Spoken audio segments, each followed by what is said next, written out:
So we define ourselves through the choices we make. Und wir definieren uns selbst durch die Art der Auswahl, die wir treffen. Selectivity and the possibility of doing that, given the range of commodities available to us, is confirming of the uniqueness of our own ego self. Und die Möglichkeit, so selektiv zu sein, sein Leben so zu gestalten und die auch dadurch zustande kommt, dass es so viele verschiedene Güter gibt, unter denen wir auswählen können, um uns selbst zu bestätigen, nutzen wir eben dazu aus, unser Ego selbst seiner Existenz zu versichern. Sometimes having such a wide range of options can feel exciting and life-affirming. Manchmal kann so eine riesengroße Auswahlmöglichkeit sich aufregend anfühlen und auch als eine Lebensbereicherung. And sometimes it can feel just overwhelming. There's so many choices available. Uns völlig überwältigt, weil wir vor lauter Dingen, die möglich wären, es schwer finden, die Auswahl zu treffen. So, this complex world of discrete entities, each carrying a valency which we attribute to them, but which we take to be innate in them.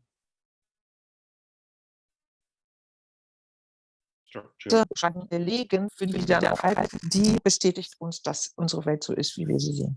Now, in this text by Patrul Rinpoche, he describes this structure as impure relative truth. Und in diesem Text von Patrul Rinpoche beschreibt er diese Art des Wahrnehmens oder des Seins als unreine Wahrheit. Relative Wahrheit, unreine relative Wahrheit.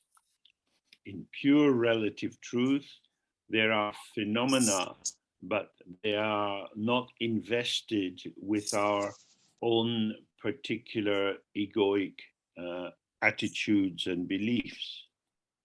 In der reinen relativen Wahrheit sind all diese Phänomene nicht bestimmt durch das, wie wir sie interpretieren und wofür wir sie selbst aufgrund unserer eigenen Vorstellungen und Ideen halten.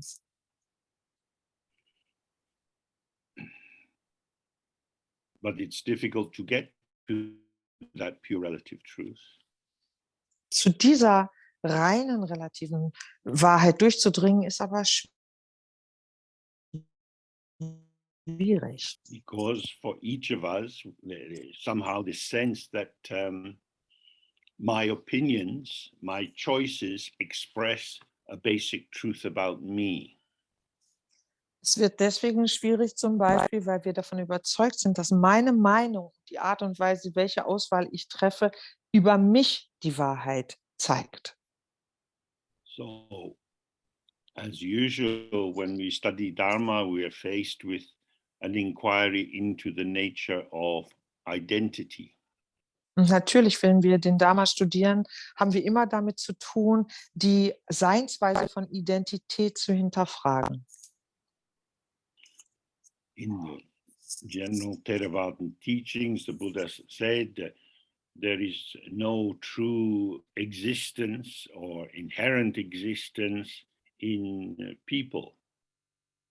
Und in den ursprünglichen Aussagen des Buddha, wie sie im Theravada rübergebracht werden, sagt Buddha, es gibt in Wesen oder Menschen keine wahrhaft inhärente Existenz. That our sense of being a person is generated by the interaction of the 5 skandhas or the 5 factors that constitute the sense of being a person.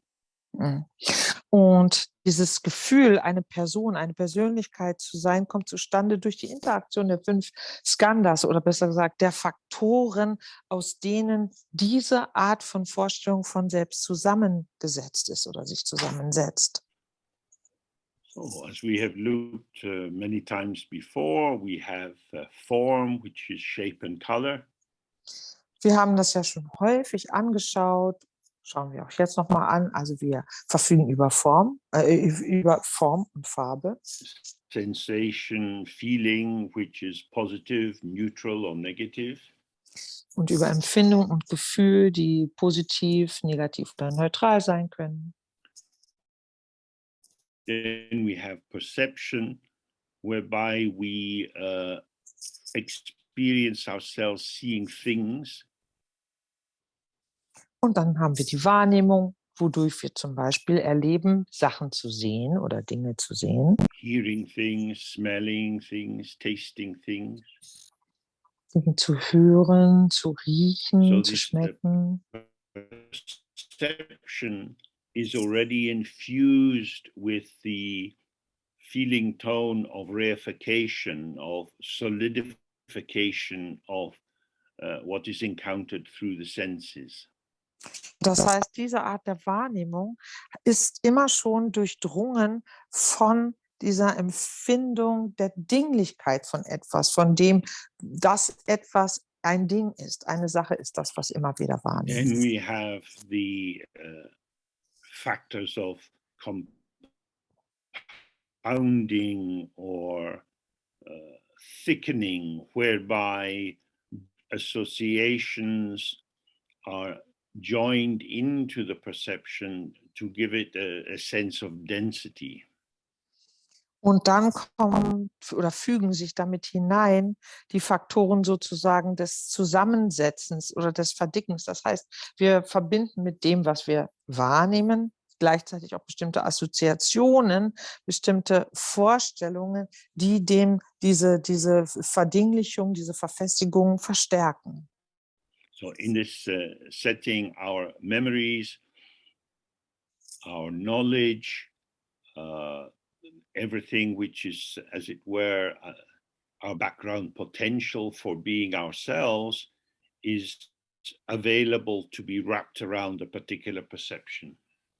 Und das heißt, hier in diesem Zusammenhang sind es dann zum Beispiel Erinnerungen oder unser Wissen, das wir erworben haben, all die Vorstellungen, die uns zur Verfügung stehen, um uns unserer selbst zu bestätigen, in die wir dann quasi dies, was immer wir wahrnehmen und was sich bereits für uns dinglich verdichtet, damit noch umgehen können. And then the fifth factor is consciousness.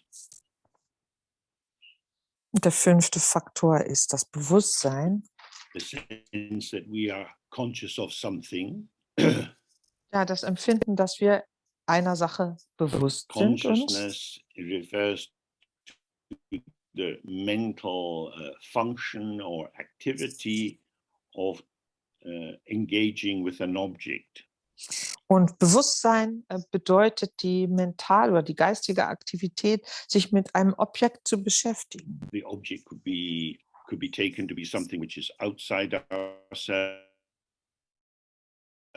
houses, trees, and so on. Und dieses Objekt kann entweder etwas erscheinen, was da draußen ist, Häuser, Bäume und so It could weiter. be a memory that you're thinking about or a plan you're making for what you'll do next week.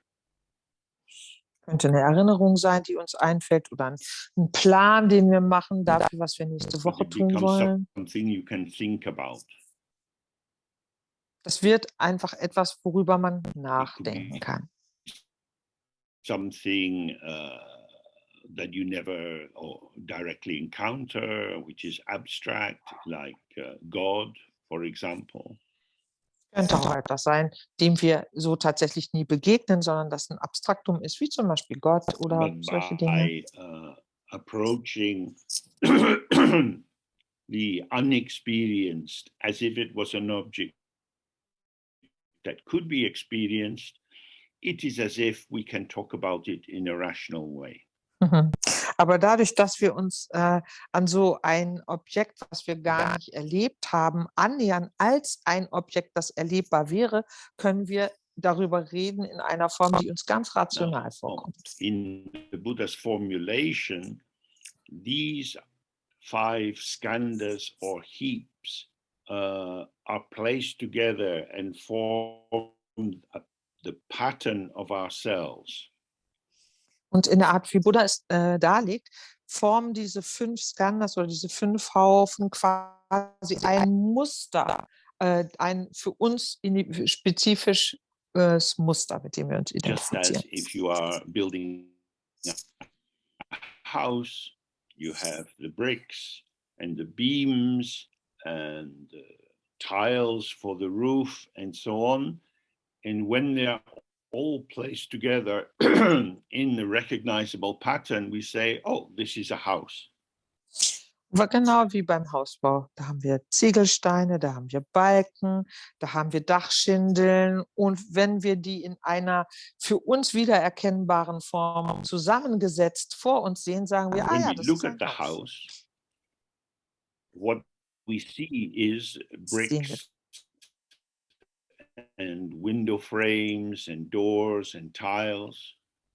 Wenn wir das Haus betrachten, sehen wir Ziegelsteine, Fensterrahmen, Türen, We're not Schindeln. in the habit, unless we're architects, of analyzing the construction. Aber wir sind ja gar nicht daran gewöhnt, es sei denn, wir sind Architekten, diese Konstruktion It's a zu house. analysieren. There seems Für to uns ist das ein Haus. be a givenness to it. Irgendwie It scheint das just is. selbstverständlich. And Es that's ist what einfach. the Buddha is saying about our sense of being someone. That Das we are, sagt der, oh, sorry, on you go.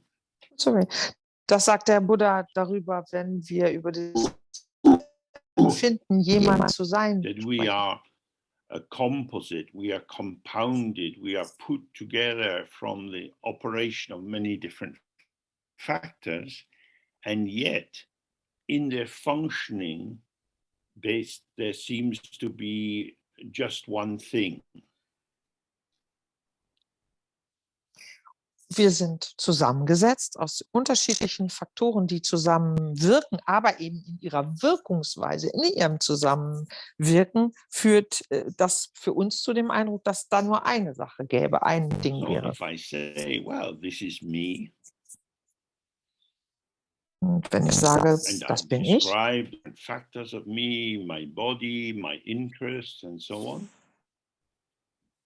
und ich dann anfange, mich zu beschreiben, die unterschiedlichen Dinge, die mich ausmachen, mein Körper, meine Interessen, it's as if I'm here, this sense of myself is here and primary, and yeah, I have this body which has changed over the years. dann habe ich den Eindruck, ich bin wirklich hier, ich selbst bin hier und dieses Selbst ist quasi als erstes da oder ursprünglich da und mein Körper, der ist da, verändert sich im Laufe der So Jahre. that this felt sense of myself seems to be an enduring fact. I exist. Auf diese Weise kommt dieses Empfinden, ich selbst, mir wie eine dauerhafte Tatsache vor. Ich bin wirklich da, ich bin wirklich vorhanden. So you might sadly experience after an earthquake, my house has fallen down. Nach dem Erdbeben erleben wir vielleicht traurigerweise, dass unser Haus Maybe zusammengestürzt the ist. walls are still standing, but the roof has fallen in. Vielleicht stehen noch Wände, aber das Dach ist My zusammengebrochen. house will need to be repaired. Also muss mein Haus wieder We're instand gesetzt werden. investing into this wreckage the notion that somehow there is an essential my houseness to it. Und angesichts dieses Wracks sozusagen empfinden wir trotzdem diese Idee oder diese Vorstellung, dass ganz essentiell auch in diesem Wrack immer noch mein Haus steckt. So when we look at this from the Buddhist point of view, we see that the ego self, my sense of self, is generated by the operation together of these 5 factors. Wenn wir es vom buddhistischen Standpunkt aus betrachten, erkennen wir aber, dass dieses Ego, dieses empfundene Selbst besteht aus dem Zusammenwirken dieser 5 Faktoren. Myself is secondary. It is something generated or created or manifesting from the operation of the 5 factors. Aber mein Selbst ist tatsächlich dann eine Folge. Es ist etwas, was generiert wird oder zusammengesetzt wird oder sich manifestiert durch das Zusammenwirken dieser 5 Faktoren. This felt sense of myself is not intrinsic, but is extrinsic. It's something which is arising from the process, it's not the ground of the process. Das bedeutet, dieses Selbst, dieses Ich, dieses Selbst ist nicht intrinsisch, sondern es entsteht oder er steht aus diesem Zusammenwirken dieser Faktoren. Das heißt, es geht aus diesem Prozess heraus und ist nicht die Grundlage für den Ablauf dieses Prozesses. This is very radical. Das ist sehr radikal. Upsetting. Und es regt einen auf. If we look with this lens and we see, oh, yes, maybe it is like this, then many of the assumptions we operate on the basis of are false. Und wenn wir da mal durch diese Brille schauen und sagen, okay, das wäre tatsächlich möglich, dann wären natürlich viele Faktoren, auf deren Grundlage wir im Moment unser Leben führen, hinfällig, weil sie sich als falsch herausstellen. So, when we're looking from this point of view, we also consider impermanence. Von diesem Standpunkt aus betrachtet, beschäftigen wir uns auch mit Vergänglichkeit. Many of the factors which we take as inherent in us, as belonging to us, have been developed in interaction with the world. Faktoren, die wir als zu uns gehörig betrachten, haben sich entwickelt durch die Interaktion mit der Welt. Speak a language by interaction with people who already speak that language.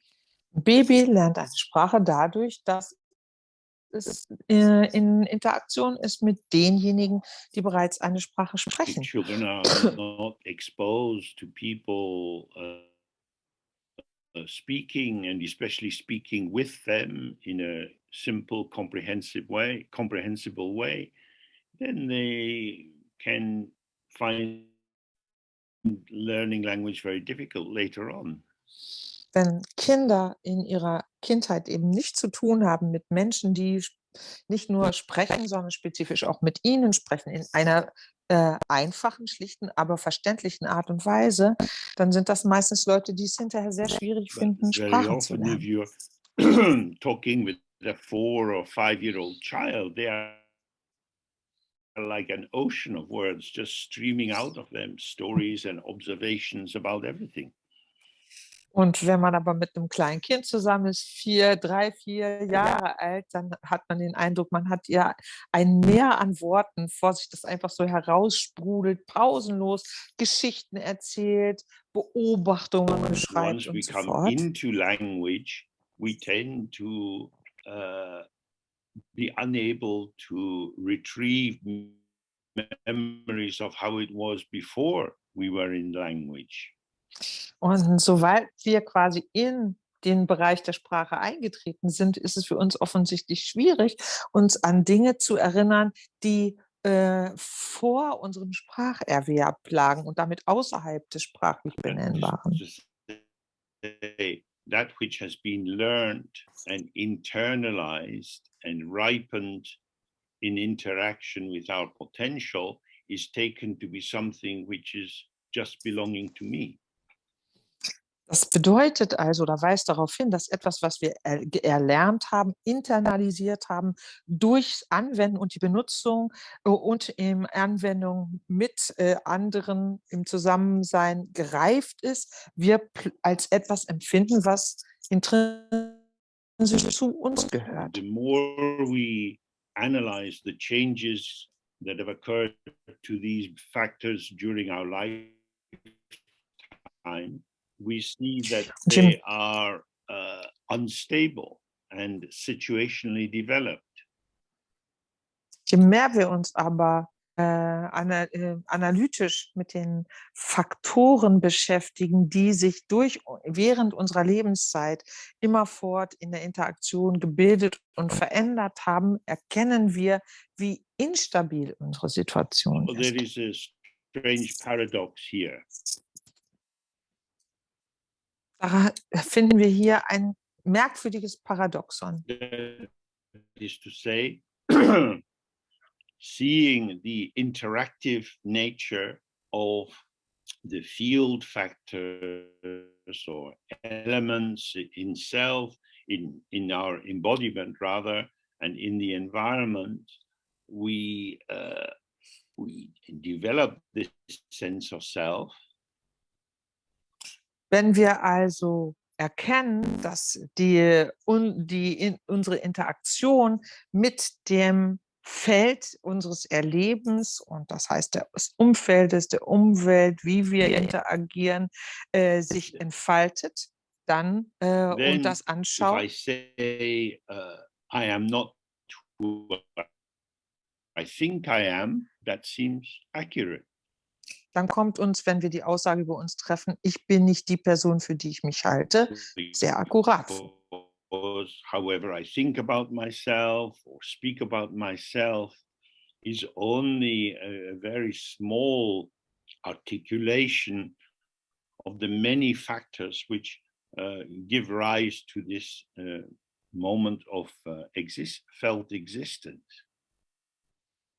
Denn wie ich über mich spreche, wie ich über mich denke, das ist ja einfach nur quasi ein kleiner Ausschnitt dessen, eines Momentes sozusagen meiner gefühlten oder empfundenen Existenz oder meines empfundenen Vorhandenseins. And yet, at the same time, I am who I think I am. Gleichzeitig bin ich aber auch diejenige, für die ich mich Because halte. it is precisely my thoughts about who I am that become the kind of container and glue to bring together the factors which generate my ever-changing sense of self and take it to be enduring.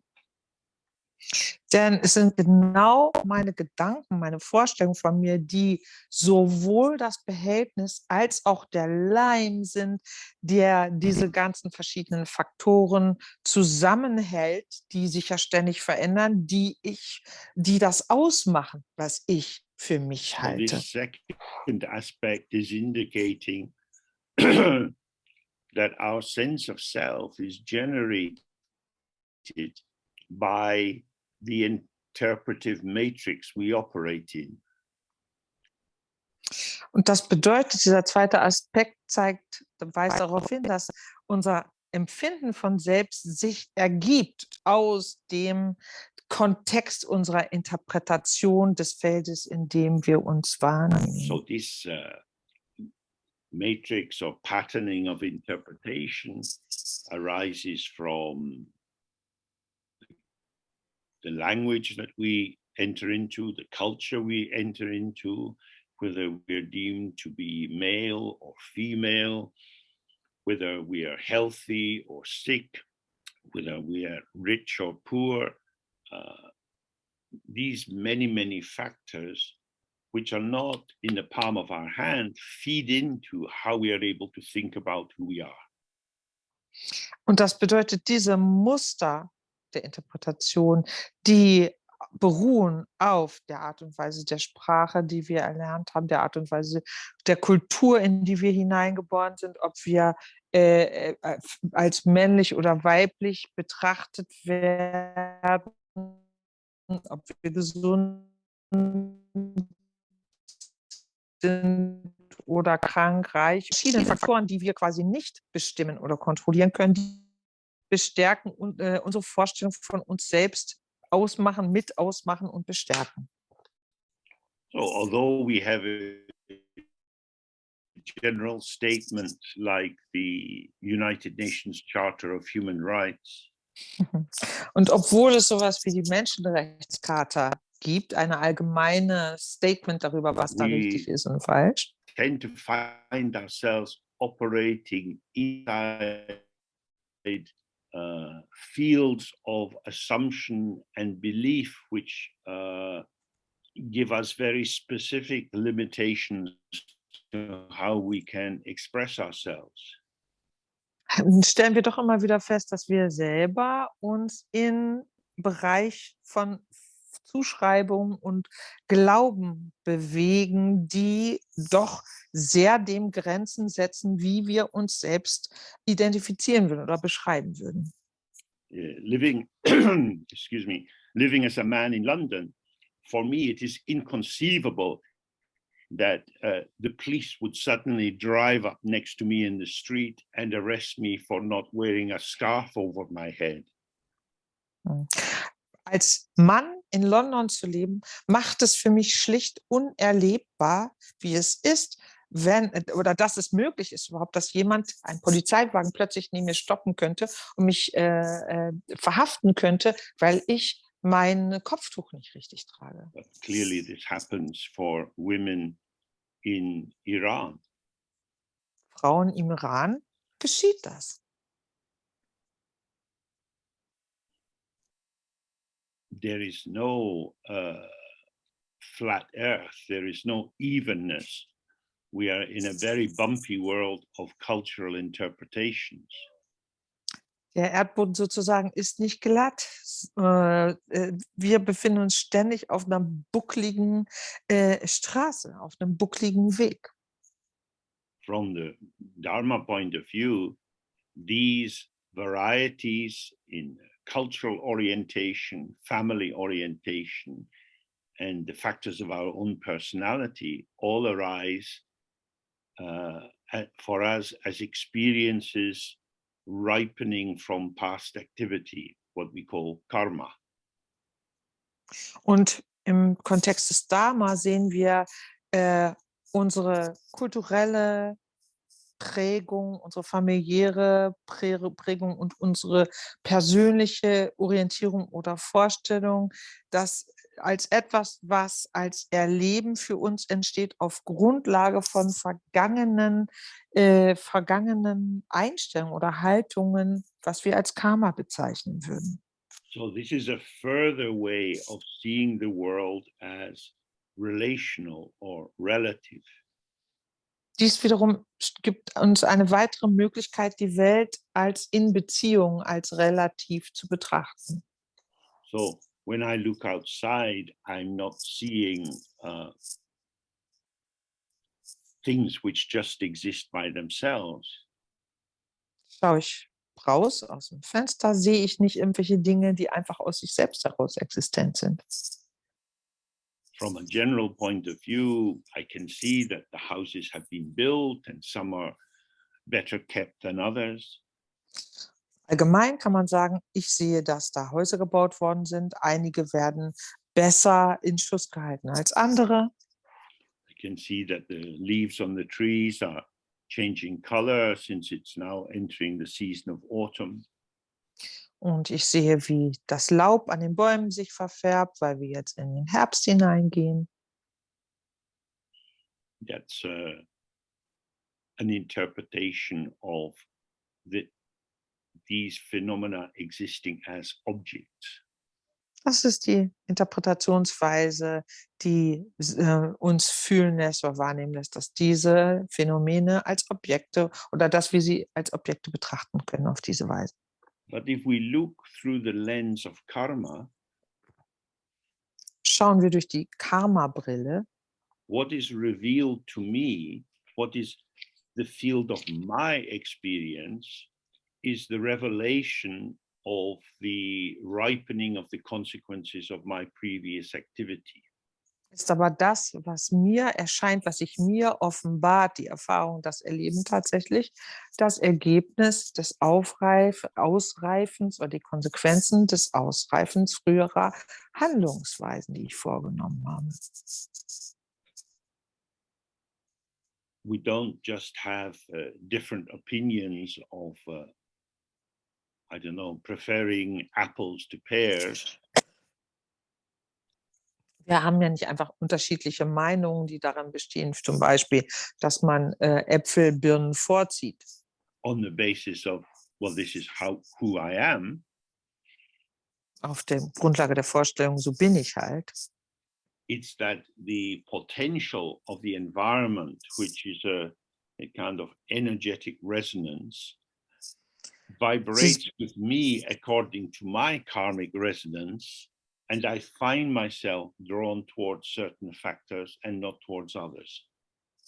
Es ist vielmehr so eben, dass ich aufgrund, also mit all dem, was an Potenzial in dem Feld der Entscheidung energetisch drinsteckt, natürlich gemäß meiner eigenen karmischen Voreinstellungen sozusagen mit bestimmten Dingen in bestimmter Weise in Resonanz gehe. Das bedeutet, ich mich zu bestimmten Sachen hingezogen fühle und von anderen abgestoßen. And this again is a very radical and troubling idea. Auch dies wiederum ist eine sehr radikale und auch eine Vorstellung, die nicht nur radikal ist, sondern die einen auch quälen kann. It carries with it a critique of the idea of being an autonomous ego self. Denn darin steckt irgendwie sozusagen die Kritik an dieser Vorstellung mit drin, dass man als autonomes, unabhängiges Selbst existieren würde. I may say, I am what I am, and I'm going to live life on my terms. Natürlich kann ich sagen, ich bin so, wie ich bin und ich lebe das Leben nach meinen Gesetzen. But what is revealed to me as possible will be different from what is revealed to the people living in the next flat. Was mir aber möglich erscheint, wird sich sehr unterscheiden von dem, was den Leuten möglich erscheint, die in der Wohnung nebenan leben. Not only is this saying that the world manifests on the basis of ethics. Es steckt also hier nicht nur die Aussage sozusagen drin, dass die Welt sich letztendlich auf der Grundlage ethischer Haltungen entfaltet, But it is not some neutral object formation. sondern es handelt sich einfach um keine neutrale Bildung von Objekten. You live in your world. Du lebst in deiner Welt, I live in my world. ich lebe in meiner Welt. Of course, there are correspondences. Natürlich gibt es da Verbindungen. We can, because we live in language, we can exchange comments about things. Weil wir ja in Sprache oder durch Sprache leben, können wir natürlich über Dinge Aussagen treffen und austauschen. But these things that we talk about are concepts. Aber diese Dinge, über die wir uns unterhalten, sind Vorstellungen, sind Konzepte. The actual thing or phenomena or appearance as it comes to us is inexpressible. Denn das Phänomen als solches, das Ding als solches, das, was uns erscheint als solches, ist schlicht nicht beschreibbar, nicht auszudrücken in Worten. If I decide I'm going to eat a banana, Wenn ich mich dazu entschließe, eine Banane zu essen, I have a concept of banananess. habe ich eine Vorstellung davon, was bananig ist. I have an experience of bananas. Und ich habe auch schon ein Erlebnis gehabt davon, was Banane ist. I have learned not to eat the skin of the banana, Und ich habe gelernt, dass man die Schale der Banane nicht isst. but I have learned to eat the skin of apples. Ich habe aber gelernt, die Pelle von Äpfeln zu essen. So the banana as an idea, as an interpretation, is something which I can have knowledge of, and I can exchange that knowledge with someone else. Das heißt, Banane als Vorstellung, als Idee, als Interpretation ist etwas, worüber ich ein gewisses Wissen erlangen kann, das ich wiederum austauschen kann mit anderen. But now I lift the banana and start to smell it. Dann hebe ich aber die Banane an und beginne daran zu schnuppern. What is that? Was ist das? Oh, I say, oh, it's quite sweet. Ziemlich süß. I might say it's like something else, or it reminds me of that other fruit. Und ich könnte dann sagen, das riecht so ähnlich wie oder das erinnert mich an diese andere Frucht. I put it in my mouth. Und dann nehme ich das in den Mund. There is texture, Und das heißt, es gibt eine Konsistenz, taste, Geschmack. because the structure of the banana is not rigid. It starts to dissolve in my mouth, and so my tongue is moving the pieces of banana around quite easily. Und weil die Struktur so einer Banane nicht erstarrt ist, beginnt sie in meinem Mund sich aufzuweichen, zu schmelzen. Ich kann die Stücke in meinem Mund herumbewegen. I'm talking about what happens, Ich spreche darüber, was geschieht. but the actual taste of the banana, how is it? Aber wie ist denn in Wirklichkeit der Geschmack einer Banane? Again, I can only say it's like something else. Hier kann ich auch wieder nur sagen, es ist so wie etwas anderes oder so ähnlich wie etwas anderes. If I can observe that, what I can see is I am using language to reassure myself that my ego structure is powerful. Wenn ich genau hinschaue, kann ich erkennen, dass ich Sprache dazu benutze, mich meiner selbst zu vergewissern und meine Ego-Struktur mir zu bestätigen. That is to say, with my dualistic consciousness, I can think and talk about this thing that I take to be a banana. Das heißt, mit meiner dualistischen Vorstellungsweise kann ich an eine Sache denken und darüber reden als Banane. But what is the thingness of the banana? Was ist denn aber dieses Dingsein einer Banane? It's a concept. Das ist ein Konzept, eine Vorstellung. The taste is inexpressible, Den Geschmack kann man mit Worten nicht ausdrücken. but I am able to talk about the taste. Ich kann aber über den Geschmack sprechen. That is to say, I project certain formations or parameters onto the taste arising in my mouth. Das bedeutet, dass ich dem Geschmack, der in meinem Mund entsteht, bestimmte Parameter, bestimmte Kriterien zuschreibe oder sie darauf projiziere. And applying the functions of comparing and contrasting, Und dann kann ich die Methode des Vergleichens und in Unterschiede setzen, anwenden. I relate what is arising to something else that I have experienced. Und auf diese Weise kann ich das, was für mich erscheint, mit etwas anderem, was ich bereits This erlebt habe, what in Beziehung that is setzen. arising is already a melange of emergent experience and conceptualization. Und das bedeutet, dass das Ding, das, was als Ding erscheint, bereits eine Mixtur ist aus einem Erlebnis, was gerade da ist, und dem, was ich bereits vorher erlebt habe. That is to say, I am a colonialist. The ego is colonizing the world of direct experience and pulling things into its own framework of meaning making. Und das heißt, das ist eine Kolonisierung, die ich da vornehme. Das Ego sozusagen kolonisiert die Welt des Erfahrens und des Erlebens in diesem Rahmen der Zuschreibung von Bedeutung.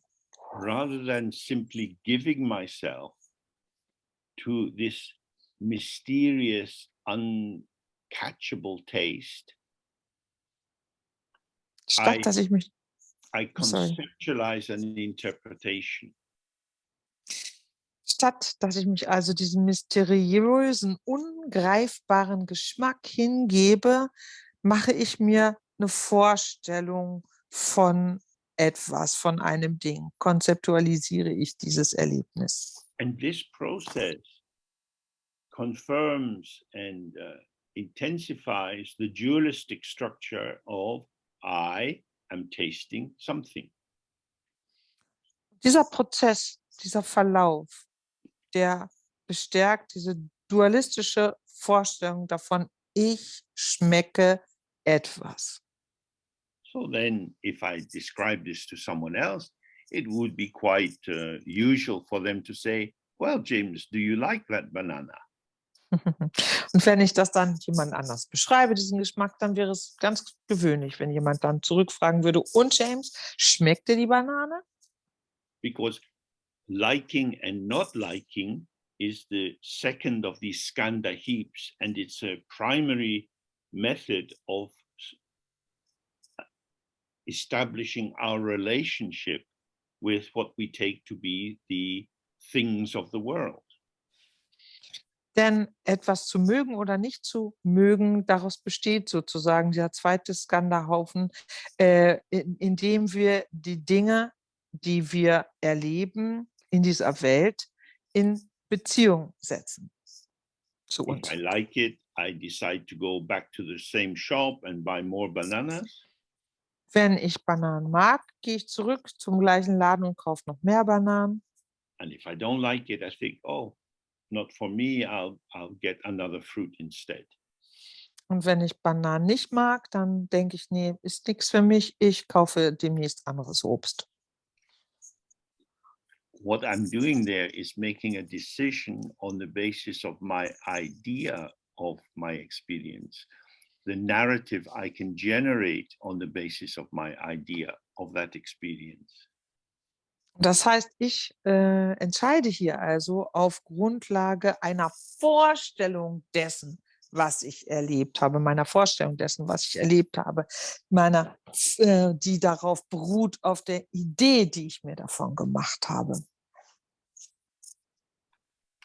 So, what I have just described is the fact that we are living in a mental world. Was ich hier beschreibe, ist eigentlich die Tatsache, dass wir in einer verrückten Welt leben. We think we are in direct contact with what is outside. Es kommt uns definitiv so vor, als wären wir in direktem Kontakt mit dem, was um uns herum ist. That our experience can be raw and fresh. Und unser Erleben kann ganz roh, unverarbeitet, frisch sein. So I went out of my door early this morning and it had been raining and I think, oh, the air is so fresh, but a bit damp. Ich bin zum Beispiel heute früh aus meiner Tür herausgetreten. Es hat geregnet und die Luft war sehr frisch und ich dachte, ja, die Luft ist frisch, aber ein bisschen feucht. And it's just as I said, I think the air is fresh and a bit damp. Und das ist genau, wie ich es gesagt habe. Ich denke, die Luft ist frisch, aber ein bisschen feucht. My narrative about the day is based on the concepts I apply to the day. Das heißt, das, was ich für mich aus diesem Tag mache, das heißt, das Narrativ, das ich diesem Tag zuschreibe, beruht auf dieser Zuschreibung, die ich ja selber vornehme. So from the Dharma point of view, this is very important. Im Bezug auf den Dharma ist das ein ganz wichtiger Punkt. I'm not in touch with how it is in itself. Denn ich bin gar nicht in Tuchfühlung mit dem, wie es an sich ist, My frame of reference is how it is for me. sondern mein Bezug besteht immer beruht immer darauf, wie es in Bezug auf mich ist. This installs the ego self in the center. Und das rückt das Ego, das Ich, das Selbst ins Zentrum. In the tantric tradition, the main deity is in the center of the mandala. Und in der tantrischen Tradition ist immer die Hauptgottheit natürlich im Zentrum des Mandalas. In our egoic world, each of us sits like a little god in the center of our world, having many different opinions. Und in unserer Ego-Welt, ego-geprägten Welt, sitzt jeder von uns wie ein kleiner Gott, eine kleine Göttin im Zentrum unserer eigenen Welt, wo wir die unterschiedlichsten Meinungen dazu haben. What we suffer from here is what's called the first of the five poisons, obscurity or opacity or mental dullness or stupidity.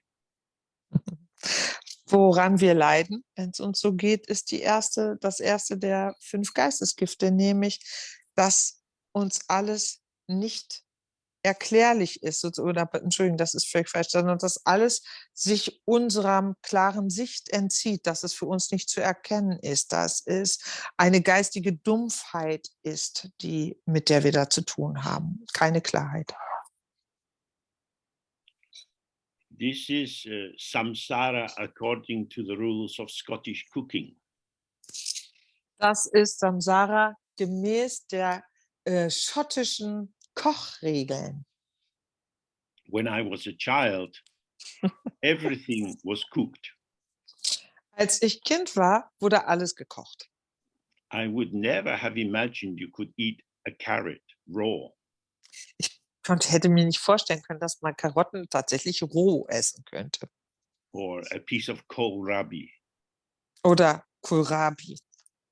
Salad was something unpleasant one had to endure in the summer. Salat war was Unangenehmes, was man im Sommer schlicht ertragen musste.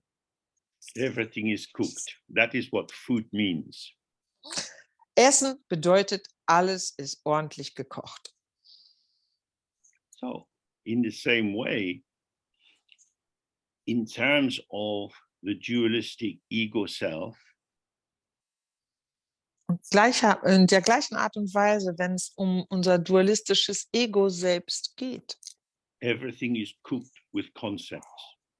ist alles quasi in Konzepten sortiert, gekocht. We think we're tasting the thing itself, Wir glauben, dass wir die Sache an sich schmecken. but the spices have already been massaged in. Aber die Gewürze sind bereits eingezogen. Everything is cooked in the microwave of reification.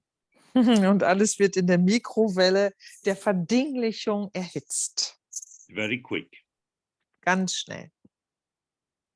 And that taste that we have, the taste that confirms that I know what is happening, is an artificial taste. Dieser Geschmack, den wir erleben, dieser Geschmack davon, ich weiß, was hier vor sich geht, ist künstlich. The word for relative truth, or the word that is kunsop. Kunsop ist das Wort für relative Wahrheit.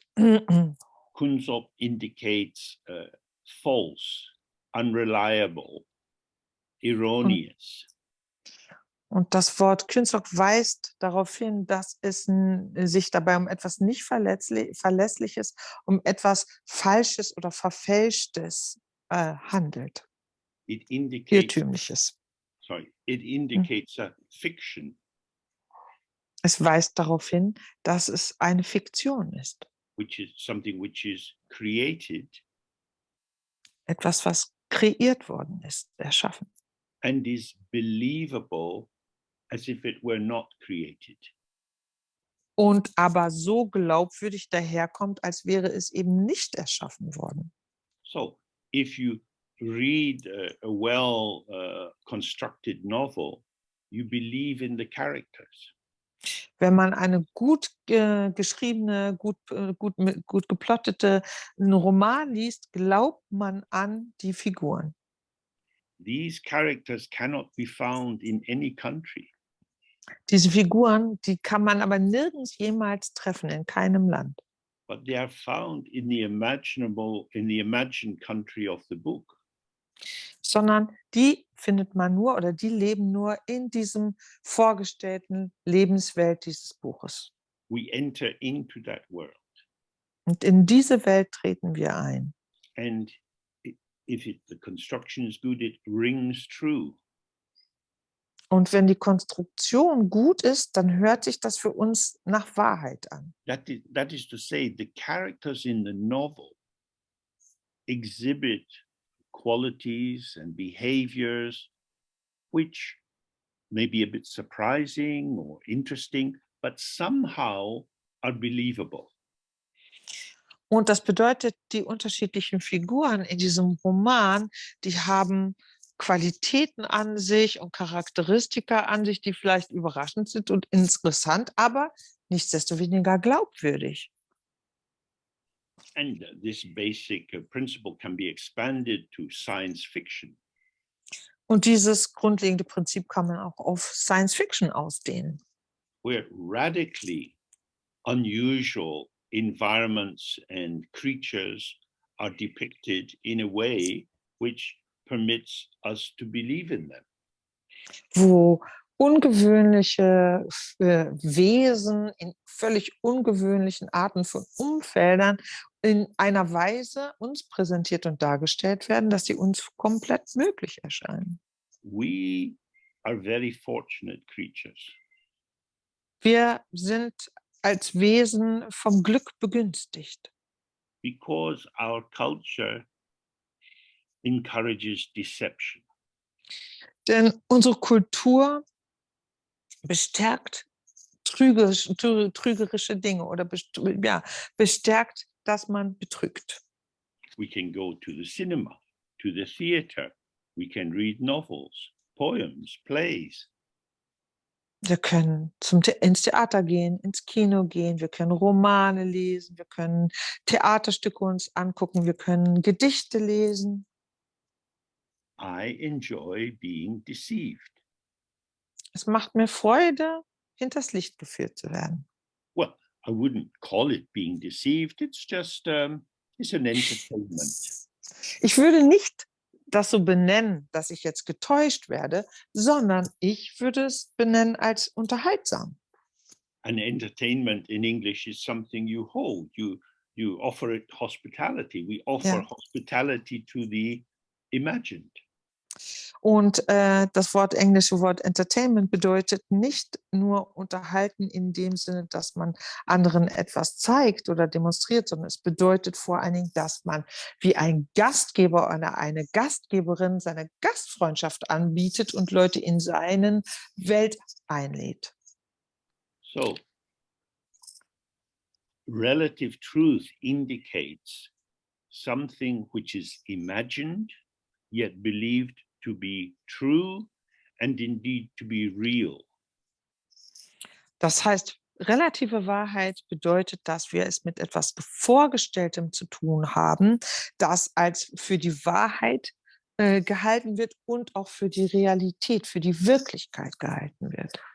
In the theater, we see a play which has been written by the playwright and rehearsed by the actors. Im Theater sehen wir ein Theaterstück, was von der Autorin, dem Autoren geschrieben worden ist, was von den Schauspielern aufgeführt wird. In the theater of our life, the play has been written by our own karma and is enacted by all the beings that we encounter, including ourselves. Und in unserem eigenen Lebenstheater ist dieses Theaterstück von unserem Karma geschrieben, verfasst worden und wird aufgeführt von all dem, was und all denen, die uns umgeben, inklusive uns selbst. We believe in our life. Wir glauben an unser Leben. I exist. This is me. Ich existiere, das bin ich hier. It's a given. It just is. So ist es einfach. Das ist selbstverständlich. Then we look at other people's lives. Und dann sehen wir uns die Leben anderer Leute an. Why would they want to live like that? Warum wollen die so leben? How can they bear to do what they do? Wenn die überhaupt ertragen, das zu tun, was sie machen? Simply because they are not me.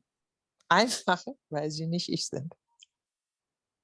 What seems to be objectively true and real is simply a hyper-energized opinion that I hold.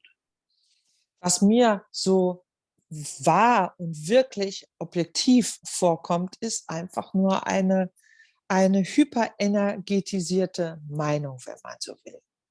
What is important for me is not important for many other people in this world. Das, was mir wichtig ist, ist für viele andere Leute auf dieser Welt nicht wichtig. This again gives us the flavor or a chance to see, oh, this world is my mind. Auch dies wiederum gibt uns die Möglichkeit zu sehen, dass diese Welt mein Geist ist. Other people are manifesting the drama of their own existence, just as I manifest the drama of mine. Andere Leute bringen einfach, manifestieren quasi ihr Karma, das, was sie mitbringen in ihrem Leben, und ich manifestiere das meine. When we look clearly at how it is occurring, we see that nothing is truly existing. Führen wir uns eindeutig vor Augen, wie das alles in Erscheinung tritt, erkennen wir, dass nichts aus sich selbst heraus wirklich existiert. And yet we can't say it's non-existing because it's impactful.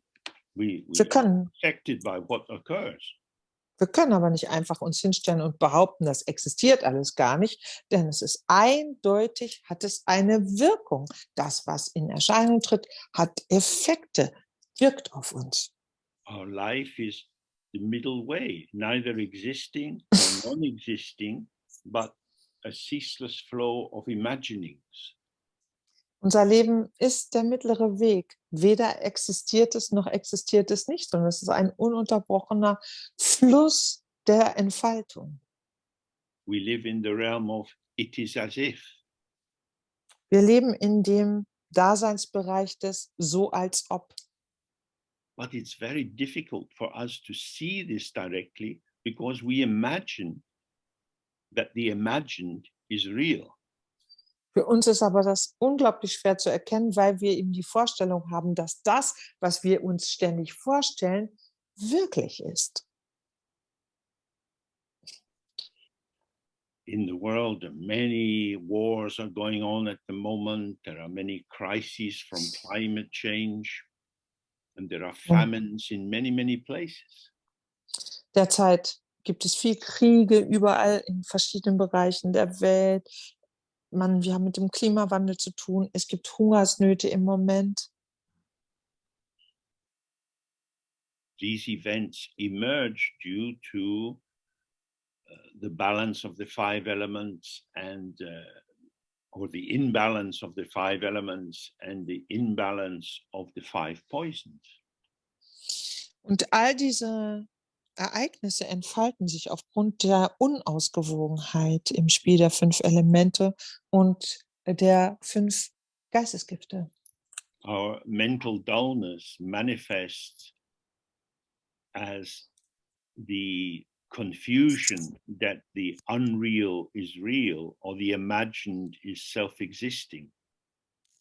Und unsere Dumpfheit besteht in dieser Verwirrung, dass wir das nicht wirklich Vorhandene als vorhanden betrachten, dass wir das, was wir uns vorstellen, nicht als Vorstellung betrachten und erkennen. in English, the word real carries the sense of something which exists in itself. Und die englische Vokabel real ist beinhaltet vor allem das lateinische Wort von realien, das heißt, dass etwas Dingliches, eine Sache vorhanden ist. If it's real, its existence is not in doubt. Und das bedeutet, wenn etwas wirklich vorhanden ist, kann man die Existenz dessen, was wirklich vorhanden ist, gar nicht anzweifeln. It is. Es ist einfach da. And yet, from this Dharma point of view, it's saying, no. What you take to be as is, it is as if. Und aber der Dharma widerspricht hier ganz eindeutig und sagt, nein, das, was dir so vorkommt, als sei es wirklich da, erscheint dir als da. Now, this is very important because it's saying nothing is established in itself. Das ist ein sehr entscheidender Punkt, denn da hier wird ausgedrückt, dass sich nichts aus sich selbst heraus sich hervorbringt. Or rather, whether anything is established in itself or not, you do not know. Oder sogar vielmehr, dass wir nicht wissen, nicht erkennen können, ob etwas aus sich selbst heraus da ist oder nicht. What you have access to is experience. Da der Bereich, zu dem wir Zugang haben, ist Erleben. There are two possibilities of experience. Und da gibt es zwei Möglichkeiten des Erlebens. One is as is. Das eine ist, wie so ist es. That is the taste of the banana before I tell the banana what it tastes like. Das ist der Geschmack der Banane, bevor ich der Banane sage, wie sie schmeckt. The second is Und der zweite is as if, which is my interpretation of how the banana is. dieser Aspekt des als ob. Das meint meine Interpretation von dem, wie der Geschmack der Banane für mich sich anfühlt. So, samsara, this domain of impermanence and suffering and fantasies of real existence which are misleading. Das heißt, Samsara ist ja der Herrschaftsbereich der Vergänglichkeit, des Leidens und der Fantasie darüber, dass Dinge wirklich oder wahrhaftig existieren, die aber, wo keiner wissen kann, ob die wirklich existieren oder wahrhaftig existieren, sondern die uns vor allen Dingen erstmal so vorkommen. Sorry. This is the domain of as if. Samsara ist also der Herrschaftsbereich des als ob. But because we think it is as is, weil wir es aber für wirklich vorhanden halten, there are two consequences. entstehen zwei Konsequenzen. Firstly, we can't recognize that it is as if. Zunächst können wir mal nicht erkennen, dass es ein als ob ist. And secondly, this false belief hides from us the actual presence of the as is. Und gleichzeitig ist zweitens diese falsche Vorstellung dessen, dass wir eben nicht verstehen, dass die Dinge als ob existieren, das verbirgt die Tatsache vor uns, wie sie wirklich existieren. So what I'm referring to here as the as is in this text called the absolute truth. Dieser Aspekt, den ich hier als wie es vorhanden ist, wie es ist, das meint hier den Aspekt der absoluten Wahrheit in diesem Text. Absolute here means it's not relative, it's not conditioned, it's not standing in relation to anything else, it just is. Absolut bedeutet hier wirklich, dass es nicht in Bezug auf etwas existiert, dass es nicht relativ bezüglich existiert, sondern dass es so ist, wie es ist. It's not contrived, it's not invented, it's not made. Es ist nicht künstlich erschaffen, es ist nicht zusammengeführt, es ist nicht hergestellt, It's present from the very beginning. sondern von Anfang an präsent. It is the uncreated, Das Unkreierte, Unerschaffene, the unborn. das Ungeborene. It hasn't come into existence as something. Es ist nicht als Ding, das existent geworden sozusagen. Es hat keine dingliche Existenz angenommen. And so it doesn't stand in relation to any other thing. Deshalb ist es auch nicht oder bezieht es sich auch nicht auf irgendwelche anderen Dinge. Now, we have to remember what we've just been looking at is that all that we take to be things are in fact imagined. Wir müssen in diesem Zusammenhang uns vor Augen halten, was wir gerade vorher durchleuchtet haben, nämlich all das, was uns als Dinge vorkommen, eine Vorstellung sind, eine Idee. And you can imagine the absolute truth. Und natürlich kann man sich auch die absolute Wahrheit vorstellen. You can stick your concepts onto anything. Man kann seine Konzepte allem und jedem überstülpen. If you first conceptualize the thing you're sticking your concept onto. I'm sorry, I couldn't follow that logically. If you first conceptualize what you are going to stick the thing onto ja, okay. as being a thing. Mhm. Das heißt, wenn man zunächst erstmal den Schritt geht, dass das, wie dem man demnächst sein Konzept überstülpen will, ein Ding ist, now you're just playing a game of imagining. spielt man hier wieder nur das Spiel der Fantasie, der Vorstellung. Whatever we say about the absolute is false. Denn das ganz egal, was wir über das Absolute aussagen, es ist immer falsch. So from the point of view of wisdom, we could end our little weekend session here. Durch die Brille der Weisheit betrachtet, wären wir hier praktisch am Ende unserer Wochenendsession angelangt. Because talking about it is not going to bring us to the absolute.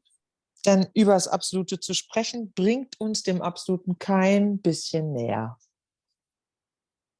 And yet, because we are stitched into this constructed world, Weil wir aber quasi eingraviert sind, eingestochen sind in diese Welt der Konzepte, it can be useful from the perspective of compassion or kindness to understand the nature of stitching.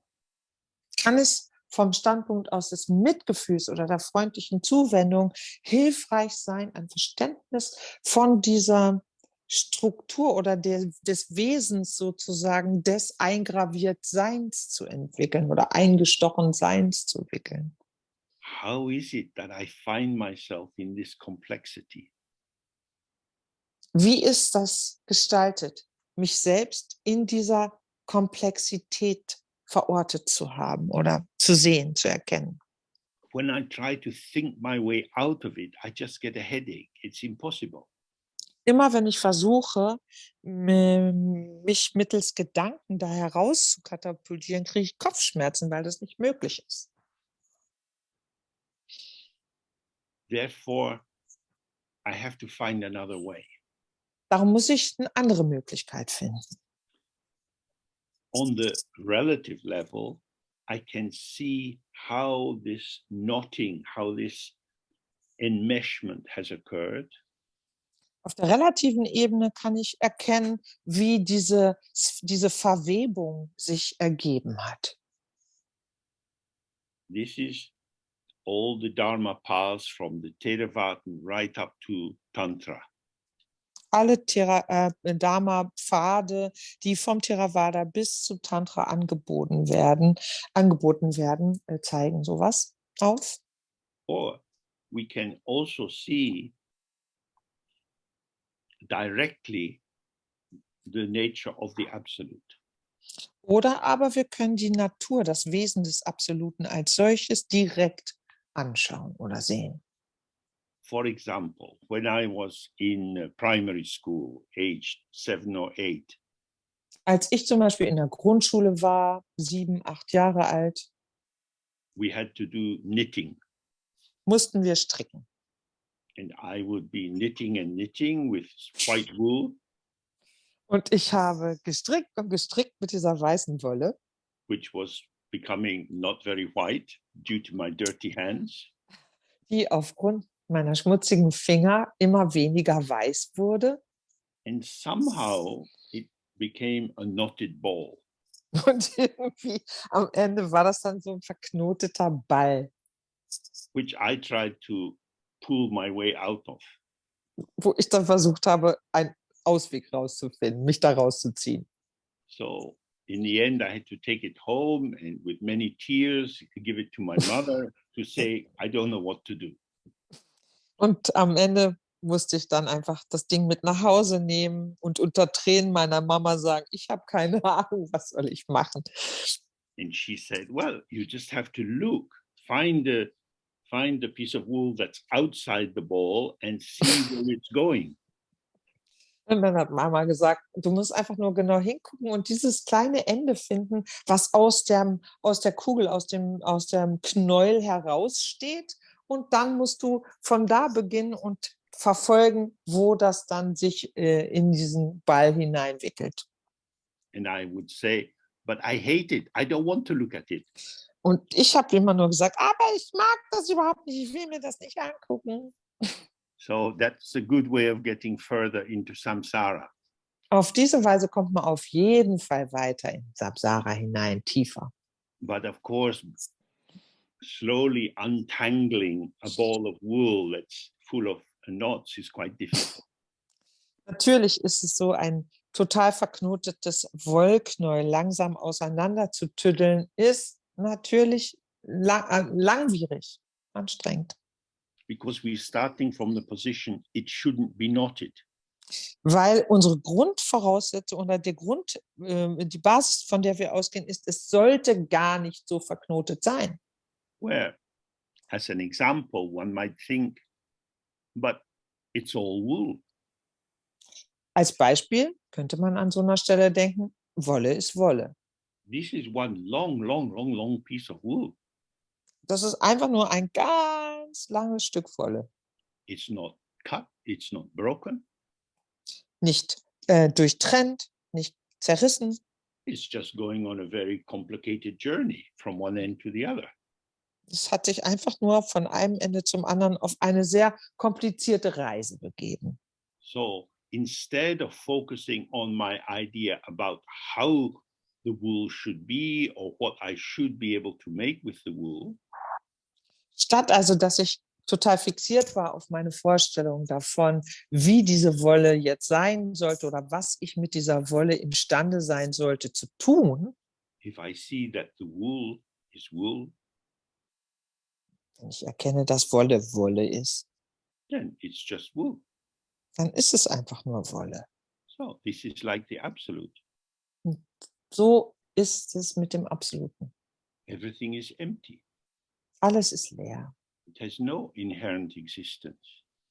frei von innewohnender Existenz. From this absolute point of view, whether it looks clean or dirty or beautiful or ugly, it doesn't make any true difference because it's simply patterns of emptiness. Und aus dieser absoluten Sichtweise heraus spielt es einfach keine Rolle, ob etwas sauber ist oder schmutzig, schön oder hässlich. Das macht keinen Unterschied, weil es in sich selbst von seinem Wesen her alles gleich ist. So this is the approach you will find in Mahamudra and Dzogchen. Diesen Ansatz, der wird in Mahamudra und Dzogchen genommen. So if we take a break now, say for 25 minutes, Wir machen jetzt 25 Minuten Pause and then we'll start to look at the text. und dann begeben wir uns in den Text hinein. Okay. Okay.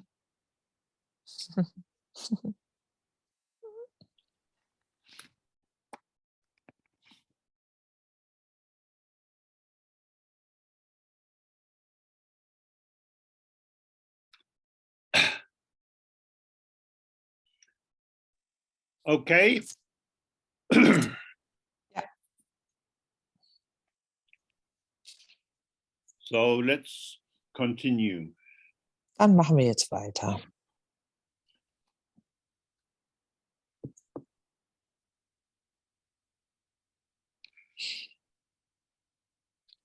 So, as always, when we look at this kind of text, it's a series of processes. Und wie immer natürlich, wenn wir mit solchen Texten zu tun haben, müssen wir sehen, dass es sich hier um eine Abfolge von Prozessen handelt. The first is a kind of desolidification. Beim ersten Punkt geht es darum, die Dinge ihre Solidität zu nehmen. So that we start to see that phenomena are arising dynamically moment by moment. Damit wir erkennen, dass Phänomene sich jeden Augenblick neu aufgrund unterschiedlichster Faktoren und Bedingungen in Erscheinung treten. So when we start, we look out at the world and we see things. Und das bedeutet, wenn wir beginnen und in die Welt hinausschauen, Dinge sehen, Then we can start to recognize our own participation in this. wir also beginnen können, unseren eigenen Anteil daran zu erkennen, That the things I see are my own interpretation. dass was ich sehe, meine eigene Interpretation ist. That we see an interpretation is a process, it's a flow of thoughts and feelings and sensations moving together. Und wir dann erkennen, dass eine Interpretation tatsächlich ein Prozess ist, ein Fluss von Empfindungen, Gefühlen und Vorstellungen oder Gedanken, die zusammenwirken. Then we can relax our identification with the elements in the flow. Daher können wir aufhören, uns mit den einzelnen Bestandteilen dieses Flusses sozusagen zu identifizieren und uns entspannen.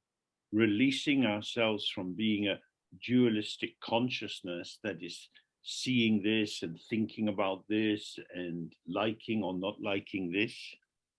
Uns aus der Gefangenschaft entlassen und als dualistisch-konzeptuell funktionierendes Wesen zu sehen, das dies mag und jenes ablehnt.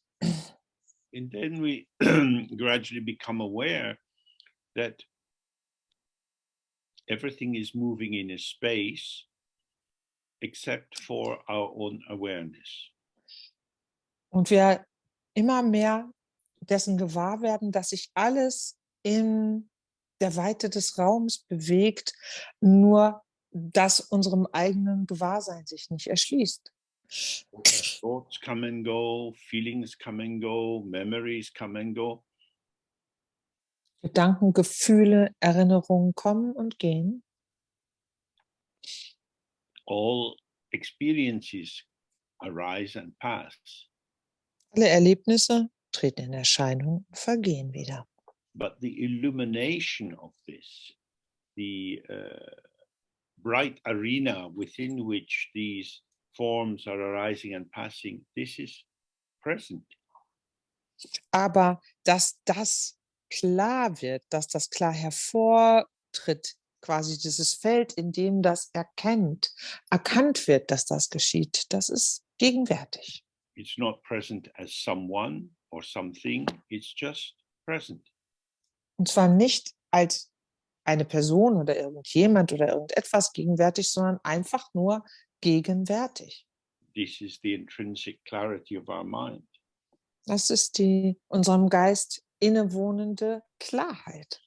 So, in the text, he's saying that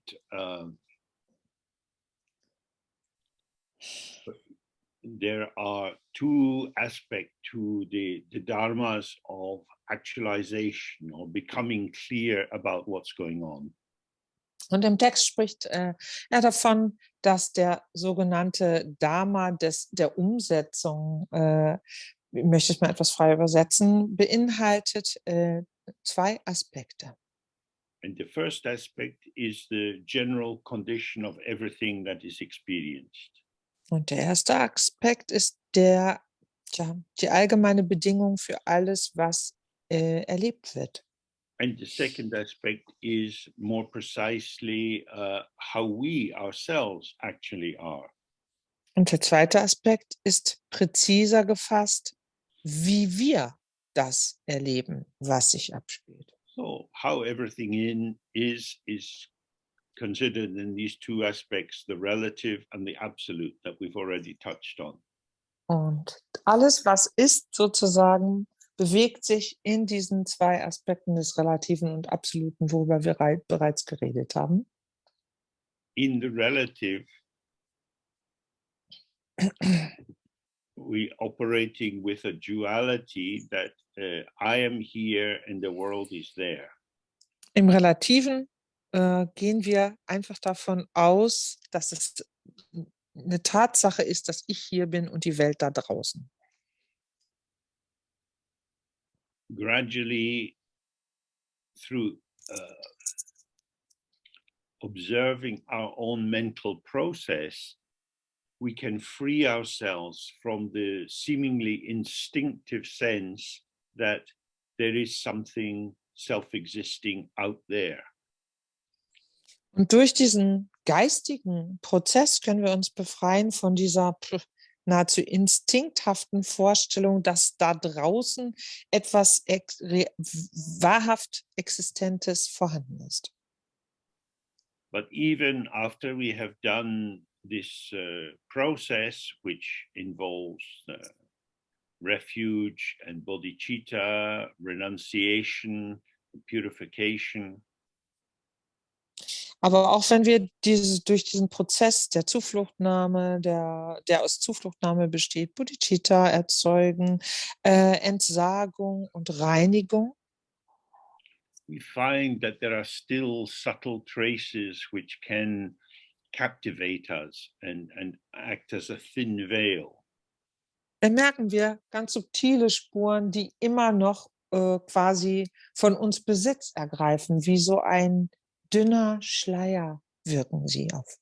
He compares this to the way if a musk pod is kept in a box, when the pod itself is taken out, the smell lingers in the substance of the box.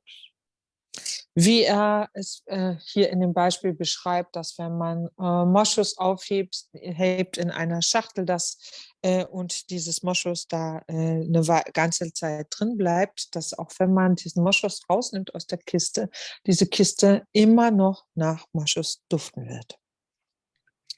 And in Buddhist texts, there's a lot of discussion about the nature of these subtle traces or avaranas. Und in den buddhistischen verschiedenen Richtungen wird viel darüber diskutiert, was eigentlich das Wesen dieser subtilen Schleier der Avanaras ist. They're dangerous for us because they're not big and strongly impactful. Für uns sind sie insofern gefährlich, als sie eben nicht so augenfällig sind und auch ihre Wirkung nicht so grob quasi nachvollziehbar ist. But because they are familiar, we can find ourselves falling into a habit formation without even knowing that we're doing it. Weil sie uns aber so vertraut sind, passiert es uns eben ganz leicht, dass wir, ohne es zu merken, in diese Gewohnheitsmuster verfallen, ohne es zu bemerken.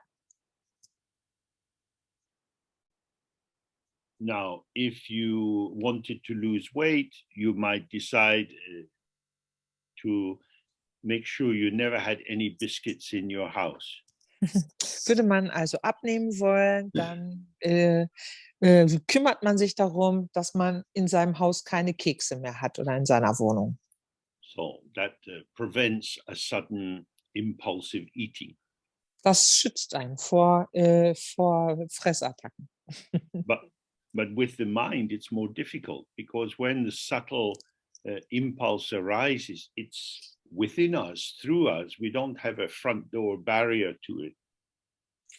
Aber wenn es um uns selbst geht, unseren Geist geht, dann ist es sehr schwierig, sich vor diesen subtilen Tendenzen zu verwahren, denn diese Impulse entstehen ja oder ergeben sich ja und falten sich in uns als wir selbst regelrecht. Wir haben keine Wohnungstür oder keine Haustür, wodurch wir sie draußen halten können. So if you had to wash your dishes by hand with cold water, it's likely that there's some subtle trace left on them. Muss man sein Geschirr mit kaltem Wasser abwaschen, dann ist es sehr wahrscheinlich, dass da Spuren zurückbleiben, auch wenn sie noch so fein sind. So in the Dzogchen tradition, the mind is described as having these two aspects: primordial purity and instant presence or co-emergence. Und wenn der Dzogchen-Tradition man den Geist beschreibt, sagt man, er verfügt ursprünglich eben über diese zwei ursprünglichen Aspekte der ursprünglichen Reinheit und der spontanen Präsenz. Primordial purity is the purity that has never been defiled. Die ursprüngliche Reinheit ist die Reinheit, die nie verunreinigt gewesen ist. But when we're starting from our current confusion, we can achieve the purity which is free of defilements. Gehen wir aber von dem Begriff der Verwirrung aus, können wir eine Reinheit erreichen, die frei von Verschmutzung ist. But somehow there's a subtle limitation in this that, oh yes, it's clean now because I cleaned it. Darin ist quasi immanent vorhanden diese Idee, jetzt ist es rein, weil ich es gesäubert habe. So in the deeper practice in Dzogchen, we want to dissolve the purity which is free of defilements into the ground primordial purity. Im Dzogchen möchten wir diese Reinheit ohne jedwede Verunreinigung quasi zurück integrieren in den Urgrund, der ursprünglich rein ist. Because as long as you go on a path going from one stage to another stage, there is a sense of progress or production or having achieved something. Solange man sich auf einem Weg befindet, der über verschiedene Stadien den Prozess verfolgt, ist das immer damit verbunden, dass man Fortschritte macht, dass man bestimmte Ziele erreicht oder Teilpunkte erreicht. And this gives the subtle, this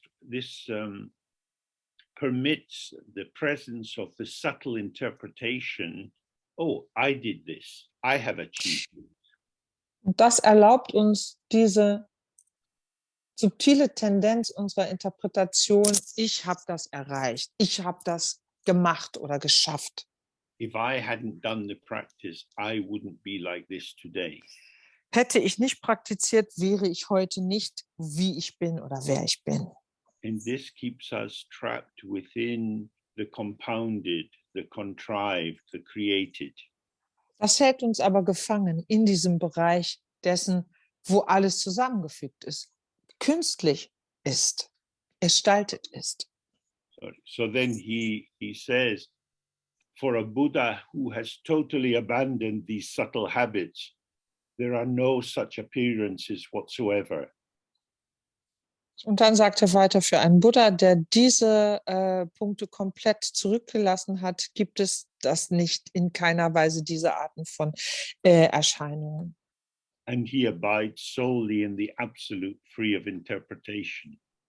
Und daher verweilt er ausschließlich vollkommen frei, in diesem absoluten vollkommen frei von jedweder Interpretation. So this is an encouragement to us. Das soll uns ermutigen. to trust that relaxing and releasing will bring us to the original uncontaminated purity. Soll uns dazu ermutigen, wirklich dadurch, dass wir uns entspannen und locker lassen, loslassen, uns das automatisch zu dieser ursprünglichen Reinheit bringt oder in die ursprüngliche Reinheit bringt. These are the two main paradigms in Dharma. Das sind quasi im Dharma die Hauptmuster sozusagen. There are the paths of the cause. Es gibt die Pfade der Ursachen. Meaning you have a potential to get enlightened, and if you work on that cause and develop it, you can become enlightened. Das bedeutet, es wird davon ausgegangen, dass man das Potenzial der Erleuchtung in sich trägt. Und wenn man an den Ursachen arbeitet für die Erleuchtung, man dann oder an diesen Ursachen oder diese Ursachen entwickelt, dann auch letztendlich Erleuchtung verwirklichen wird. But we also have the vehicles or the ways of proceeding of the result. Wir haben aber auch das Fahrzeug oder die Fahrzeuge, die das Ergebnis, das Resultat als Pfad benutzen. With this, we bring ourselves close to the result. Mit diesen Methoden bringen wir uns dem Resultat selbst näher. The mind from the very beginning has the nature of Buddha. Der Geist hat von Anfang an die Natur des oder das Wesen von Buddha. But this is hidden for us. Uns ist das aber verborgen. We don't need to make Buddha or Buddhahood. Wir müssen Buddha oder Buddhaschaft nicht erschaffen. We need to stop blinding ourselves to our own presence as Buddha. Stattdessen müssen wir aufhören, blind zu sein für unsere eigene Präsenz als Buddha. So this latter paradigm is the one that we follow in Dzogchen. Und dieses zweite methodische Muster, das ist das, was wir im Dzogchen benutzen. So then he says, to believe that the ordinary world and its inhabitants are real is the false relative. Er sagt dann weiter, die Vorstellung, dass die gewöhnliche Welt und ihre Bewohner tatsächlich vorhanden sind, ist eine falsche Beziehung, eine falsche relative Wahrheit. And that's because as soon as you see something as real, you need to work out what it is. Das hängt damit zusammen, sobald man etwas als tatsächlich vorhanden betrachtet, man auch dann natürlich herausfinden muss, was es ist und wie es ist. The traditional challenge from a soldier on guard duty at nighttime traditionell wird ein Soldat, der in der Nacht Wache halten muss, folgendermaßen herausgefordert sich sehen. they shout, friend or foe. Ach so, wenn da jemand kommt, wird immer gerufen, Freund oder Feind. So that's what we do. We look at Das the machen, world, friend or foe, like or not like. das ist das, wie wir in die Welt hineingehen. Wir gucken immer, ist das etwas, was wir mögen oder was wir nicht mögen. And this fragments the world. Und das bricht die Welt in Teile, fragmentiert die Welt. Not only is there a differentiation of patterns of appearance, shapes and colors and so on, Da wird ja nicht nur unterschieden in den verschiedenen Erscheinungsmustern von Farben und Formen und so weiter, but they're reified into seemingly self-existing things. sondern sie werden als scheinbar aus sich selbst heraus existente Dinge solidifiziert. Which we then take to have intrinsic qualities. Und dabei gehen wir davon aus, dass sie wirklich inhärente, innewohnende Qualitäten haben. oder Eigenschaften. At the moment in Tigray and this border area of Ethiopia, there is a famine. Im Moment gibt es an der Grenze, im Grenzgebiet Tigray von Äthiopien eine Hungersnot.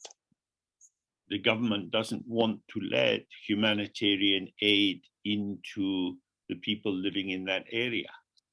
Und die Regierung möchte nicht, dass die Menschen, die in dieser Region wohnen, von humanitärer Hilfe erreicht werden. Well, why would we feed our enemies? Warum sollen wir unsere Feinde mit Nahrung versorgen? Well, we might say, yeah, but these are children. They are innocent. Wir könnten ja vielleicht einwenden, Mann, das sind Kinder, die sind doch unschuldig. But from the point of view of a binary opposition, the children of my enemies are enemy children. Aber von dieser Vorstellung, dass es einfach nur ein für mich oder gegen mich gibt, sind die Kinder meiner Feinde die nächsten Feinde. So we might say all sentient beings or all human beings are entitled to safety and protection and food. Wir könnten natürlich behaupten, dass allen fühlenden Wesen das einfach zusteht, dass sie in Sicherheit leben, dass sie geschützt sind, dass sie Nahrung bekommen. But inside this false relative, I know who you are. You tried to kill our people. You are the enemy. You must die. You, your wife, your children, your mother, all of you.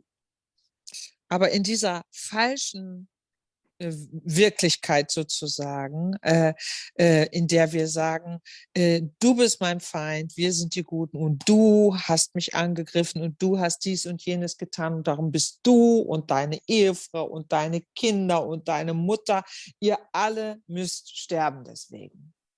We see this throughout history, all across the world. When one group is clear that the other is intrinsically bad or dangerous, then the conclusion is we need to get rid of them. Die ganze Weltgeschichte, egal wo und überall zu allen Zeiten, zeigt immer wieder, dass sobald eine feste Meinung da ist innerhalb einer Gruppe, dass eine andere Gruppe aus sich heraus und definitiv schlecht und gefährlich ist, dass diese dann beseitigt werden muss. And the more both sides in a conflict arrive at a fixed definition of the negative qualities of the other side, then negotiation becomes impossible. Und je mehr in einem Konflikt diese gegenseitigen Seiten festschreiben, welche furchtbaren und schrecklichen negativen Anteile jeweils die andere Gegenseite hat, desto weniger werden Verhandlungen und Gespräch möglich. Of course, human beings have many, many things in common. Natürlich haben Menschen vieles gemeinsam. In fact, the majority of our qualities are very similar. Tatsächlich ähneln sich die meisten unserer Eigenschaften sehr. But this is irrelevant when the strong definition that you are my enemy has come into play. Sobald ich aber dich als meinen Feind ausgemacht habe, wird das irrelevant.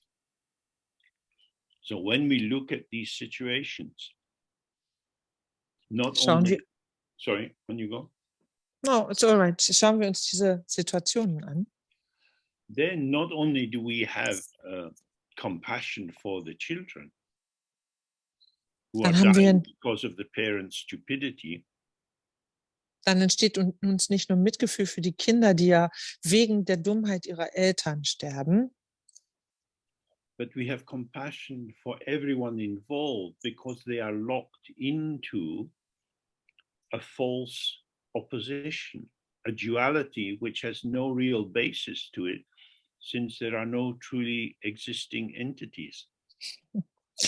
dann entsteht in uns darüber hinaus auch Mitgefühl mit allem und jedem, der in dieser Falle der falschen Vorstellung von Wirklichkeit gefangen sitzt, die ja in keiner Weise eine echte Basis über eine wirkliche oder tatsächliche Basis verfügt. So he's saying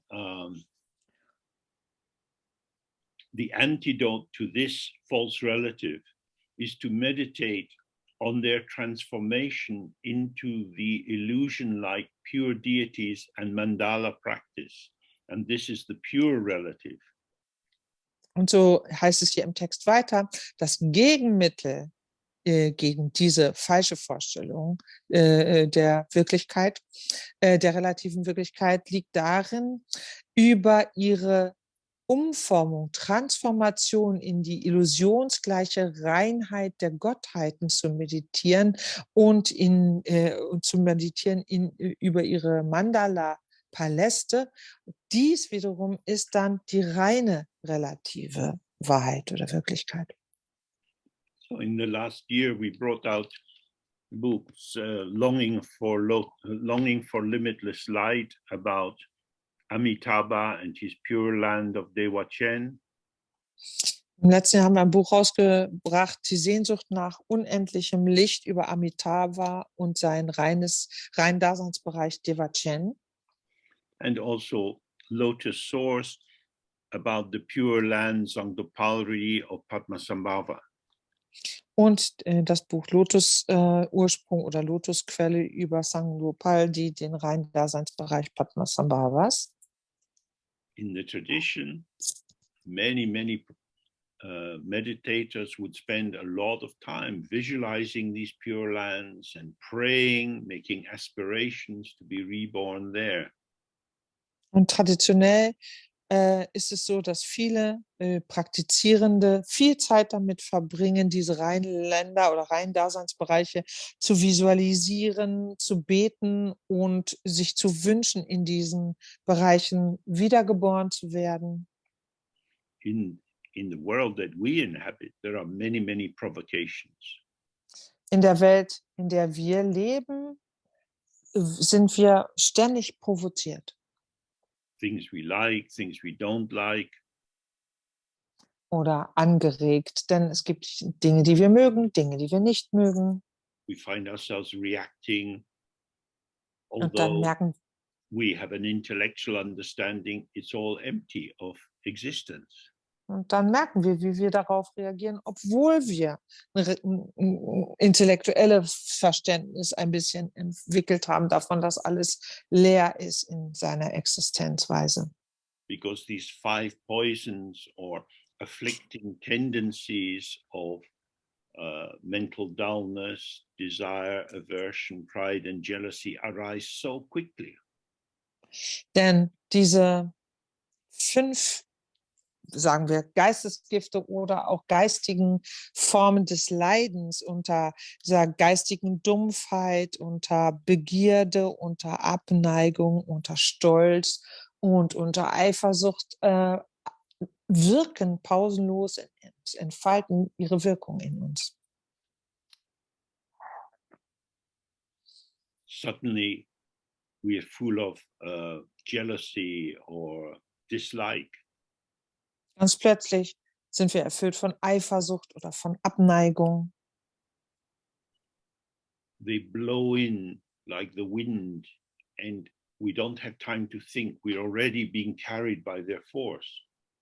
Wie ein Wind kommen sie zu uns und ohne dass wir es merken oder bevor wir es noch merken, werden wir schon von ihnen davongetragen. Now, we might hope that we're going to get enlightened in one lifetime. Vielleicht hegen wir die Hoffnung, dass wir innerhalb einer Lebenszeit Erleuchtung verwirklichen. But the years go by. Aber die Jahre vergehen. We're all quite busy with this and that. Und haben ständig zu tun mit diesem und jenem. The time we actually give to practice is maybe not so much. Und vielleicht widmen wir nicht so sehr viel Zeit dem Praktizieren. So that's why thinking of where we might go when we die is very important. Darum ist es wichtig, dass wir darüber nachdenken, wo wir eigentlich hingehen, wenn wir sterben. Because the thing about the Pure Lands is that there are places where their illusory nature is upfront. It's the simple truth. Denn die reinen Länder zeichnen sich wirklich dadurch aus, dass ihre Wesensart des Illusionär zu sein ganz klar und deutlich zu sehen ist. We are illusion in the realm of illusion. Wir sind Illusion im Reich der Illusionen. There is nothing real here. Hier gibt es nichts Tatsächliches.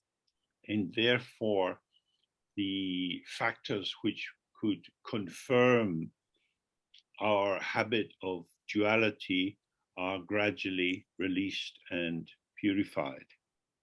Darum lösen sich Zug um Zug die Faktoren auf, die unsere dualistischen Vorstellungswelt stützten und erzeugen. Dharma centers are full of politics.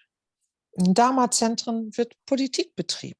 Buddhist countries have lots of corruption and bad behavior.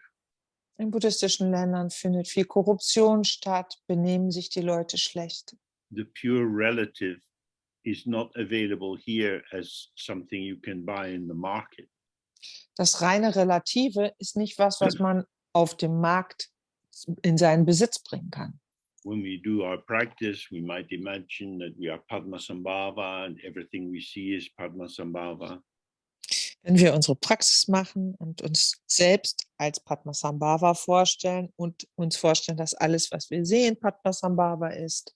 But unless we're in a long retreat, we're having to interact with people who have no idea about Padmasambhava and who think they know who we are.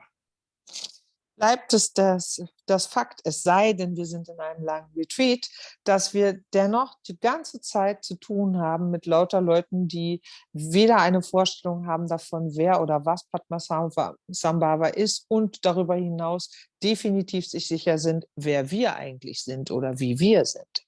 So we need to have faith in our practice, but also to avoid a spiritual pride that we can somehow deal with all the provocations that arise. Darum ist es für uns notwendig, dass wir Vertrauen haben in unsere Praxis, gleichzeitig uns aber verwahren vor einer Art spirituellen Stolzes, der in uns geknüpft ist an die Vorstellung, dass wir allem an Reizen in unserem Alltag widerstehen könnten. So now he goes on to look at the absolute truth. Jetzt geht er hier weiter und betrachtet die absolute Wahrheit. That which just is. Das, was einfach ist. So he says the essence of the absolute is all-encompassing space free of interpretation. Darum fährt er hier fort und sagt, dass die Essenz des Absoluten alles durchdringender Raum ist, ohne jede Art von Interpretation. So all-encompassing space here is my translation for the Dharma Dhatu. Alles umfassender Raum ist hier in diesem Text meine Übersetzung für Dharma Dhatu. Space has no top or bottom, side. It has no limit anywhere. Raum hat ja weder oben noch unten noch irgendwelche Seiten noch irgendwelche Begrenzungen. It is all-encompassing because if there is no boundary of inside and outside, everything is of itself within. Und er ist deswegen allumfassend, weil wenn es keine Grenzen gibt, kein Innen und kein Außen sozusagen, natürlicherweise alles Teil davon ist. What is within this space? Was ist denn in diesem Raum, in dieser Weite? Everything. Alles. Our bodies, our thoughts, our memories, our friends, our parents, the taxis, the cars, everything. Unser Körper, unsere Form, unsere Gedanken, unsere Erinnerungen, unsere Eltern, unsere Steuern, alles. All phenomena are within the space of emptiness.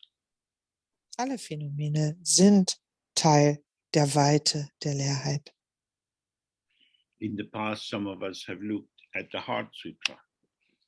Einige von uns haben sich in der Vergangenheit mit der Herzsutra beschäftigt, Where it's saying that everything which you experience, whether it seems material or mental, is inseparable from emptiness because it lacks an inherent existence which would keep it apart from emptiness. wo gesagt wird, dass alles, was wir erleben, ne, gleich ob es materiell oder geistige Phänomene sind, sie untrennbar sind von der Leerheit, weil ihnen nichts zu eigen ist, was so eine Trennung von der Leerheit auslösen würde. Empty or emptiness means the quality of not having anything in it. Leer bedeutet die Eigenschaft, keinen Inhalt zu haben oder nichts in sich zu tragen. So, the traditional examples, the 12 images of illusion, like the mirage on the summer's road, the reflection of the full moon on water, a rainbow in the sky. Und es gibt ja die Beispiele dafür, die diese Leerheitsnatur verbildlichen sollen. Zum Beispiel wie eine Luftspiegelung, wie der Vollmond, der sich im Wasser spiegelt, wie ein Regenbogen am Himmel. We see something, but it's not a something. Wir sehen etwas, aber dieses etwas ist kein Ding, keine Sache.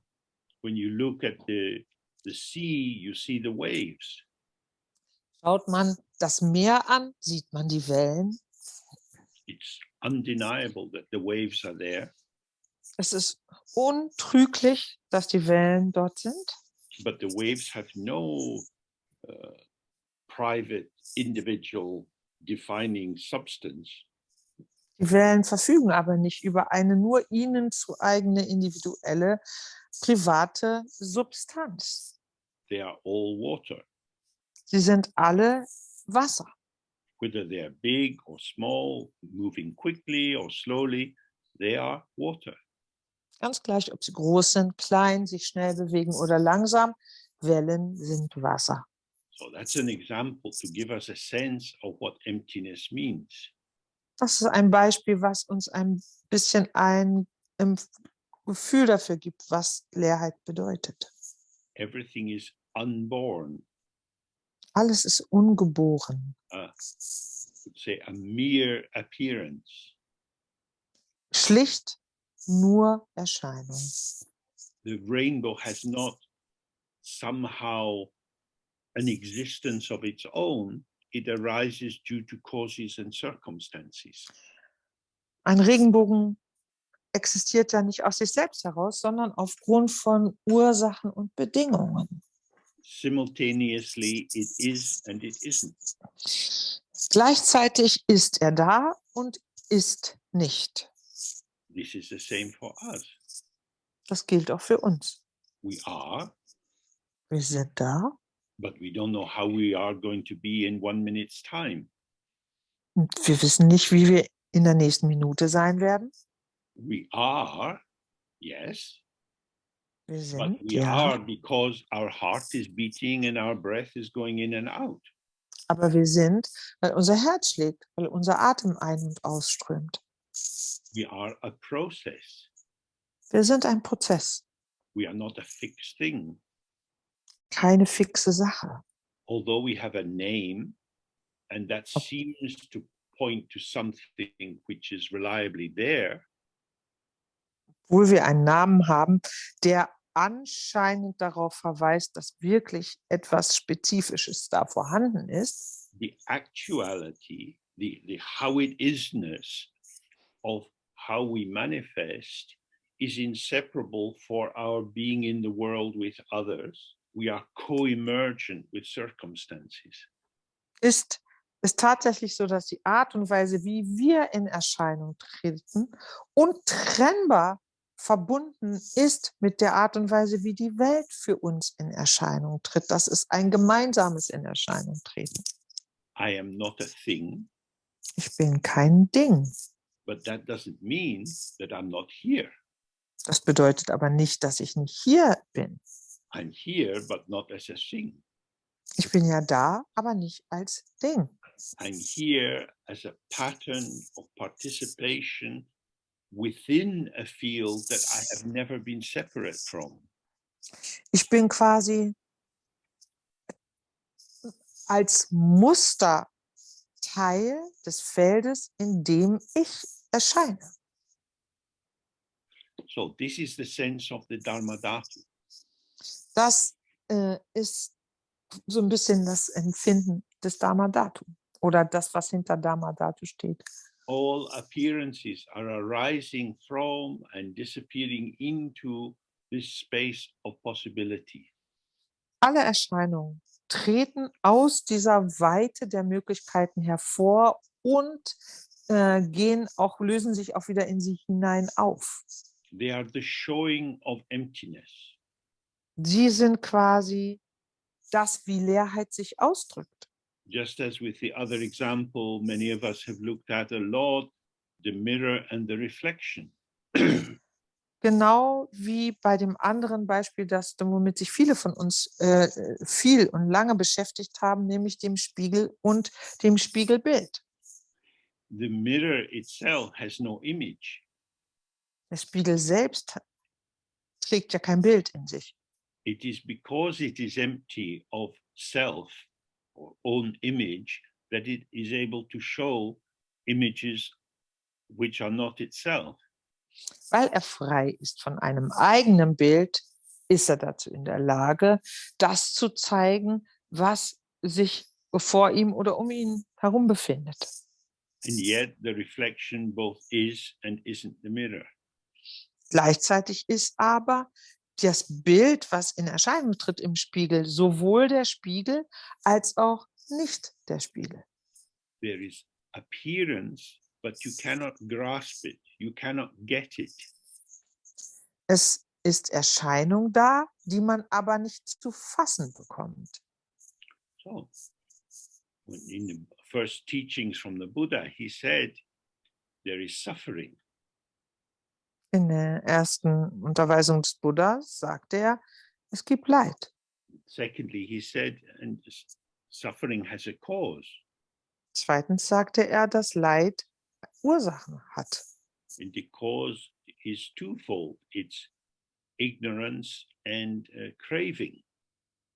Und dass diese Ursache aus zwei Aspekten besteht, nämlich sowohl der Unwissenheit wie auch dem Verlangen. It's ignorance of the way all forms arise in interdependence. Unwissend dessen, dass alle Formen abhängig voneinander in Erscheinung treten.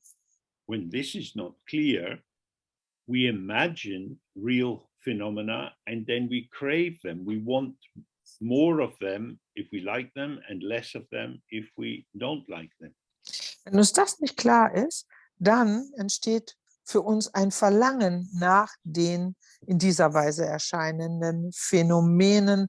Wenn wir sie besonders mögen, wollen wir unbedingt mehr davon haben. Wenn wir sie nicht mögen, wollen wir versuchen, sie zu verhindern oder wegzukommen. So, with the absolute truth, we see directly that everything is illusory display. Mit der absoluten Wahrheit erkennen wir einfach diese illusionsgleiche das Spiel der Erscheinung in allem, sofort und direkt. Intensity doesn't prove existence. Nur weil etwas intensiv ist, beweist das nicht dessen Existenz. If I was being interrogated by some unpleasant police, würde ich zum Beispiel von einem unangenehmen Polizisten oder Polizistin verhört werden, they might shine a very bright light in my eye. dann würden die vielleicht eine ganz helle Lampe in mein Gesicht halten. I feel attacked. Und dann fühle ich mich angegriffen. I'm attacked by a process. Ich werde aber angegriffen von einem Vorgang. ungraspable light is impacting me. Nicht zu fassendes Licht hat eine Wirkung auf mich. The fact that there is an impact doesn't mean that light exists as something. Dass etwas auf mich eindringt, diese Tatsache, bedeutet nicht oder weist nicht darauf hin, dass Licht als Ding oder Sache existent wäre. So this is important when we look at ourselves, Das ist wichtig, wenn wir uns selbst betrachten. when we feel sad or lonely or that we failed or Wenn very wir, happy. wenn wir beispielsweise uns einsam fühlen oder traurig oder das Gefühl haben, wir sind gescheitert oder wenn wir sehr glücklich sind. The intensity of these emotions seems to establish that something real is going on. Diese Intensität dieser Empfindungen, dieser Regungen weist für uns darauf hin, dass da scheinbar was wirklich echt Existentes sich abspielt. The intensity of the bad feeling seems to prove that there is a real thing which has caused it. Und diese Intensität des schlechten Gefühls scheint zu beweisen, dass es da wirklich etwas Tatsächliches gibt, was dieses schlechte Gefühl bei uns ausgelöst hat. But this is a false interpretation. Das ist eine falsche Interpretation. Actually, the intense feels intense. Tatsächlich fühlt sich Intensität intensiv an. That's it. Punkt. If I stick my hand into the fire, Halte ich meine Hand ins Feuer, it will burn. dann wird sie verbrennen. Something is happening.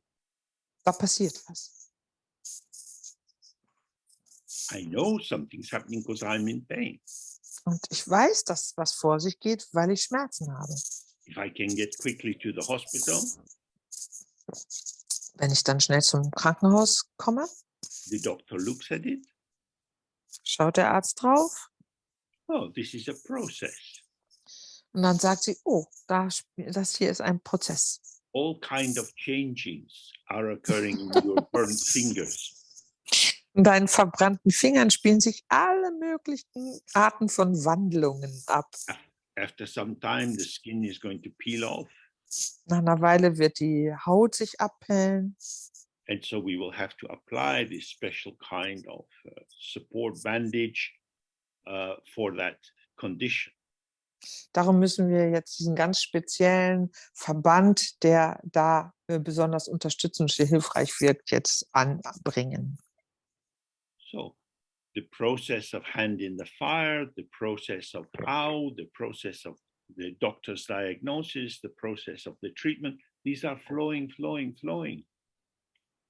Dieser Vorgang der verbrannten Hand, der Vorgang, dass es weh tut, der Vorgang, dass man ins Krankenhaus geht, dass der Arzt als Vorgang eine Behandlung vornimmt, das ist ja ein unausgesetzter Fluss, der sich immer weiter voran bewegt, oder der sich immer weiter bewegt. I burned my hand. Ich habe mir die Hand verbrannt. I'm so stupid. Ich bin so dumm. These are solidifying conclusions. Das sind Schlussfolgerungen, die diesen Prozess verfestigen. They're referring to processes. Denn in Wirklichkeit beziehen sie sich ja auf Vorgänge. But the conclusion hides the dynamic nature of the process. Die Schlussfolgerung aber, die lässt die dynamische Natur dieser Prozesse nicht mehr erkennen. So this is what he's saying, is that this space within which these events are arising and passing is essentially free of interpretation. Das ist das, was er sagt, nämlich dass dieser weite Raum, in dem all diese Prozesse aufkommen und wieder vergehen, frei sind von jedweder Art der Interpretation. The interpretation comes after the moment of the event. Interpretation kommt immer erst anschließend ans Ereignis. You are interpreting your concept of the event. Man interpretiert seine Vorstellung, sein Konzept von diesem Ereignis. The immediacy is mediated through conceptualization. Durch diese Konzeptualisierung wird die Unmittelbarkeit vermittelt. He's saying the absolute is not like that. There is nothing to think about, and so there is no thinking. Er sagt also, dass das absolut frei ist davon, ohne Gedanken. Deswegen gibt es auch kein Denken, weil es keine konzeptuellen Vorstellungen sind, die dort existieren. Now, we are trained to believe that thinking is the main vehicle of establishing truth and clarity. Wir sind aber daran gewöhnt, dass Denken für uns die Hauptmethode ist, mit der wir die Klarheit hinsichtlich dessen, was ist und was nicht ist, erlangen können. But in Dharma, we learn to turn towards the intrinsic illumination of the Absolute. Im Dharma aber lernen wir uns dieser intrinsischen Klarheit des Absoluten zuzuwenden. The clarity of the Absolute is immediate, whereas the clarity generated by dualistic consciousness organizing thoughts is always mediated and linear. Die Klarheit des Absoluten ist immer unmittelbar, während hingegen aber das sich Gedanken machen über die Klarheit, das heißt Bedeutung zuzuweisen in Form von Gedanken, grundsätzlich eine Vermittlung ist. Das ist mittelbar. Then he says, this Absolute is indistinguishable from the essence of the two aspects of the relative, the pure and the false.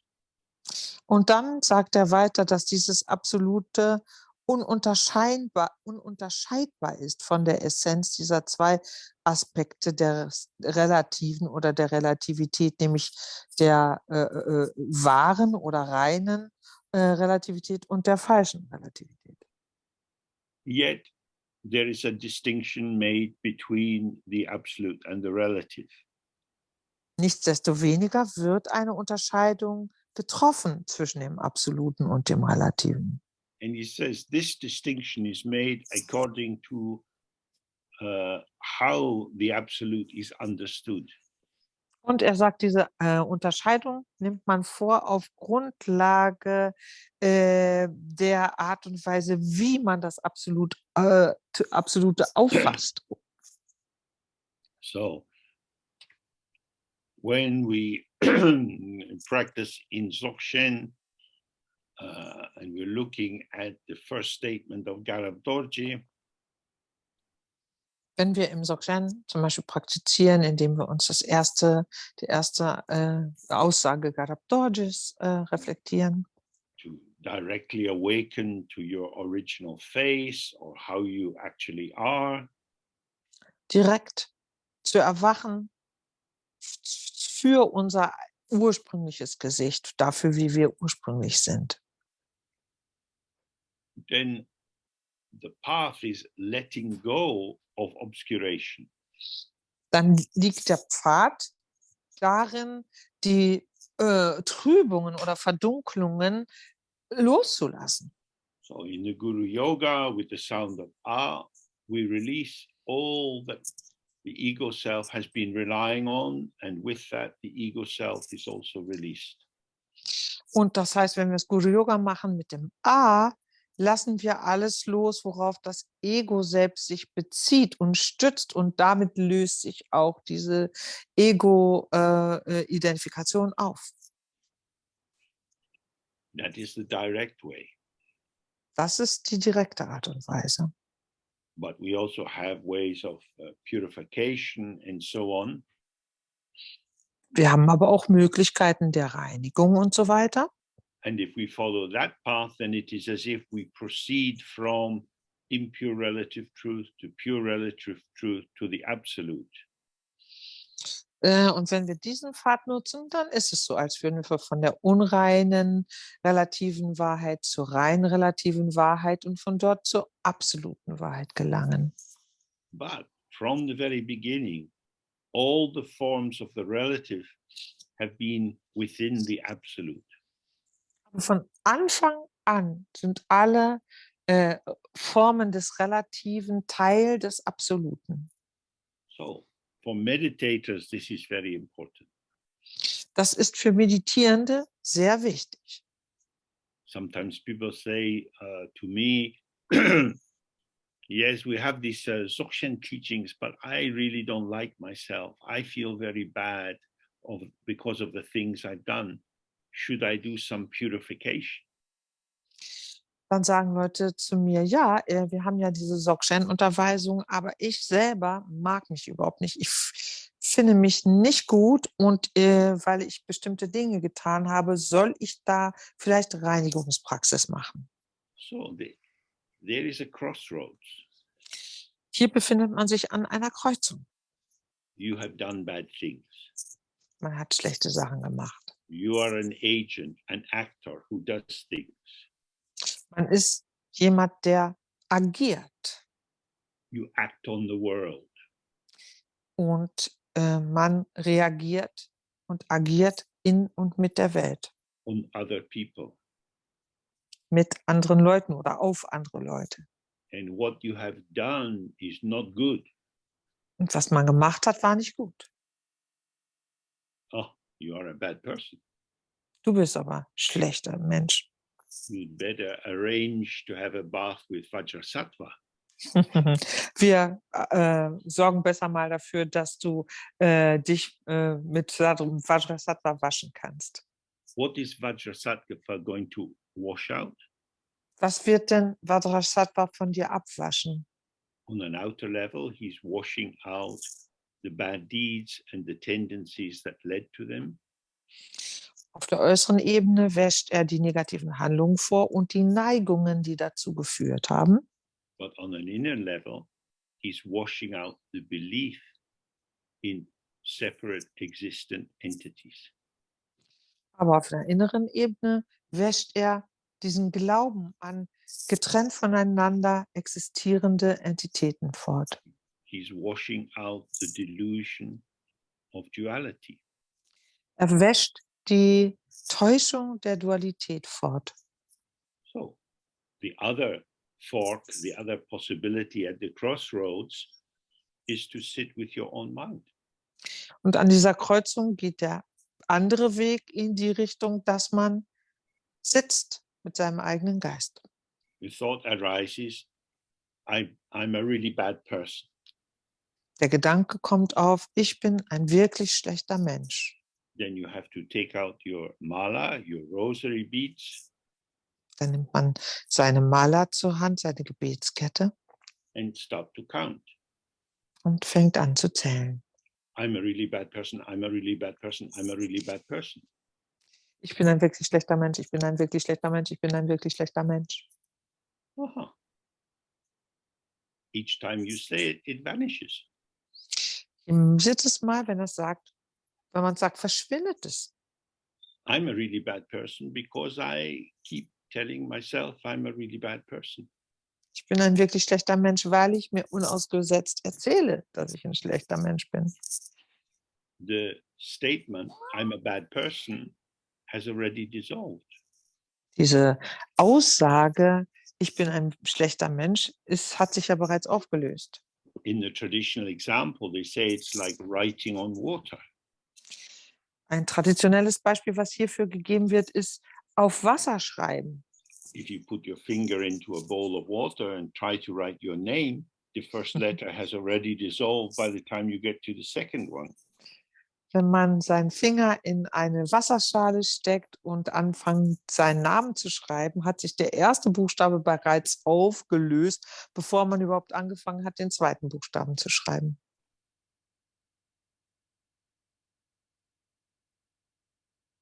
What is it that's establishing the truth that I am a bad person? Was bestätigt denn die Wahrheit, dass ich ein wirklich schlechter Mensch bin? It is my own belief. Mein eigener Glaube daran. It's an interpretation. Das ist eine Interpretation. And as he said, all-encompassing space is free of interpretation. Und er sagt ja hier, der allumfassende Raum ist frei von Interpretation. So your own belief that you're a bad person is what keeps you separate from the inherent or intrinsic purity of the mind. Das heißt, was uns von unserem Geist innewohnenden ursprünglichen Reinheit trennt, ist unser eigener Glaube daran, dass wir ein schlechter Mensch sind. But I did that bad thing. Mann, aber ich habe doch diese schlechte Sache gemacht. The doing of the bad thing arose due to causes and conditions. Dass du diese schlechte Sachen gemacht hast, begründet sich in Ursachen und Bedingungen. Don't be so proud. Sei nicht so stolz. It's not all up to you. Das hängt nicht alles nur von dir jetzt ab. Your conceptualization was part of the deed. Deine Idee, deine Konzeptualisierung war Teil dieser Handlung, But many other factors were involved. aber da waren auch noch viele andere Faktoren mit im Spiel. All patternings of phenomena arise from causes. Alle Muster der Phänomene entstehen aufgrund von Ursachen. They have no inherent existence. Sie haben keine eigenständige Existenz. Now, we have to be very careful here. Hier müssen wir aber sehr achtsam sein. A bad deed was done, Eine negative Handlung ist ausgeführt worden, but nobody did it. aber niemand hat sie ausgeführt. That could be ethically very unhelpful as a proposition. Als Ausgangspunkt oder Aussage oder Zuweisung könnte das ethisch problematisch sein. Well, it's not my fault. I didn't do it. Es ist ja nicht meine Schuld, ich habe es ja nicht gemacht.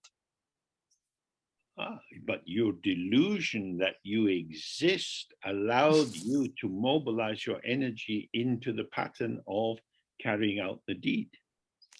Aber deine Täuschung, dass du wirklich existent bist, hat deine Energie in diese Richtung aktiv werden lassen, dass du letztendlich diese Handlung ausgeführt hast. Okay, but don't blame me. Delusion did it. Okay, aber dann bin ich ja immer noch nicht schuld, denn es ist die Täuschung, die das gemacht hat. Okay, I'm going to give you a box.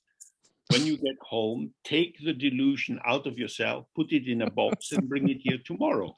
Okay, ich gebe dir jetzt eine Schachtel mit. Bitte, wenn du zu Hause bist, dann nimm diese Täuschung aus dir raus, pack sie in diese Schachtel und bring sie mir morgen mit.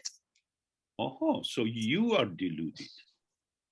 Oh, okay, du bist verblendet. So sit with your mind and the delusion will liberate because all arising things vanish. Dann sitz präsent mit deinem Geist.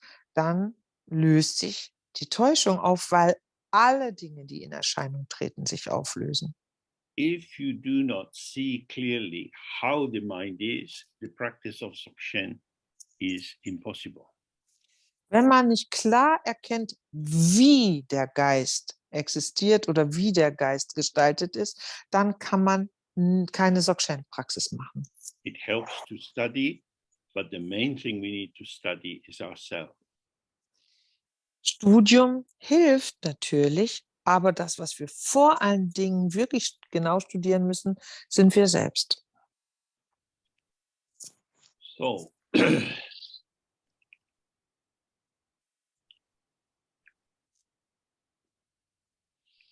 if we're taking this graded approach, seeing how we take appearances to be real, including ourselves, and we have many strong feelings arising from this. Wenn wir also diesen stufenweisen Ansatz jetzt mal nutzen und erkennen, wie wir die Dinge, die in Erscheinung treten, als tatsächlich vorhanden begreifen und sich damit für uns viele, viele Empfindungen und Gefühle verbinden, then we need to see that there is no reality to this self-construct. müssen wir erkennen, dass dieses Konstrukt unserer selbst in dieser Form nicht tatsächlich existiert. So this is why we have all the many different practices on the path. We have refuge, bodhicitta, purification, mandala, nundro, and so on. Das ist der Grund, warum wir auf dem Pfad so viele methodische Möglichkeiten zur Verfügung haben. Zufluchtnahme, Bodhicitta, Reinigungspraxis, Mandala, Nöndro-Praxis und so fort. They are all ways of thinning our grasping onto impermanent appearances as if they were real. Die tragen alle dazu bei oder sind alles Methoden, wie wir unsere Gewohnheit, vergängliche Erscheinungen als tatsächliche vorhandene Existenz zu begreifen, immer weiter abschleifen. The quicker way to do this is through the practice of Tantra. Schneller geht es mit der Tantra-Praxis. The deities that we relate to in Tantra are all appearance and emptiness. Denn die Gottheiten, auf die wir uns beziehen im Tantra, sind alle Erscheinung und Leerheit. In the visualization, we attempt to see them as clearly as possible. In der Visualisation bemühen wir uns darum, sie so klar und deutlich wie möglich zu sehen. They are the appearance of emptiness.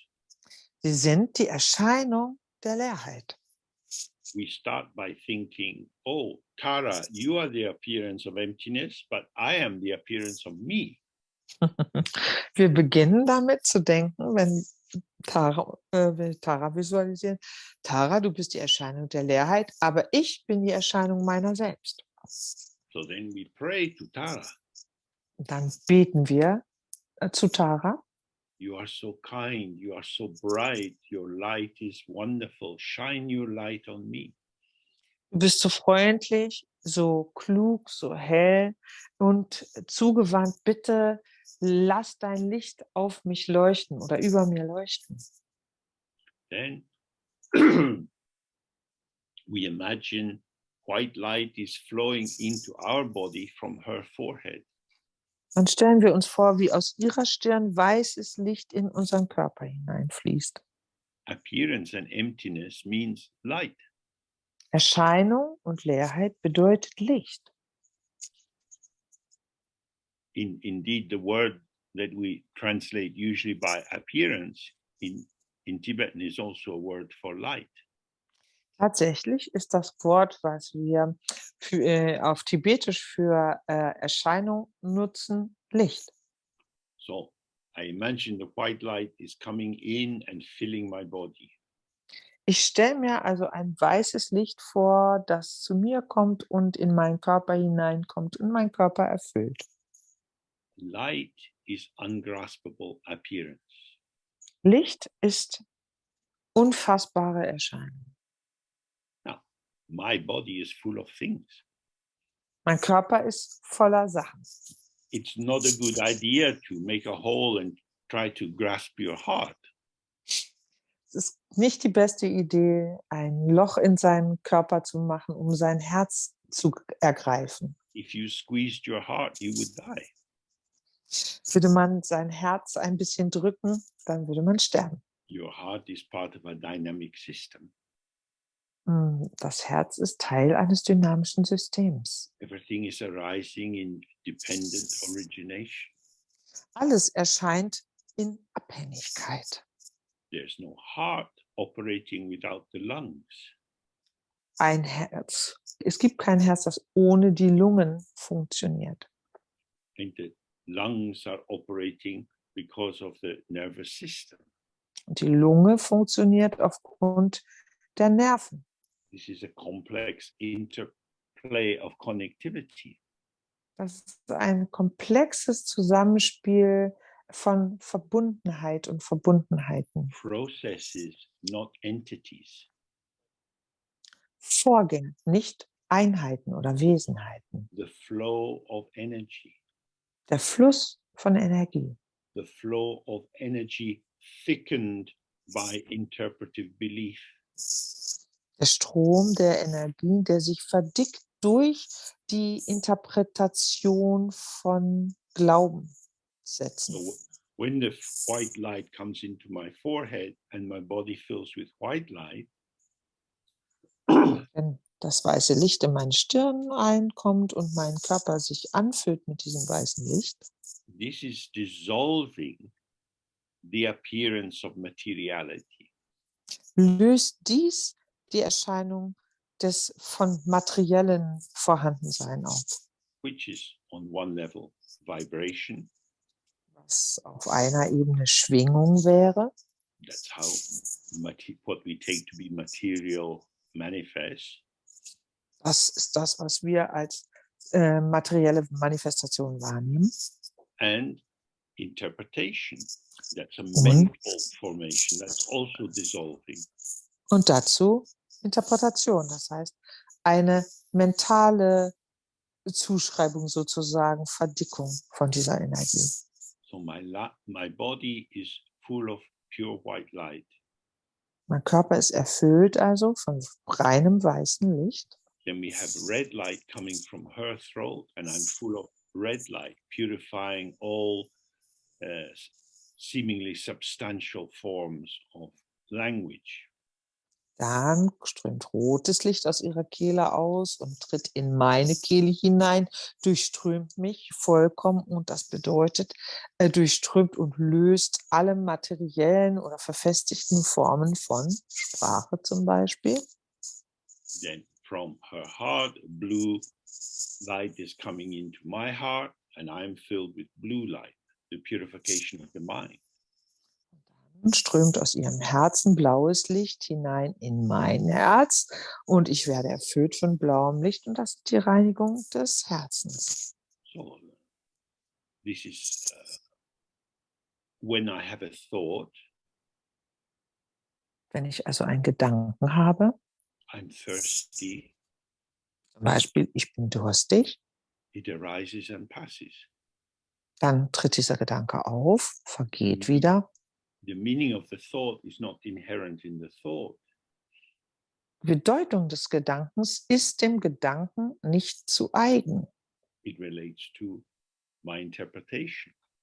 sondern bezieht sich auf meine Interpretation.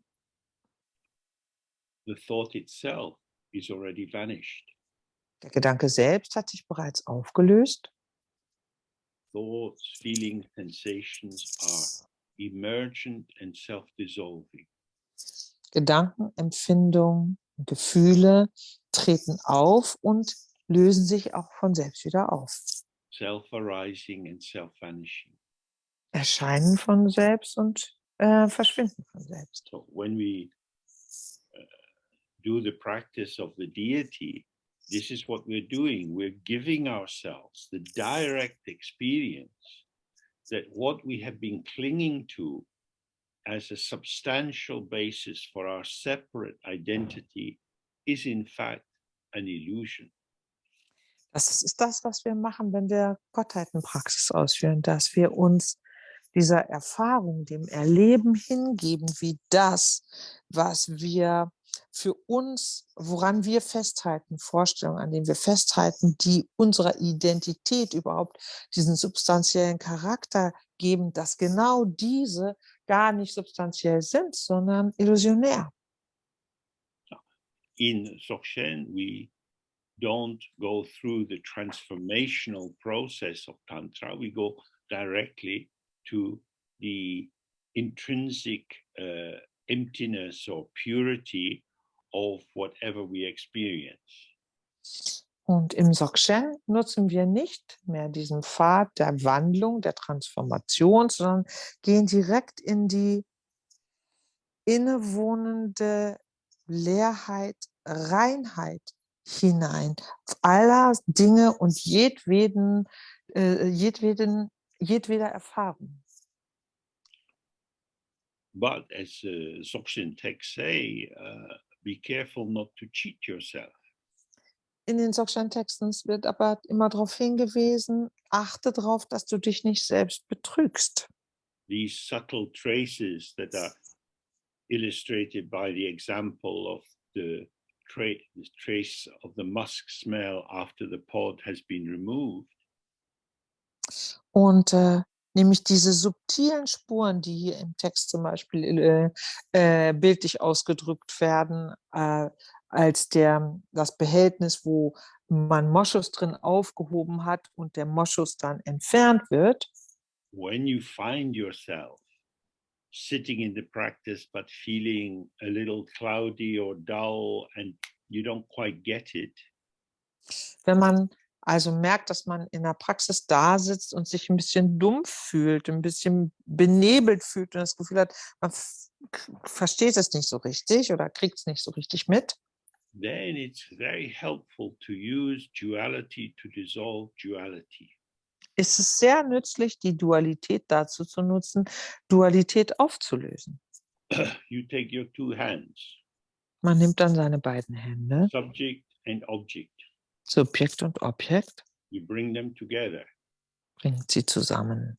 Now, not two hands, not one hand. Jetzt aber sind sie nicht mehr zwei Hände und aber auch nicht eine Hand. Hands are non-dual, subject and object are non-dual. Hände sind nicht dual, Subjekt und Objekt sind nicht dual. And we bring them to our heart and we pray. Wir bringen sie vor unser Herz und beten. I am lost. Ich bin verloren. I am lost. Ich bin verloren. Help me. Hilf mir. And when you pray like that, you empty yourself out. Wenn man so betet, leert man sich aus. No pride, no construction of identity. Kein Stolz, keine konstruierte Identifikation. Just a small voice crying in the wilderness. Einfach ein dünnes Stimmchen, das in der Wildnis weint Help. und ruft Hilfe. And when the heart opens, undefended, then Padmasambhava, Tara, and all the rest are there. Und wenn sich das Herz öffnet, man alle Verteidigungswelle hat fallen lassen, dann sind Padmasambhava, Tara, sie alle da. Devotion warms the heart and dissolves the ice formation of the separate ego. Hingabe wärmt das Herz und löst diese eisige Verkrustung der Form des Selbstegos auf. So it's important not to make a hierarchy of practices and say this is more important than that. Darum ist es so wichtig, Praktiken nicht in irgendeine Hierarchie einzubauen und zu behaupten, dies ist wichtiger als jenes. The most important thing is to see how you are tied in knots. Das Wichtigste ist, genau zu erkennen, wie man selbst sich in Verknotungen gefesselt hat. And you don't know how to untie them. Und dass man nicht weiß, wie man diese Knoten wieder aufkriegt. So we say, Tara, save me. Und dann sagt man, Tara, rette mich. Now, in Tibetan, her name is Droma, which means the savioress. Auf Tibetisch heißt sie Droma, die Retterin. So if you say, save me, she thinks, oh, that's my job, of course. Wenn man also ruft, rette mich, dann fühlt sie sich angesprochen und sagt, ja, das ist ja meine Aufgabe, klar. The Sambhogakaya, the pure realms of the deities, is always here. It's not somewhere else. Sambhogakaya, der reine Bereich der Gottheiten, ist immer hier, niemals irgendwo anders. Always available, Immer zugänglich. but hidden from us Uns zwar verborgen by our self-construct. durch die Konstruktion unserer Identifikation unseres Selbstes. dissolving the self-construct into the openness of devotion is a very quick way of awakening to the mind itself. Diese Selbstkonstruktion aufzulösen in der Hingabe ist ein unglaublich schneller Weg, seinen wahren Geist oder seine wahre Natur zu erkennen. So now we have a break for just under an hour and back at 2 o'clock English time. Und wir machen jetzt eine knappe Stunde Pause, deutsche Zeit 15 Uhr. Good. See you then. Ja, bis dann.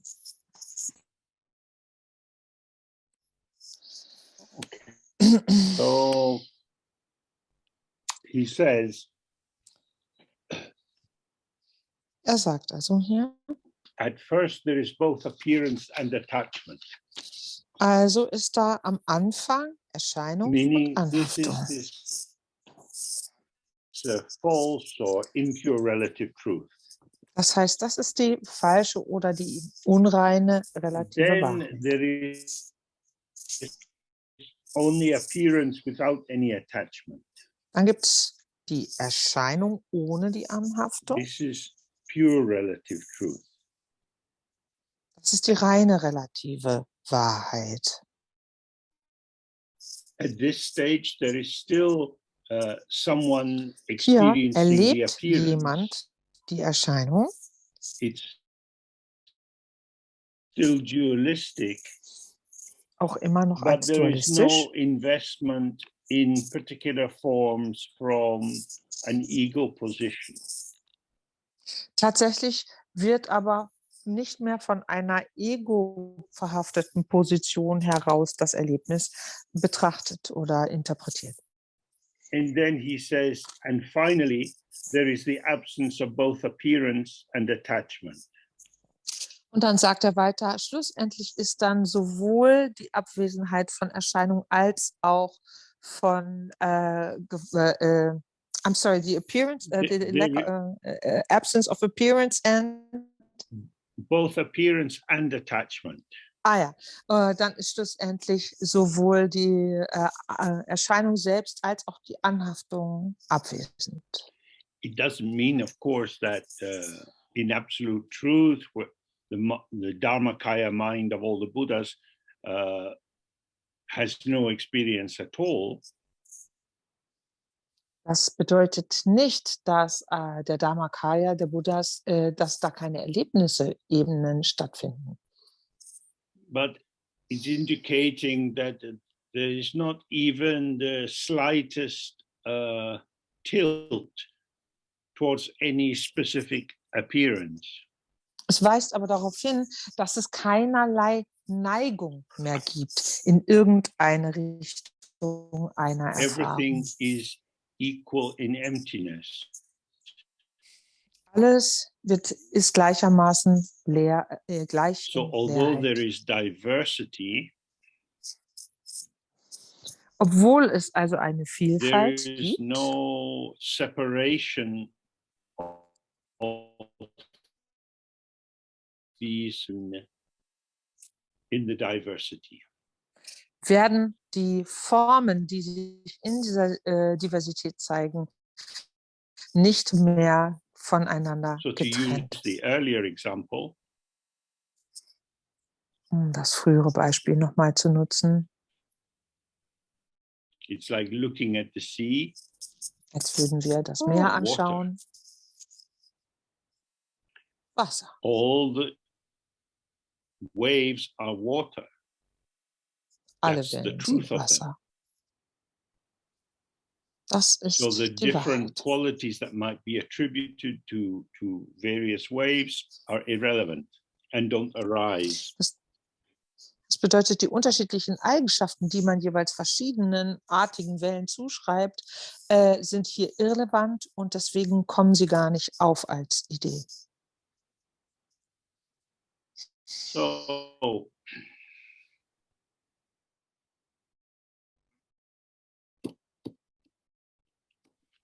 but when a conclusion arrives, place from that process of reification and judgment and so on, it's like it's like a freezing of the water.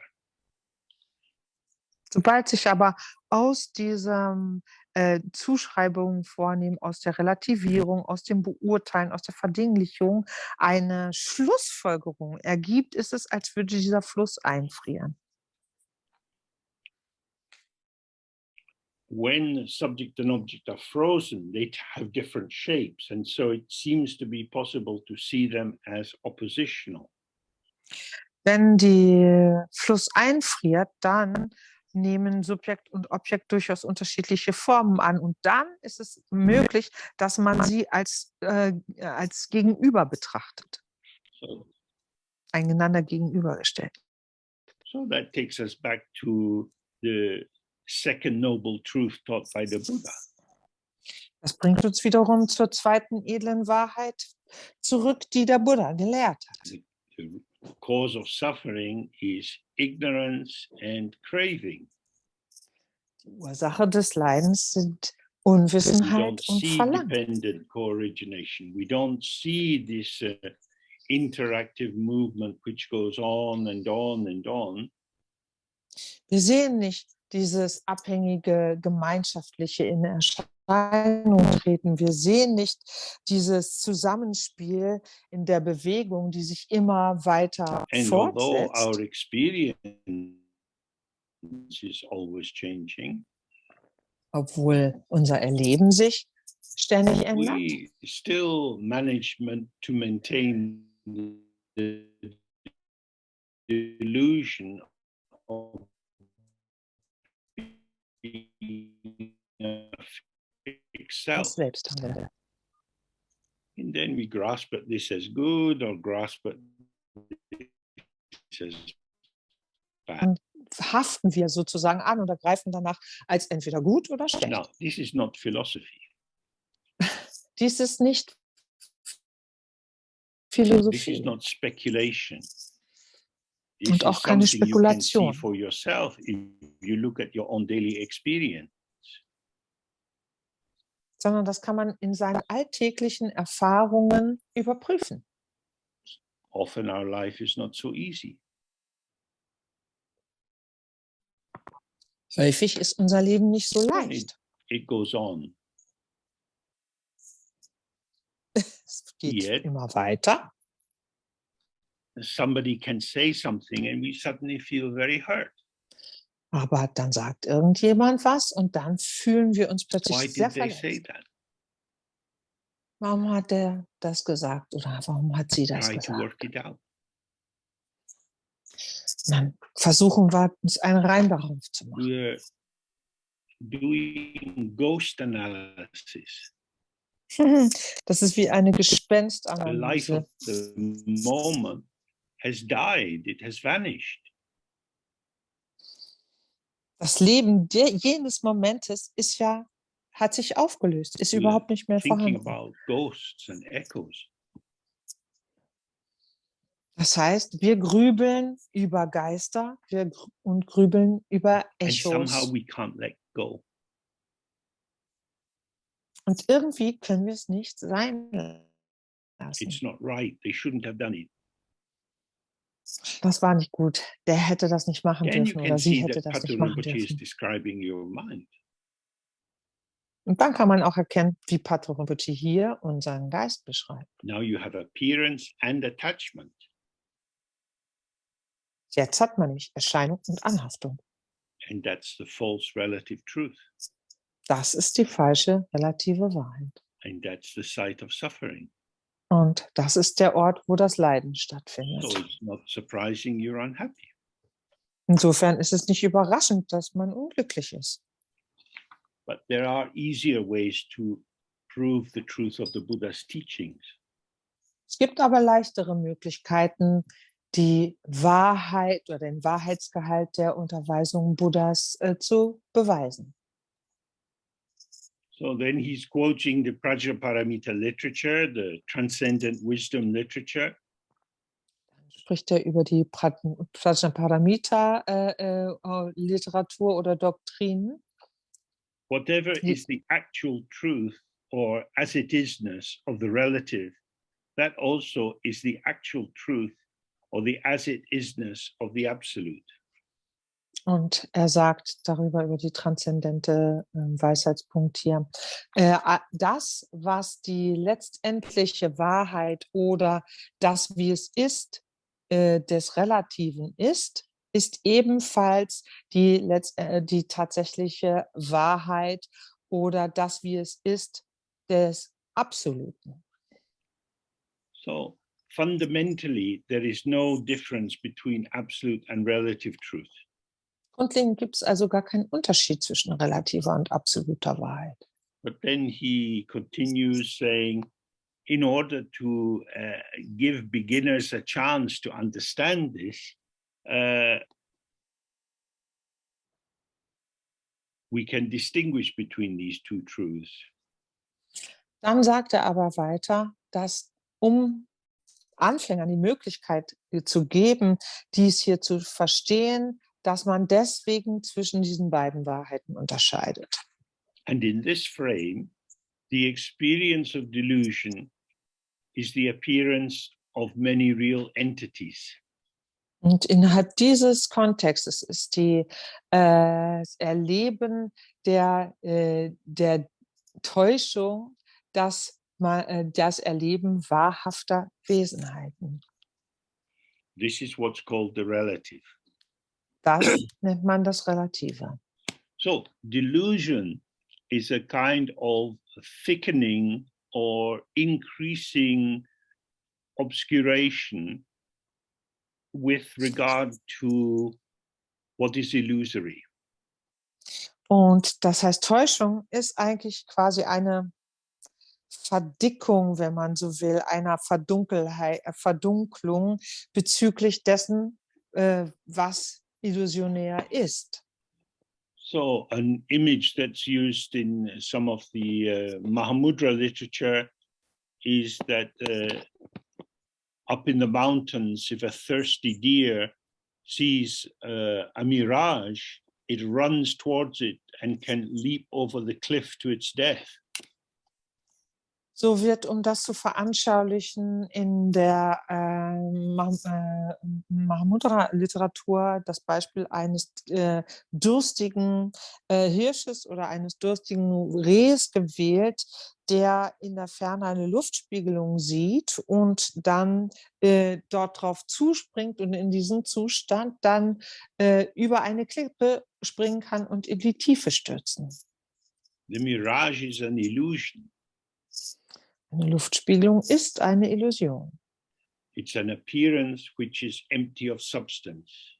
Eine Erscheinung, die ohne jede Substanz ist. But when we project our belief into it, oh, it really is water.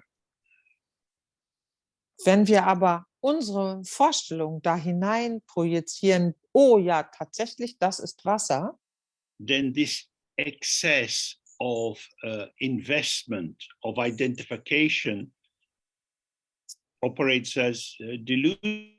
We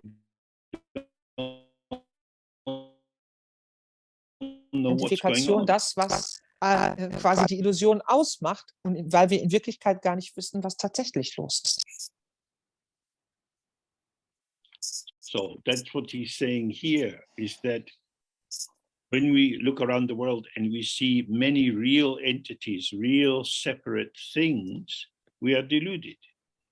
Das ist das, was er hier zum Ausdruck bringt, dass wenn wir uns in der Welt umschauen und uns alle Sachen als reale Einheiten und Wesenheiten vorkommen, das ist die Täuschung.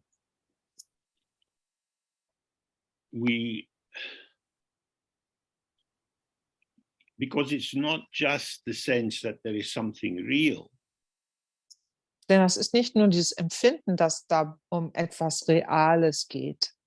But that becomes a foundation on which you can attach lots of qualities. Vielmehr wird das für uns zur Grundlage, damit bestimmte und spezifische und viele Eigenschaften in Verbindung zu bringen. So when I look out my window just now, I see a car, quite an expensive car. Wenn ich jetzt hier gerade aus meinem Fenster schaue, sehe ich da unten gerade ein relativ teures Auto. So I've just told you a lie. Ich habe euch gerade also eine Lüge erzählt. What I see is colors and shape. Was ich nämlich sehe, sind Farbe und Form. This is called a car. Und das nennt man Auto. That is to say, the sign, the identificatory sign, motor car, can be applied to this patterning of illusion. Das heißt, dieses Schild sozusagen, dieses Label Auto kann man anwenden auf diese spezifische Art von Muster von Form und Farbe. But once I think, oh, it is a car, Sobald ich dann aber denke, ja, das ist ein Auto, wirklich, then like vultures gathering around the corpse, dann ist es, als ob Geier über einer Leiche kreisen. many associations arise. In dieser Weise kommen sofort alle möglichen Assoziationen her. It's an expensive car. Das ist ein teures Auto. That family had 2 cars. Die Familie hat sogar 2 Autos zur Verfügung. Oh, how do they make their money? Wow, wie verdienen die denn ihr Geld? Maybe some trouble is going on in that house. Vielleicht gibt es da in dem Haus ein paar Probleme. You could have envy. You could have a desire to phone the police and inform them that they're drug dealers. Man könnte zum Beispiel dann auf dieser Grundlage Neid entwickeln oder aber zum Telefon greifen, die Polizei informieren, dass dort Drogendealer leben. All of these associations and thoughts land on, oh, this is an expensive car. All diese Assoziationen und Einschätzungen landen sozusagen auf diesem Gedanken, das ist ein teures Auto. And the interesting thing, if you observe this for yourself, is the more your associations arrive, das Interessante hierbei ist, wenn man das für sich selbst und bei sich selbst beobachtet, dass man erkennen kann, dass je mehr Assoziationen sozusagen herbeigeflogen kommen, the more they polish the object. sie das Objekt umso mehr zum Glanz bringen. It starts to be very bright. Das fängt an, richtig zu funkeln, wird glänzend. It's reflecting light. Es reflektiert Licht. It's impenetrable to insight. Und es ist quasi undurchdringlich für unsere Einsicht nicht einsehbar sozusagen. So the reification, the turning of the shape into a noun, it is a car. Das heißt, die Verdinglichung, dass man also diese Form in ein Hauptwort umformt, which supports further associations and interpretations, was wiederum weitere Assoziationen und Interpretationen wachruft, creates a shiny, impenetrable surface which confirms it is what it is. Er schafft geradezu diese glänzende, undurchdringliche Oberfläche, die uns zeigt oder uns sagt, es ist, was es ist. So this is delusion. Das ist Täuschung. This car is not deluding me. Dieses Auto täuscht ja mich nicht. I am deluding myself on the basis of the complex interpretations I bring to the car. Sondern ich täusche mich selbst durch die Komplexität meiner Interpretation angesichts dieses Fahrzeuges da unten. Now, I can do the same thing to people walking in the road. Das kann ich auch bei Leuten machen, die gerade unten in der Straße vorbeigehen. To dogs, to birds in the sky, to trees. Gegenüber Hunden kann ich es machen, Vögeln, Bäumen. That's an awful lot of deluded objects. Da gibt es ja ganz wahnsinnig viel täuschende Objekte. How will I get out of this jungle? Wie komme ich denn aus diesem Dschungel raus? But the answer is clear. Die Antwort ist eindeutig. The objects are not deluded, I'm deluded. Die Objekte sind nicht getäuscht oder täuschend, sondern ich unterliege einer Täuschung. The answer doesn't lie in the object. Die Antwort finde ich nicht im Objekt. So we can do a very simple practice. Look at something in your room. Wir können deswegen eine ganz simple Praxis anwenden. Schaut irgendwas in eurem Zimmer an. Now you know what looking is. Und jetzt wisst ihr, was schauen bedeutet. Then you turn that towards yourself. Look for your mind. Und dann richtet ihr euren Blick auf euch selbst und schaut oder sucht nach eurem Geist. You see thoughts appear, feelings, memories. Da tauchen Gedanken auf, Gefühle, Erinnerungen. Not the mind, not the mind, not the mind. Nicht der Geist, nicht der Geist, nicht der Geist. If you look for the mind, you find liberation from the delusion of self. Wenn man nach dem Geist sucht, findet man Befreiung von dieser Täuschung des Selbst. If you look in the world, you just get more basis for self-confusion. Schaut man in die Welt hinein, findet man noch mehr Grundlagen, sich selbst zu täuschen. So then he quotes Shantideva, Dann zitiert er also Shantideva, who says, when both existence and non-existence cease to be present to the mind, there is nothing else. Das heißt hier, wenn sowohl das Existente als auch das Nicht-Existente aufhören, im Geiste präsent zu sein, dann ist da nichts weiter. Being free of perception, mind is truly at peace. Frei von Wahrnehmung ist der Geist wahrhaft in Frieden.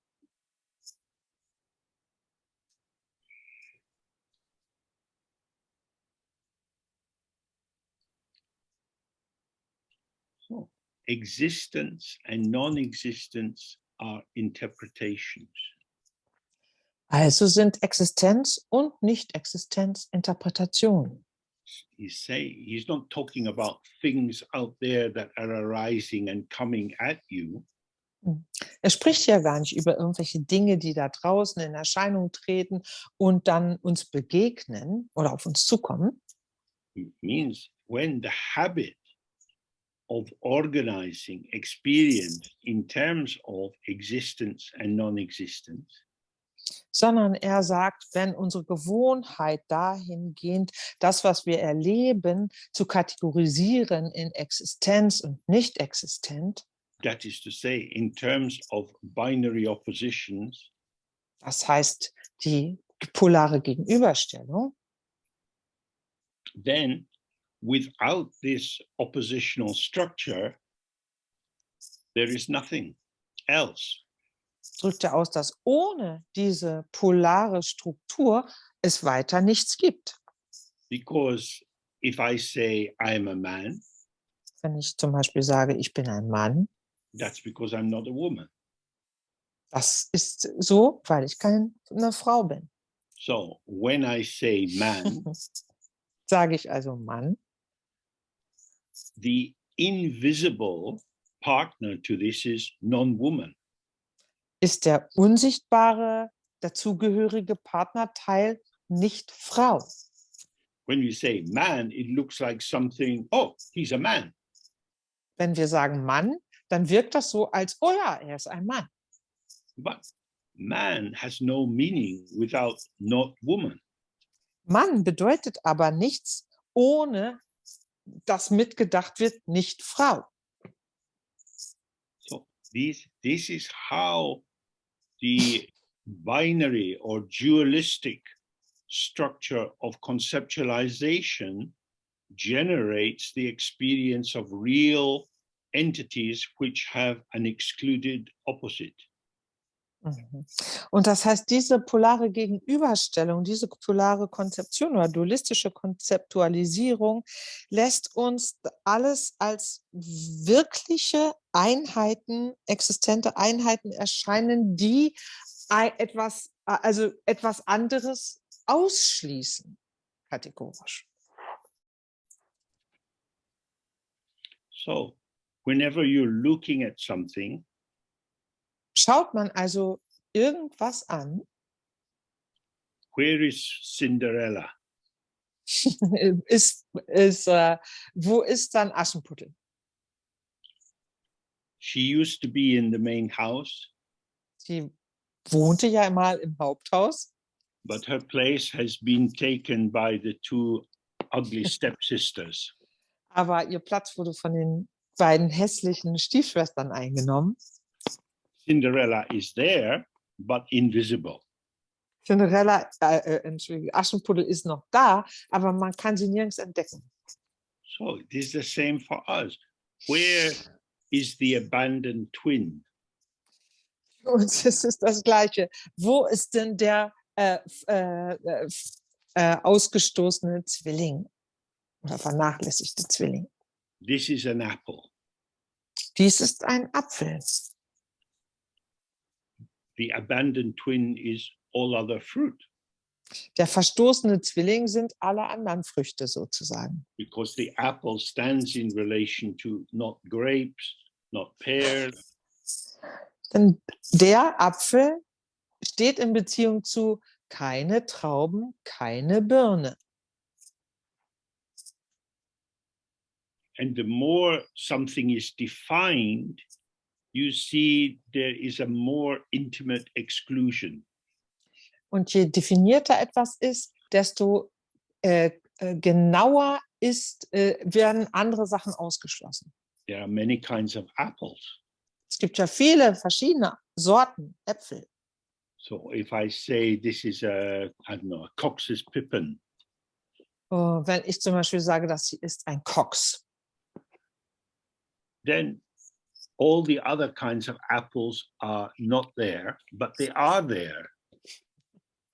Because they're not there as there allows the Cox to be there.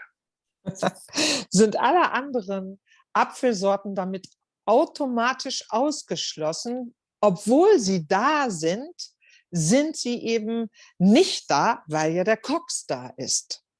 So as a basic formula, you could explore the ego self is always exclusive.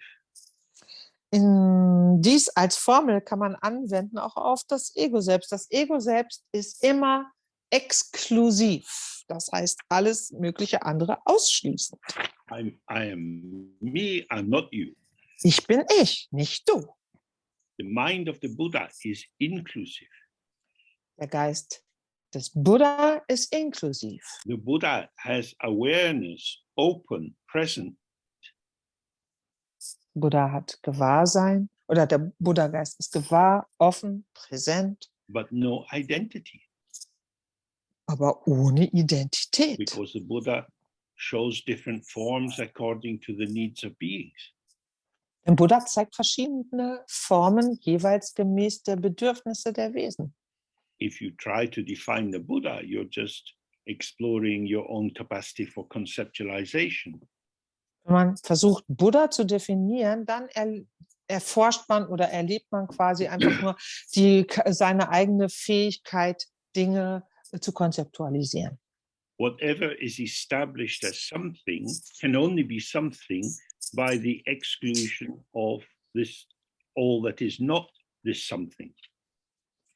Denn das, was man als etwas definiert, definiert sich nur als dieses Etwas, in dem klar ist, dass es alles mögliche andere nicht ist. So back with the old example, when Archimedes got in the bath and the water splashed over the side. Als Beispiel, als Archimedes also in diesen Badezuber stieg und das Wasser überschwappte, the volume of his body displaced the equal volume of water. hat die Volumenausdehnung seines Körpers quasi die gleiche Volumenausdehnung von Wasser verdrängt. So if I say, basically, I'm Scottish. Wenn ich also sage, also ich bin eigentlich Schotte, In the assertion of that, all the other things that I am are at least momentarily excluded. sind in diesem Lichte dieser Aussagen alle anderen Dinge zumindest für den Moment ausgeschlossen. I then have to drop the primary identification with being Scottish in order to be a man. Und dann muss ich also meine vornehmliche Identifikation oder Identität als Schotte loslassen, um mich zu identifizieren als Mann. Now, being Scottish doesn't exclude women, Schotte zu sein schließt aber Frauen nicht aus. but being a man excludes women. Aber ein Mann zu sein schließt aus, eine Frau zu sein. So you can look for yourself, whatever momentary definition you have of yourself, and say, I'm this or I'm like this. Kann man bei sich selber ganz leicht feststellen, wenn man das anguckt, wie man sich im Moment gerade vornehmlich definiert, ich bin dies oder jenes. There is an implicit exclusion. Darin ist ein Ausschluss bereits impliziert, A displacement. eine Verdrängung. Usually we don't see this, Das erkennen wir meistens nicht. but sometimes it manifests. Manchmal manifestiert sich das aber. So when you have, for example, a lot of immigration, Findet zum Beispiel viel Immigration, Einwanderung statt. then the right-wing people might be protesting and say, England for the English. Protestieren vielleicht die rechtsgerichteten Leute in England und sagen, England den Engländern. These people shouldn't be here. Diese Leute sollten nicht hier sein. But then someone in the crowd may have been from a family from India. Dann befindet sich da aber in der Menge vielleicht jemand, dessen Familie aus Indien kam. They have a British passport. Und die haben einen britischen Pass. Then they're saying, England for the English, keep these foreigners out. Und brüllen auch, England den Engländern, schmeißt diese oder haltet die Fremden draußen. Then maybe I'm standing next to the person, I'm thinking, are you English? Are you English? Yeah. Vielleicht stehe ich direkt neben dieser Person, die das ruft und denke, was? Ja, du bist Engländer? Are you the proper English? Bist du ein echter Engländer? There you see, as soon as you have a shape or a form or an identity, it will be excluding something else. Und das lässt uns doch erkennen, dass man sofort, wenn man eine Form hat, eine Identifikation hat, dass das immer damit einhergeht, dass man was anderes ausschließt. And then you say, oh, these bloody foreigners, they come here, they spoil our culture. Und dann schimpft man, diese blöden Ausländer, die kommen hierher und machen unsere Kultur kaputt. As if the culture was one simple thing. Als ob Kultur eine einfache Sache oder eine einfältige Sache wäre. In terms of these foreigners, England is England. Wenn es um diese Fremden geht, sozusagen in der Bezeichnung, dann ist England England. But inside England, Aber in England, people in London don't like the people from the north so much. kann man sagen, dass die Leute in London die Leute aus dem Norden nicht besonders schätzen. They think, oh, Newcastle, who would want to live there? Die denkt dann, ach, Newcastle, wer will denn da schon wohnen? Then inside Newcastle, for sure, there will be a division from people on the west side or the east side of the city. Und ich bin sicher, dass in Newcastle dann selbst die Leute, die im Westen der Stadt wohnen und die Leute, die im Osten der Stadt wohnen, sich durchaus als unterschiedliche Gruppen wahrnehmen. So if you see the principle that operates here, wenn man mal das Prinzip anschaut, das hier funktioniert, you can see how terribly sad this is. kann man erkennen, wie traurig das ist. Apart from its stupidity and the way it often leads to great cruelty and even genocide, Mal ganz abgesehen davon, wie dumm es ist und auch wie sehr es zu schlimmen Grausamkeiten führt, sogar zu Genoziden, it's very sad because it imagines that there is a purity which has to defend itself against contamination. Ist da die Vorstellung mit inbegriffen, dass es eine Reinheit gäbe, die sich selbst schützen müsste vor Kontamination, vor Verunreinigung. Now, the Dharma Dhatu, the infinite hospitality, Aber der Dharma Dhatu, diese unendliche oder uneingeschränkte Gastfreundlichkeit, has no specific identity. verfügt gar nicht über eine besondere Identität. All are welcome as they are, Alle sind so willkommen, wie sie sind. because all the forms belong here, emerge here, are part of the being here-ness. Denn alle Formen gehören hierhin und treten auch hier zum Vorschein, ganz abgesehen mal davon, dass sie da sind. No form is more here or has more belonging than any other form. Hat eben keine Form mehr Recht zur Zugehörigkeit als irgendeine der anderen unzähligen Formen.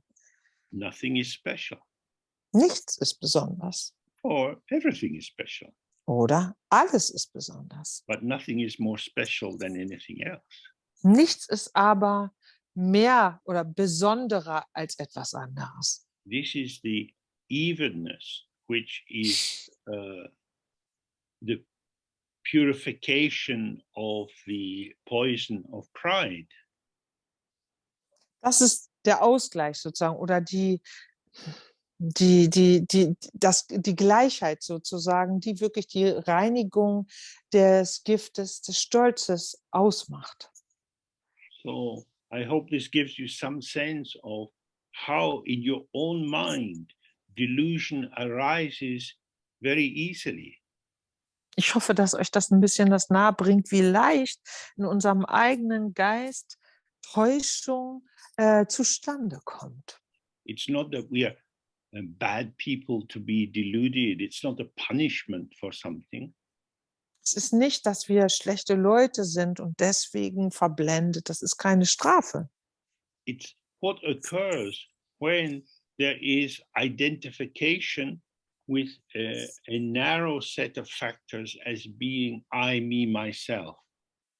Sondern das passiert einfach, wenn man sich mit nur wenigen ausgewählten Faktoren als ich identifiziert.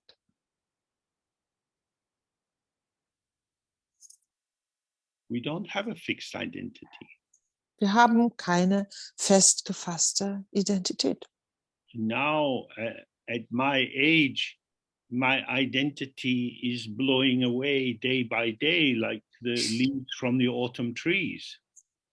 Jetzt in meinem Alter löst sich meine Identität immer mehr und mehr auf, wie die Blätter, die von den Bäumen geweht werden jetzt gerade. I forget more things. Ich vergesse mehr Sachen. When there are problems with the computer and people helpfully say, oh, this is what you have to do.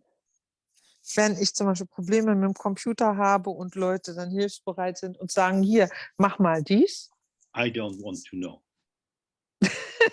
dann interessiert mich das gar nicht. My time for learning new things like that is gone.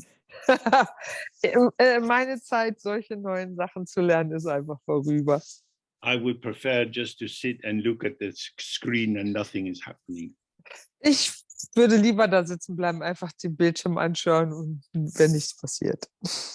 Like with the trees, when autumn comes, the sap is going down into the roots. Ja, wie bei den Bäumen im Herbst, wo sich der Saft wieder in die Wurzeln zurückzieht. And the same with age, our energy draws back into the heart chakra. Und so ist das auch mit dem Altern. Unsere Energie zieht sich mehr und mehr zurück ins Herzchakra. No doubt the world is full of exciting things, but I'm not so.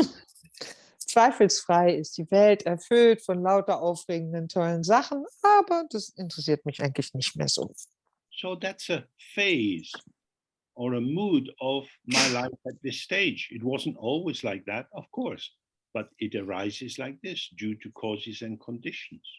Es ist halt eine Phase meines Lebens, die in meinem Alter jetzt hier sich so ausprägt. Das war natürlich nicht immer so, aber jetzt bin ich in diese Phase gekommen.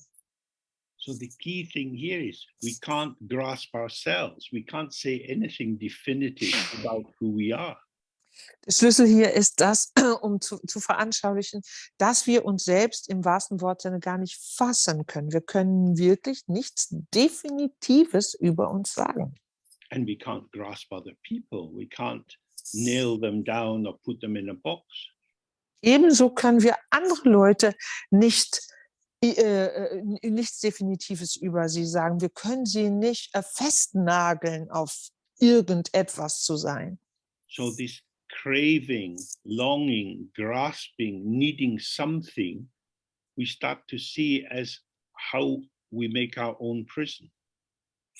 Dieses Verlangen, dieses Bedürfnis danach, Dinge zu definieren und ein Ding oder etwas aus etwas, was wir erleben, etwas Bestimmtes daraus zu machen, das ist die Art und Weise, wie wir unser eigenes Gefängnis bauen.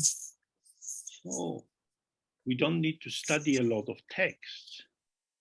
Wir müssen gar nicht jede Menge Texte studieren, Just observe yourself and other people.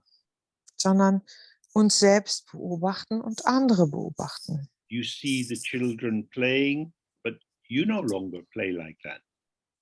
Wir sehen ja, dass die Kinder spielen, aber wir selber spielen gar nicht mehr so, wie die Kinder spielen. You have lost so many of the identities you once inhabited. Wir haben schon so viele Identitäten verloren, die wir mal belebt haben. So again, it's the middle way. Auch hier wiederum ist es der mittlere Weg. We're not trying to get rid of any identity, otherwise we just be a big empty space. Wir versuchen nicht irgendeine Art von Identifikation zu vertreiben, denn dann wären wir einfach nur ein großer leerer Raum. Rather, we want to see that my identities, multifold, arise co-emergent with different situations. Vielmehr wollen wir erkennen, dass meine Identitäten zusammen mit bestimmten situativen Gegebenheiten in Erscheinung treten. Und zwar vielfältig. Sorry. I don't exist as someone or something. Ich existiere gar nicht als jemand oder etwas. But at any moment, aspects of my open potential will be evoked by the patterning of my environment. Sondern in jedem Moment werden quasi durch die jeweiligen Gegebenheiten bestimmte Muster aus meinem offenen Potenzial wachgerufen. So again, you can see this in relation to Shantideva. Das kann man auch wiederum in Beziehung zu Shantideva setzen. This is neither existent nor non-existent. Es ist weder existent noch nicht existent. He says being free of perception means not seeing myself as something, not seeing you as something. Weiter sagt er dann, hier frei zu sein von Wahrnehmung, das bedeutet weder mich selbst noch irgendjemand anders als etwas Bestimmtes zu sehen oder zu betrachten. Mind is truly at peace. Dadurch ist der Geist wahrhaft in Frieden. It's not at peace because it's hiding from what's occurring. Der Frieden entsteht nicht dadurch, dass man sich verbirgt vor dem, was in Erscheinung tritt. It means I see, Sondern es bedeutet, ich sehe, but my seeing is freed from the need to grasp what I see, to turn it into something. aber mein Sehen ist einfach vollkommen befreit von dieser Notwendigkeit, nach etwas von dem, was ich sehe, zu greifen. Das bedeutet, es zu etwas Bestimmtem zu machen. So if we go back, when we looked at the meaning of relative truth, Gehen wir nochmal auf den Begriff der oder die Bedeutung dessen, was relative Wahrheit ist. It's like fiction, it's imagined. Einfach wie Fiktion. Das ist etwas, was wir uns vorstellen. But in the false or limited relative truth, we're trying to convince ourselves that what is imagined is real. Aber in der falschen und eingeschränkten relativen Wahrheit versuchen wir uns selber zu überzeugen, dass das, was wir da erleben, die Wirklichkeit ist oder die Realität ist, besser gesagt. But if we stop cheating ourselves in this way, wenn wir aufhören, uns in dieser Weise hinters Licht zu führen, then we see, oh, yes, it's an illusion. erkennen wir natürlich, ja, das ist eine Illusion. Because sometimes I'm like this, sometimes I'm like that. Und manchmal bin ich so und manchmal bin ich so. Just as the mirage arises from the heat of the sun, the density of the air, and the angle of the light. So wie eben eine Luftspiegelung entsteht durch die Sonnenwärme, durch die Dichte oder die Feuchtigkeit, die Dichte der Luft und den Lichteinstrahlwinkel. So this energy formation or potential, which I can call myself, sometimes looks happy, sometimes looks sad, according to circumstances. Sieht einfach dieses Energiepotenzial, das, was wir als selbst bezeichnen könnten, wenn wir wollen, gemäß der Umstände mal glücklich aus, mal traurig. I don't have a fixed identity to defend. Ich muss keine festgefügte Identität verteidigen. For example, when I started to look through this text, I found many mistakes. Als ich zum Beispiel angefangen habe, hier durch diesen Text zu gehen, sind mir viele Fehler aufgefallen. So, if I have, as part of my repertoire of Jameses, Wenn zu meinem James-Repertoire Folgendes gehört, someone who makes mistakes, dass jemand, der Fehler macht, then it's quite easy to say, yeah, I made quite a lot of mistakes. dann ist es ganz leicht für mich zu sagen, ja, ich mache eine Menge Fehler. There are spelling mistakes, punctuation mistakes, and so on. Es sind Rechtschreibfehler drin,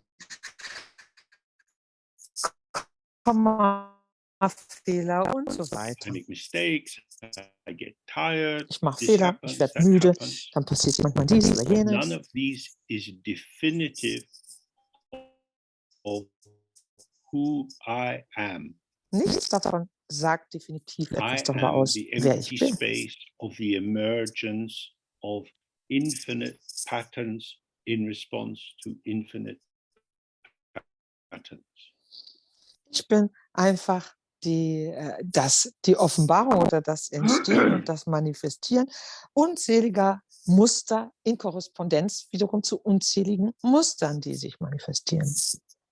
So he says, with regard to actuality or seeing clearly, So führt er weiter hier aus in Bezug auf das klare oder eindeutige Erkennen oder Sehen, so wie es wirklich ist. the truth which is to be awakened to, which is the ultimate great all-pervading space free of interpretation, Ist dann die Wahrheit, derer man sich bewusst werden soll oder will, die letztendliche große, alles durchdringende freie Weite oder Offenheit ohne Interpretationen. this is without any basis for the discrimination of the two truths, and so one should not discriminate. Ist sie frei von jedweder Art von Grundlage zwischen den zwei Wahrheiten zu unterscheiden. Und deswegen sollte man nicht unterscheiden. Everything you see, hear, smell, taste, Alles, was man sieht, hört, riecht, schmeckt, this is not other than the openness of the ground. Das ist nichts anderes als die Offenheit des Urgrundes. When you look in the mirror, Wenn man in den Spiegel schaut, you see reflections. dann sieht man da Reflexionen, Bilder. The reflection is the mirror and isn't the mirror. Und dieses Bild ist der Spiegel und ist nicht der Spiegel. Your thoughts are the mind and aren't the mind. Und unsere Gedanken sind der Geist und sind nicht der Geist. They are the mind because the only place you find them is in your mind. Sie sind der Geist, weil der einzige Ort, an dem man Gedanken findet, der Geist ist. And yet they don't define your mind. Wiederum definieren sie aber unseren Geist nicht. And because the thoughts are inseparable from the mind, Da Gedanken vom Geist nicht zu trennen sind and the mind is empty, und der Geist leer ist, the formations or patterns established with these thoughts is also empty. sind die Formen oder die Muster, die durch diese Gedanken wach oder aufgerufen werden, ebenfalls leer. So sometimes I feel a bit lazy. Manchmal fühle ich mich ein bisschen bequem, ein bisschen faul. So I'm lazy. Dann bin ich faul. There's no need for any guilt or shame. Deswegen brauche ich keine Schuldgefühle haben, mich nicht zu schämen. Because there is no one who is lazy. Denn es gibt gar keinen, der faul ist. Laziness is just a mood of the weather. It blows in on the wind and then blows out again. Faulheit ist mehr wie eine Wetterstimmung, die kommt mit dem Wind herangezogen und wird vom Wind auch wieder weggeblasen. The patterns of appearance don't define any essence.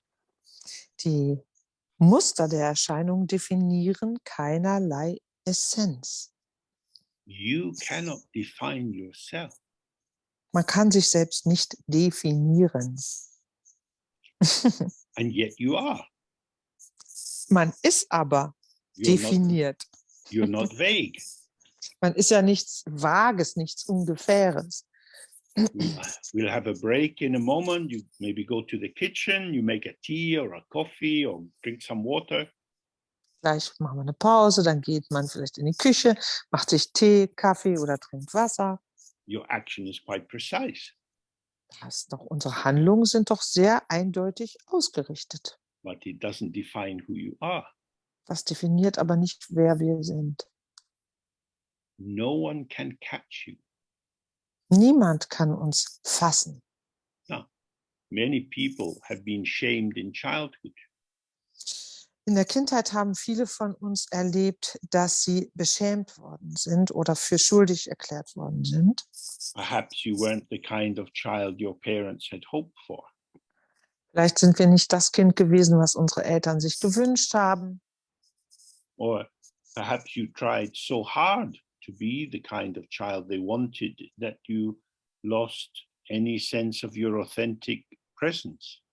Oder wir haben uns gerade besonders angestrengt, um die Person, das Kind zu sein, was unsere Eltern sich gewünscht haben und damit den Kontakt zu uns selbst, zu unserem authentischen Ausdruck verloren. Whether you have been trying to establish an identity or they were trying to impose an identity, very often there is a heartbreak around the fact that these identities don't quite fit. They're like shoes that are too small or too big. Und das ist ganz gleich, ob wir versucht haben, uns eine Identität zu verleihen oder sie versucht haben, uns eine Identität überzustülpen. Identität hat immer damit irgendwie zu tun, dass man die Trauer erleben muss, dass das, was man dann als Identität hat, nicht ganz passt, wie ein Paar Schuh ist, was einfach zu klein ist oder einfach zu groß ist. Our mind is empty. Unser Geist ist leer. You can't grasp it. Man kann ihn nicht ergreifen. It's radiant, illuminating all this, which you can't grasp. Und er strahlt lässt alles klar und hell hervortreten, was man nicht ergreifen und erfassen kann. And moment by moment, your embodied participation is responding to circumstances, and you can't grasp any definitive shaping of what you call yourself. Und jeden Moment sind wir einfach ein Fluss an Ausdruck, was sich gemäß der Umstände entwickelt, und uns ist dennoch nicht möglich, eine definierte Form von uns selbst zu erfassen oder ergreifen. So he says to awaken to this, to make it actual and living for yourself, is the non-dual original knowing, which is the understanding of all the Buddhas. Und das ist, was er dann sagt, damit man das erkennt, dieses wahre, nicht-duale Selbst sozusagen, ist, dass man das Verständnis oder die Erkenntnis eines Buddhas erlangt. So then he says, truly knowing the two truths as they are separately.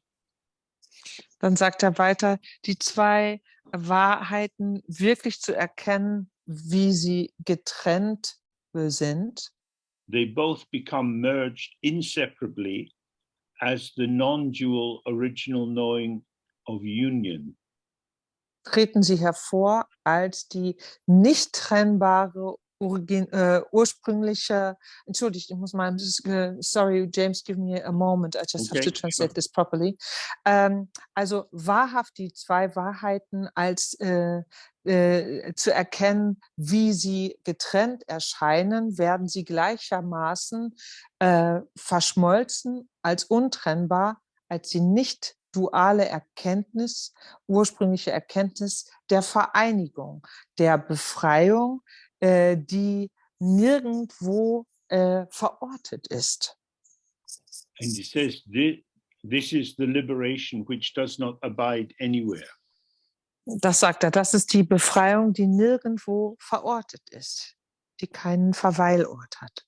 So he's saying, whether you really investigate how things appear, und darum sagt er dann also ganz gleich, ob man wirklich untersucht die Art und Weise, wie Dinge in Erscheinung treten, you will find they are empty.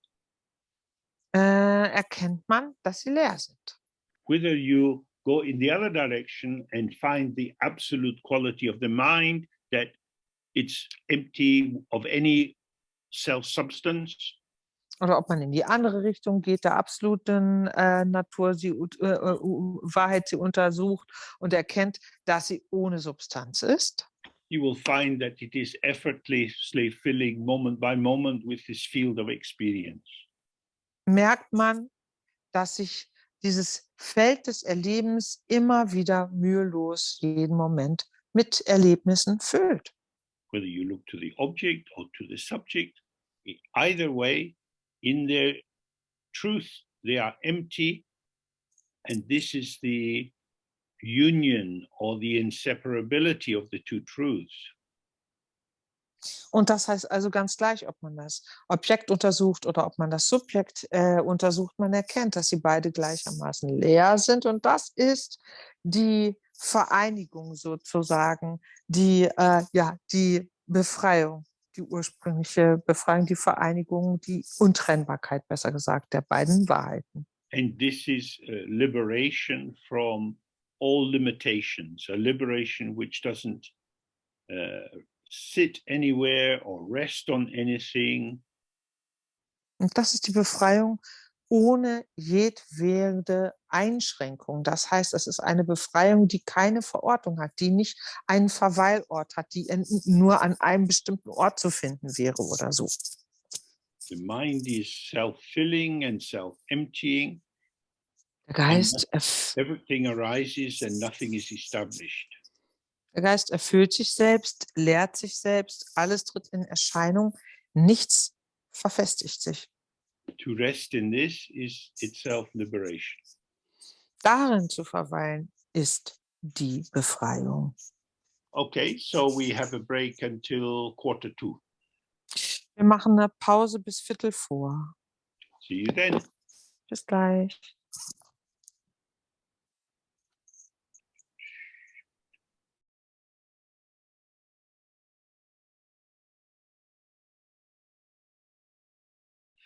Okay, Gut. good.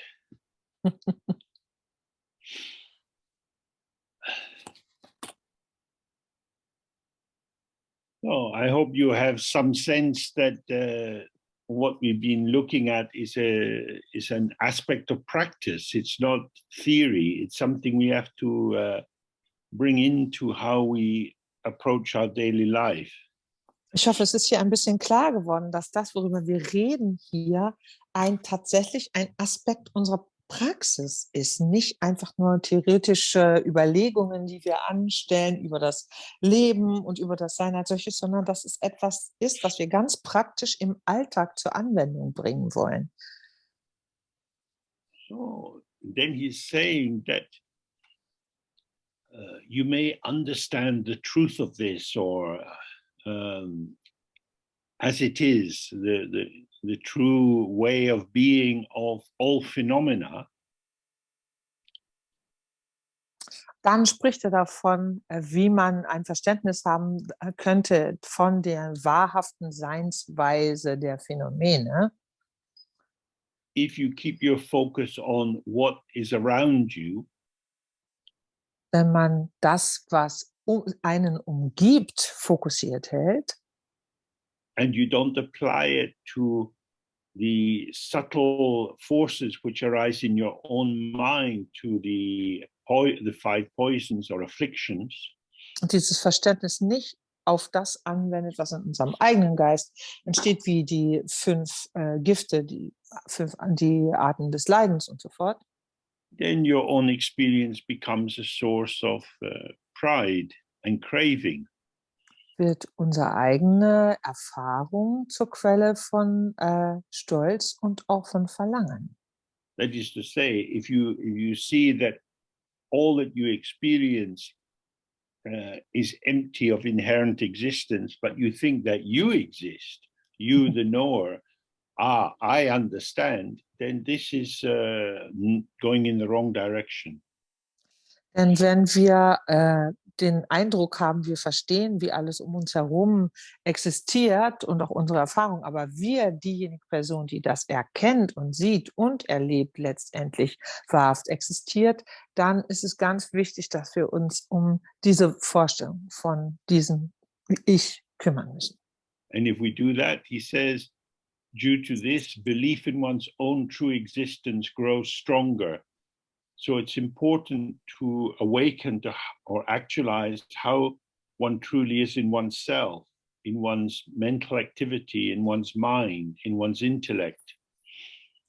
Darum weist er darauf hin, dass auf dieser Tatsache beruhend der eigene Glaube an die eigene Existenz immer stärker anwächst und es deswegen umso wichtiger ist zu erkennen, wie man selbst tatsächlich ist in seinem Geist.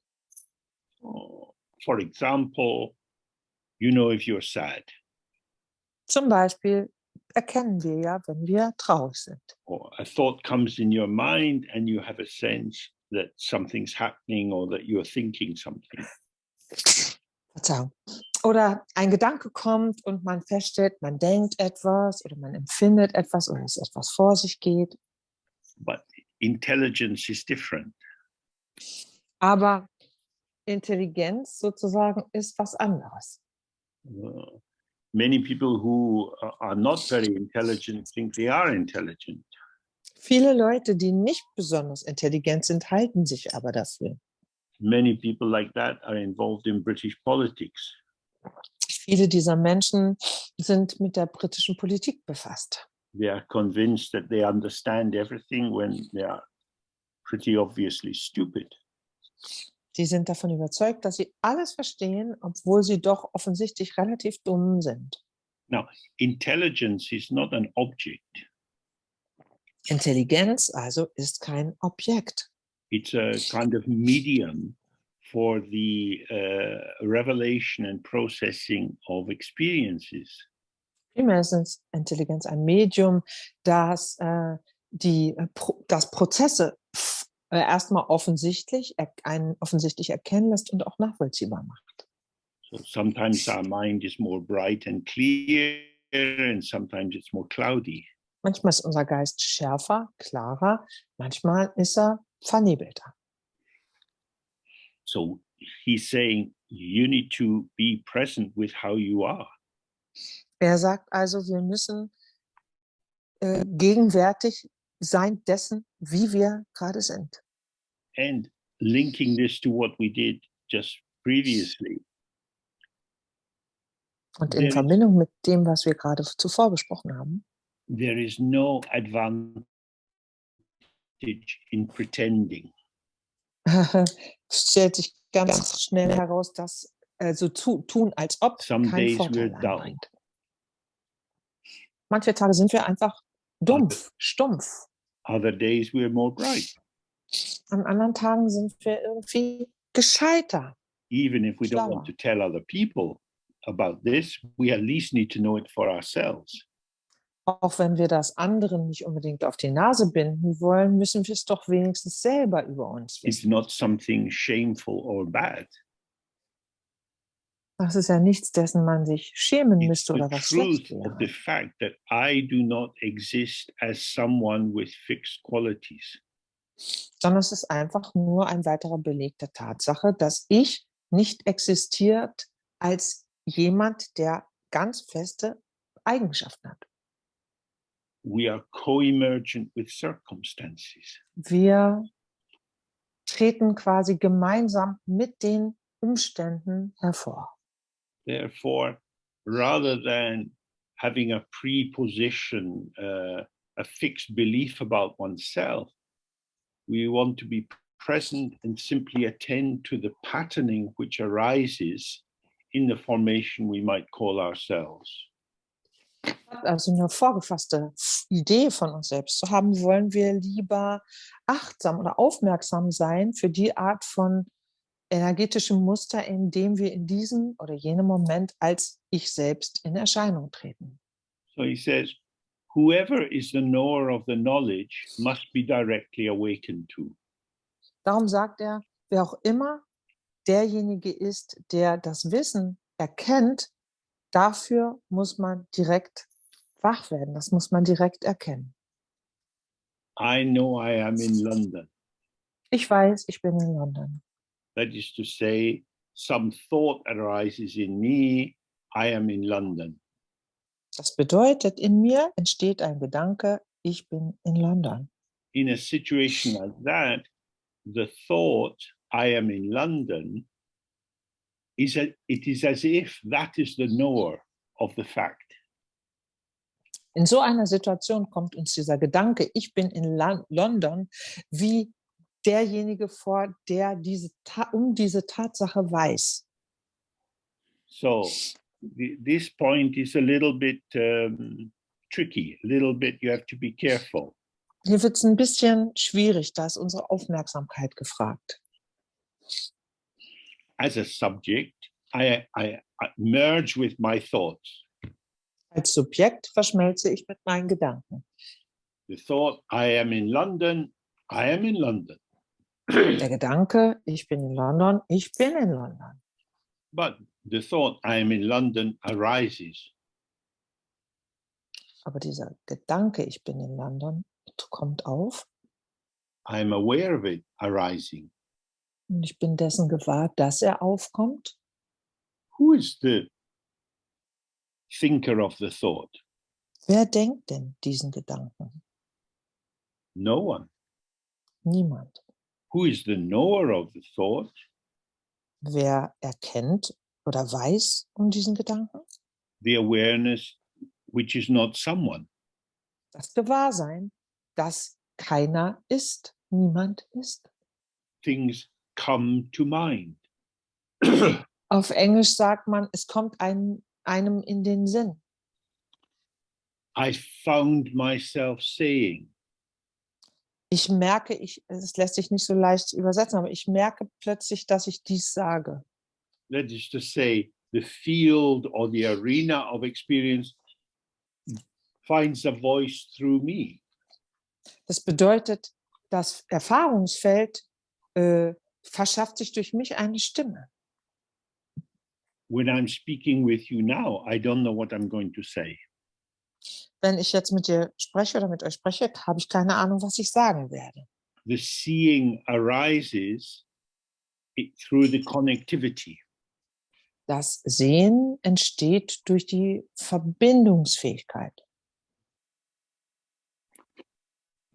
Looking at a computer screen is not nearly as nice as seeing your live faces.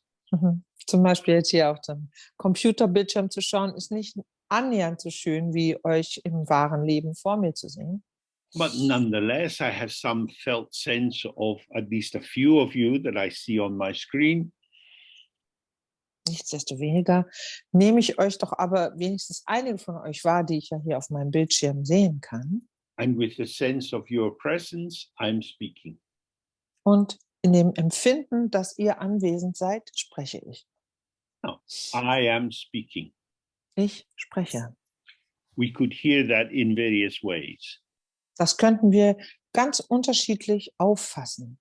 I am the agent, the doer. Ich bin derjenige, der das ausführt, das Sprechen. I'm doing the speaking. Ich nehme das Sprechen vor. Or I could say, speaking is speaking through me, or speaking is speaking me. Oder ich könnte auch sagen, das Sprechen drückt sich durch mich aus oder das Sprechen drückt mich aus. I find myself speaking. Ich merke, dass ich spreche. It comes to me through me.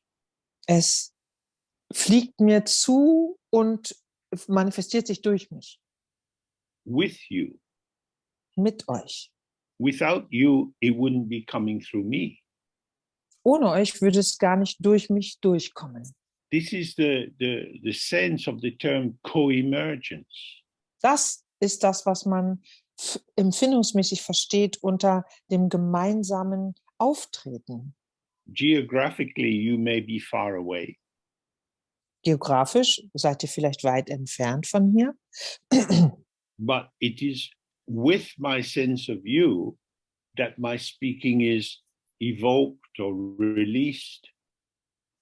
Aber dadurch, dass ich euch wahrnehme, empfinde, kommt mein Sprechen sozusagen in Gang und kommt in Fluss.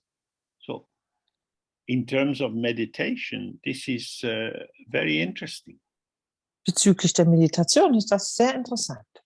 I am not a solitary, isolated ego self.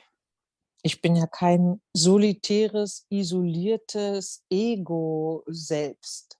My life is manifesting in relationship. Sondern dieses Ich manifestiert sich in Beziehungen.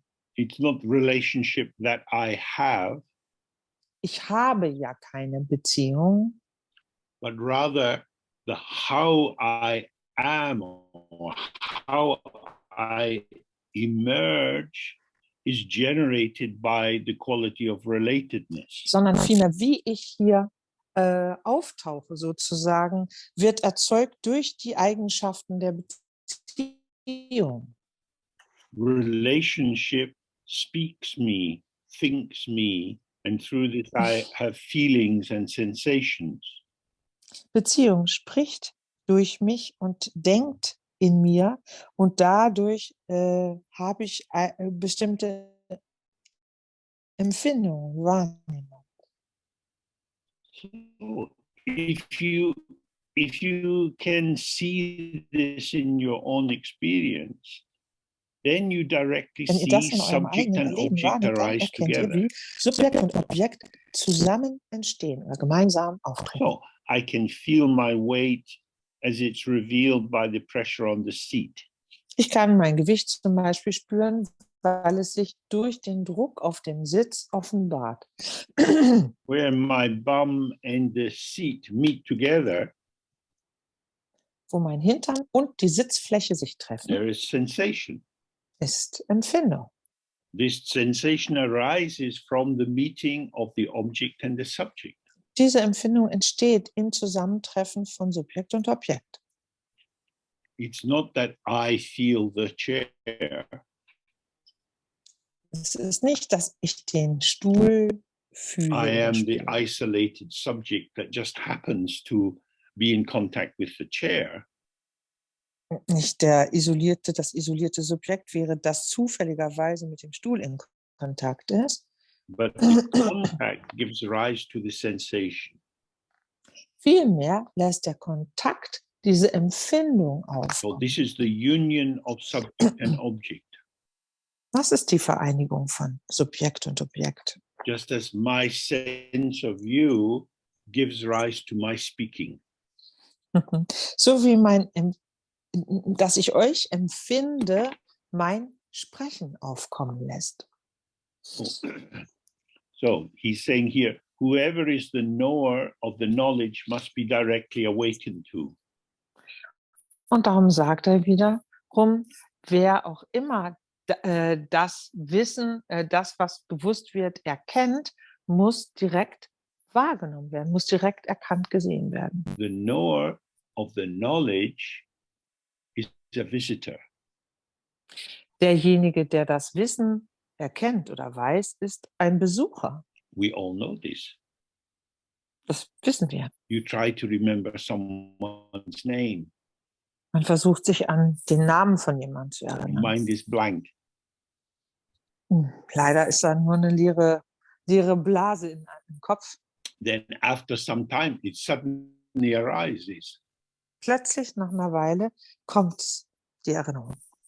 The knower of the knowledge was the thought that carried the knowledge. Derjenige, der das Wissen kannte, war der Gedanke, der das Wissen in sich trug. When you were at school and you had to prepare for exams, Als wir uns in der Schule auf Prüfungen vorbereiten mussten, you're doing revision. Dann lernt man ja und wiederholt nochmal alles. It's as if you're polishing pathways that will give you access to this information. Das ist, als ob man sozusagen die Zugangswege freischaufelt und poliert, die einem Zugang zu bestimmter Information erlauben. So when the question arises, Entsteht also eine Frage, you start to write your answer. fängt mal an, die Antwort aufzuschreiben. If that question hadn't been on the exam paper, Wäre diese Frage in der Prüfung gar nicht aufgetaucht, you wouldn't have been writing that answer. hätte man auch die Antwort darauf nicht geschrieben. The question brings a patterning of information. It evokes it so that it flows through you. Diese Frage bringt ein Muster der Erinnerung sozusagen in Gang, der durch uns wieder zur Präsenz erweckt wird. So I'm trying to encourage you to observe how it is for you. Ich möchte euch hier dazu anregen, genau hinzuschauen, wie ihr das You erlebt. don't need to have the concept of an ego self to do this. Ihr braucht keine Vorstellung von einem Ego selbst, um das Say auszuprobieren. you've misplaced your keys. Wenn man zum Beispiel seine Schlüssel verlegt hat. Trying to think. Versucht sich zu erinnern. Then it comes to you. Oh God, I left them in the kitchen. Plötzlich fällt es einem ein, oh Mann, ich habe sie ja in der Küche Who liegen thought lassen. that thought? Wer hat I diesen didn't Gedanken think gedacht? that thought because I lost the keys. Ich habe diesen Gedanken jeweils nicht gedacht, denn ich habe ja die Schlüssel verloren. Oh, it's the connectivity that brings the thought. Es ist also diese Verbindungsfähigkeit, die diesen Gedanken wieder aufruft oder diesen Gedanken aufruft. There is no thinker of the thought, no ego self that's got a little factory pumping these things out. Es gibt niemanden, der diese Gedanken denkt, nicht irgendwie so eine Art Ego-Selbstfabrik, die diese Art von Gedanken produziert und This hervorbringt. is why if we have anxiety, like in going for a job interview, Das ist der Grund dafür, wenn wir angespannt sind, weil wir uns zum Beispiel in einem we Vorstellungsgespräch might haben, not do very well dass wir das nicht besonders because gut we're trying meistern, to think, what should I say to these people? weil wir die ganze Zeit überlegen, was soll ich denen denn jetzt Too much sagen? thinking. Zu viel It's Grübeln. making a kind of screen between me and the contact. Das erschafft irgendwie eine Art von Gase oder Schirm oder Vorhang zwischen mir und dem Inhalt oder dem Kontakt. And maybe I say something not very good. Dann denke ich, ich sage vielleicht was, was nicht Then I besonders think, gut oh ist God, they're looking at me. und denke dann, man, die starren mich I ab. feel I'm really examined. I'm like an object. Und dann komme ich mir wirklich geprüft vor. And it's very hard to speak. Und dann wird es sehr schwer zu We reden. probably all have this kind of experience. Jeder von uns hat das vermutlich schon mal Then, if erlebt. we relax, it flows again. Und wenn wir uns dann wieder entspannen, dann kommt es wieder in Fluss. The like intelligence is the flow of connectivity. Intelligenz also ist der Strom der Verbindungsfähigkeit. So, if we want to find this knower, there are two aspects, he says. Wenn wir den also entdecken wollen, dann sagt er hier, dass es zwei Aspekte So, we gibt. need to know these two aspects of the truth, the relative and the absolute, and their inseparability. Wir müssen also die zwei Aspekte der Wahrheit, den relativen und den absoluten Aspekt, kennen, plus wissen, dass sie letztendlich untrennbar sind voneinander. So he then says we have to see that as a general principle everywhere, all relative appearances have no internal self-definition and are like illusion.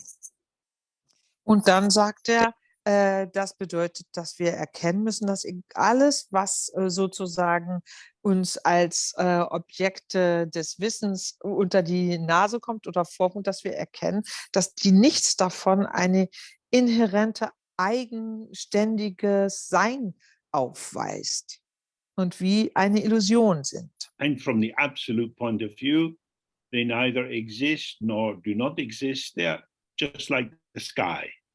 Und dass sie vom absoluten Standpunkt aus betrachtet weder existieren noch nicht existieren, sondern vielmehr einfach wie der Himmel When you sind. go for a walk and you look at the sky, Wenn man spazieren geht und den Himmel anschaut, you can't say it's not there, kann man nicht sagen, der ist nicht da. and yet it's not here as something. Gleichzeitig ist er aber auch nicht da als ein Ding, Maybe the eine Sache. clouds are here as something, or the rainbows, or the moon. Vielleicht sind die Wolken als Ding für uns da oder der Regenbogen oder der But not Mond, the sky. aber der Himmel nicht. So, what we need to get this pure relative truth is to understand the great middle way, or the great avoidance of the extremes, which is the ultimate inseparability of the two truths. Was also nun notwendig ist, damit der große mittlere Weg sich uns eröffnet, ist, dass wir die letztendliche Untrennbarkeit dieser zwei Wahrheiten, das bedeutet auch erkennen, das bedeutet auch, dass wir die beiden Extreme vermeiden. And we do this by means of the intellect augmentation. Und er weist darauf hin, dass wir das mit intellektuellen Mitteln oder Verständnismitteln tun That is to können. say, we have to study these teachings and reflect on them and apply them to our own experience. Und das bedeutet, dass wir diese Unterweisung lesen müssen, studieren, darüber reflektieren und sie auch anwenden auf das, was immer wir auch tun und wie wir handeln, So agieren. again he quotes Shantideva, the Und darum, absolute is not within the sphere of the intellect. The intellect desires the relative. darum zitiert er hier wiederum Shantideva, das Absolute ist nicht innerhalb der Sphäre des Intellekts. Der Intellekt sehnt sich immer nach dem Relativen. That is to say, you cannot think yourself to the absolute or to emptiness. Das bedeutet, dass man durch Denken nicht zum Absoluten oder zur Leerheit durchdringen kann. So the great Indian philosopher and yogi Nagarjuna, So hat der große indische Yogi und Philosoph Nagarjuna Folgendes gesagt. was famous for adopting the path of negation. Also, der war berühmt dafür, dass er für sich immer den Pfad des Ausschließens gewählt hat oder der He Verneinung. didn't make any formulation of how the absolute is. Er hat darüber keine Statements abgegeben, wie das But Absolute he sei. reviewed the propositions put forward by other thinkers and always came to the conclusion, neti, neti, not this, not this. Vielmehr hat er sich einfach die Aussagen anderer Gelehrter zu diesem Thema vorgenommen und dann im Ausschlussverfahren ist er immer am Ende darauf gekommen, dass es weder dies sei noch das andere. Now, this doesn't mean it has nothing to do with us. Das bedeutet aber nicht, dass das mit uns persönlich nichts zu tun habe. But what it means is it has nothing much to do with the structure of our ego. Es bedeutet aber, dass es mit der Struktur unseres Egos The nicht viel zu tun ego hat. is the aspect of ourself that's always trying to apprehend or catch something. Das Ego ist der Aspekt unserer selbst, der immer versucht, sich mit Sachen in Verbindung zu bringen oder Sachen in seinen Besitz zu bringen. So we say, now I understand. Ich würde sagen, jetzt kapiere ich. But that can't be applied to the absolute. It's not something you understand. Auf das Absolute kann man das aber nicht anwenden, denn das Absolute entzieht sich dem We are the Verständnis. absolute, and we are the relative, and we are the non-duality. Wir sind das Absolute. Wir sind das Relative und wir sind ihre Nicht-Dualität. So he's, in a sense, he's saying, use your intellectual understanding to loosen up the structures that you stand on, the assumptions that you carry. Und darum sagt er, nutzt eure intellektuelle Verständnisfähigkeit, um diese verfestigten Standards, auf denen ihr gewöhnlich aufbaut, aufzulösen. But be careful. Seid aber vorsichtig dabei. My teacher always said that Manjushri, the bodhisattva who represents intelligence and wisdom and understanding,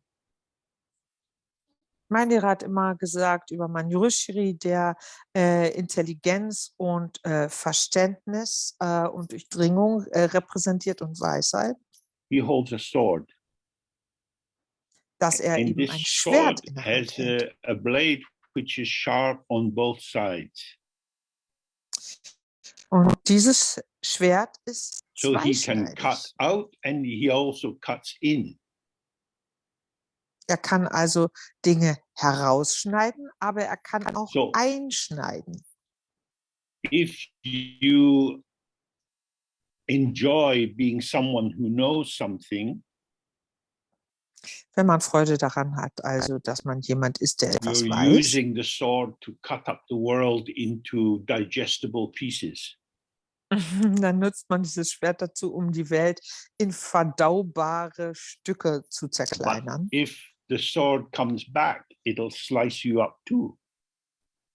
Wenn aber das Schwert sozusagen wieder zurückgeführt ist, dann schneidet es einen selber ebenfalls in So Stücke. that's why Pato Rinpoche says, thus towards whatever intellectual understanding one has, if pride and craving arise, then that pride and craving is the work of demonic delusion. And due Darum, to one's understanding will become false. ja. Und darum sagt Pato Rinpoche dann hier dazu, dass ganz gleich, welches intellektuelle Verständnis sich uns auch immer eröffnet, dass sobald Stolz und Verlangen ins Spiel kommen, sozusagen, dann sind dieser Stolz und dieses Verlangen quasi die Arbeit dämonischer Täuschung. Und aufgrund dessen ist das Verständnis, was man gewonnen hat, wird falsch. So some of us have looked at this issue before. Einige von uns haben sich mit diesen Problemen bereits beschäftigt. What we want is knowing, Wir wünschen uns Wissen, Erkennen. which is a capacity, Das ist eine Fähigkeit, a potential, ein Potenzial, but it's not pre-shaped.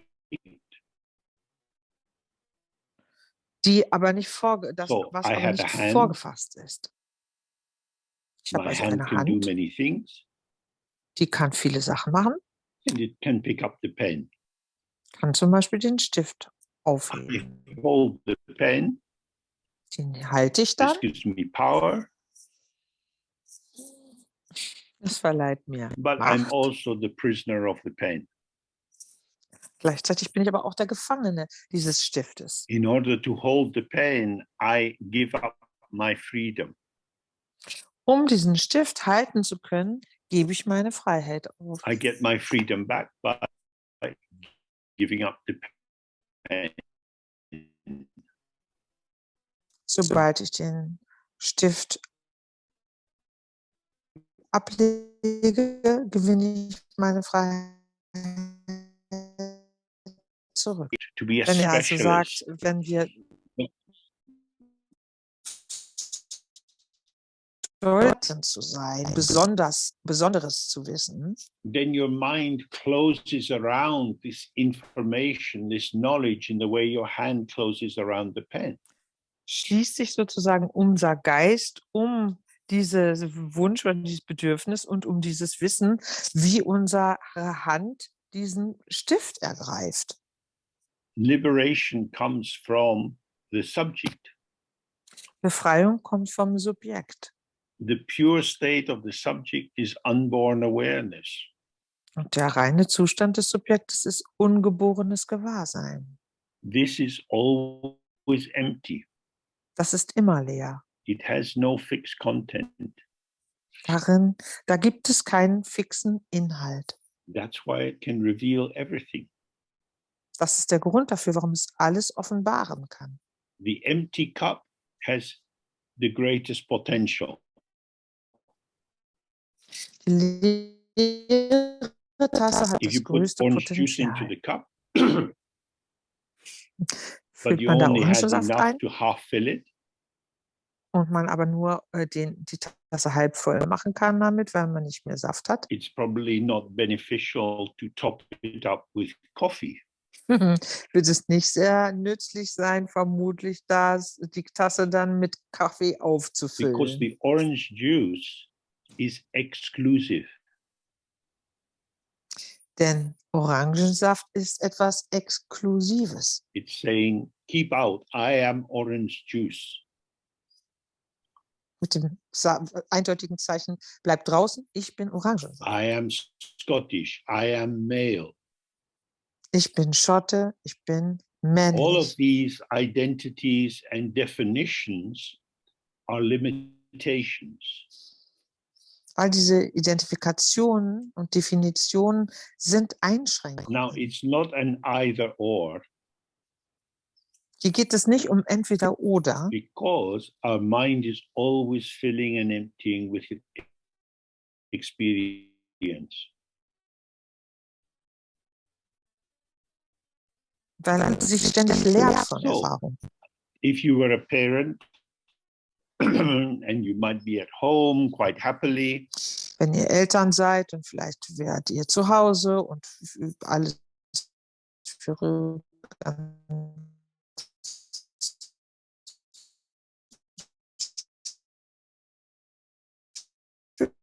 schön, ihr fühlt euch wohl. And then there's banging on the door. Was ist You los? don't say, "Oh, these fucking children, I'm happy, go away." Da sagt man nicht, Mann, diese blöden Kinder, ey, ich fühle mich gerade wohl, hau doch mal ab.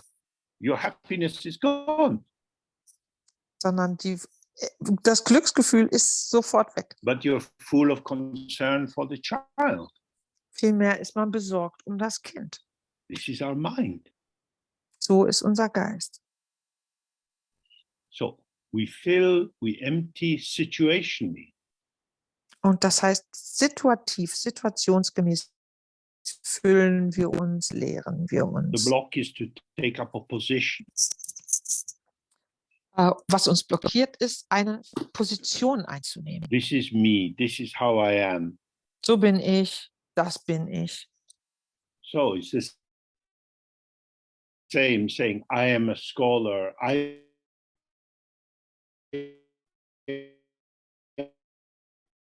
wonderful. It looks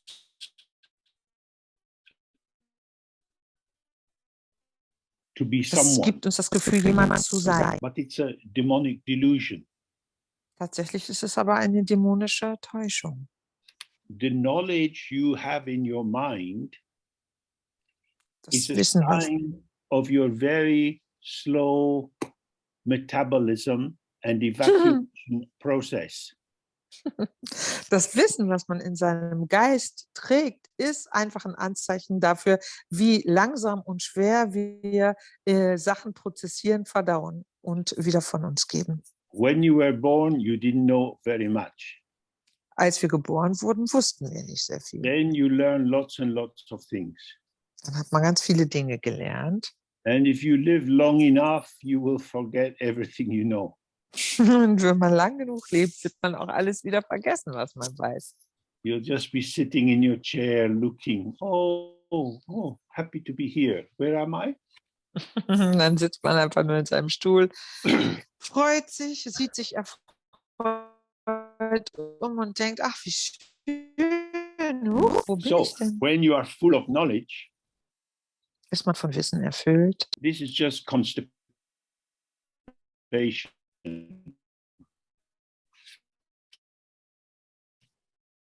Ist es einfach nur Verstopfung?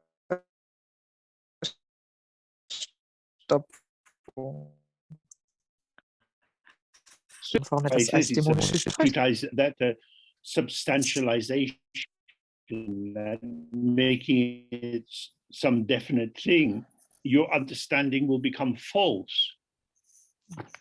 Und je mehr man festhält daran, an der Zuschreibung von Substanz diesem Wissen gegenüber, desto mehr verkehrt sich unser Verständnis in etwas Fehlerhaftes, Falsches. Because the knowledge will have been established inside the binary opposition of knowing and not knowing. Denn dieses Wissen ist gefangen in dieser polaren Opposition zwischen Erkennen und Nicht-Erkennen oder Wissen und Nichtwissen. So then he quotes the sutra, and which says, what is called attainment is unstable. What is called clear realization is greed. Dann zitiert er hier die Sutra und sagt, das, was man als Erlangung bezeichnet, ist instabil. Das, was man als klare Erkenntnis bezeichnet oder Verwirklichung bezeichnet, ist Gier. Oh. In our life, we have had many different kinds of attainments. In unserem Geist haben wir viele verschiedene Sachen geschafft oder erlangt. Learning to ride a bicycle, climbing trees, learning another language. Wir haben Fahrradfahren gelernt, gelernt auf Bäume zu klettern, eine andere Sprache gelernt. You have an achievement. Da haben wir was erlangt, was geschafft. But it's unstable. Das ist aber instabil. If the government decided that everyone had to retake their final school exam, Würde die Regierung beschließen, dass jeder von uns nochmal seine Abschlussprüfung in der Schule wiederholen muss, this might be a bit of a problem könnte das eventuell problematisch werden. because we have that attainment was unstable. Diese Erlangung also war In the instabil. same way, it says what is called clear realization is greed. Und so sagt er, auf dieselbe Art und Weise ist eindeutige Erkenntnis oder You Verwirklichung seem to Gier. have some insight. Things become a bit clearer. You have a good meditation. Es scheint, dass wir Einsichten gewonnen haben, dass die Dinge klarer geworden sind, dass wir eine gute Meditation That hatten. was an experience, Wow, das war eine Erfahrung. but it tasted good. Aber I es like schmeckte it. gut.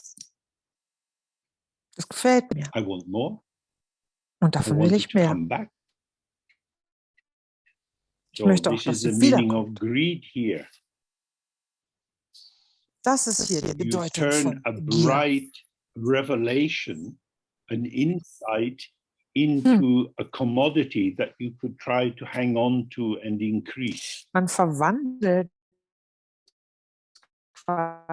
quasi einen hellen Moment in eine Art von Ware oder Gut, das man irgendwie versuchen könnte zu behalten oder zu bewahren.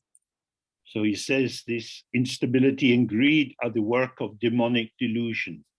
Und er sagt hier weiter dann, dass diese Instabilität und diese Gier die Arbeit oder das Machwerk dämonischer Täuschung sind. No, the formulation that it's a demonic delusion is quite helpful.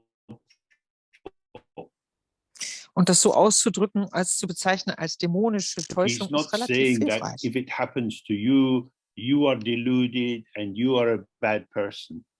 Denn er sagt nicht, wenn dir das widerfährt oder geschieht, dann bist du quasi der Täuschung anheimgefallen und du bist ein schlechter Mensch. What he's saying is, until you are established in the non-duality of emptiness and appearance, emptiness and clarity, and so on, you can fall under the power of demonic delusion. Er sagt vielmehr, dass solange du noch nicht vertraut und präsent und gewahr bist in der Nicht-Dualität von Leerheit und Erscheinung, Leerheit und Klarheit, kann es dir einfach passieren, dass du unter die Macht dieser dämonischen Täuschung fällst. Don't blame the object, don't blame yourself. Und beschuldige dafür nicht das Objekt und beschuldige dafür nicht dich selbst. But be aware of your tendency to cling on to experiences as if they were an enduring truth. Vielmehr sei dir dessen bewusst, dass du an Erfahrungen, Erlebnissen festhältst, so als wären sie die tatsächliche Wahrheit. So he says, those with great pride believe I have gained this. Und dann sagt er hier weiter, diejenigen, die sehr stolz sind, glauben, das habe ich erreicht. Well, that's pretty obvious. Das That erklärt sich way fast von selbst. we become stupid. Auf diese Weise werden wir dumm. What is called my clear realization becomes discursive thought. Denn das, was ich als meine klare Erkenntnis bezeichne, wird einfach nur ein unsteter Gedanke oder ein störender Gedanke. This is like going on holiday, Als würde man in die Ferien gehen, watching the sunset, den Sonnenuntergang betrachten and taking photographs of it. und Fotos davon machen. The immediacy of the sunset has been turned into a second order representation. Die Unmittelbarkeit des Sonnenuntergangs selbst wird gewandelt in eine mittelbare Präsentation davon. If you grasp the transient meaning and you formulate it as part of a narrative of who you are and what you understand, its freshness is lost and it becomes discursive thought. Wenn man also die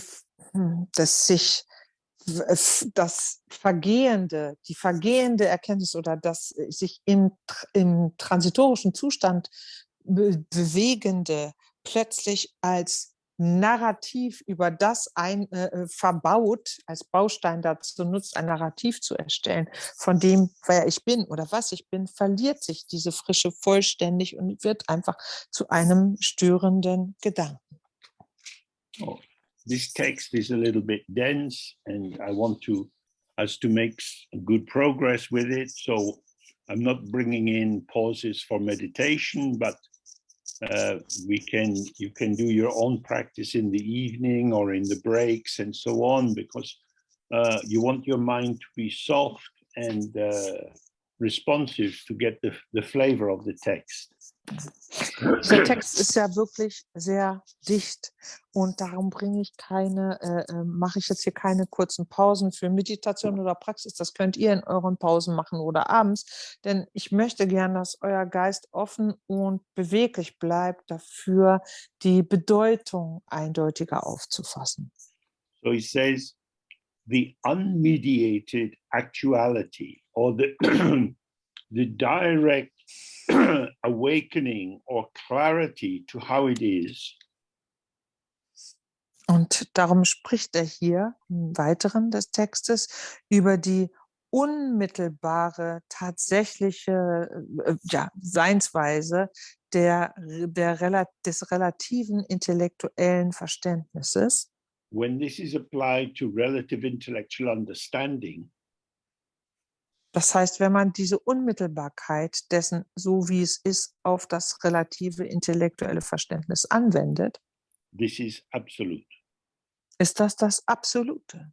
That is to say, if you understand that thoughts are ungraspable, und das bedeutet, wenn man begreift, dass man Gedanken nicht ergreifen kann, arising like rainbows, dass sie wie Regenbögen in Erscheinung treten, and you relax from appropriation from grasping, und wenn man aufhört, nach ihnen zu greifen und zu versuchen, sie in seinen Besitz zu bringen, to an aesthetic appreciation, und stattdessen eine ästhetische Wertschätzung für sie entwickelt, then you have full receptivity and full release.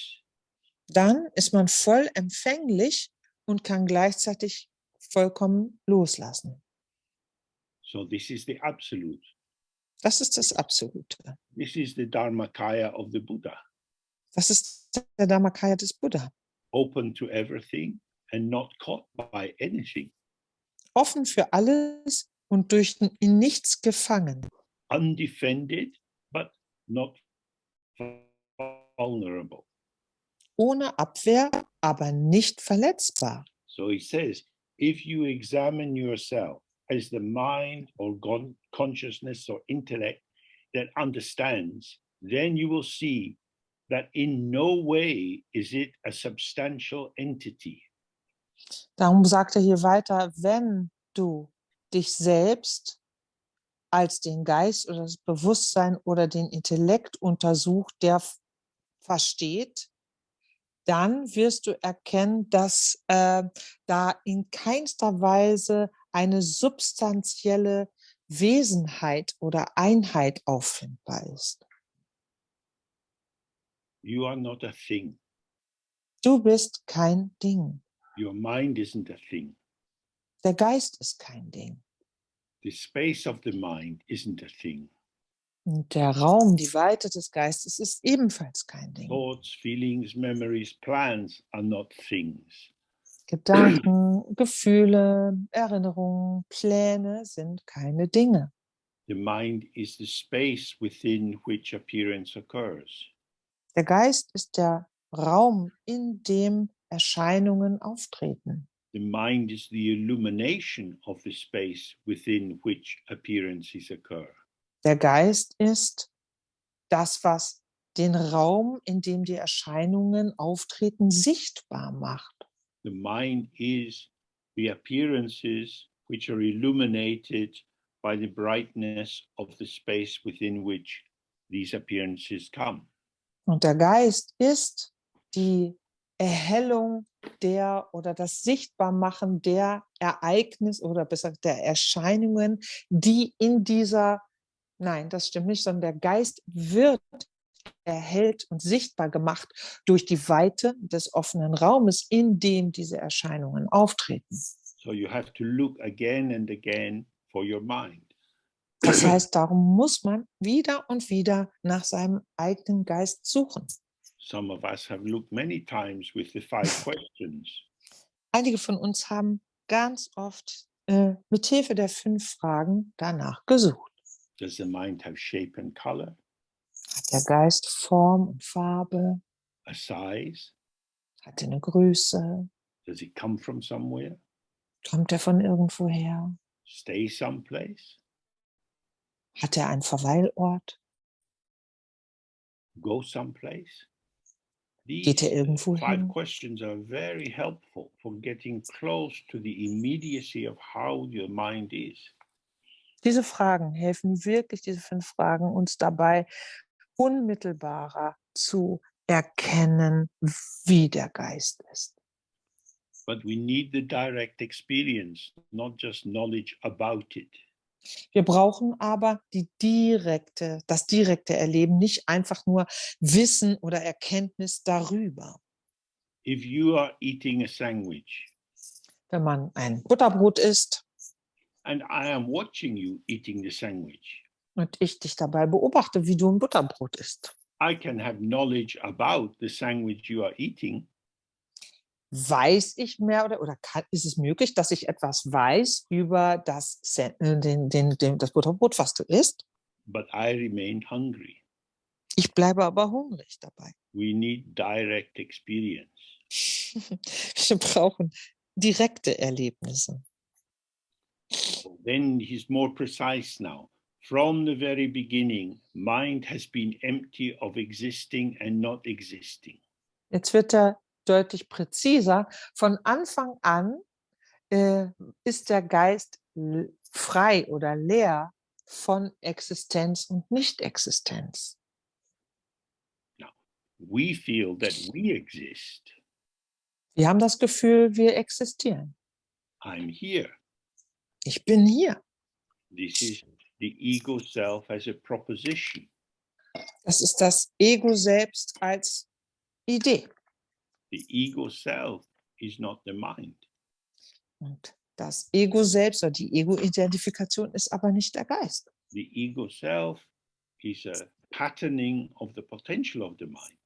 Sondern diese Ego-Identifikation ist ein Muster der Aktivität des Geistes. It is within the mind, Das findet im Geist statt, but it seems to position itself apart from the mind.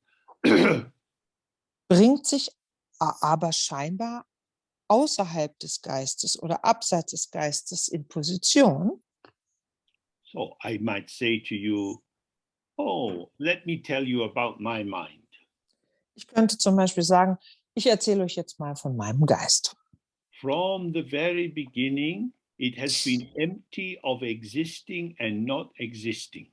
Von Anfang an war er frei oder ohne oder leer von Existenz und Nicht-Existenz. This is telling you a story. Das erzählt eine Geschichte. We use the stories to awaken from the need for stories. Wir nutzen Geschichten als Methode, um zu erwachen oder loszukommen von diesem Bedürfnis nach Geschichten. Parents tell children go to sleep stories. Eltern erzählen Kindern gute Nachtgeschichten.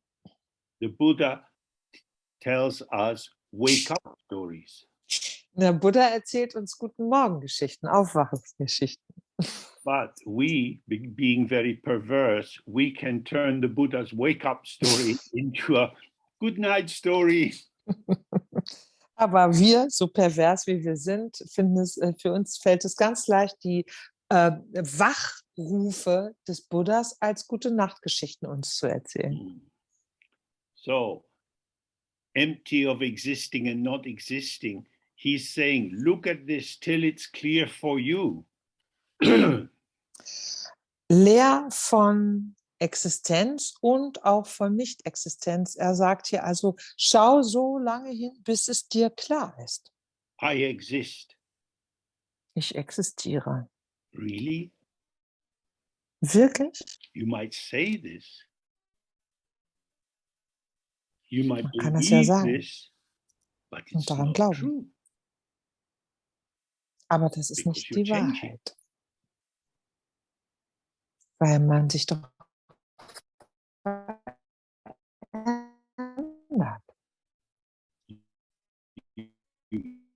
And if you don't exist as something, because you're not something.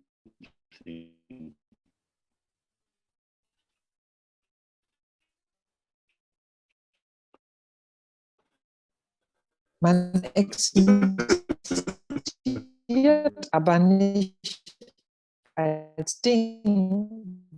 Weil man muss das wirklich sich auf der Zunge zergehen Your lassen. mind has been empty of beginning and ending. Dein Geist war leer von Anfang und Ende, Of coming and going, von Kommen und Gehen, of permanence and impermanence, von Dauerhaftigkeit und of Vergänglichkeit past, present and future, und Vergangenheit, Gegenwart und and is Zukunft. therefore called the absolute actuality. Und das absolute Sein oder ja, die absolute Wirklichkeit genannt. What it means is, in being empty of these things,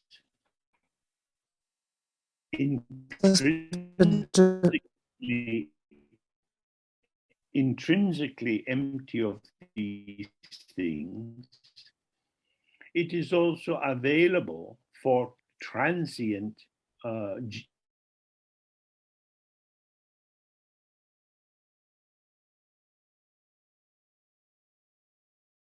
willkommen diesen Sachen gegenüber sein kann, die einfach es erfüllen können und auch wieder gehen können. It's not that we have two minds, a good mind and a bad mind. Es ist nicht der Fall, dass wir zwei Sorten von Geist hätten, einen guten, einen schlechten. But the mind can be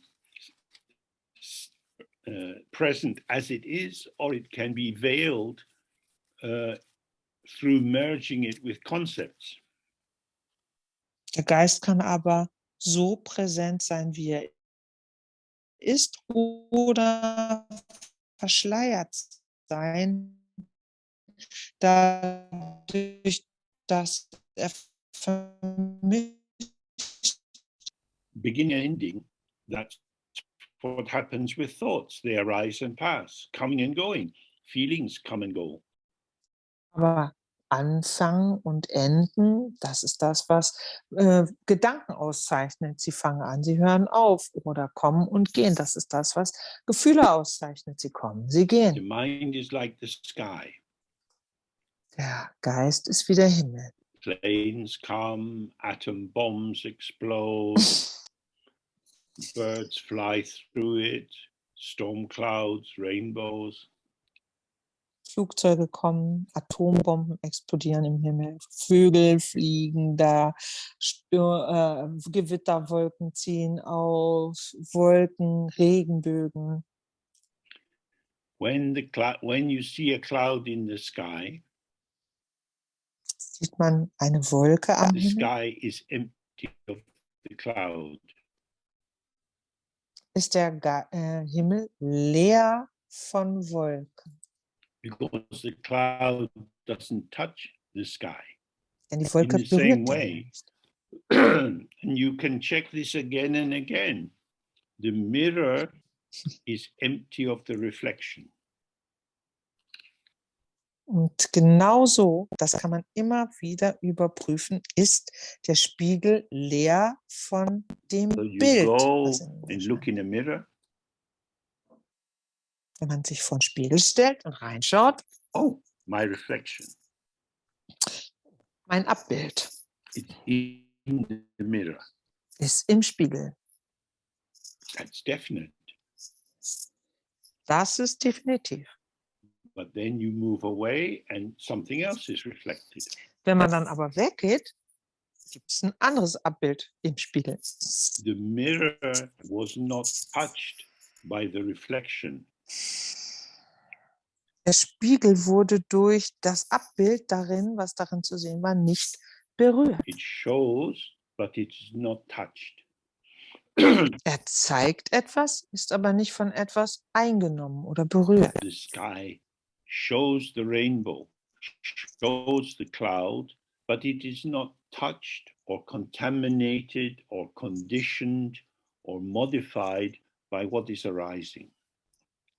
Der Himmel zeigt die Wolke, zeigt den Regenbogen, wird aber von der Wolke, dem Regenbogen, nicht berührt, nicht verunreinigt, auch nicht modifiziert. So this is the absolute actuality.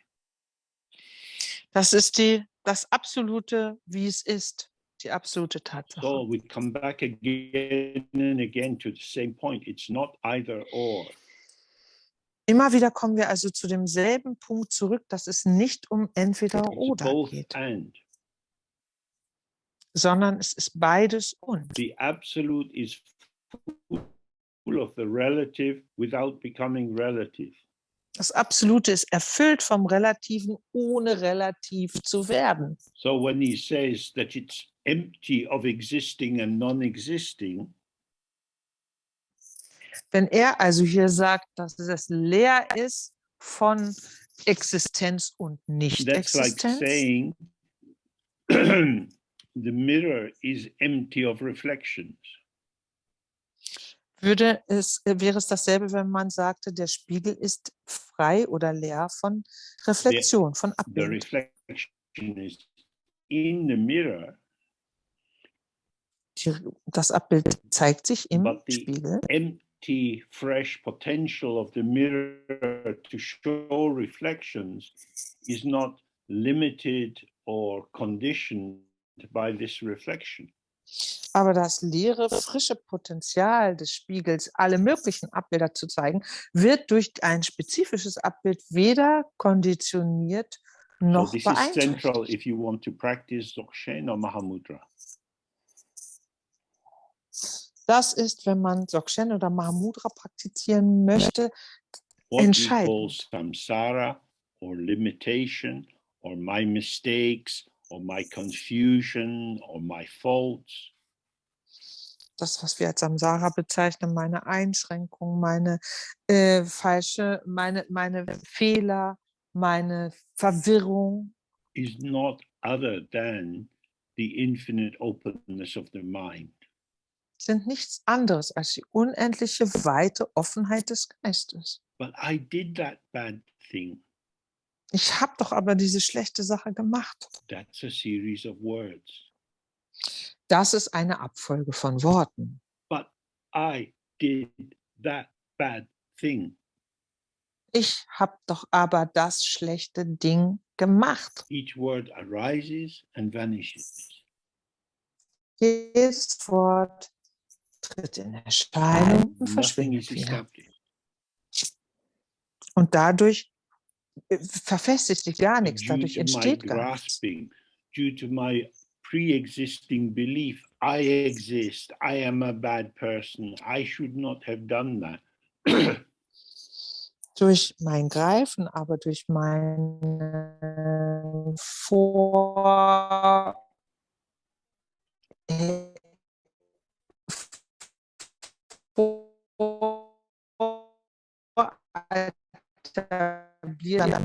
durch oder wäre dadurch wirklich etwas entstanden, hätte sich etwas gebildet dadurch.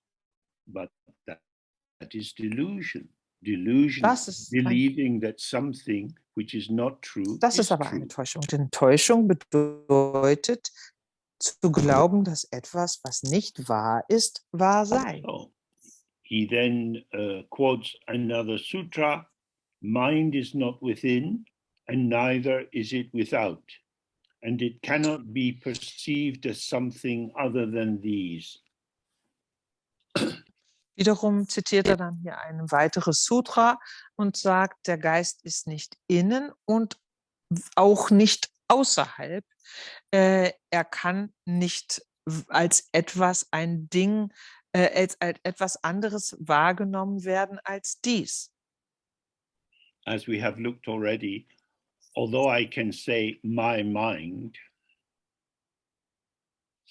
Und wir haben darüber uns ja schon unterhalten, obwohl ich sagen kann, mein which Geist, grammatically seems to indicate that my mind is something I possess. und durch die grammatikalische Form In fact, finden wir, es weist darauf hin, dass ich meinen Geist besitze. it's the other way around. Mind shows me. Es ist tatsächlich andersrum. Der Geist zeigt mich. I, me, myself are patternings within the flow of experience revealed by the mind. Ich, meins und mir, das sind Muster, die sich im Fluss des Geistes oder der Entwicklung zeigen. So the mind is not inside me. Der Geist ist also nicht Not in like mir, my kidneys or liver. nicht wie meine Nieren oder meine Leber. And neither is it without, meaning outside, like my shoes. Und genauso wenig außerhalb meiner selbst wie meine Schuhe zum Beispiel. And it cannot be perceived as something other than these. Und gleichzeitig kann er nicht als etwas anderes als diese wahrgenommen Because werden. whatever you experience as inside you is there revealed as an experience of the mind. Denn ganz gleich, was man als Empfindung oder Erfahrung in sich selbst wahrnimmt oder erlebt, ist ein Erleben im Geist. And whatever you experience outside yourself, cars, expensive cars, or trees, or people, this is the experience of the mind. Und ebenfalls alles, was man erlebt als außerhalb unserer Selbstsein, meinetwegen wie Autos oder teure Autos, Leute, Bäume, ist ein Erleben des Geistes. Everything is the experience revealed by, in, for the mind. Alles ist das Erleben, das sich durch und im und für den Geist offenbart. So then he quotes another sutra, one from a Sangha. He says, mind is without form, without color, and without resting place, just like the sky. Und dann zitierte wiederum ein weiterer Text von Asanga hier in diesem Zusammenhang. Der Geist hat keine Form, keine Farbe, keinen Verweilort, so wie der Himmel. The most important part of our practice is to give ourselves the space and the holiday from busy conceptualization so that we can become close to our mind as it is. Das Wichtigste, was wir für uns selber tun können in unserer Praxis, ist uns den Raum zu geben, quasi Ferien von unseren konzeptuellen Denkgewohnheiten, damit wir unserem Geist, so wie er ist, näher kommen können. We look again and again, we see the mind has no form. Wieder und wieder schauen wir genau hin und sehen, der Geist hat And keine yet, Form. that absence of form doesn't mean a kind of void, oblivion, a non-existence. Jedoch weist diese Abwesenheit von Form nicht darauf hin, dass er irgendwie eine bedeutungslose große Leere wäre, irgendwas, was mit Vergessen zu Because tun my hat. freedom to have 1,000 forms is dependent on the absence of a fixed form for my mind. Denn meine Freiheit, jedweder Art von 1000 Formen meinetwegen anzunehmen, beruht ja darauf, dass mein Geist frei ist von einer fixen, vorgegebenen Form. So I can feel happy or sad Warum kann ich fröhlich sein oder because traurig? my mind is not intrinsically happy or sad. Weil mein Geist nicht in sich selbst intrinsisch fröhlich oder traurig ist. My mind has no intrinsic quality, Mein Geist hat überhaupt keine intrinsischen Eigenschaften. except being empty of any intrinsic qualities. Außer von jedweder Art intrinsischer Eigenschaft frei zu sein. But because it's both and, Weil es aber ja hier um beides und geht, having no intrinsic quality bedeutet keine intrinsischen and being Eigenschaften zu haben open to the movement of experience, und offen zu sein für die Bewegung des what is Erlebens. revealed to us is the flow of experience in the pulsation of subject and object. Eröffnet sich der Fluss des Erlebens für uns als Wechselwirkung zwischen Subjekt und Objekt. So at the moment, my mind, if you like, is the stage or the arena within which is arising my body, the screen in front of me, the images that I see of a few of you, the sense of the room around, what's outside the window.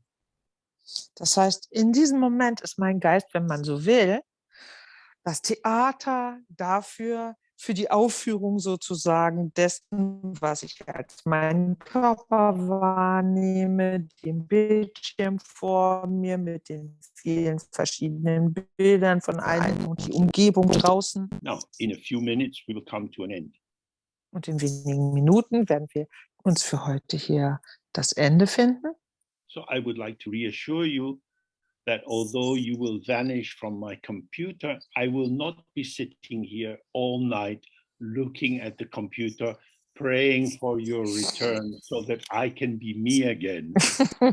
Da kann ich euch dessen versichern, dass ich, wenn wir hier gleich fertig sind und der Computer ausgeht, ich nicht gebannt vor dem Bildschirm sitzen bleibe und dafür bete, dass ihr bald wiederkommt, damit ich wieder ich sein kann. Because there are many sources of me being me.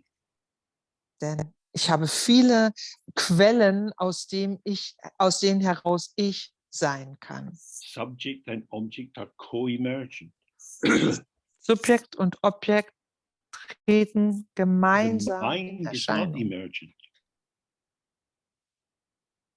Der Geist taucht You nicht can auf. look in the mirror for hours and the mirror will not emerge. Man kann stundenlang vorm Spiegel sitzen und der Spiegel wird nicht can auftauchen. Er wird sich nicht, You ja, can der wird move nicht your face auftauchen. around and different expressions will arise in the mirror. Man kann sein Gesicht bewegen, Grimassen schneiden und dann zeigen sich verschiedene Abbilder im Spiegel. That is reflection. Das ist aber So this is like Reflexion. our experience is like the reflection Unser Erleben also ist wie eine arising and Reflexion, passing due to circumstances. die aufgrund von Bedingungen oder Umständen erscheint und wieder No verschwindet. matter what patterns of arising occur, it doesn't stain the mind, it doesn't mark the mind. The mind is fresh. Und ganz gleich, welche Muster auch immer in Erscheinung treten im Geist, die bleiben nicht im Geist, die verändern den Geist nicht, hinterlassen keine However, Spuren im Geist, sondern die verschwinden wieder. if our attention is strongly fixated on the patterning of what is arising, so that it seems to be the whole truth, then the openness of the mind will remain unavailable for us, although it is always open and here. Wenn aber wir völlig fixiert sind auf die Muster der Erscheinungen, die in unserem Geist aufkommen und wir das für die ganze Wahrheit halten, dann verschließt sich sozusagen die Offenheit des Geistes nicht vor uns oder für uns, aber sie ist uns nicht mehr zugänglich in der Art und Weise, wie sie uns eigentlich immer zugänglich ist, nur wir erkennen das nicht mehr. So this is the practice. Und das ist die Praxis. Firstly, make friends with impermanence. Zunächst freundet euch mit Vergänglichkeit an. Outer impermanence, the seasons, the movement of people in the street and so on. Die äußeren Anzeichen für Vergänglichkeit, die Jahreszeiten, die Leute, die draußen in den Straßen unterwegs sind. The impermanence of your gesture, what you're saying, the rhythms of your breathing and so on. Die Vergänglichkeit der Arten, wie wir gestikulieren, dessen, was wir sagen, unseres Atems, unserer Atemzüge.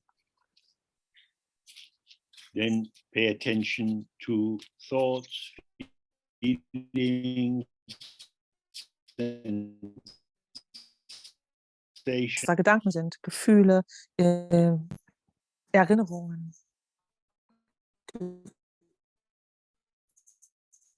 To do this, we simply sit, relax, Dafür and here we are. sitzen wir einfach nur, entspannen uns und schon sind wir da. Then the instruction is, don't merge into whatever arises. Dann heißt es in den Unterweisungen, verschmilzt nicht mit dem, Don't- was in Erscheinung tritt, Don't ganz hold gleich, was es yourself ist. back and away from what's arising. Versuch auch dich nicht von dem, was in Erscheinung tritt, getrennt zu halten. Just open and present. Sei offen und präsent If you einfach. like, we go into the state of the mirror or the state of the sky. Wenn man es so beschreiben möchte, können wir sagen, wir sind dann im Zustand des Spiegels oder im Zustand des Himmels. This optimizes our capacity to see a thought coming and going, feeling coming and going with clarity, but without involvement. Ein Gefühl aufkommen zu sehen und wieder verschwinden zu sehen, ohne dass wir in irgendeiner Form daran festhalten müssen, was zurückweisen müssen. Die Klarheit wächst einfach im Betrachten. Good. So this is our end for today. We're back again tomorrow morning, 10 o'clock. Gut, damit sind wir für heute zu Ende. Morgen früh treffen wir uns wieder. Hier in Deutschland ist es dann 11 Uhr, in You Großbritannien may have a 10. busy evening ahead of you, Vielleicht habt ihr heute Abend noch viel vor. whatever's happening. Simply be aware of the movement of experience. Und ganz gleich, was passiert, seid einfach dem Fluss des Erlebens gewahr. Okay, see you guys tomorrow. Have a good evening. Gut, dann No, Thank you, James. pleasure. Thank you. Thank you. Thank you. Bye. Thank you. Thank you. ciao To our zusammen. translators. Thank you. Thank you. Tschüss, vielen Dank für Bye. die Übersetzung. Goodbye. Bye, everyone. Ciao. See you tomorrow. Auf Yeah. Wiedersehen. Bye.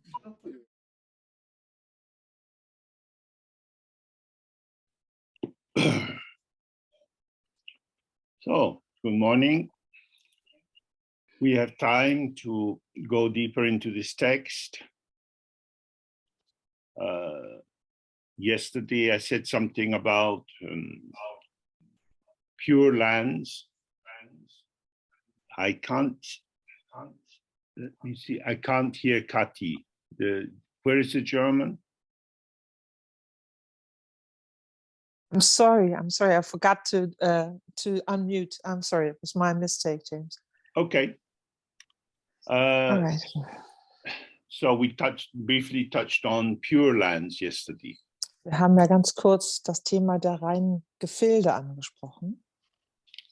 Oh, this world that we are in, difficult and troubling as it is our karmic vision.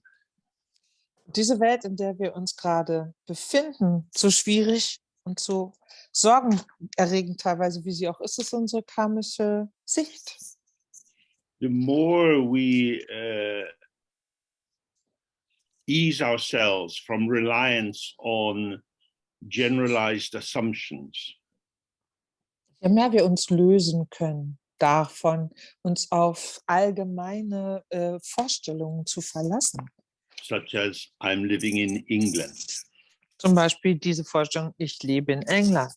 where there is a term like England, unique specificity of my experience, Wenn ich mich dann auch noch fixiere auf die einzigartigen Besonderheiten meiner eigenen Erlebnisse, I realize that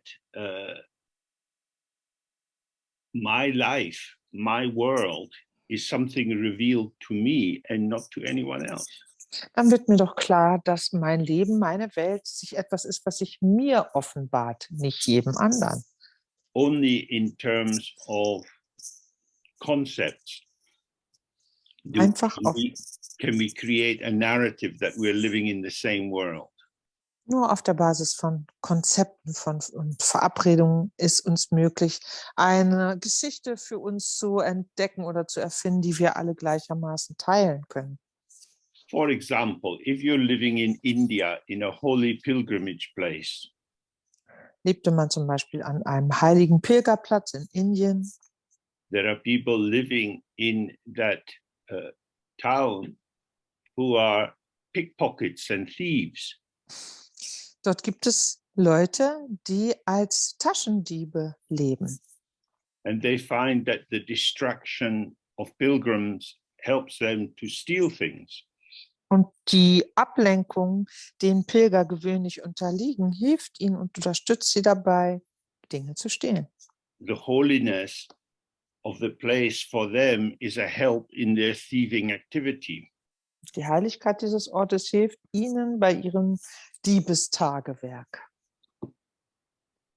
They have a particular vision, the pilgrim has another. Sie haben eine bestimmte Vorstellung von der Situation. Die Pilger haben eine sehr andere Vorstellung von der The Situation. pilgrim is going down the road looking at the temples and the hill. Denn die Pilger schauen da, wenn sie dort unterwegs sind, die Tempel an, die Berge. And the pickpocket is looking at the necklaces around the women's necks and the bags that are open. Und die Taschendiebe haben den Blick geheftet auf die Halsketten, die die Damen tragen, die offenen Taschen. When you observe how the world is operating, you see, oh, this is each person's karmic vision. Wenn man in dieser Weise sich hinschaut, wie die Welt funktioniert, erkennt man, dass jeder Mensch seine eigene karmische Sichtschau hat. So if we take birth in a pure land like Sukhavati, the land of happiness, Würden wir in einem reinen Daseinsbereich wieder geworden, wie zum Beispiel Sukhavati, dem Land des Glücks oder der Glückseligkeit. that's a place where everything is easy. Das ist ein Ort, wo alles leicht ist. Now, if you have a materialist view, you say, oh, that's just another deceptive fantasy. Mit der materialistischen Vorstellung vom Dasein sagen wir, das ist wieder nur eine weitere täuschende Fantasie. This one life is all we have. Wir haben nur dieses eine Leben. But when we truly look at our experience, it is an illusion. Schauen wir aber unsere Erlebnisse mal wirklich an, erkennen wir, dass es eine Illusion ist. No matter what identity we create for ourselves, it's never the whole story. Es spielt keine Rolle, welche Identität wir für uns selber erschaffen. Niemals trifft sie die ganze Geschichte. All that we imagine is the creativity of the open ground. Alles, was wir uns vorstellen können, geht zurück auf die Kreativität des offenen Grundes. That's why being in a pure land is helpful, because from there to open to the absolute, the Dharma Dhatu, the single letter A, is not so difficult. Darum ist es so hilfreich, in einem reinen Daseinsbereich wiedergeboren zu sein, weil sich von dort aus zu öffnen für das Absolute, für den Dharma Dhatu, die eine Silbe A viel leichter fällt. Whereas in our world, where things seem to be strongly real, the idea that the ground or basis is an ungraspable open emptiness seems almost ridiculous. In unserer Welt hingegen, in der uns alles sehr tatsächlich vorhanden vorkommt, ist diese Idee von einer nicht greifenden, weiten, offenen Urgrund etwas, was uns geradezu lächerlich erscheinen kann. Ideas determine experience. Vorstellungen bestimmen unser Erleben. We see many countries are turning in a more right-wing direction. Wir erleben im Moment, dass in vielen Ländern sich die rechtspolitischen Strömungen stärker entwickeln. The right wing always brings a lot of polarization. Und diese Rechtsströmungen zeichnen sich durch stärkere Polarisation aus. As does extreme left-wing positioning. Genauso wie auch extreme linkspolitische Haltungen. We are right, they are wrong. Wir haben Recht, die liegen völlig falsch. Oh, we should kill the enemy. Wir sollten den Feind töten. We have a lot of history of that. Die Geschichte ist voll davon. But when we look in the middle way, Nutzen wir aber den mittleren Weg. we have the paradoxical clarity Dann of the, erkennen wir, I'm sorry. okay, the paradoxical clarity of seeing that the truth of things is their ungraspability.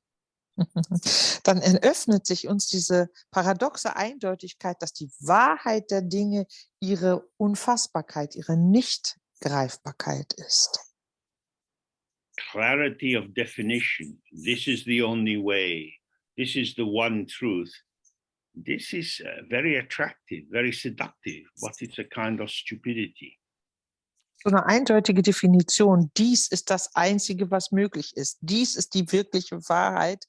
Die ist für uns, sowas ist für uns äußerst attraktiv, obwohl es sehr dumm ist. Once you take up a position, you limit yourself. Sobald man eine bestimmte Position für sich wählt, schränkt man sich ein.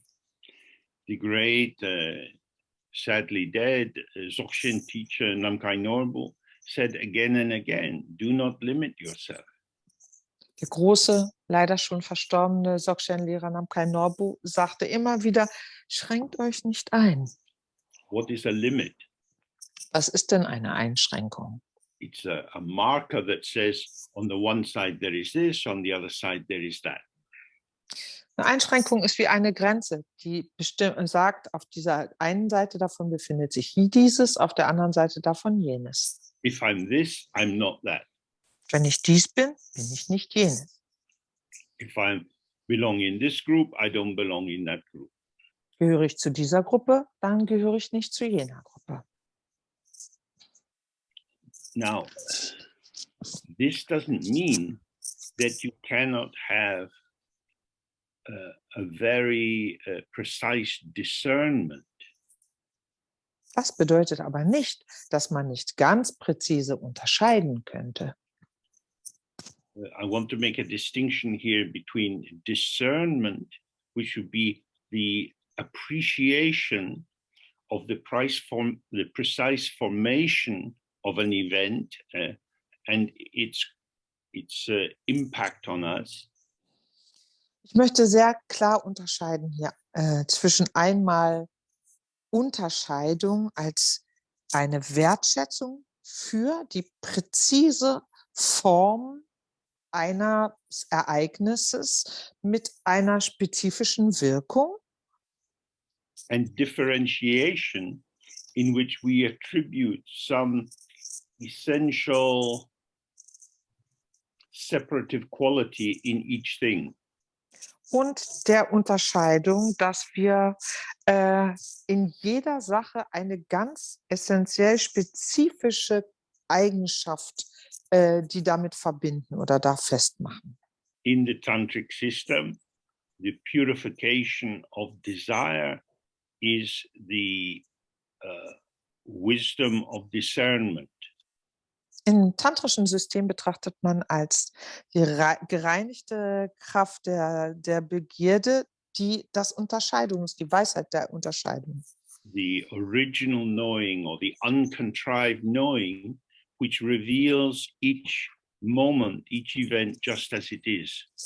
Das ungekünstelte, ursprüngliche Erkennen, das jeden Moment sich so offenbaren lässt, wie er ist. When we have desire, we tend to see one thing or one person or one place as being more important than others. In Bezug auf Begierde empfinden wir eine Person, ein Ding, ein Ort wesentlich begehrenswerter oder wünschenswerter als einen der anderen. If I only had this, I would be happy. Hätte ich nur endlich dieses, dann wäre ich endlich glücklich. If I only didn't have this, I wouldn't be unhappy. Wenn ich nur das nicht hätte, dann wäre ich nicht unglücklich. So we're perceiving some special qualities which seem to be inherent in the object. Das heißt, wir nehmen spezifische Qualitäten wahr, die uns als in dem Objekt selbst vorhanden zu sein scheinen. But yesterday we were looking at how this differentiation of the, let's say, things or objects that we experience, the appearances that we turn into objects. Gestern haben wir aber genau darüber gesprochen, wie die Erscheinungen, die wir objektivieren, also zu Objekten machen, die Unterscheidungen, die wir in dieser Hinsicht treffen. These objects are revealed to us as transient moments. Dass diese Objekte sich uns eigentlich als vergängliche Momente offenbaren. The appearance goes, and what remains is the concept. Die Erscheinung vergeht. Was bleibt, ist das Konzept. So the purification of desire is to not reify, not to conceptualize, but to stay with the immediate aesthetic revelation in all its wonderful detail. Das heißt, die Reinigung von Begierde bedeutet, dass man sich von der Versachlichung dessen befreit, was man wahrnimmt und stattdessen dabei bleibt, es in seinen ästhetischen Eigenschaften und Details sich offenbaren zu lassen. And this is the quality of the Pure Land. Das ist die Eigenschaft der reinen Länder, reinen Gefilde. In the text it says, well, if you're going to be born in the Pure Land of the Buddha Amitabha, you're born inside a lotus. Im Text wird gesagt, dass wenn man im reinen Gefilde Amitabhas geboren wird, dass man in einem Lotus geboren wird. If you are ready, if you have freed yourself from your limitations, then the lotus opens. Wenn man sich von seinen Einschränkungen befreit hat, öffnet sich der Lotus. But if you still have some traces and some obscuration, you sit inside the closed lotus flower, but you can hear the Dharma teaching that spreads through the air like music, and then gradually you become purified and ripened. Und wenn man aber sich noch nicht befreit hat und immer noch Spuren sozusagen seines Karmas da in sich trägt, dass man dann in der geschlossenen Lotusblüte verweilt und den Dharma, der wie Musik durch die Luft schwingt, einfach hört und aufnehmen kann, solange bis dadurch die Reinigung vollständig stattgefunden hat und der Lotus sich dann öffnet. Oh, we can also take that as an image of our possibility in this life. Dies können wir für uns auch bildlich als die Möglichkeiten des Lebens, was wir jetzt leben, nehmen.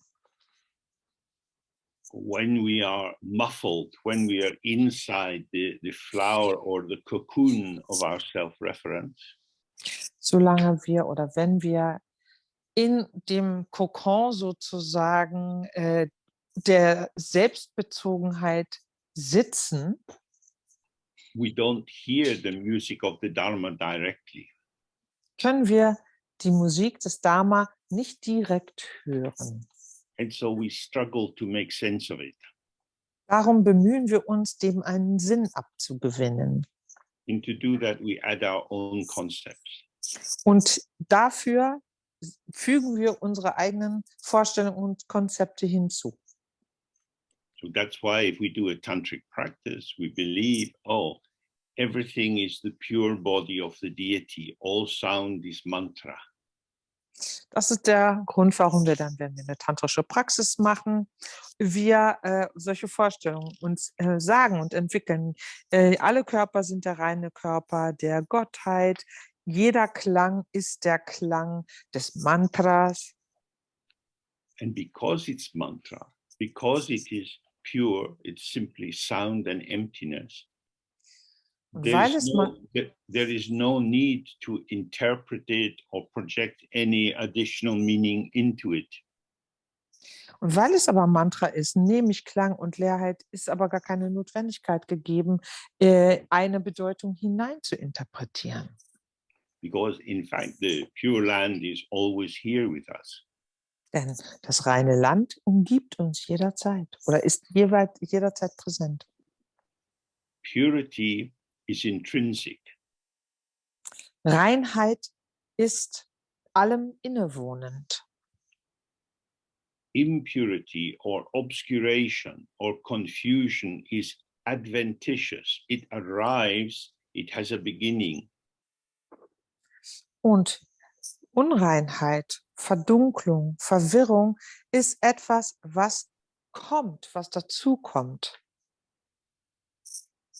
So if we really reflect and we can see that this is clear, wenn wir darüber reflektieren und sehen, dass das eindeutig so ist, then we understand the sadness and the difficulty of the human situation. dann wird uns das Traurige und die Schwierigkeit der menschlichen Situation doch bewusst. We spend our time trying to make things clear. Wir verwenden viel Zeit darauf, Dinge zu klären. Trying to work out how we should live, what we should do, what things mean. Wir versuchen herauszufinden, wie wir leben sollten, wie wir handeln sollten, wie die Bedeutung der Dinge ist. And we don't recognize that we are caught up in just what the Buddha said. Wir erkennen aber nicht, dass wir uns in dem verfangen haben, was der Buddha sagt. Buddha said, all sentient beings want to be happy, but everywhere they go, they do things which don't bring them enduring happiness. Buddha hat gesagt, alle Wesen wollen glücklich sein, aber ganz gleich, was sie tun und wohin sie gehen, nichts davon bringt ihnen dieses Glück. So what we do in search of happiness is to try hard, to think more, to build up more information. Was wir auf unserer Suche nach Glück machen, ist, dass wir uns anstrengen, dass wir versuchen, mehr nachzudenken, mehr Informationen zu sammeln. And in doing this, we don't recognize that we are actually covering the innate purity and brilliance of what is here. Und während wir damit so beschäftigt sind, fällt uns gar nicht auf, dass wir die innewohnende Reinheit und Klarheit, die präsent ist, einfach immer nur weiter überdecken. The last thing our world needs is more concepts. Das Letzte, was unsere Welt braucht, ist noch mehr Konzepte. We know what it's like to be out in nature, maybe walking on a beautiful hill, Wir wissen, wie es ist, spazieren zu gehen draußen in der Natur, vielleicht an einem schönen Hügel oder Berg. the colors, the shapes hold our attention. Und unsere Aufmerksamkeit ist gefangen von Farben, von Formen. This is enough. Das reicht. We find a simplicity in how nature is.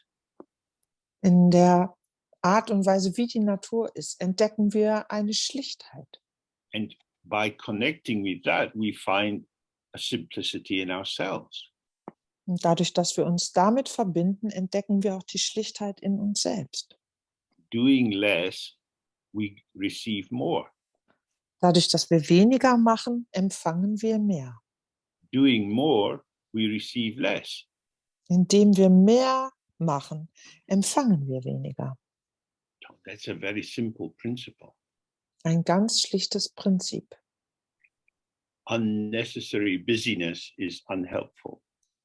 Unnötige Geschäftigkeit hilft nicht. So let's return to the text. Kommen wir zum Text zurück. So he says now he's going to shift from the unborn nature of everything to more specifically looking at the mind. Und jetzt sagt er, bringen wir unsere Aufmerksamkeit nicht so sehr auf die ungeborene Natur von allem, sondern vielmehr richten wir sie auf die Besonderheiten des Geistes. How does our mind abide as the ultimate inseparability of the two truths? Wie verweilt denn unser Geist als diese Untrennbarkeit der beiden Wahrheiten?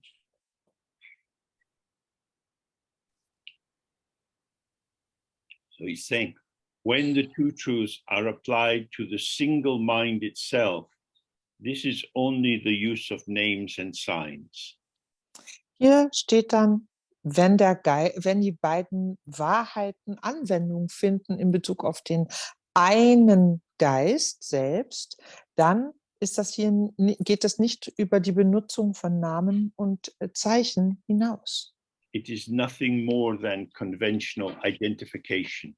Das ist nichts mehr als konventionelle Identifikation. So this is something you can see for yourself. Das kann man auch selbst entdecken. You see how you name things in the world. Wir können ja sehen, wie wir den Dingen der Welt Namen geben. We each have our mother tongue. Jeder von uns hat seine Muttersprache. Then we learn perhaps other languages. Vielleicht lernen wir weitere Sprachen dazu. And we see that other people use different words for the same object. Und dann lernen wir, dass andere Menschen für ein und das gleiche Objekt andere Worte benutzen. The fusion between the name or sign and the object is put into question by having different languages available. Diese Verschmelzung von einem Namen oder einem Begriff und einem Objekt wird dadurch in Frage gestellt, dass andere Sprachen andere Namen und Zeichen mit diesem Objekt in Verbindung bringen. The name does not take you to what it refers to. Der Name führt uns nicht zu dem, worauf er hinweist. the referrer and the referent have a particular relationship as both being mind. Sowohl das, worauf Bezug genommen wird, als auch das, was Bezug nimmt, haben in Bezug auf darauf, dass sie demselben Geist entspringen oder im selben Geist stattfinden, eine Beziehung zueinander. If I say with some confidence, this is a tree, Wenn ich mit ziemlicher Überzeugung sage, dies ist ein Baum, you don't say that in German or Italian or Spanish. sagt man das eben nicht so auf Italienisch oder Spanisch oder Englisch zum Beispiel. Tree doesn't take me into the object. Das englische Wort tree bringt uns gar nicht ins Objekt hinein. The word tree takes me to the image of tree, the concept of tree. Das Wort Baum bringt mich in die Vorstellung, die Idee, das Konzept des Baumes hinein. That is to say, it takes me to the mind. Und das bedeutet, es bringt mich zum Geist. The tree is my experience. Der Baum ist meine Erfahrung, mein Erleben. I cannot encounter the tree as an object. Ich kann dem Baum als Objekt gar nicht begegnen. I can think of the tree as an object. Ich kann natürlich an den Baum als Objekt denken. My mode of conceptualization transforms everything into either subject or object. Und meine Art, Konzeptualisierung vorzunehmen, führt alles entweder in den Subjekt- oder den Objektstatus. But all that I can actually receive is experience. Was ich aber wirklich nur empfangen kann, das ist Erfahrung allein. So just imagine you're walking towards a big tree. Stellt euch vor, ihr geht spazieren und da ist ein großer Baum. As you get closer, you see more details about the bark of the tree, the pattern of the leaves. Je näher ihr kommt, desto mehr Details seht ihr an der Rinde, an den Mustern auf den Blättern. You touch the bark. Dann berührt man die Rinde. Really? Ja, wirklich? It seems obvious I'm touching the bark. Es ist doch offensichtlich, ich berühre die Rinde. I can feel the bark. Ich kann die Rinde fühlen, spüren. But what you feel is sensation in your fingers. Was man aber tatsächlich spürt, ist die Empfindung in den Fingern. I bring my nose close. I smell the tree. Ich gehe mit der Nase nah ran, ich rieche den Baum. I smell the scent as revealed as experience. Ich rieche diesen Duft, der sich mir als Erlebnis offenbart. I lick the bark of the tree. Ich lecke an der Baumrinde. I taste. I taste the sensation of taste in my mouth. Ich schmecke Geschmack. Das heißt, was ich schmecke, ist die Empfindung in meinem Mund. I tell myself, oh, I'm tasting the tree. Was ich mir sage ist, oh, ich schmecke den Baum. That is a narrative, a conceptual interpretation. Das natürlich ist ein Narrativ, eine konzeptuelle Interpretation. You close your eyes. Und schließt die Augen. Run your tongue slowly up the bark of the tree. Und leck ganz langsam an der Baumrinde hoch. What is emerging is ungraspable. Was da auftaucht, ist tatsächlich nicht zu fassen, nicht zu erfassen. It is undeniable that there is occurrence. Man kann auf keinen Fall verleugnen, dass da etwas kommt, etwas passiert. But what is it? Was aber ist es?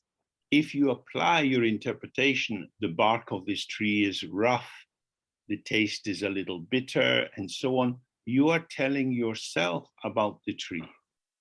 Wenn man seine Interpretationsfähigkeiten nutzt, dann sagt man sich selbst, ja, die Rinde fühlt sich ein bisschen rau an, der Geschmack ist ein bisschen bitter, aber das ist das, was man sich selber sagt über die Rinde. What is the naked revelation of the taster? Wie offenbart sich denn nackt der Geschmack? It is just this. Es ist einfach nur dies. You know, it is revealed for you, Man erkennt das, es offenbart sich einem, and it's not a thing. aber es ist keine Sache, It is appearance and emptiness, sondern Erscheinung und Leerheit. undeniable and ungraspable. Nicht zu verleugnen, gleichermaßen nicht zu erfassen. When you bring it into language, when you conceptualize it, you create something else. Sobald man es in Sprache überführt, konzeptualisiert, macht man es zu etwas anderem. Both registers are valid.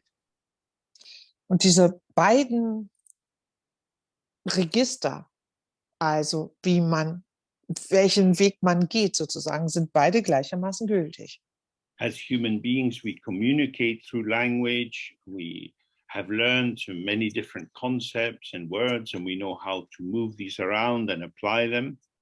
Als Menschen kommunizieren wir mit Sprache, wir haben viele Worte gelernt, wir haben gelernt, wie wir Sprache anwenden können und sie nutzen können.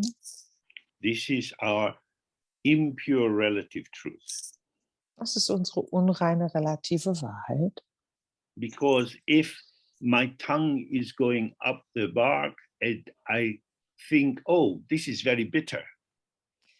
Nämlich während sich meine Zunge über die Rinde bewegt, denke ich, oh, das ist aber bitter.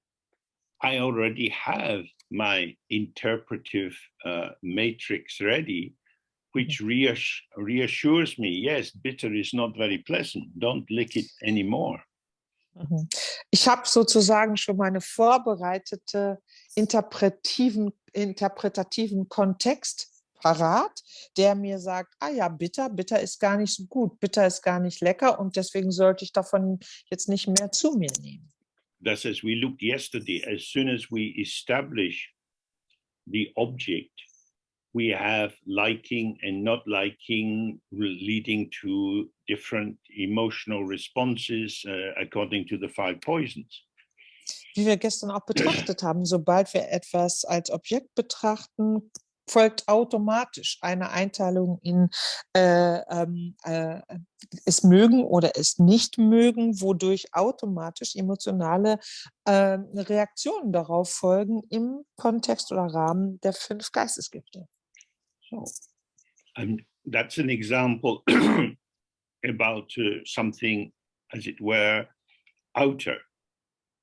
Dies ist ein Beispiel für das, was wir als äußere Erscheinung bezeichnen würden. But hopefully you can see this clarifies everything is experience. Ich hoffe aber, dass ihr dennoch erkennt, dass dies deutlich macht, dass alles Erleben ist. You only have access to experience. Erleben ist das Einzige, wozu man Zugang hat. It is your experience. Natürlich ist es unser eigenes Erleben. But that doesn't seal you in something narrow, because experience arises co-emergent with this interaction. Aber das engt uns gar nicht ein, denn Erfahrung, Erleben stellt sich immer zusammen mit dem Ereignis ein. So then, if it's clear, I am living with and as the unfolding of experience. Das macht klar, ich lebe als und in der Entfaltung von Erlebnissen. All that I say about experience is only conventional identification. Alles, was ich wiederum sagen kann über Erleben, sind nichts weiter oder sind konventionelle Identifikationen. So then he says, the ground, all-encompassing space, is without conceptual mind, and so the two truths are without foundation. Und er fährt dann hier weiter fort in dem Text. Der Grund oder Urgrund allumfassender Weite oder allumfassenden Raums ist ohne konzeptuellen Geist und daher sind die beiden Wahrheiten ohne Boden, ohne Fundament.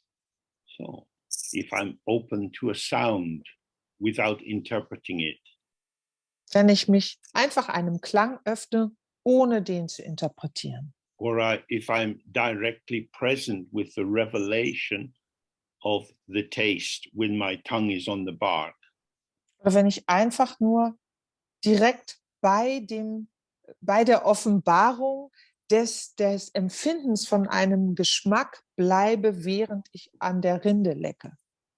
there is no mediating mental activity using signs and concepts and associations and memories. Dann gibt es da keine vermittelnde Geistestätigkeit wie Assoziationen, wie Konzepte, wie Vorstellungen, Interpretationen, It is just this. sondern es bleibt einfach nur das. What is this? Und was ist dies? No one can say. Das kann keiner sagen. The Buddhas can't say. Die Buddhas können es nicht sagen.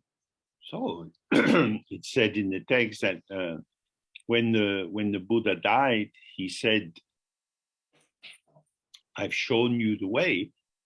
You have to follow it. You have to awaken for yourself. Als Buddha starb, so wird es in den Texten weitergegeben, sagt er, ich habe euch den Weg gezeigt, ihm folgen müsst ihr selber. You can get blessings from a place, you can get blessings from meditators and so on. These are experiences. Natürlich könnt ihr euch gesegnet fühlen von einem Ort, von einem Meditierenden, aber das sind Erlebnisse, Erfahrungen. But only you yourself can awaken to the unborn nature of experience. Nur ihr selbst könnt wach werden für die Ungeborenheit von Erleben und Erfahren. If you like, the knower, or the presence of knowing or awareness is unborn and empty. Das heißt, derjenige, der Wissende oder vielmehr die Präsenz des Wissens, des Gewahrseins ist leer. And what is known or revealed or appearing is unborn appearance. Und das, was sich offenbart, was in Erscheinung tritt, ist ungeborene Erscheinung. The unborn and the unborn are together. Also der Ungeborene und das Ungeborene sind zusammen, gehören zusammen. And so he said, excuse me. And so he says, the two truths are without foundation. Darum sagt er hier, die beiden Wahrheiten entbehren jeder Grundlage oder jeden Fundaments. They have never ever been separate. Die waren niemals getrennt. So, if you if you are in a place where the sky is open, Wenn man irgendwo sitzt, wo der Himmel weit ist, and you're looking at the open sky, und man schaut sich diesen weiten Himmel an and you're really open to it, und öffnet sich wirklich dafür, then your mind becomes like the sky. dann wird der Geist wie der Himmel. So this we can experience with the sky gazing practice. Das ist natürlich in der Praxis des Sky-Gazings, wo wir sowas erleben können. And if you're looking at the sky and a cloud appears, Wenn man dann an den Himmel schaut und dort erscheint eine Wolke, it's as if your open presence, inseparable from the sky, dann ist es so, als ob unsere offene Präsenz, die untrennbar ist vom Himmel, falls into the cloud, in die Wolke hinein kollabiert. and now you're focused on the shape of the cloud, Und dann fokussiert man die Form der Wolke. and it is as if the sky is non-existent, but the cloud is an existent. Und dann kommt es uns so vor, als existiere der Himmel gar nicht, aber die Wolke ist existent. So you can think about what the cloud looks like, or perhaps it means rain is coming. Dann kann man drüber nachdenken, wie die Wolke für uns ausschaut oder dass sie ein Anzeichen dafür ist, dass vielleicht es anfängt zu regnen. But the cloud is in the sky. Aber die Wolke ist am Himmel, im Himmel. The cloud is the showing of the sky. Die Wolke ist, wie sich der Himmel zeigt.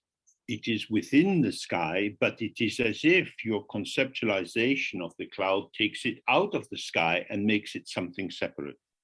Die Wolke ist ja im Himmel, aber wenn wir die Wolke betrachten in dieser Weise, kommt es uns so vor, als ob in Wirklichkeit die Wolke außerhalb des Himmels ist und eine eigene Existenz hat dann.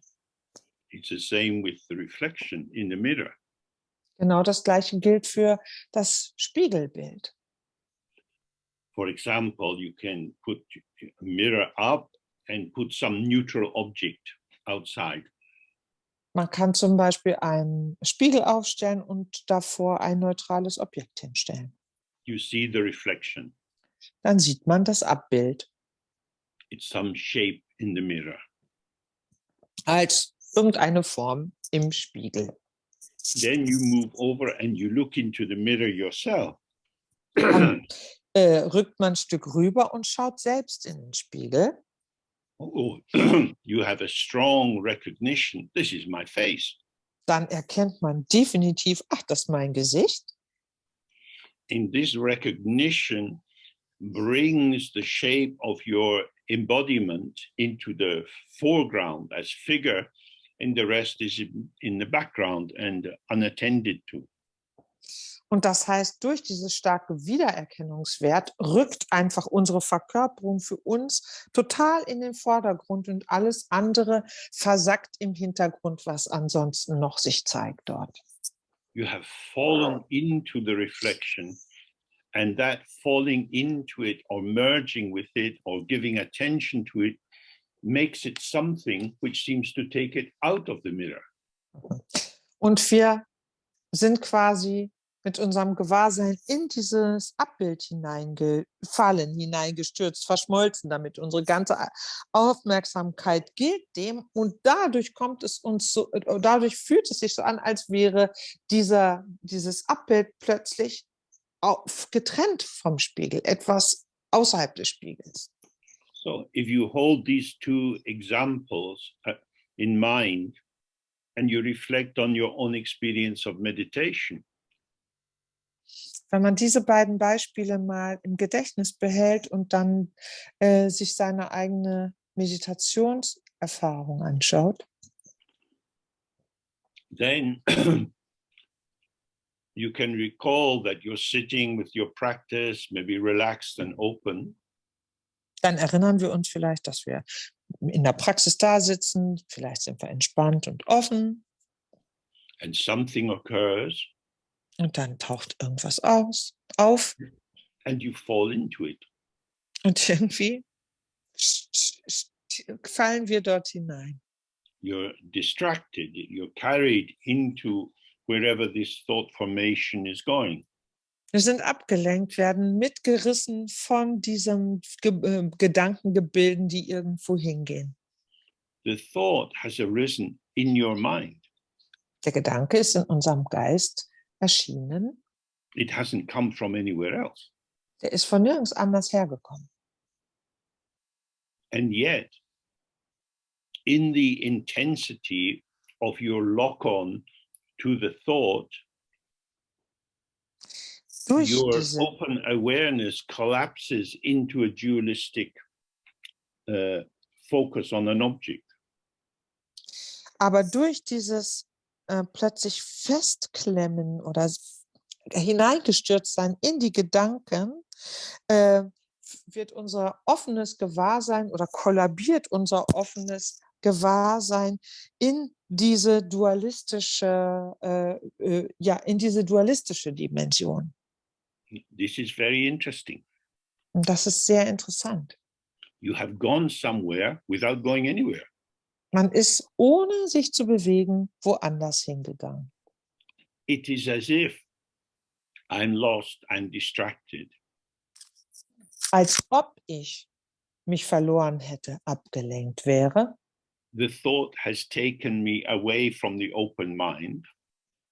In dieser Weise hat der Gedanke mich vom offenen Geist weggezogen. But the reason that the thought can move is because the mind is open. Der einzige Grund aber dafür, dass der Gedanke überhaupt sich bewegen kann, ist, dass der Geist offen ist. All thoughts, memories, plans, sensations are inseparable from the mind. Denn alle Gedanken, Erinnerungen, Pläne, Empfindungen sind untrennbar vom Geist. You don't go anywhere else. Man bewegt sich doch nirgends anders hin. So this is the central understanding. Das ist die zentrale Auffassung. From the very beginning, there has only ever been here and now. Von Anfang an gab es immer nur das Hier und das Jetzt. Here and now, it has many different names in the Buddhist tradition. In der buddhistischen Tradition werden Hier und Jetzt mit vielen verschiedenen Begriffen bezeichnet. One is the Dharmadhatu, Einer davon ist Dharmadhatu, the space of all phenomena. der Raum, die Sphäre aller Phänomene. Here can be very, very small, Hier or kann it can sehr, be as bigger than the whole universe. hier kann sehr klein sein oder größer als das gesamte Universum. Within the delusion of duality, I think I'm here inside this body. In dieser Täuschung der Dualität, dass ich denke, ich bin hier in diesem Körper, In this room, in diesem Zimmer. and I can go from this room into the kitchen. Und von diesem Zimmer aus kann ich in die Küche gehen.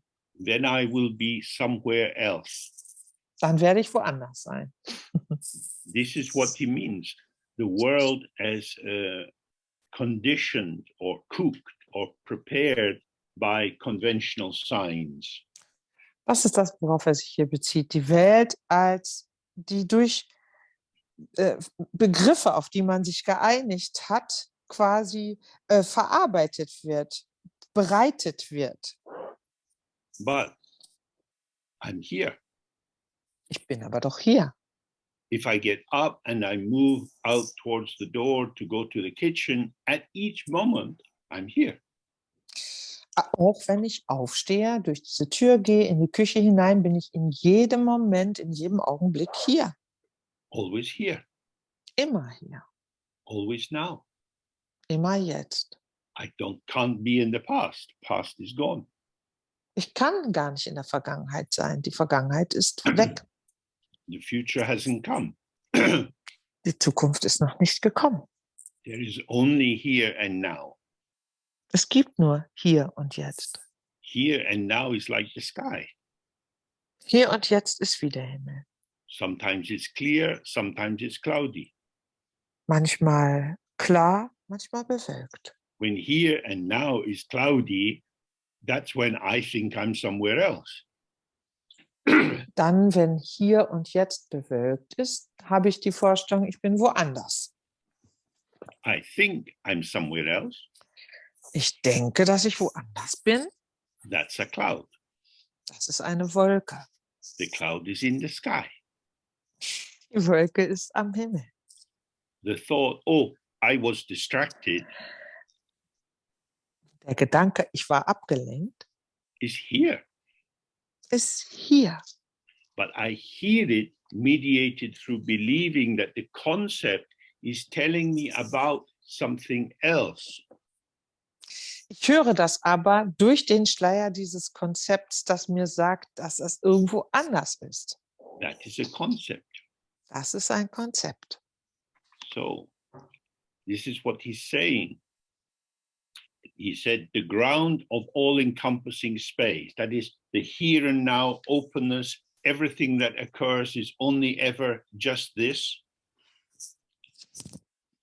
Und das ist genau das, worauf er sich hier bezieht, wenn er sagt, der Grund des allumfassenden Raums, der allumfassende Weite, das ist dieses Hier und Jetzt, die Offenheit, in der alles in Erscheinung tritt. And he says, this is without the conceptual mind. Und dies, sagt er, ist frei oder ohne konzeptuellen Geist. What this means is you don't have to get rid of the conceptual mind. Dies bedeutet, dass man den konzeptuellen Geist nicht beseitigen muss. When you see that the conceptual mind is inseparable from the mind itself, which is open and unborn and uncontaminated, unmarked, Sobald man erkennt, dass der konzeptuelle Geist untrennbar ist vom Geist, der offen ist, ungeboren, verschmutzt und weit, then all the activity of the conceptual mind is just like a dream factory. dann ist einfach die Aktivität des konzeptuellen Geistes nichts weiter als eine Traumfabrik. Nothing is created. Es wird gar nichts erschaffen. If you watch a horror movie, Guckt man sich einen Horrorfilm an, you may well feel afraid dann kann man durchaus Angst kriegen, because you believe in the structure of the film and it seems to be true. weil uns diese Struktur des Films wahr erscheint oder wahrscheinlich möglich erscheint. Although conceptually you know it's an illusion, Und auch wenn man konzeptuell weiß, dass es sich hier um eine Illusion handelt, because of the skill of the filmmaker and your own karmic tendency, you're pulled into a belief in the, let's call it, reality of what is occurring.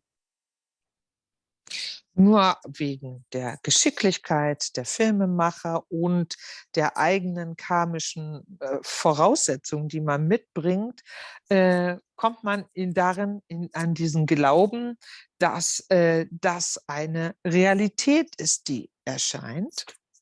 The fear arises from your delusion. Die Furcht, die Angst entsteht aus unserer Illusion. Illusion is something which is there but not truly there. Illusion ist etwas, was da ist, aber nicht wahrhaftig da ist. It's just about clear. Das ist eigentlich eher so nur ungefähr eindeutig. You can get it. It's not. It's like water. Something's there, but you can't see through it. Also es ist was da, es ist wie Wasser. Da ist was, aber es ist quasi durchsichtig. But if you add some dark color into the water, Fügt man dem Wasser dunkle Farbe zu, then it becomes opaque. You can't see through it. dann wird es undurchsichtig It is thickened. und irgendwie dicker geworden. Say you took some grains of instant coffee and stirred them into the water. The color would go from light brown to dark brown to almost black. Wenn wir sagen, wir nehmen ein bisschen Instant-Kaffee und krümeln davon ein bisschen was ins Wasser, dann wird die Farbe zuerst hellbraun sein, dann dunkelbrauner werden, bis sie fast schwarz ist. This gives more of a thingness to what is in the glass. Das lässt uns das, was im Glas erscheint, irgendwie mehr wie ein Ding, wie eine Sache aussehen. So the coffee is your belief. Der Kaffee ist das, woran wir glauben, was wir glauben. It is your own belief in the horror movie that makes it scary. Und es ist nur die Tatsache, dass wir an das, was in dem Horrorfilm passiert, glauben, dass es für uns beängstigend macht, den Film. Your belief, your willingness to surrender yourself into the flow of the story thickens the illusory nature of the movie into a seeming reality, and that is delusion. Das heißt, unser Glauben, unsere Gewilltheit, uns selbst quasi diesem Fluss der Geschichte hinzugeben, führt dazu, dass ein illusionäres Gebilde für uns immer greifbarer und dicker wird und darum mehr und mehr nach Realität aussieht. Das ist die Täuschung. You are frightening yourself. Man macht sich selber Angst. There is nothing there. Da ist gar nichts. This is a film. It's just colors, lights, Es ist doch ein Film, das sind ja nur Farben, Licht and words, which are just sound. und Worte, die wiederum nur Klang sind. Appearance and emptiness, sound and emptiness. Erscheinung und Leerheit, Klang und Leerheit. And yet we still want to look away because it's too horrible. Trotzdem wollen wir weggucken, weil es zu schrecklich ist.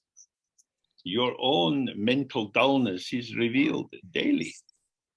So zeigt sich täglich uns unsere eigene geistige Dumpfheit. I believe things to be real when they are not real.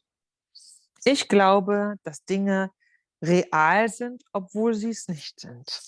The problem doesn't lie in the things which are appearances. Das Problem liegt hierbei nicht an den Dingen selbst, die Erscheinungen sind. The problem lies with my belief, my willingness to imagine that things are separate real entities. Sondern das Problem liegt darin, dass ich gewillt bin, daran zu glauben, dass es sich bei Dingen um separat existente, reale Dinge, Einheiten, Sachen handelt. So what he's saying is that the absolute and the relative are not two different things.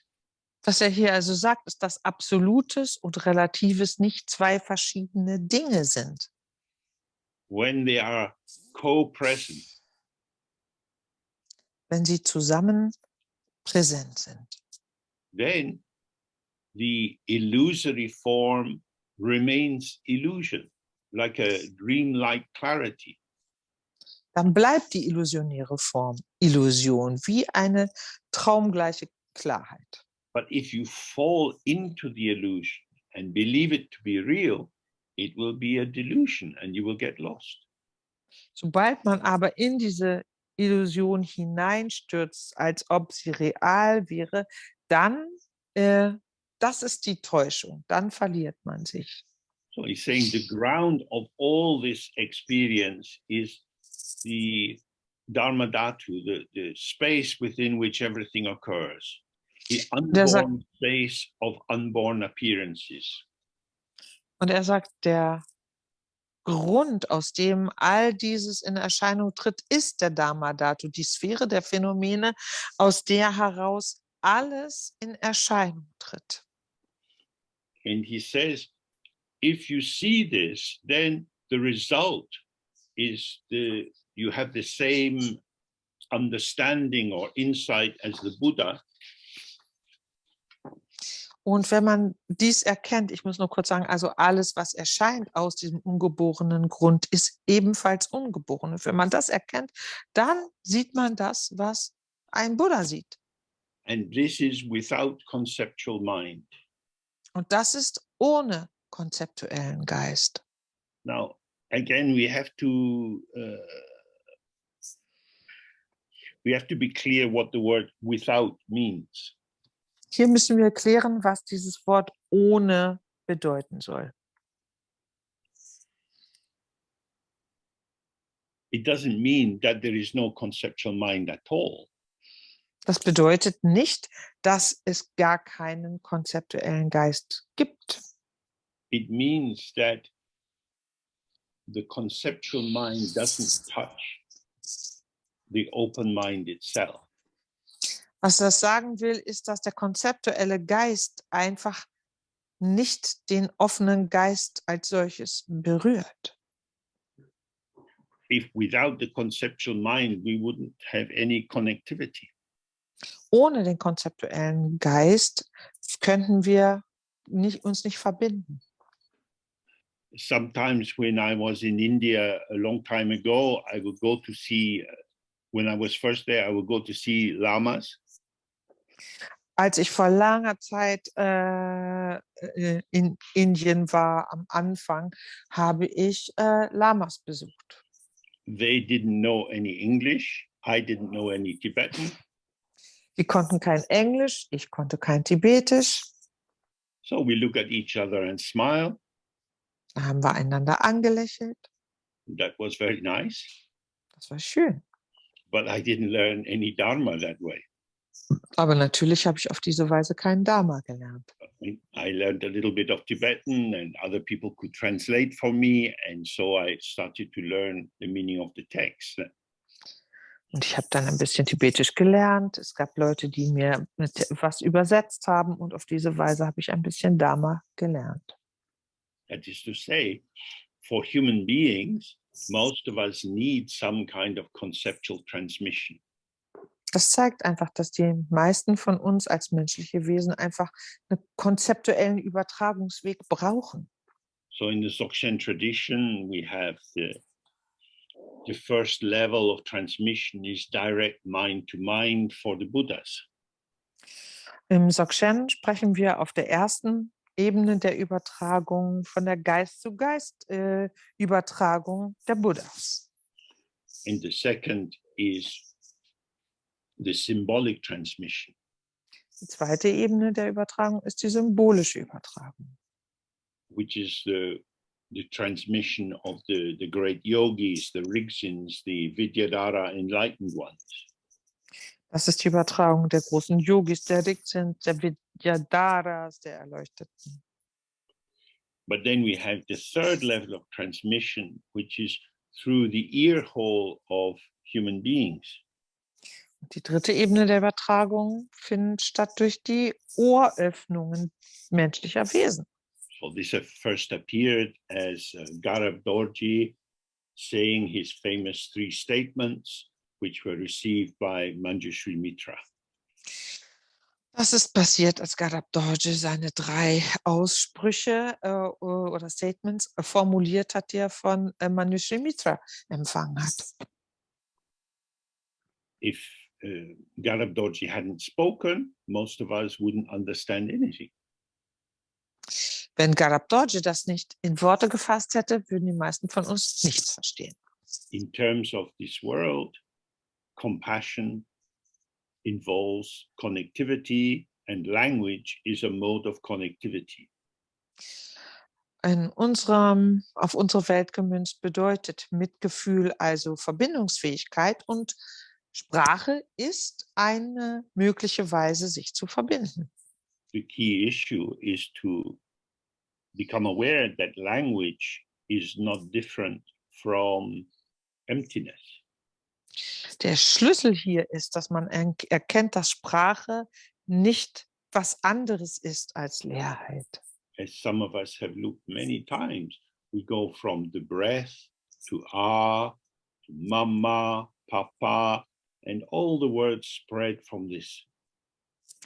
Viele von uns haben sich damit lange beschäftigt, wie wir vom Atmen zum Laut A kommen, vom Laut A zu Mama, dann zu Papa und von dort aus das ganze Reich der Sprache sich erweitert.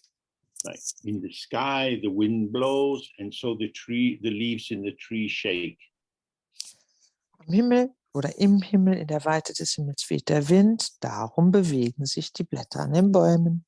In the space of the lungs and the throat and the mouth, the wind, the breath arises and goes into vibration.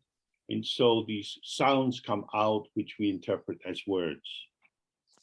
Und das heißt, in der Lunge, in der Kehle, im Mund bewegt sich der Atem, das erzeugt Schwingung. Diese Schwingung nehmen wir als Klang wahr und interpretieren sie als Worte.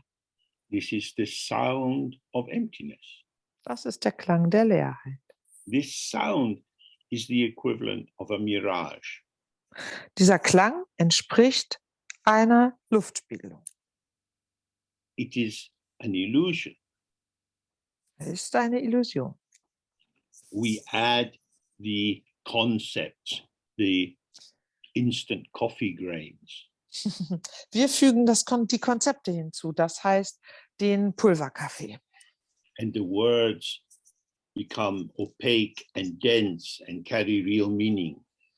Und dadurch werden die Worte, die Laute, die Worte nicht mehr durchsichtig, sondern verdichten sich und tragen scheinbar reale Bedeutung. So if someone says, I love you, this brings a particular feeling. Wenn jemand ich liebe dich sagt, geht das mit einem bestimmten Gefühl einher oder löst es aus. And I hate you brings a very different feeling. Und ich hasse dich erzeugt ein ganz anderes Gefühl. This is the density of sound merged with concept. Das ist die Dichte, die entsteht durch die Vermischung von Klang und Konzept. So the mind itself is not touched by concepts, but it allows the movement of concepts. Otherwise, there would be no connectivity. Das heißt, der Geist selbst wird gar nicht berührt durch Konzepte, erlaubt aber die Bewegung von Konzepten, weil es ansonsten gar nicht zu Verbindungen kommen würde oder könnte. So we can have the connectivity of the pure relative truth, where we are simply open and we respond to the situation of other people. Wir könnten die Verbindungsfähigkeit der reinen relativen Wahrheit haben, wo wir einfach offen sind und auf die Bedürfnisse und Bewegungen anderer eingehen. That is to say, I'm relaxed and open. Das bedeutet, ich bin entspannt und offen. I don't really need anything from you. Ich brauche nichts von dir. But what I would like for you is that you are relaxed and open. Was ich aber gerne hätte, wäre, dass du entspannt und offen bist. We don't block or limit other people. Das heißt, wir blockieren und schränken wir blockieren andere nicht, schränken sie nicht ein. But we offer them a hospitality that allows them to find their own integration in emptiness. Sondern wir bieten quasi unsere Gastfreundschaft an, die ihnen gestattet, ihre eigene Integration in die Leerheit, sich selbst in die Leerheit einzufügen. Whereas in impure relative truth, In der unreinen relativen Wahrheit hingegen we have appearance and attachment. sind da Erscheinungen und Anhaftung. So I'm attached to myself. Das heißt, ich habe Anhaftung an mich selbst. I want to be happy. Ich möchte glücklich sein. I like you, so I want you. Ich mag dich, also will ich dich. I don't like you, so I don't want you. Ich mag dich nicht, also will ich dich nicht. So I move through the world, selecting, adopting some things, rejecting others. Und auf diese Weise bin ich in der Welt unterwegs, suche aus, versuche Dinge anzunehmen und andere Dinge zurückzuweisen. My basic agenda is self-preservation and creating the conditions for my own happiness. Und mein Plan ist, mich selbst zu erhalten und die Bedingungen für mein eigenes Glück zu erschaffen. This arises on the basis of the concept of my ego self. I exist. Und dies entsteht auf der Grundlage meiner Vorstellung davon, dass ich existiere, auf der Grundlage meiner Ego-Identifikation. But when we look for the self, we don't find it. Sobald wir aber nach dem Selbst suchen, können wir es nicht entdecken. Our body is a system of communication inside the skin and also through the skin and through the sense organs. Unser Körper ist eigentlich ein Kommunikationssystem innerhalb der Haut und auch durch die Haut und die Sinnesorgane. It's not a thing. Unser Körper ist kein Ding, keine Sache. So again and again, when complex patterns of experience arise, Darum ist es wieder und wieder so, dass wenn komplexe Erfahrungs- oder Erlebnismuster erscheinen, these are clouds. dass sie Wolken sind. Sometimes we live in clouds for days or months or even years. Manchmal leben wir tagelang, monatelang, sogar jahrelang in Wolken. The main problem is not the cloud, but the interpretation that says, I am depressed, I am hopeless. Das Problem sind nicht die Wolken, sondern das Problem entsteht durch die Interpretation, ich bin depressiv, ich bin hoffnungslos. That is a construct, a conclusion. Das ist eine Schlussfolgerung. There is cloud, Da ist eine Wolke there is oder sadness, there da is ist, sadness. und da ist Traurigkeit. Sadness is the flavor of my life. Traurigkeit ist ein Geschmack meines Lebens. Poignancy, Niedergeschlagenheit. a kind of slight sinking into myself.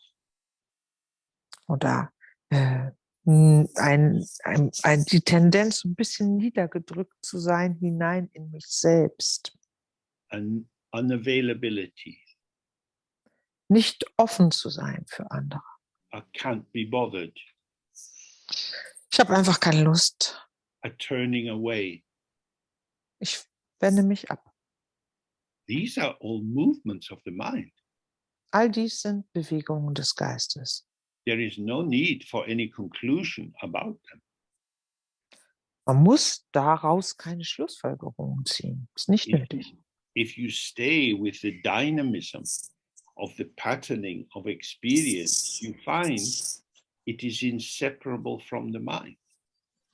Wenn man bei der Dynamik des Erlebnisses dieses Musters bleibt, stellt man fest, dass es vom Geist nicht zu trennen ist. Inseparable from the mind doesn't mean merged into the mind.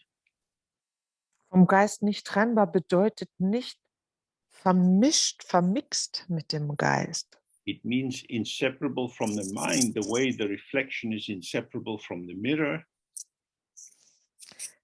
Trennbar vom Geist bedeutet das Gleiche wie das Spiegelbild vom Spiegel nicht zu trennen ist. The reflection cannot harm or limit or defile the mirror. Das Spiegelbild kann den Spiegel weder beschädigen, noch einschränken, noch verschmutzen. So when you sit in the meditation practice, Sitzt man also in seiner Meditationspraxis, if your mind is dull, und der Geist ist vielleicht dumpf, you seem to be just lost in thought, und irgendwie ist man Gedanken verloren. don't think about this, don't judge it. Denkt darüber nicht nach, beurteilt das nicht. Simply be present with what is occurring. Seid einfach präsent, dessen gewahr, was erscheint. Now, we talk about infinite hospitality as a way of thinking of the Dharmadhatu. Den Dharmadhatu können wir ja auch beschreiben mit dieser Vorstellung von grenzenloser Gastfreundschaft. But our ego doesn't offer infinite hospitality. Unser Ego bietet keine grenzenlose Gastfreundschaft. It offers big hospitality to nice, bright, shiny, happy things. Den angenehmen, schönen, strahlenden Dingen gegenüber, die uns glücklich machen, bietet das sehr viel Gastfreundschaft. And that could include depressive thoughts, Da können auch depressive Gedanken eingeschlossen sein, because you might enjoy being sad. weil man ja vielleicht auch durchaus genießen kann, traurig zu sein. And the ego rejects or doesn't want things which are dystonic or out of harmony with its sense of identity.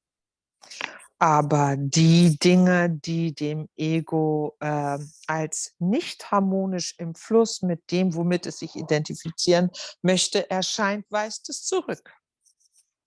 So again and again, have to go back to the 5 questions. Immer wieder müssen wir zu den 5 Fragen zurückkehren.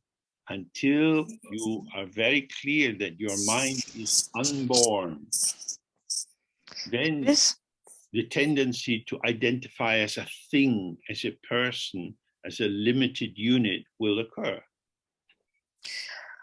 erst wenn oder so lange, bis wir unseren Geist wirklich als ungeboren erkennen, wird immer wieder aufkommen die Vorstellung, dass wir ein Ding sind, eine Person, ein abgeschlossenes Wesen und so fort. The mind is like the sky. Der Geist ist wie der Himmel. All kinds of weather come through. Da finden alle möglichen Arten von Wetter statt. The weather is not the sky. Das Wetter ist nicht der Himmel. So the meditation instruction says, whatever comes, comes. Darum sagt die Unterweisung für die Meditation, was kommt, das kommt. Don't edit, don't interfere, don't construct. Otherwise, you just have the artifice of the self-defending ego. Versuch nicht, da auszuwählen, versuch nicht, daraus was zu konstruieren, versuch es nicht abzuschaffen, ansonsten entsteht nichts weiter als diese Künstlichkeit einer Identifikation mit dem Selbst. So that's why the basic meditation we do is the Guru Yoga. Darum ist unsere erste und grundlegendste Meditation das Guru-Yoga. Relaxing into the sound of we release our preoccupations, our habit formations. Indem wir uns in den Klang A entspannen, lassen wir einfach unsere gewohnheitsmäßigen Neigungen, unsere Vorbehalte los. We can't get rid of them, Wir können sie nicht beseitigen, but we can release our identification with them.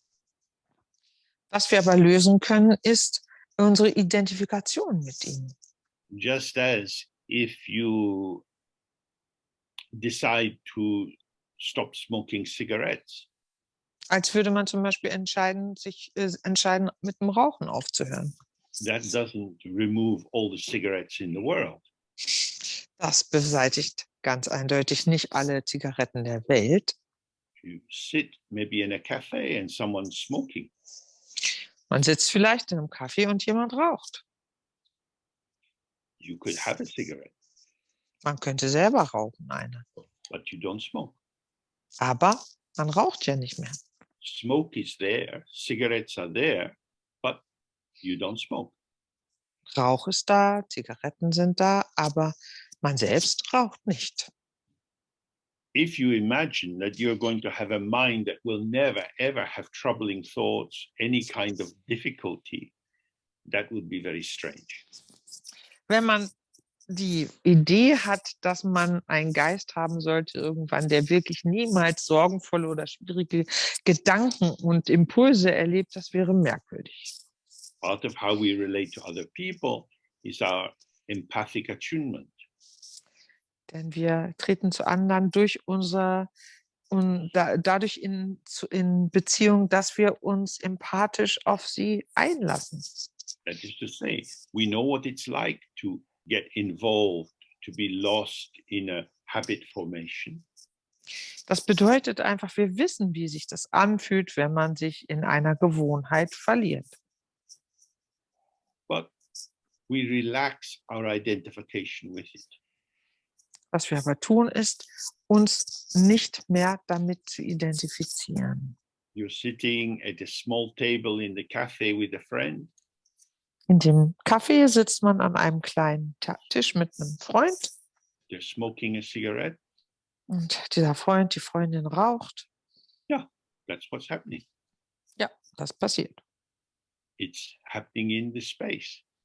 Das passiert in der Weite des Raums. If a thought arises in me, oh, I would like to smoke, Wenn dann in mir der Gedanke aufkommt, ich hätte auch Lust zu rauchen, it has no traction.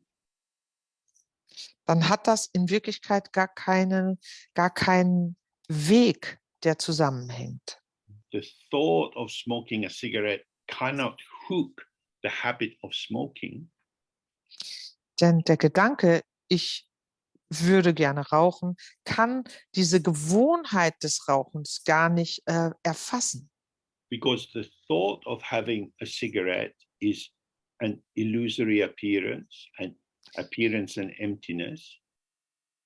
Denn der Gedanke, ich würde gerne rauchen, ist eine illusionäre Erscheinung und Leerheit. And the habit of smoking, the residue or the echo of the habit of smoking is also an appearance inseparable from emptiness. Und die Gewohnheit oder besser gesagt der Rest der Gewohnheit des Rauchens ist ebenfalls eine illusionäre Erscheinung und Leerheit. The power of the habit is the power of belief. Die Macht der Gewohnheit liegt in der Macht des Glaubens daran. Just as with the horror movie, Wie beim Horrorfilm. the illusion is turned into delusion by our belief. Wandelt sich die Illusion durch unseren Glauben an sie in Täuschung. So again and again, we should open to the space of appearances, subject moving in space, object moving in space. Everything is just this, here and now.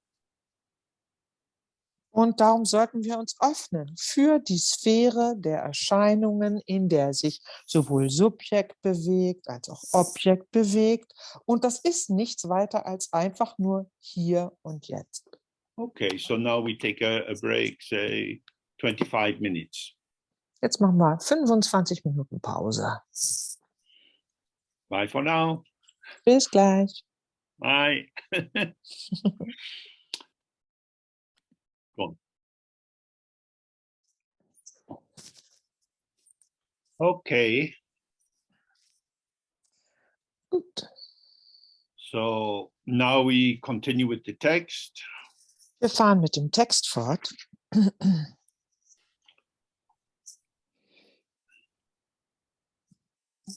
It says, although the minds of bewildered sentient beings are clarity and emptiness, they do not recognize this. Im Text heißt es weiter, obwohl der Geist befremdeter, fühlender Wesen Klarheit und Leerheit ist, erkennen sie das nicht. That is to say, like the glass of clear water, the mind is clear, but we add delusion, we add projections, interpretations, and so on. Das bedeutet, dass wie ein glasklares Wasser, das Wasser klar ist, dass wir es diejenigen sind, die dann die Illusion, die Täuschung, die Interpretation und so weiter hinzufügen. And we do this in an attempt to clarify the clear water.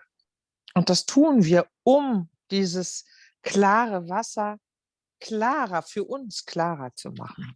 This is the great sadness of life. Das ist wirklich das Traurige am Leben. So then he says, by abiding in the clarity and emptiness of awareness, the inseparability of the two truths is actualized.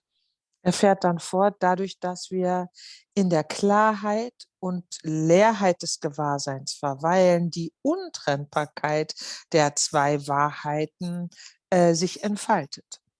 The clarity here means that you see that appearances are like a dream, like the reflection of the moon on water. They have no intrinsic substance.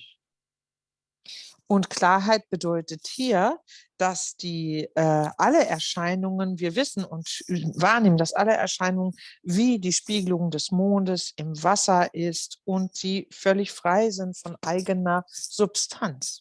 They are empty, yet they appear. Sie sind leer, gleichermaßen erscheinen sie. And this is the quality of awareness. Das ist die Eigenschaft von Gewahrsein. Awareness or rigpa is not a thing.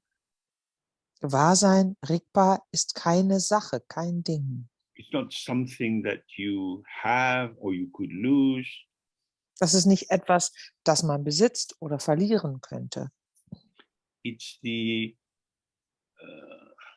intrinsic illumination of the mind. Sondern es ist eigentlich die dem Geist innewohnende Helligkeit. If you like, you could also say it's life. It's our being alive, being present. It's the basis of experience. Man könnte auch sagen, dass es Leben ist, dass es nämlich die Lebendigkeit ist, präsent zu sein. Das ist die Grundlage all unserer Erfahrungen, unserer Erlebnisse. So then he repeats that although these two truths, the ultimate or the absolute and the relative, are inseparable, for the sake of practice, we deal with them separately. Und dann sagt er wieder oder wiederholt er hier nochmal, dass obwohl die beiden Wahrheiten, die relative und die absolute, tatsächlich nicht trennbar voneinander sind, werden sie als konventionelles Wissen über die beiden Wahrheiten, die man quasi getrennt erklärt oder getrennt betrachtet voneinander, damit man das überhaupt erklären kann oder weitergeben kann, wird das so gesehen. So we need to attend to everything we experience through our senses, all appearances. Alles, was wir durch unsere Sinne erleben, alle Erscheinungen, and see their illusory nature. müssen wir Aufmerksamkeit zollen und ihre illusionsgleiche Natur erkennen. This means you have to observe how you add the thickening function of conceptualization. Man muss also quasi mitbekommen, beobachten, wie man diese Funktion, die zur Verdickung sozusagen, Verdickflüssigung der Erfahrung als solches führt, selber hinzufügt. Now, we have to conceptualize. Wir müssen in Konzepten denken. The issue is, as you add the instant coffee powder to the water, das Problem liegt mehr darin, dass wenn man dieses Instant-Kaffeepulver ins Wasser tut, you have to see what you're doing. dass man dann auch sehen muss, dass man das tut. I am thickening this. Ich mache das hier dicker. I am inventing this. Ich füge das ein, füge das hinzu. I'm constructing this. Ich erfinde das, ich konstruiere das. So, why am I doing it? Warum mache ich das? There are two main reasons. Dafür gibt es zwei Hauptgründe. The first is the samsaric intention to maintain my sense of self. Der erste Grund dafür ist diese samsarische Absicht, immer mein Selbst aufrecht zu erhalten. And the second is bodhicitta, or the orientation towards awakening, which is, I do this for the sake of connecting with others. Und der zweite Grund ist Bodhicitta, das heißt die Orientierung aufs Erwachen und dadurch das Bedürfnis, sich zum Wohle anderer mit denen in Verbindung setzen zu können. It is as if it is real. Also so, dass man damit umgeht, so als wäre es real. And I adopt this position because people around me believe it to be real. Und diese Haltung nehme ich an, weil die Menschen, die mich umgeben, glauben, dass das die Realität sei. I know it's not real. Ich weiß, es ist nicht die Realität, But if I say that to other people, it will alienate them. wenn ich das anderen aber sagen würde, dann wäre das für sie sehr befremdlich. We can only help people be available in a useful way if we connect with people. Wir können ja Leuten nur helfen und für sie sozusagen uns nützlich zur Verfügung stehen, wenn wir uns mit ihnen verbinden. So we have to adopt the mode of connectivity that's present there. Und das heißt, wir müssen uns der Möglichkeiten, Verbindungen aufzubauen, benutzen, die für sie verfügbar ist. So we have descriptions of the Buddhas of the six realms. Darum haben wir Beschreibungen der Buddhas der 6 Daseinsbereiche. When they're among the Buddha who goes to the sensual God realm, he plays music because they like music. Der Buddha, der zum Beispiel in den Götterbereich, wo sie auf Sinnesfreuden geeicht sind, der mit denen zu tun hat, spielt Musik, weil sie Musik mögen. And the Buddha in the hot hell brings cooling water. Der Buddha der heißen Höhlen bringt kühles Wasser. And the Buddha in the cold hells brings blankets. Und der Buddha der kalten Höhlen bringt Decken. Because they're concerned to connect with the people. Denn ihr Anliegen ist, sich mit den Wesen, mit den Leuten zu verbinden. So if we understand this, then we take on a particular shape or coloring or tonal quality in order to promote the connectivity. Und wenn wir das begreifen, dann nehmen wir, um Verbindungen herzustellen, bestimmte Formen an, bestimmte Farben, schlagen einen bestimmten Ton an. So then he says, in this way, the non-interpretive as-it-isness of knowledge and the non-interpretive as-it-isness of the knower are merged inseparably with one flavor. Dann fährt er hier fort im nächsten Abschnitt. Auf diese Weise ist das nicht-interpretative So-Sein des Wissens und das nicht-interpretative So-Sein dessen, der weiß, mit dem Geschmack untrennbar vermischt. Oder in einem Geschmack untrennbar vermischt, natürlich. This is simply the simplicity of things. Das ist die Schlichtheit der Dinge. It is amazing that since Dharma is about simplicity, it has so many complex, difficult technical terms. Und es ist schon sehr erstaunlich, da wo es doch beim Dharma um genau diese Schlichtheit geht, dass wir dann ständig mit so vielen sehr komplizierten Begriffen konfrontiert sind. So when you come across these technical terms, Hat man mit diesen technischen Begriffen zu tun, you should think of them as styles of massage. sollte man sie sich eher vorstellen, so als verschiedene Massagemethoden. Some are like rolfing, which are very deep and painful. Manche von ihnen wirken wie das sogenannte Rolfing, wo die Massage sehr tief geht und das kann sehr schmerzhaft sein. And some are very sweet and gentle, like aromatherapy. Manche sind ganz wunderbar und niedlich und nett wie Aromatherapie, sanft. the purpose of the massage is to release us from tension. Der Zweck der Massage liegt immer darin, uns von Spannungen zu befreien. But if you take the technical term up as something to think about, but what does it really mean? Sobald man sich so einen technischen Begriff aber vornimmt, um zu ergründen, was der wirklich bedeutet, It means that there is no end to the possibilities of creativity. That's all. führt das dahin, dass es dann zur Interpretation der Kreativität kein Endpunkt gesetzt ist. So in more simple language, this sentence is simply saying the unborn emptiness of what is known, the object, and the unborn emptiness of the knower are not different. In schlichte Sprache gebracht würde es bedeuten, dieser Satz, dass die ungeborene Leerheit dessen, was man weiß, das heißt des Objektes, und die ungeborene Leerheit dessen, der weiß, also des Objektes, sich voneinander in diesem ungeborenen leeren Qualität nicht unterscheiden. Thus, all phenomena and beings are just emptiness. And so all outer and inner phenomena are free of the interpretations of being and non-being, permanence and oblivion, and so are uncompounded like the sky. Und dann fährt er hier fort. Auf diese Weise sind alle Phänomene und alle Wesen einfach Leerheit.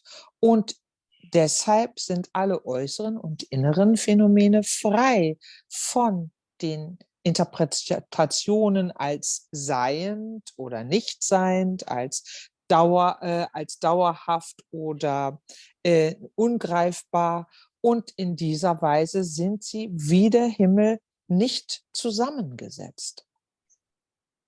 This sentence is like having a bowl of some delicious soup. Dieser Satz ist wie eine unheimlich leckere Schüssel Suppe. You can't get any more of the soup out with your spoon. Man kann mit dem Löffel nicht mehr Suppe rauslöffeln. So you put in a piece of bread and move it around and soak up the last drops of soup.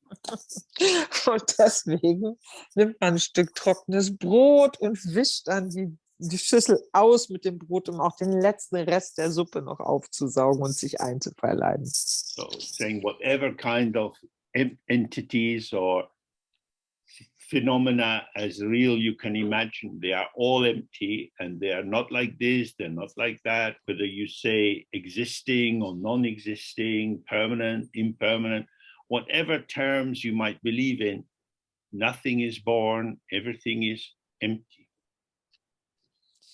Und das heißt ganz gleich, an welche Wesen wir da denken mögen, an welche Phänomene wir da denken mögen. Sie sind alle gleichermaßen leer. Und das bedeutet, sie sind gar kein Thema von existent oder nicht existent, von dauerhaft präsent oder vergänglich. All diese Begriffe selbst sind ebenfalls ungeboren und leer. So wie die Phänomene und alle Wesen ebenfalls. If you don't add the coffee grains, everything is clear. Solange man keinen Kaffee ins Wasser schüttet, ist alles klar. Uncompounded like the sky, not put together, not created, not a product. Nicht zusammengesetzt wie der Himmel, nicht erschaffen, kein Produkt, keine Ware. So he's on the basis of this, he says, experiencing that there is no seer, no one who sees, and nothing to be seen, no thinker, and nothing to be thought, then there is clear vision and non-deceptive understanding. Und er fährt dann fort mit dem letzten Satz, wenn man erlebt, dass es weder einen Sehenden gibt, noch etwas zu sehen, weder einen Denkenden, noch etwas zu denken, dann herrscht klare Sicht, eine klare Schau und das Verständnis ist vollkommen frei von jeder Art von Täuschung. So the mind is relaxed and open, the senses are unblocked. Das bedeutet, dass der Geist entspannt, offen ist, die Sinne völlig ohne Blockade, not holding the mind inside, not keeping the world outside, und man sperrt den Geist nicht innen in Anführungsstrichen ein und hält die Welt nicht in Anführungsstrichen draußen. there is undivided or non-dual experience. Daraus folgt, dass es ein ungeteiltes Erleben ist, eine nicht duales Erlebnis. No polarization into the one who sees and what is seen, the one who thinks and what is thought. Es findet keine Polarisierung, Gegenüberstellung statt von dem, der sieht und dem, was zu sehen ist, oder dem, der denkt und dem, was zu denken sei. If we do this, there is clear vision and non-deceptive understanding. Wenn wir so verfahren, stellt sich eine Klarsicht ein, eine klare Schau ein und ein völlig täuschungsfreies Verständnis. Now, this is difficult as a practice, although it should be simple. Als Praxis, Übungspraxis ist das schwierig, obwohl das leicht sein sollte. What makes it difficult is anxiety. Was das Ganze schwierig macht, ist Furcht. We all remember being small and having to learn things that were difficult, to tie our shoelaces and to learn the alphabet, and things are easy for some people, but for many it's very difficult. Wir erinnern uns daran, als wir klein waren, als wir viele verschiedene schwierige Sachen lernen mussten, zum Beispiel die Schnürsenkel zuzubinden, zum Beispiel das Alphabet, und für manchen fiel es leicht, manchen fällt es auch nicht leicht. I don't understand. Ich verstehe das nicht. And when we're trying to learn something, there's a kind of dip in our intelligence because we're in a state where we don't know. Wenn wir versuchen, etwas zu lernen, gibt es da eine Art Senke in unserer Intelligenz, weil es immer was gibt, was wir nicht verstehen And so oder nicht wissen. knowing seems to be better than not knowing. Und das lässt uns das etwas zu erkennen oder zu verstehen besser erscheinen als nicht wissen. If there is knowing, then you pass your exams and people applaud you. If you don't know, then people are more doubting about your capacity. Wenn man was weiß und deswegen seine Prüfungen schafft, dann applaudieren einem die Leute. Wenn man Sachen nicht weiß, dann haben Leute Zweifel an unserer Intelligenz und Kapazität. So these background egoic experiences hover and shimmer as ensnaring traces. Das sind so im Hintergrund wabernde Erlebnisse, die einfach ihre Spuren bei uns hinterlassen haben. Because the essential encouragement here is to trust the intrinsic. Hier werden wir ja essentiell dazu ermutigt, dem, was präsent ist, von sich aus innewohnend ist, zu trauen.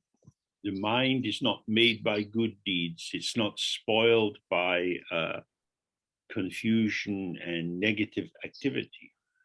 Der Geist wird ja nicht aus guten Taten gemacht oder hergestellt und wird auch nicht verdorben durch negative Handlungen oder durch Unwissen und so fort. It just is. Der ist einfach. Can we relax and release? Dann ist die Frage, können wir uns entspannen und locker lassen? So the ego shadow says, yes, but do you understand? Oh, what's going on? What's happening? I need to know. Und unser schattenhaftes Ego fragt dann mal, okay, aber das muss ich ja schließlich auch verstehen. Ich muss doch wissen, was das ist. And so we can have the mobilization into unnecessary activity. Dadurch kommt es, dass wir plötzlich unnötig aktiv werden. So we have to be aware of these tendencies. Diese Neigungen müssen uns bewusst sein. if I construct it, it may be functional, but it will not be intrinsic or authentic. Wenn ich was konstruiere, dann bedeutet das, dass es vielleicht funktionstüchtig ist, aber es wird niemals ursprünglich oder innewohnend. If I want you to like me, Wenn ich möchte, dass du mich magst.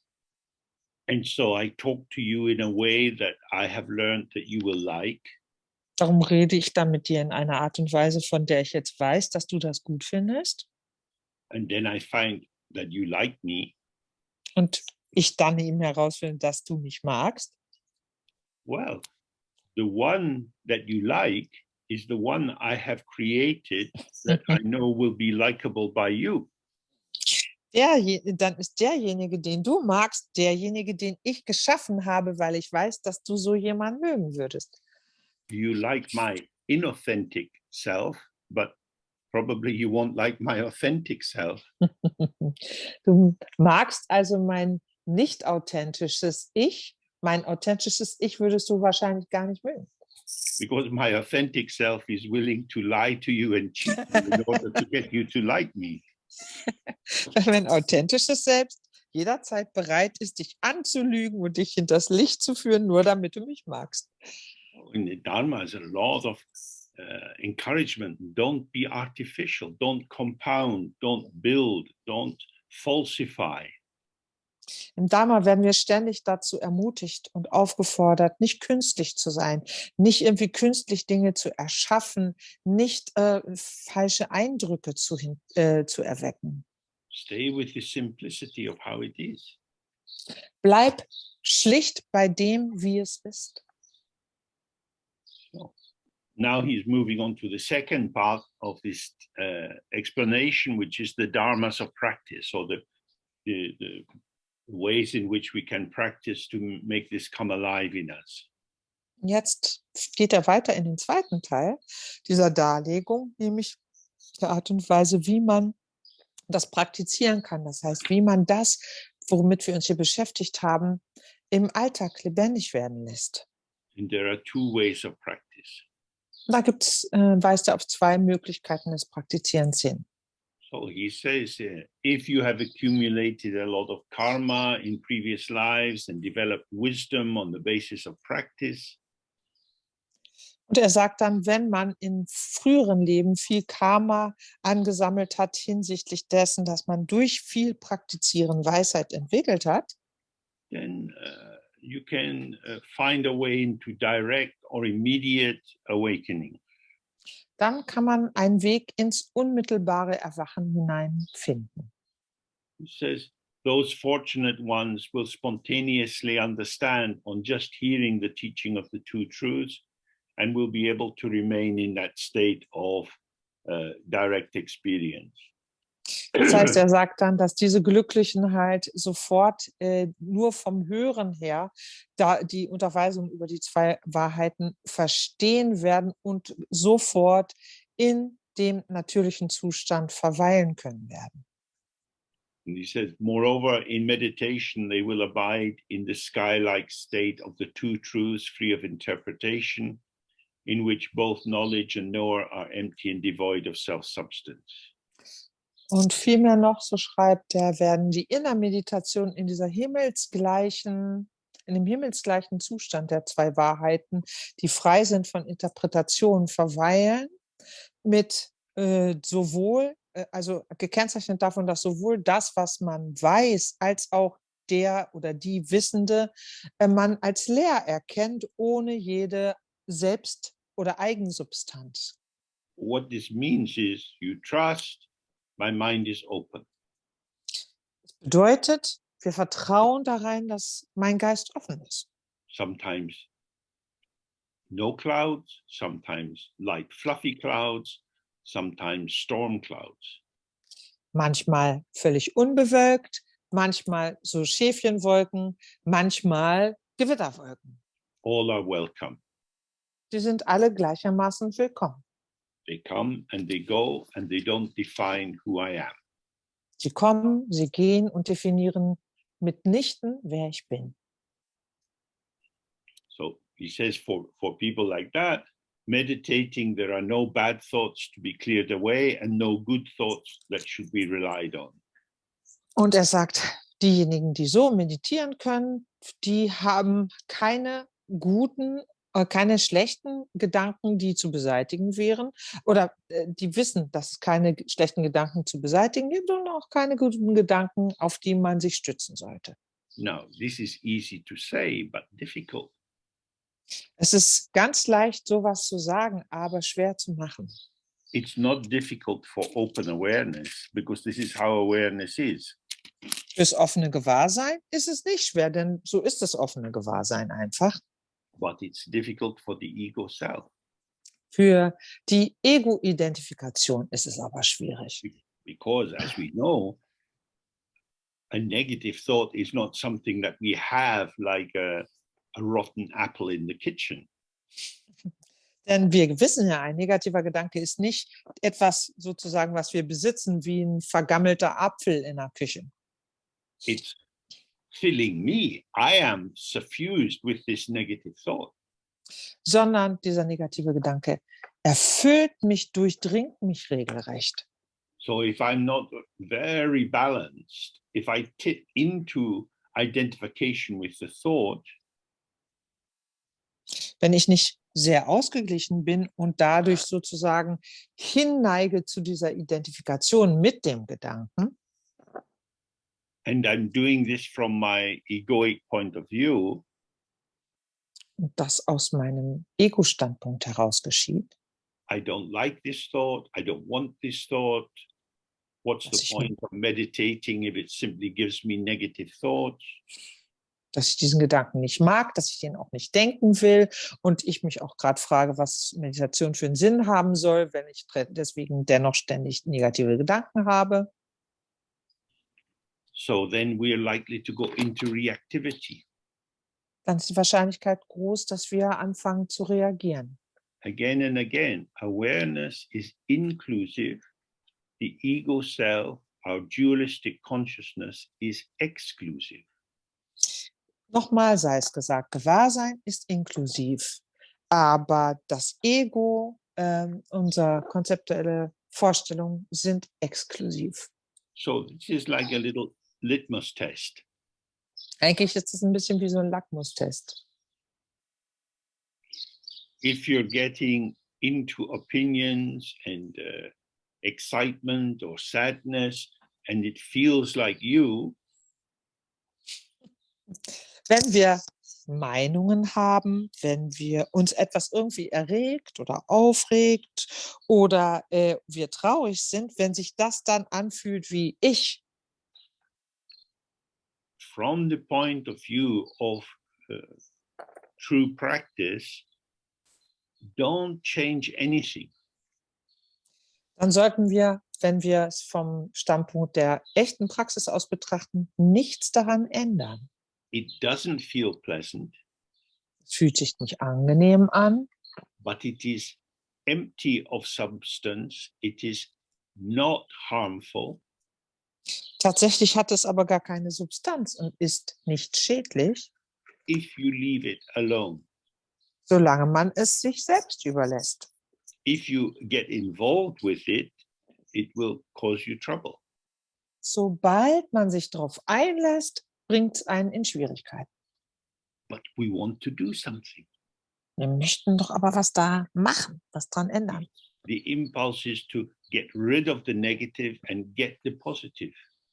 Unser Impuls ist immer, das Negative loszuwerden und stattdessen das Positive zu erlangen. So this is why we study the view. Aus diesem Grund studieren wir die Sicht.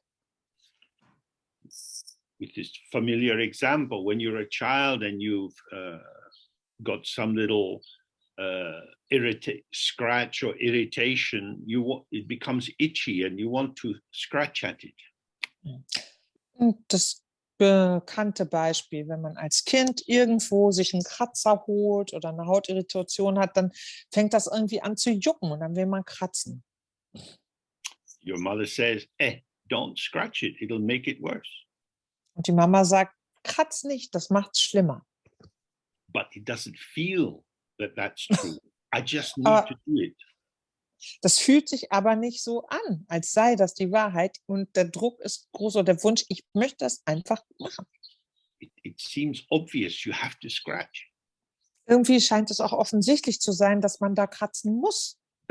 So this is the state of the ego in relation to something that it likes, it wants more, it doesn't like, it wants less. It's a very quick, impulsive reaction. Und so, das ist der Zustand des Egos, nämlich, dass wenn da irgendwas ist, was es mag, dass es dann unbedingt mehr davon will, dass es, wenn da was ist, was es nicht mag, dass es das unbedingt verhindern will. Das ist totale impulsive Reaktion. So this is why he's saying, in terms of relative truth, you have to observe your own habits and tendencies. Und darum sagt er, in Bezug auf die relative Wahrheit muss man seine eigenen Gewohnheiten und Neigungen genau anschauen. So, for example, if you're going shopping and you see something you really would like, Wenn man zum Beispiel einkaufen geht und da was entdeckt, was einem wirklich gefällt, maybe some nice top, some nice dress or something, vielleicht ein schönes Top oder ein schönes Kleid oder was auch immer, you can pick it up and look at it and even try it on. dann nimmt man es mal aus dem Regal, schaut es sich an, probiert es vielleicht sogar an, I don't need it. aber in Wirklichkeit brauche ich es nicht. I would like it. I don't need it. Ich hätte es gern, aber ich brauche es nicht. So I'll leave it there. Darum lasse ich es dort. But I like it. Aber es gefällt mir so. I want it. Ich möchte es gern haben. Life would be better with it. Wenn ich das hätte, wäre mein Leben besser. Why am I depriving myself? Warum gönne ich mir das nicht? I don't need it. Ich brauche es nicht. Then you feel that urge. Ooh, the answer lies in the object. If only I had that. Dann fühlt man wieder diesen Druck, diesen Drang, dass wirklich die Antwort auf meine Frage sozusagen beim Objekt liegt. Wenn ich das bloß hätte, dann. I am incomplete. Ich bin einfach unvollständig. That dress, that partner, that bar of chocolate, I need it to make me feel okay. Dieses Kleid oder diese Partnerin, dieser Partner oder dieser Schokoladenriegel, den brauche ich einfach, damit ich mich vollständig fühlen kann. But our practice is in this family of Dzogchen. Unsere Praxis aber gehört zur Dzogchen-Familie. The great completion. Große Vollkommenheit. We always already complete. Wir sind immer schon komplett vollständig. So if it's always already complete, what is the status of this need? Wenn immer alles vollständig ist, was hat denn dieses Bedürfnis für einen Status? It's a delusion. Es ist eine Täuschung. The delusion tells me I need something I don't need. Die Täuschung sagt mir, dass ich etwas brauche, was ich gar nicht brauche. So the more you explore this with outer objects in the world, you can start to catch it more quickly in your meditation, where you go after thoughts and feelings and so on, which you don't need. Wenn wir das mit den äußeren Objekten, die uns in der Welt begegnen, immer wieder üben, je mehr wir das üben, desto leichter fällt es uns darauf, in der Meditation aufmerksam zu werden, wie wir bestimmten Gedanken oder Empfindungen zu folgen beginnen, obwohl es gar nicht nötig wäre. Now, if you bought a nice dress, you could bring it home and try it on and show your friends. Wenn man ein tolles Kleid gekauft hat, dann könnte man das Kleid mit nach Hause nehmen, es anziehen, seinen Freunden und Freundinnen zeigen. But when you're sitting in the meditation practice and a nice or pleasing thought arises, Sitzt man in der Meditation und dann tritt ein angenehmer, schöner Gedanke auf, you can't take it out of the shop. kann man den leider aus dem Laden nicht mitnehmen. It just dissolves. Er löst sich einfach auf. this thought that you go after vanishes. It's a mirage. Der Gedanke, hinter dem man her ist, der löst sich einfach auf, wie eine Luftspiegelung. But I want it. Ich möchte den aber. It's not even a conscious thought that I want it. I just move towards it. Das ist ja nicht mal ein bewusster Gedanke, dass ich das will, sondern automatisch sozusagen bewege ich mich in die Richtung. Now, this is not a sign that you're a bad meditator or you're distracted. Das ist gar kein Zeichen dafür, dass man ein schlechter Meditierender ist oder abgelenkt, This is a sign of non-duality. sondern dies ist ein Anzeichen für Nicht-Dualität. There is no barrier between the cloud and the sky. Zwischen Wolke und Himmel gibt es keine Grenze. There is no barrier between the reflection and the mirror. Keine Barriere gibt es zwischen dem Bild, dem Spiegel und dem Spiegelbild. And no barrier between the thought and your mind. Ebenfalls gibt es keine Barriere zwischen dem Gedanken und unserem Geist. It's not coming from outside, pressing the doorbell, may I come in? It's instantly in. Der kommt ja nicht von außen daher, drückt auf die Türklingel und sagt, bitte lass mich rein, sondern der ist einfach augenblicklich drin. So don't try to keep it outside. Darum sollten wir uns gar nicht erst abmühen zu versuchen, den draußen zu halten. The instruction is always whatever comes, comes. Und die Unterweisung hier ist immer, was kommt, kommt. Whatever goes, goes. Und was geht, geht. If it comes, it will definitely go. Wenn es kommt, wird es definitiv verschwinden. Leave it alone. Überlass es sich selbst. Leave it alone. Überlass es sich selbst. Not leave it alone like leave it out there. Nicht in dem Sinne, lass es irgendwie draußen, It's already in here. denn es ist ja schon hier drin. This feeling that fills you, Das Gefühl, not das dich you. erfüllt, ist nicht du. so in the teaching sometimes we have the example of a crystal ball. Darum hat man in Unterweisungen häufig das Beispiel einer Kristallkugel. And when you put it on red cloth, it looks a bit red. You put it on blue cloth, it looks a bit blue. Legt man sie auf ein rotes Tuch, sieht sie ein bisschen rot aus. Auf einem blauen Tuch sieht sie ein bisschen blau aus. Actually, the crystal ball is always clear. Die Kristallkugel ist ja immer klar. It only seems to have that color. Es hat nur anscheinend hat sie dann diese Farbe. So the more you are present in the clarity of your mind, Je präsenter man in der Klarheit seines Geistes ist, like this crystal ball, wie diese Kristallkugel, it's not blocking anything. wird nichts blockiert. The red light or the happy thought or the blue light or the sad thought is here. Das rote Licht, schön glückliche Gedanken und auch das blaue Licht, traurige Gedanken sind hier. In me, as me, but not touching me, not defiling me, not defining me. In mir als ich, aber sie berühren mich nicht. Sie verschmutzen mich nicht und definieren mich auch nicht. So he then quotes Maitreya, the future Buddha, who transmitted this to Asanga. It says, in this there is nothing to clear away and not the least thing to be kept. Und dann zitiert er Maitreya, den zukünftigen Buddha, der dies sozusagen an Asanga weitergegeben hat.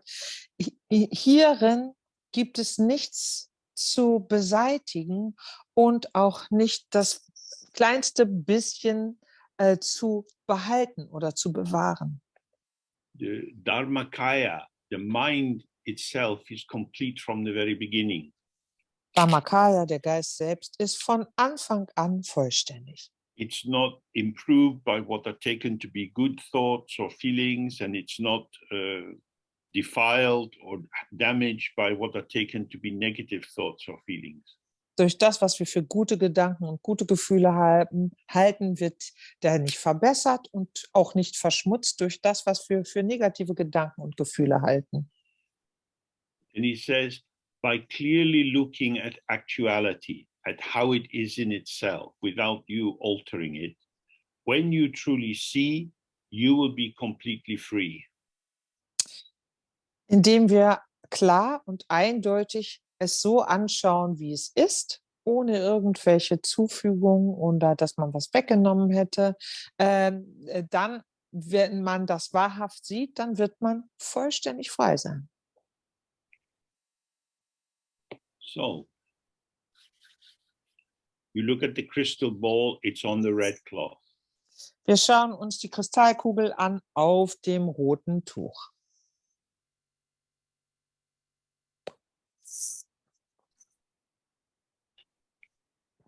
You can see that it is clear, Wir können ja sehen, dass sie durchsichtig ist, klar ist. yet it is as if it looks red. Dennoch wirkt sie rot. The clarity hosts the illusion of the redness. Die Klarheit gibt sozusagen dieser Illusion des Rotseins Raum. Then you don't need to get rid of the illusion, Dann muss man nicht die Illusion beseitigen, because the illusion is non-dual with the empty clarity. denn die Illusion ist ja nicht trennbar von der leeren Klarheit, nicht dual davon. It's not spoiling it. Sie verdirbt sie auch nicht. It's not adding or subtracting anything. Sie fügt weder etwas hinzu, noch nimmt sie etwas weg. So if you see, oh, it's open and empty, Wenn man also erkennt, dass sie offen und leer ist, then it says you will be completely free. dann, so sagt er, wird man vollkommen frei sein. The ego is a helpless puppet. Das Ego ist eine hilflose Marionette. The ego self has many strings. Und am Ego selbst befinden sich viele Fäden. The occurrences of life grab our strings and pull them, and we twitch and respond. Und das, was im Leben so alles geschieht, bemächtigt sich dieser Fäden in Anführungsstrichen, zieht daran und dann bewegen wir uns. The mind itself has no strings. Geist selbst sind keine Fäden festgemacht. Whatever comes, comes. It comes and goes. Das, was kommt, kommt, es geht. But for the ego self, this is coming to me. Do I like it or not like it? Für unsere Ego-Identifikation ist das so, dass wir den Eindruck haben, es kommt aber zu mir. Und dann frage ich mich, mag ich's nicht? So this is what we have to become clear of. We have to cut these puppet strings. Das muss uns klar werden, dass wir quasi die Marionetten, die Fäden an den Marionettenpuppen abschneiden müssen. We have to see the emptiness of the provocations that come from other people. We have to see the emptiness of our own habitual reactivity. Und wir müssen sehen, dass das, was uns provoziert, zum Beispiel von anderen Leuten kommt, leer ist. Und wir müssen auch erkennen, wie unsere eigenen Reaktionsmuster ebenfalls leer sind. So he then says, having practiced in that way for all manner of appearances, like you keep practicing it in all situations, whether sitting in practice, on your own, with friends, with people who are difficult. Und er fährt dann fort, wenn wir in allen möglichen Arten von Erscheinungen das geübt haben, das heißt ganz gleich, ob wir zu Hause auf dem Kissen sitzen und praktizieren, ob wir mit Freunden zusammen sind oder gerade mit Menschen zusammen sind, die wir nicht mögen. Then we see that appearance is devoid of inherent self-existence. Dann erkennen wir, dass Erscheinung ohne inhärente eigene Existenz ist. And one maintains the dreamlike state of the union of the two truths. Und auf diese Weise hält man den traumgleichen Zustand der Vereinigung der zwei Wahrheiten. So if you read the stories of yogis, they often are in difficult situations. Wenn man die Lebensgeschichten von Yogis liest, dann stellt man fest, dass sie sich häufig in schwierigen Situationen wiedergefunden haben. They're cold or hungry, or they might have lice in their long matted hair, or be in a situation where insects, ants are biting them, or mosquitoes. Entweder es ist ihnen kalt gewesen oder sie waren hungrig oder sie hatten Läuse in ihren langen Haaren oder waren in einem Umfeld, wo die Ameisen sie gebissen haben und so fort. And they're just sitting. Und sie saßen einfach. This is not an ascetic practice. Das ist keine asketische Übung. They're not trying to punish the body or become able to resist everything. Sie versuchen nicht, den Körper zu bestrafen, noch zu lernen, allem zu widerstehen. Rather, they're relaxing out of reactivity to the stimulus which is coming from these situations. Vielmehr entspannen sie sich von diesem Reaktionsimpuls auf die Stimuli, die durch diese äußeren Umstände oder Bedingungen auf sie einprasseln. So in the text we read, that which imprisons ordinary people frees the yogi. Und in den Texten heißt es das, was gewöhnliche Menschen einkerkert, befreit den Yogi.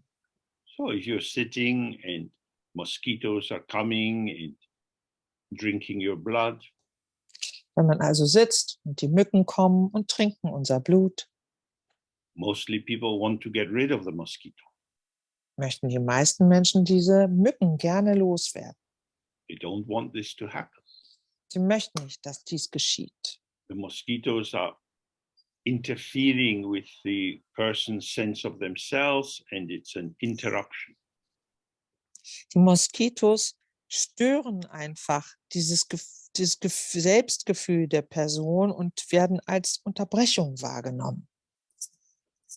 But here, it's just something. Hier aber betrachtet man es einfach als etwas. There's the outer appearance of the mosquito, the buzzing noise, the thought arises, oh God, they're going to be hurting me, putting in their proboscis, and then they'll be taking blood. Und erstmal würden sie betrachtet als die äußere Form des Insekts oder der Mücke, das Geräusch, das sie machen. Und dann kommt der Gedanke, dass sie demnächst jetzt ihren Rüssel in mein Fleisch hineinsenken werden und Blut saugen werden. Maybe I'll get a disease. Und vielleicht bekomme ich eine Krankheit dadurch. All of these arise as illusory forms. All dieses erscheint als illusionäre Formen. Without effort, by opening to the emptiness of appearance, there is no suffering. Und mühelos ist da kein Leid, wenn man sich der leeren Erscheinung öffnet.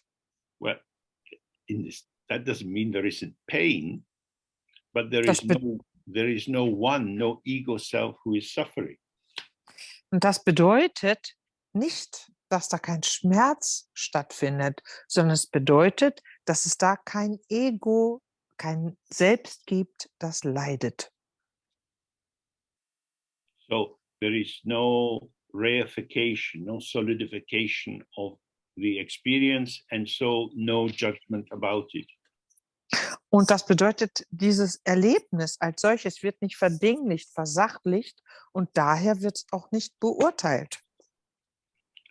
So then he says, as regards those dreamlike, illusory sentient beings who do not understand this,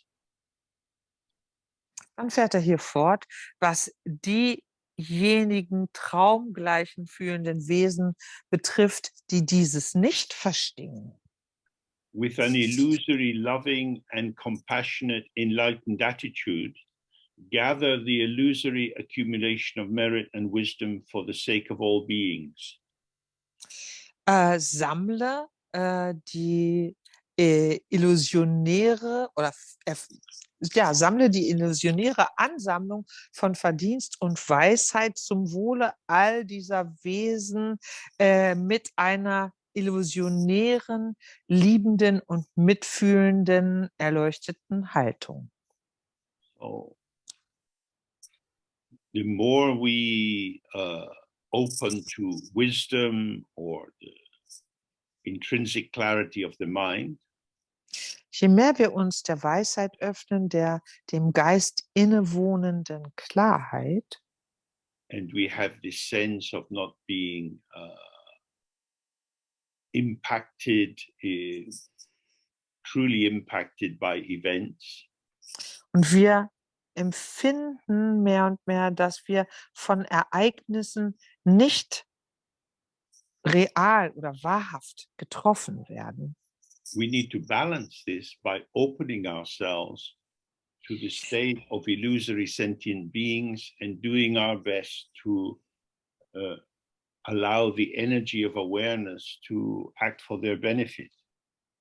Müssen wir uns als Ausgleich gestatten, uns den illusionären fühlenden Wesen zu öffnen und unser Gewahrsein dafür einsetzen, alles zu ermöglichen, was diesen Wesen hilft und nützt. And that's why if you're doing this practice, you can help to build stupas or whitewash stupas, or Darum, create satsang figures. darum kann man, wenn man diese Art Praxis ausführt, das verbinden, damit Stupas zu bauen oder Stupas weiß anzumalen oder kleine Tsatsas zu formen und zu erschaffen. You can create and fill wealth jars and plant them in the earth in order to rebalance the 5 elements. Man kann Reichtumsvasen füllen und in die Erde eingraben mit der Absicht, die Elemente auszugleichen.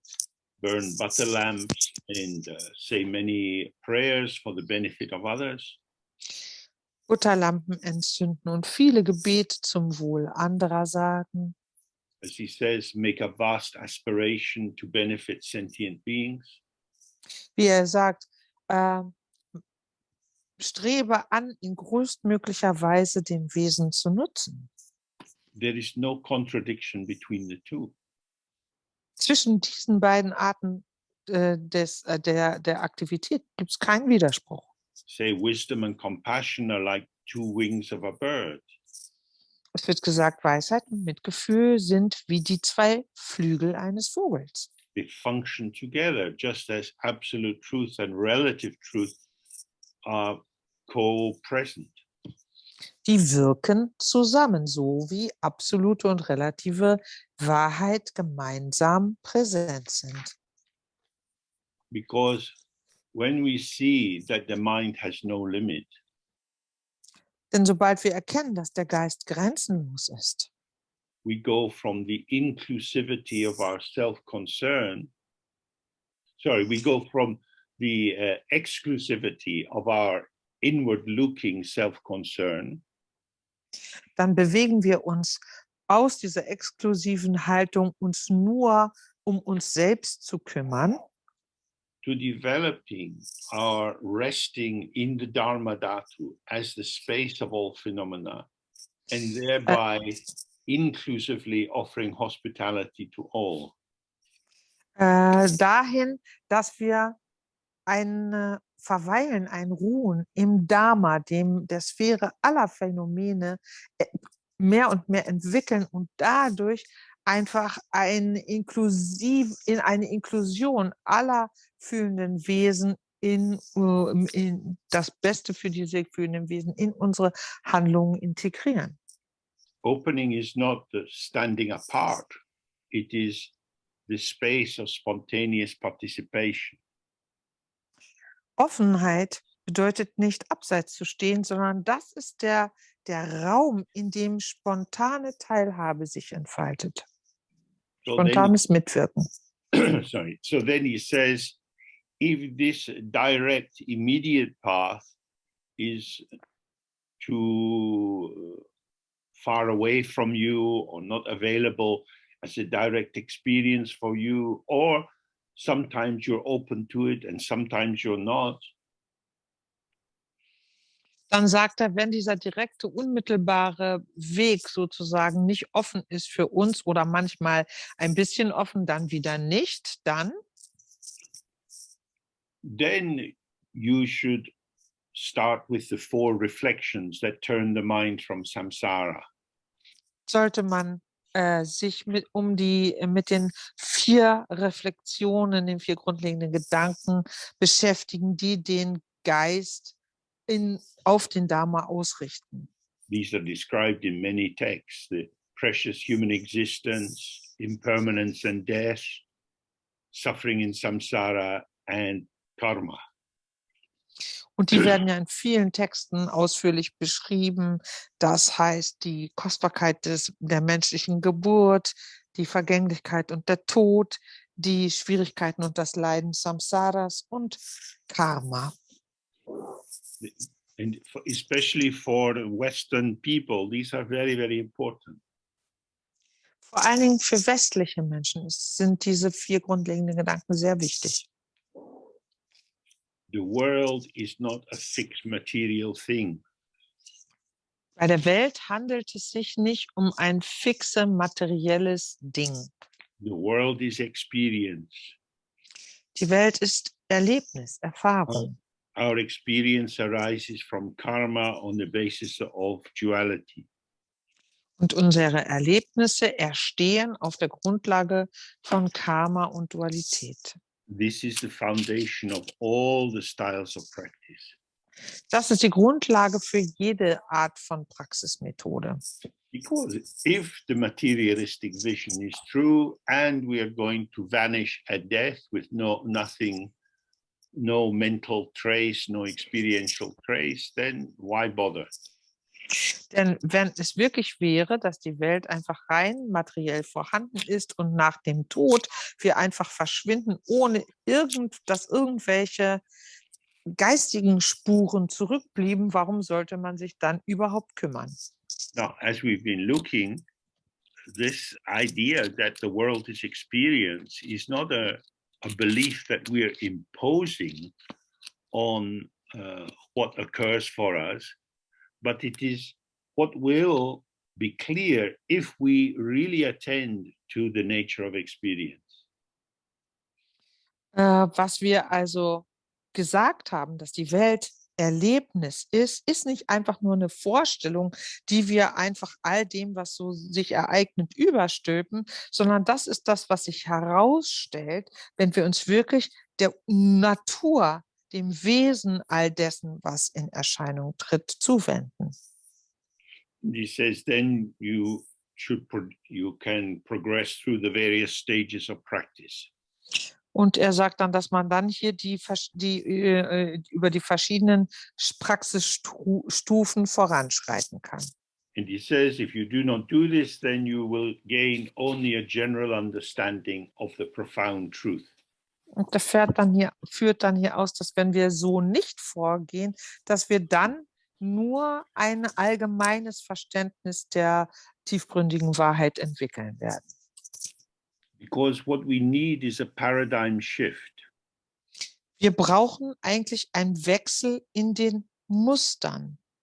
We want to shift from thinking about what is going on, interpreting what is going on, Von dem Punkt, dass wir immer über die Dinge nachdenken und die Dinge interpretieren, to a direct, immediate, non-conceptual opening to how it is. wollen wir dazu kommen, dass wir uns direkt und unmittelbar dem öffnen, wie es ist. So then he says, all thoughts and appearances, however they are relative.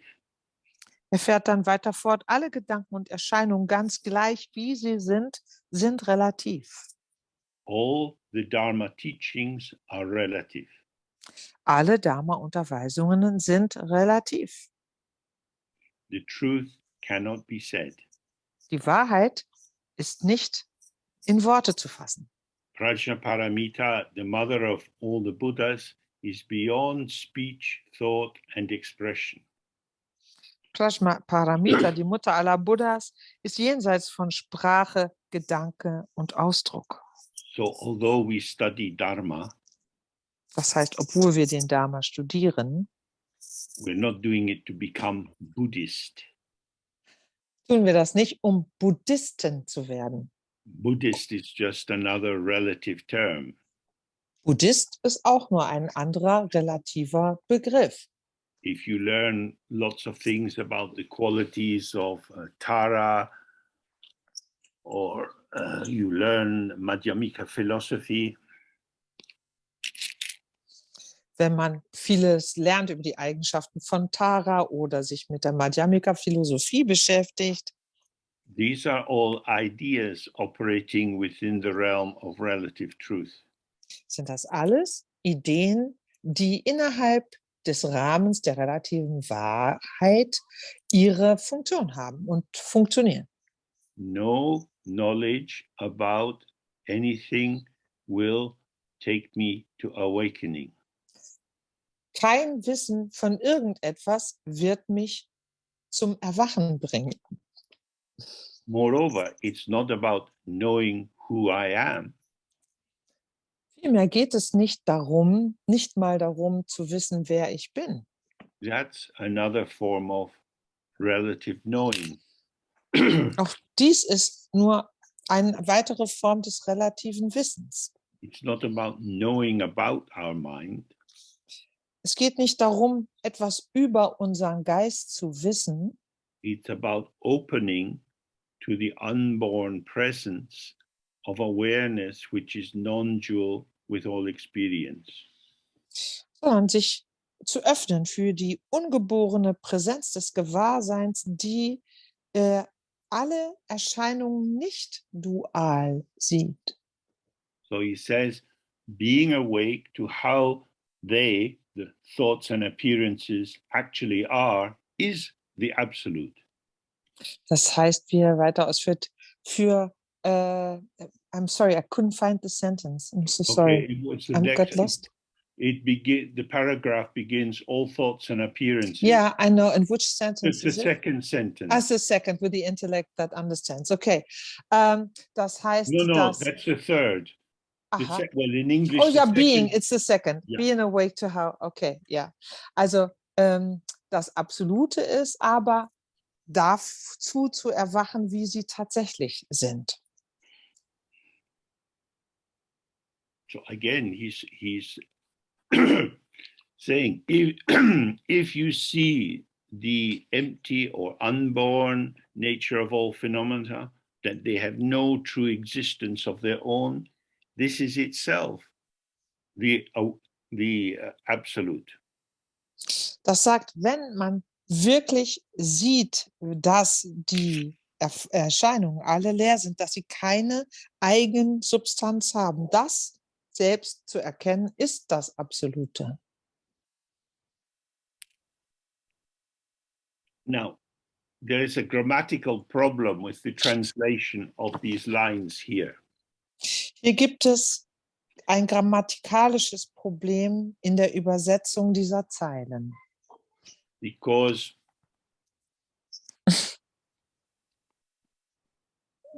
the absolute cannot be found as an object. Das Absolute kann man ja nicht objektivieren. But the verbs that we use, meaning to understand, to know, to have insight into, even to awaken to, all indicate in the normal usage some kind of dualistic relationship.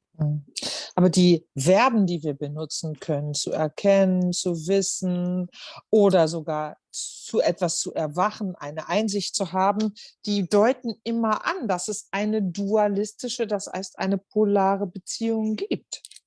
So we have to read with a clarity regarding the nature of language. Darum ist es wichtig, dass wenn wir das lesen, wir das tun, eingedenk des Wesens von Sprache. So, then he says, the intellect that understands that everything is inseparable from the absolute. Dann führt er hier weiter. That is relative. Man führt hier weiter aus, dass der Intellekt, der genau diese Untrennbarkeit von absolut und relativ versteht, dieser Intellekt ist relativ. That is to say, any reliance on dualistic conceptualization cannot bring you to the absolute. Although all forms of conceptualization are inseparable in themselves from the absolute. Und er sagt, das ist, also damit drückt er aus, dass auch wenn wir uns noch so sehr auf unsere intellektuelle Einsicht darauf verlassen, dass die relative Wirklichkeit der Phänomene von ihrer absoluten Natur nicht trennbar ist, bringt uns diese intellektuelle Einsicht dennoch nicht zum Erwachen im Absoluten. So he says, but the lack of inherent existence in the intellect is the absolute. Nämlich das Nicht-Vorhandensein inhärenter Substanz oder im Intellekt selbst ist das Absolute. That is to say, as we are studying this together, Und das bedeutet, wenn wir diesen Text hier gemeinsam studieren, we are applying our intellect, our intellectual capacity. wenden wir unsere intellektuellen Fähigkeiten an. This intellectual capacity helps us to get some conceptual understanding of what is going on. Und diese intellektuellen Fähigkeiten helfen uns, eine konzeptuelle Vorstellung von dem zu bekommen, worum es hier geht. But this intellect, this quality of the mind, Aber der Intellekt, diese Eigenschaft des Geistes, can be misunderstood as a quality of myself, kann man missverstehen als meine eigene Eigenschaft. wow, I am a smart guy. I can understand this strange Eastern stuff. Wow, Mann, ich bin so ein schlauer Typ. Ich kann diese merkwürdigen östlichen Dinge kapieren. Lucky me. Was habe ich für ein Glück? This is stupidity, Das ist Dummheit. because the intellect is itself like if awareness is the sun, then the intellect is like a ray of bright light that illuminates. Denn wenn das Gewahrsein die Sonne ist, dann ist Intellekt einfach nur ein heller Lichtstrahl, der sein Licht auf etwas wirft, was zu erkennen ist dadurch. The actual nature of the intellect is empty. Denn der Intellekt ist in seiner Natur leer. It is the brightness of the mind. It's not a quality that I, ego self, have. Das ist ja der strahlende Aspekt des Geistes, nicht eine Eigenschaft, die ich besitze als Ego. So this is what he says. The lack of inherent self-existence in the intellect Das heißt, das, was er hier sagt, ist das Fehlen inhärenter Eigenexistenz des Intellekts. that is to say, your intelligence is not a thing that you have. You don't exist as a haver, an owner, a possessor, and your intellect is not a quality of you. Und das bedeutet, dieser Intellekt, den wir hier nutzen, das ist ja nicht etwas, was ich, das Selbst, als Eigentümerin dieses Intellekts, des Objekts, was besessen werden kann, hat. The intellect is unborn, and this is its non-difference from the absolute. Der Intellekt ist ungeboren. Darin unterscheidet er sich nicht in einem bisschen vom Absoluten. there is no self. Es gibt kein Selbst. Everything is the radiance of the mind, and the mind is not a thing. Das ist die Ausstrahlung des Geistes und der Geist ist keine Sache. The sound that expresses the two truths is relative, while the lack of inherent self-nature in that sound is the absolute. Der Klang, den diese Worte haben, ist relativ, während hingegen der Mangel oder das Nichtvorhandensein inhärenter Eigennatur in diesem Klang absolut ist. So the sound that's coming out of my mouth is organized to create a vehicle for the words and concepts in the English language. Der Klang, der aus meinem Mund kommt, ist dazu da, ein Fahrzeug für Worte und Vorstellungen, für Vorstellungen zu bauen, die ich in englische Worte kleiden kann. I'm talking to you about Dharma. Ich rede mit euch über Dharma. This is dualistic relative truth. Das ist die dualistische relative Wahrheit.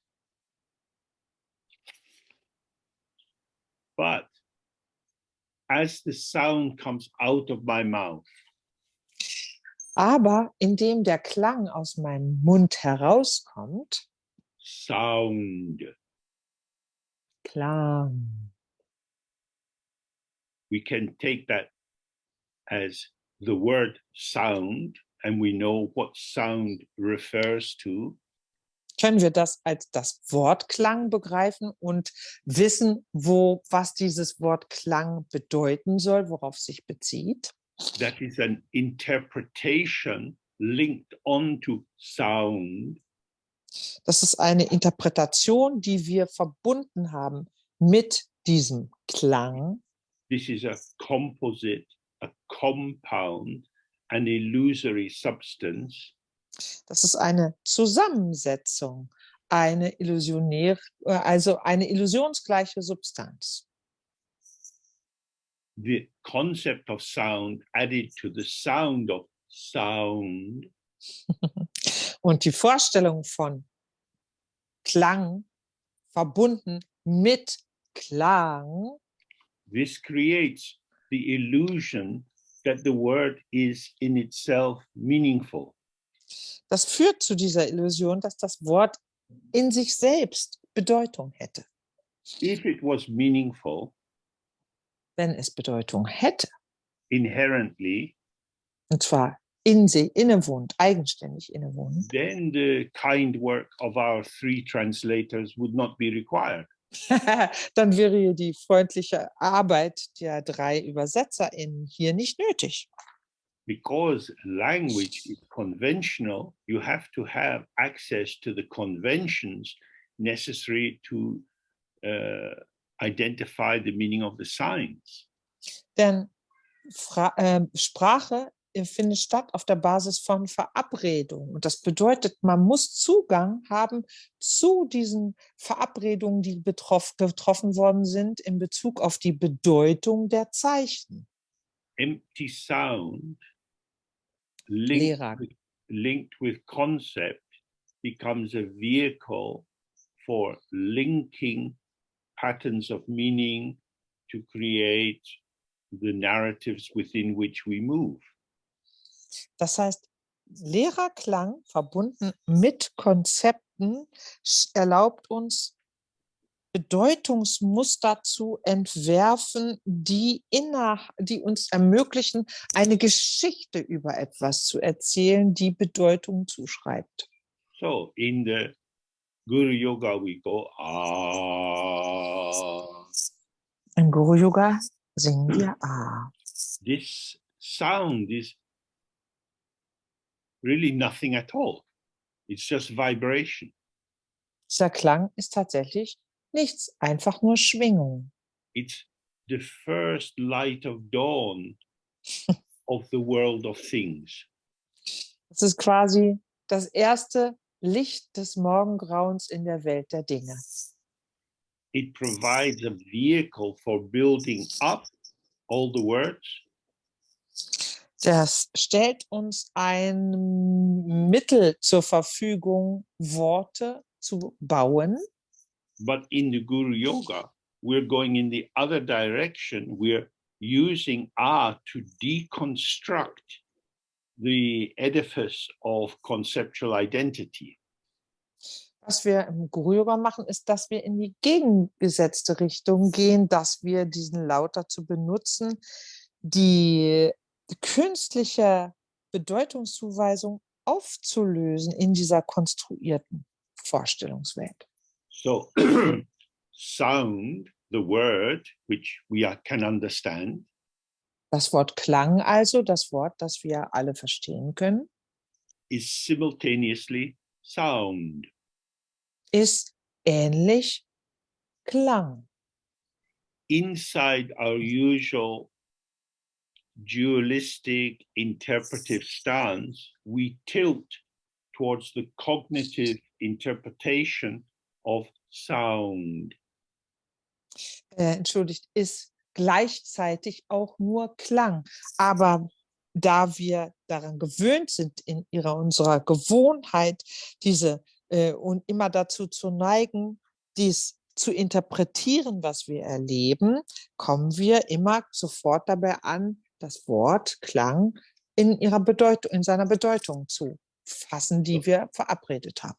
So when we have this long open A, daher ist es so mit diesem langen, offenen A, we are taking all concepts and their supportive words and allowing them to dissolve into their root.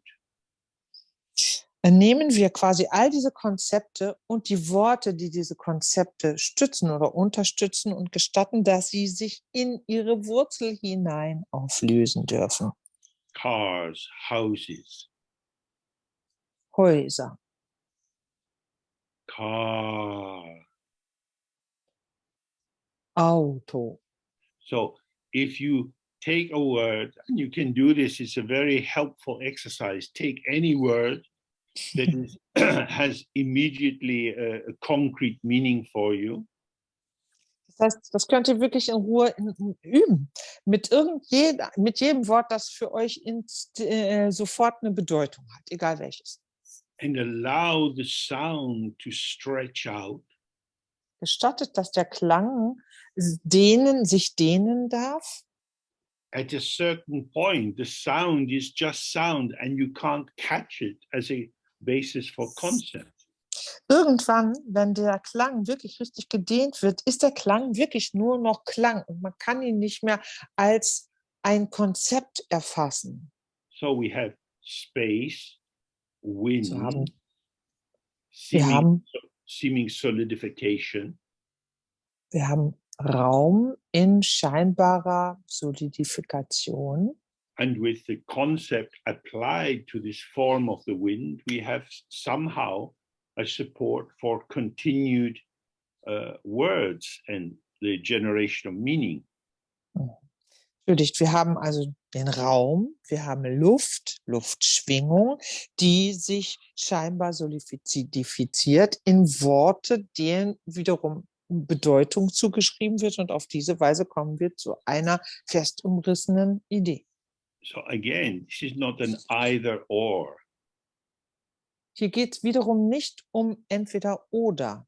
It's not saying the absolute is good and the relative is bad.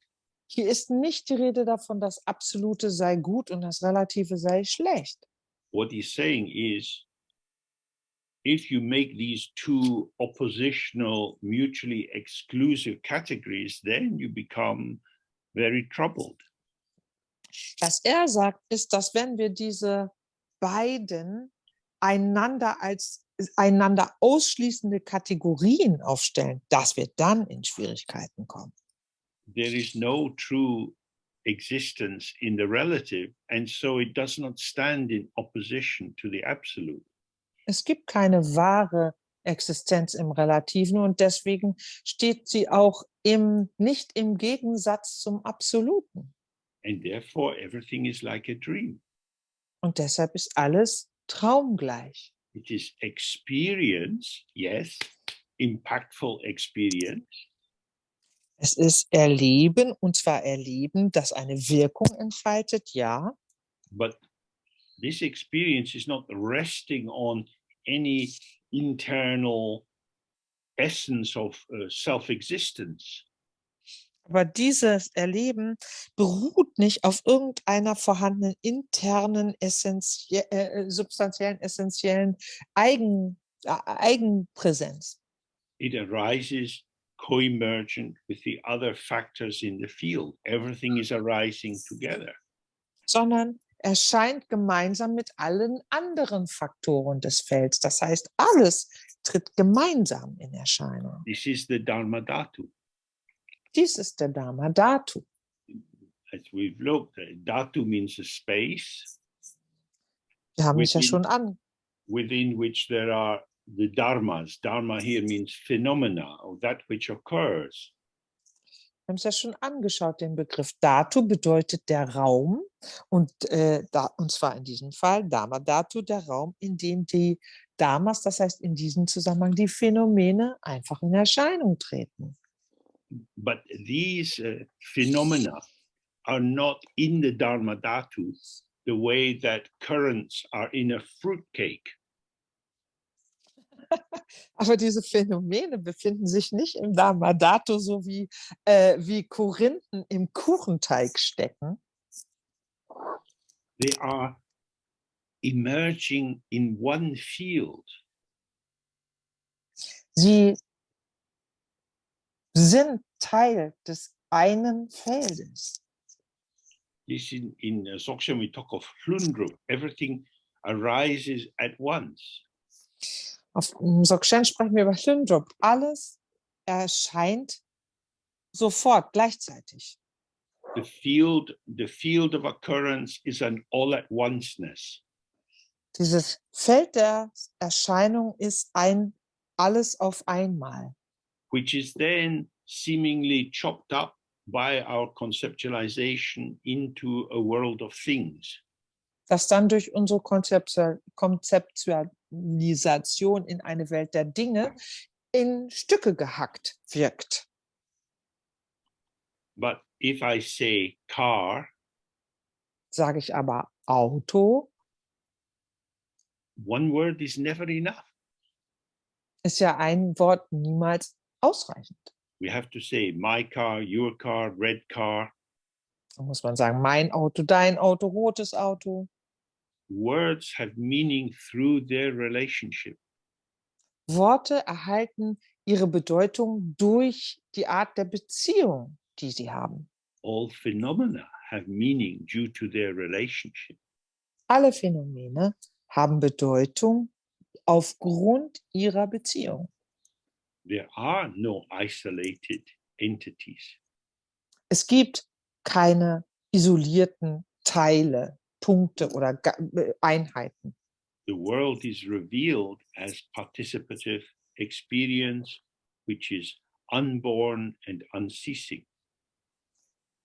Die Welt offenbart sich einfach als Teilhabe, Erlebnis der Teilhabe, die ungeboren ist und nicht endet.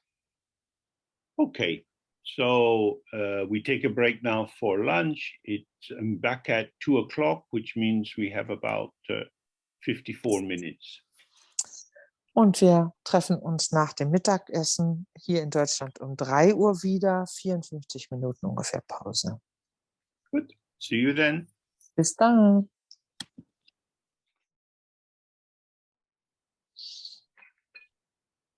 Uh-huh.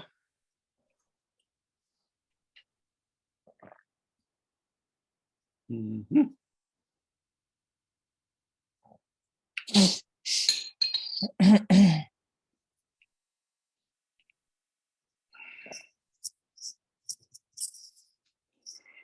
Okay. Gut. Then maybe we continue with the text. Dann fahren wir am besten mit dem Text fort. So he's just summarizing it by saying the nature of knowledge and the Buddha's understanding are beyond perception as the union of the two truths. Die Natur des Gewahrseins und gemäß des Buddhas, des Verständnisses des Buddhas sind einfach die Vereinigung, die Union der beiden Wahrheiten. So, again, this is just another way of saying it's not a thing. You don't arrive anywhere. You don't get anywhere. But that's not a problem because you don't need anything. Das beschreibt einfach wiederum, dass man nirgends hin muss, dass man auch nirgends hinkommt, aber eben, weil man auch gar nichts weiter braucht. Every construct is bound to fall apart sooner or later. Jede Konstruktion wird definitiv irgendwann auseinanderfallen. So this uncompounded is the reliable, the unchanging. Das heißt, das nicht Zusammengesetzte, das ist verlässlich, das sich nicht Verändernde. And this is the all-encompassing space free of interpretation or beyond any interpretation. Dies ist die allumfassende Weite, der allumfassende Raum, der jenseits jeder Art von Interpretation liegt, deshalb frei davon ist. Within it, there are neither beings nor phenomena having inherent existence. Und darin gibt es weder Wesen noch Phänomene, die eine eigenständige Selbstexistenz haben. So when we read things like this, it's very important to apply them to your own life. Wenn wir solche Dinge lesen, ist es sehr wichtig, die auch in unserem eigenen Leben anzuwenden. My mother doesn't exist. Meine Mutter existiert nicht. If your mother is still alive, you can meet her, talk with her. Wenn eure Mutter noch lebt, könnt ihr sie treffen, könnt mit ihr sprechen. She's your mom. Sie ist eure Mama. You know, she's there. That's how she is. Sie ist da und so ist sie. But she doesn't exist as something. Sie existiert aber nicht als ein Ding, eine Sache. You will never know your mother. Seine Mutter wird man niemals kennen. She's had all kind of conversations and qualities of relationships with different people. You don't know this. Mit unterschiedlichsten Menschen hat sie alle möglichen Arten von Beziehungen gehabt, Gespräche geführt und davon wissen wir nichts. We are not objects of knowledge. Wir sind kein Wissensobjekt. We are the site of the infinite potential of patterning. Wir sind der Ort, an dem sich das unendliche Potenzial des Hervorbringens von Mustern abspielt. It's very unlikely that how your mother is with you is the same as how she is with her friends. Es ist sehr wahrscheinlich, sehr unwahrscheinlich, dass eure Mutter mit euren Freunden sich genauso verhält, wie sie sich mit dir verhält. You could imagine your mother is a great crystal form with 1,000 facets. Man könnte sich seine Mutter als eine kristallene Form mit 1000 Facetten vorstellen. Each event she encounters turns her around, and the different people she engages with have an aspect of herself, a facet revealed. Und jedes Ereignis sozusagen dreht sie, sodass alle Leute, mit denen sie zusammentrifft, jeweils einen bestimmten Aspekt, eine bestimmte Facette von ihr zu sehen bekommen. It's not that she is hiding something from you. Und es ist nicht der Fall, dass sie etwas vor dir verbirgt.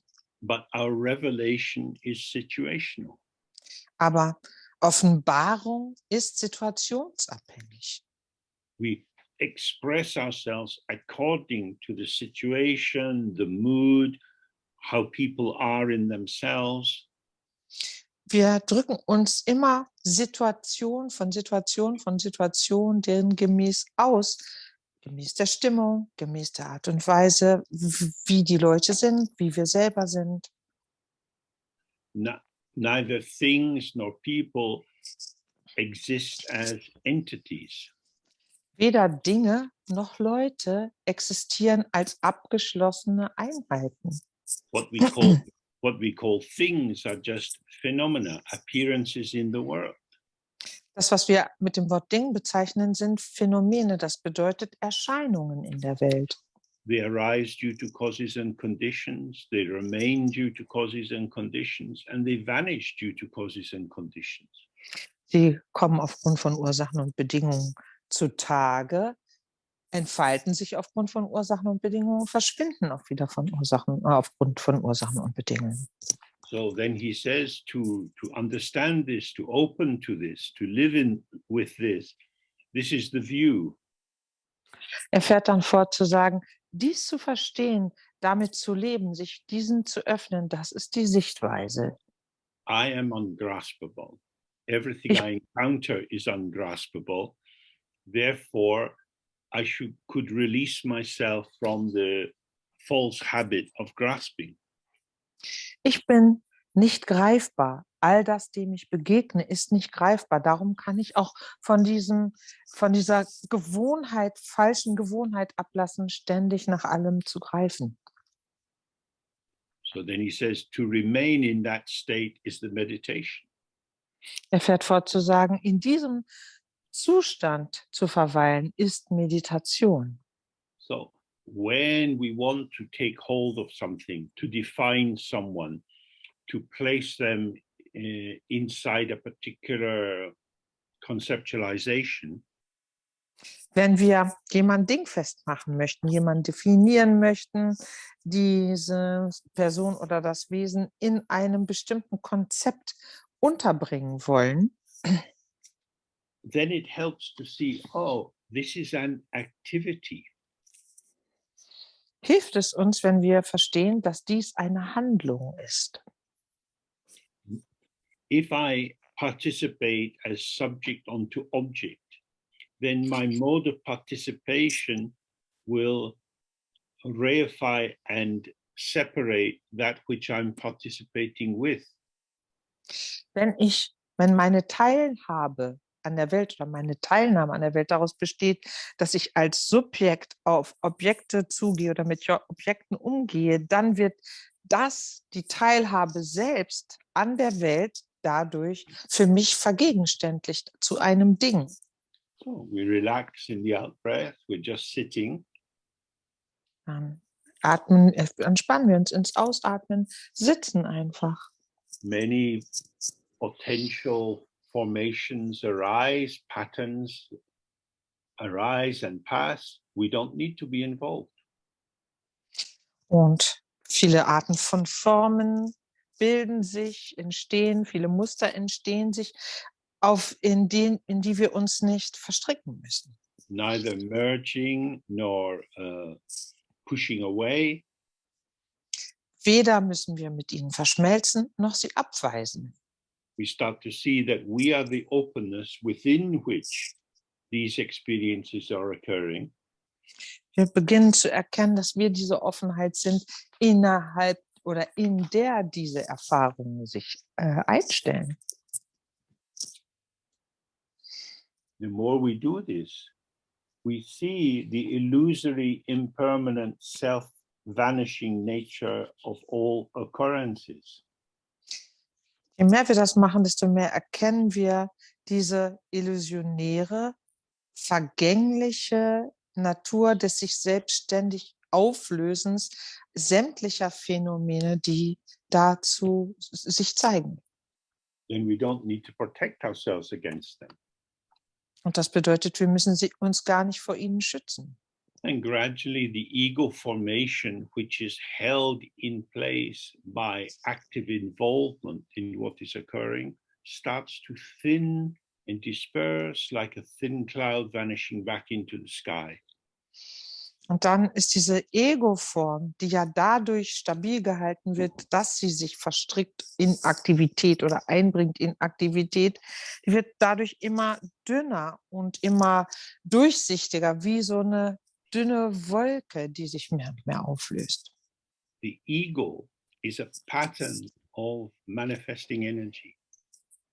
Ego ist ein Muster von Energie, die sich manifestiert. It's not something we have to get rid of. Es ist nichts, was wir loswerden müssten. It's not a something, it's a patterning which is forming around a false belief. Das ist kein Ding, sondern ein Muster, das sich um eine falsche Vorstellung herum zu gruppieren beginnt. I exist. Ich existiere. That's the kind of kernel around which all these identifications of I, me, myself develop. Ich existiere, das ist quasi der Kern, um den herum diese ganzen, alles, was sich als ich, als meins, als mein eigen und so weiter bildet, gruppiert.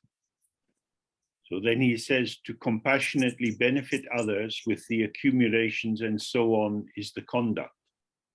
Dann fährt er fort, um anderen auf mitfühlende Weise nutzen zu können, durch die Ansammlung und so fort. Daraus besteht das Verhalten. So in the practice it says, we dedicate the merit of whatever we're doing for the benefit of others. In der Praxis zum Beispiel heißt es, wir widmen den Nutzen dessen, was wir tun, dem Wohl anderer. We share with others because it belongs to everyone. Wir teilen das mit anderen, weil es allen gehört. Living in the shared field of experience, Da wir in dem gemeinsam geteilten Erlebnisfeld leben, we participate in the common good. haben wir Teil an allgemeinen Guten. The Dharma Dhatu is the common ground. Und Dharma Dhatu ist unser grundlegender Boden. And because I am arising in relation with everything, my relationship is my manifestation. Und weil ich in Bezug auf alles in Erscheinung trete, ist I'm sorry, I didn't quite get it. I'm arising in relation with everything. Yes. That's So my how I arise is with the other. ja, also ich entstehe ja in der Beziehung zu anderem. Und das heißt, mein Dasein ist überhaupt mit dem anderen zusammenzusehen.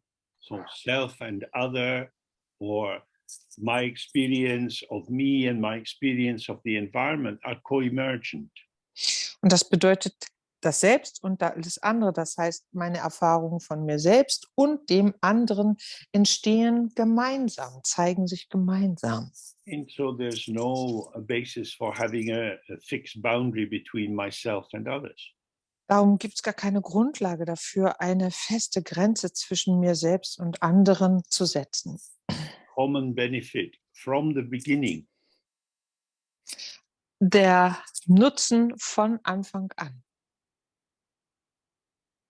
Neither martyrdom, sacrificing everything for the other, Das ist kein Martyrium, wo man alles für andere opfert, nor self-obsession and keeping everything for oneself, noch ist es obsessive Selbstsucht, wo man alles für sich selbst behält, but sharing through participation. sondern man teilt dadurch, dass man teilnimmt und teilhat. So he says to dissolve subject and object in intrinsic openness is the result. Weiter sagte hier, Subjekt und Objekt in der innewohnenden Offenheit aufzulösen, das ist das Ergebnis. Fixing myself as being in here and other people as being out there is a mental activity. Mich selbst so zu definieren, indem ich innen bin und alles andere außen ist, ist einfach nur eine geistige Handlung, eine geistige Aktivität. When we do the 3R and we open, what we take to be my experience of me and my body and my experience of the room and my experience of memories and plans all arise at once. They all arise together. Wenn wir die Praxis der 3 A's machen und uns öffnen, dann entstehen sowohl meine Erfahrung von mir selbst und meinem Körper, meine Erfahrung vom Raum, meine Erfahrung von Erinnerungen, die zum Beispiel auftauchen, alle gemeinsam. So subject and object are transient patternings within the openness of my presence, my being here now. Das heißt, Subjekt und Objekt sind veränderliche Muster, die vergänglich sind in dieser offenen Präsenz des Hier und Jetzt. All pervading, unbiased, original knowing is the quality. Alles durchdringende, unvoreingenommene, ursprüngliches Wissen und Erkennen ist die Eigenschaft. That is to say, because my participation is not turned around my prefabricated sense of self. Hier wird ausgedrückt, dass meine Teilhabe sich nicht abspielt um meine voreingenommene Kreisen um mein Selbst. I'm not organizing experience in terms of what's important for me. Das bedeutet, dass ich Erfahrungen nicht einteile und nicht initiiere oder auslöse hinsichtlich dessen, was für mich wichtig ist. And so we are attentive to everything. Und insofern können wir uns allem zuwenden. Nothing is special. Nothing is more important than anything else. Nichts ist besonders, nichts ist wichtiger als etwas anderes. Then finally he says, the accomplishment of automatic benefit for beings is the activity. Und dann sagt er zum Schluss, die Vervollkommnung oder das Verwirklichen automatischen Nutzens für die Wesen ist die Aktivität. The benefit arises because there is no threshold between self and other. And so if there is a need or a request, we move automatically towards that or spontaneously towards that. Das heißt, der Nutzen entsteht, weil es keine künstliche Schwelle gibt zwischen mir und anderen. Und das bedeutet, wo Bedürfnis sich zeigt, wo eine Bitte geäußert wird, da wendet man sich oder wendet sich die Aufmerksamkeit, das Gewahrsein automatisch hin. Spontan. But there is a particular meaning in this sentence. In diesem Satz steckt eine bestimmte Bedeutung. That is to say, in this openness, I don't have any agenda. Das heißt, in dieser Offenheit habe ich gar keine Absicht, keinen Plan, den ich verfolge. I don't want to get you, I don't want to reject you. Weder möchte ich dich bekommen, noch möchte ich dich zurückweisen. So I'm just open. Ich bin einfach offen. How many times in our life do we meet anyone who is just open? Wie oft sind wir denn wirklich einfach offen, wenn wir jemanden in unserem Leben treffen? We are coming with our shopping list. Wir kommen eigentlich mit unserer Einkaufsliste daher. Likes and dislikes. Mit Vorlieben und Abneigungen. And this brings a self-referential shaping onto the encounter. Und das verleiht dem wir begegnen, eine Form, die sich aber auf uns selbst bezieht. But if we can be just open, that allows the possibility of the person not to be confirmed in their belief that they know who they are. Wenn wir aber offen sind, gestattet das der Person, präsent zu sein, ohne dass sie sich dessen vergewissern müssen oder bestätigen müssten, was sie glauben, wer sie seien. In life, particularly when you're young, it can be very important to have a teacher who believes in your potential. Im Leben, vor allen Dingen, wenn man jung ist, kann das sehr wichtig sein, dass man einen Lehrer, eine Lehrerin hat, die an unser Potenzial glaubt. Who sees something in you that perhaps your parents don't see. Die in uns etwas sieht, was unsere Eltern vielleicht nicht sehen. That allows an opening of your perspective. Das gestattet, dass unsere Perspektive sich weiten kann. But this is rather different. Dies hier ist aber etwas anderes. This has no agenda or expectation. Hier ist gar keine Agenda, keine Erwartung inkludiert. It's saying there's no choreography for this encounter coming from my side. Das bedeutet, dass von meiner Seite aus keine bestimmten Erwartungen bestehen an diese Begegnung. So you might be able to recognize the choreography coming from your side. Das bedeutet vielleicht, dass du erkennen kannst, dass du bestimmte Erwartungen an diese Begegnung hast. That's the automatic benefit for beings. Dies ist der automatische Nutzen für die Wesen. So it says, do not hold names and signs to be inherently meaningful. Hier geht es weiter mit halte Namen und Zeichen nicht für inhärent bedeutsam. They are conventional, established in culture. Das sind Konventionen, die in der Kultur eingeführt worden sind. And so then he says, know that names, words, and signs serve to demonstrate meaning.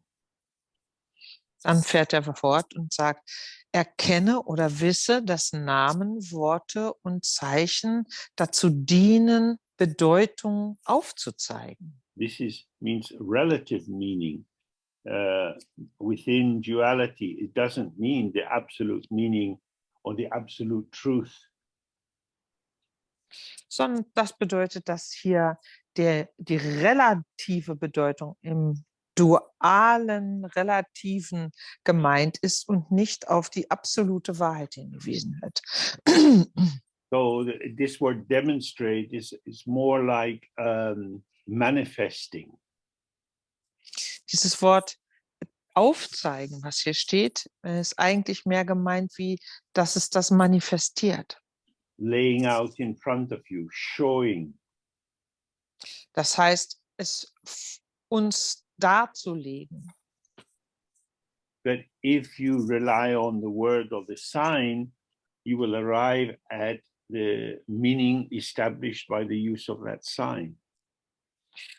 Dass, wenn man sich auf dieses Wort bezieht oder auf dieses Zeichen, dass man dadurch mit der Bedeutung oder in der Bedeutung sich bewegt, auf die, für die dieses Zeichen steht.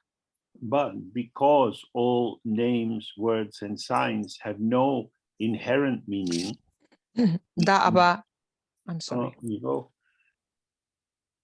da aber die Namen, Worte und Zeichen überhaupt keine eigenständige Bedeutung haben, they are without true existence. mangelt es ihnen an wahrhafter Existenz. So he's going to say the same thing again and again, because actually you could write this whole text in about 5 sentences. Und jetzt im Folgenden sagt er diese paar Sätze immer nochmal und nochmal und nochmal, nur andersrum, wenn man diesen gesamten Text eigentlich in 5 Sätzen aufschreiben könnte. The reason he's repeating these things a few times Es gibt einen Grund dafür, warum er diese Punkte mehrmals wiederholt. is because we have hundreds of thousands of times said, I am, I exist, I'm me, I want, I don't want. Weil wir ja tausende Male schon gesagt haben, ich bin, ich existiere, ich bin ich möchte. So this is a mild antidote to our Dies, delusion. also stellt diese ständige Wiederholung so ein leichtes Gegenmittel gegen unsere Täuschung dar. The mind that understands appearances is without inherent existence, and so is said to be without substantial self, without being, without personhood, without performer. Hier heißt es weiter, der Geist, der Erscheinungen ohne inhärente eigene Existenz erfasst oder versteht. I'm sorry, I have to just check my translation. Achso, der Geist, der Erscheinungen versteht, ist frei von inhärenter Selbstexistenz und deswegen wird gesagt, dass er ohne substanzielles Selbst ist, ohne Sein, ohne eine Person, Persönlichkeit und ohne einen Performer, ohne jemanden, der etwas macht. So what he's saying is the mind doesn't do anything, Was er hier eigentlich sagt, ist, dass der Geist nichts tut. and yet a lot occurs. Nichtsdestoweniger erscheint so viel. So when we use these examples like a rainbow or a mirage, Wenn wir uns die Beispiele des Regenbogens oder der Luftspiegelung vor Augen führen, these forms arise in dependent origination. dann erscheinen diese Formen abhängig. On the basis of this, that arises. Auf Grundlage dieser Sache erscheint jenes. Neither this nor that have true existence. Und weder das eine noch das andere verfügt über wahrhafte They are Existenz. patternings of potential. Das sind einfach Muster von Potenzialen.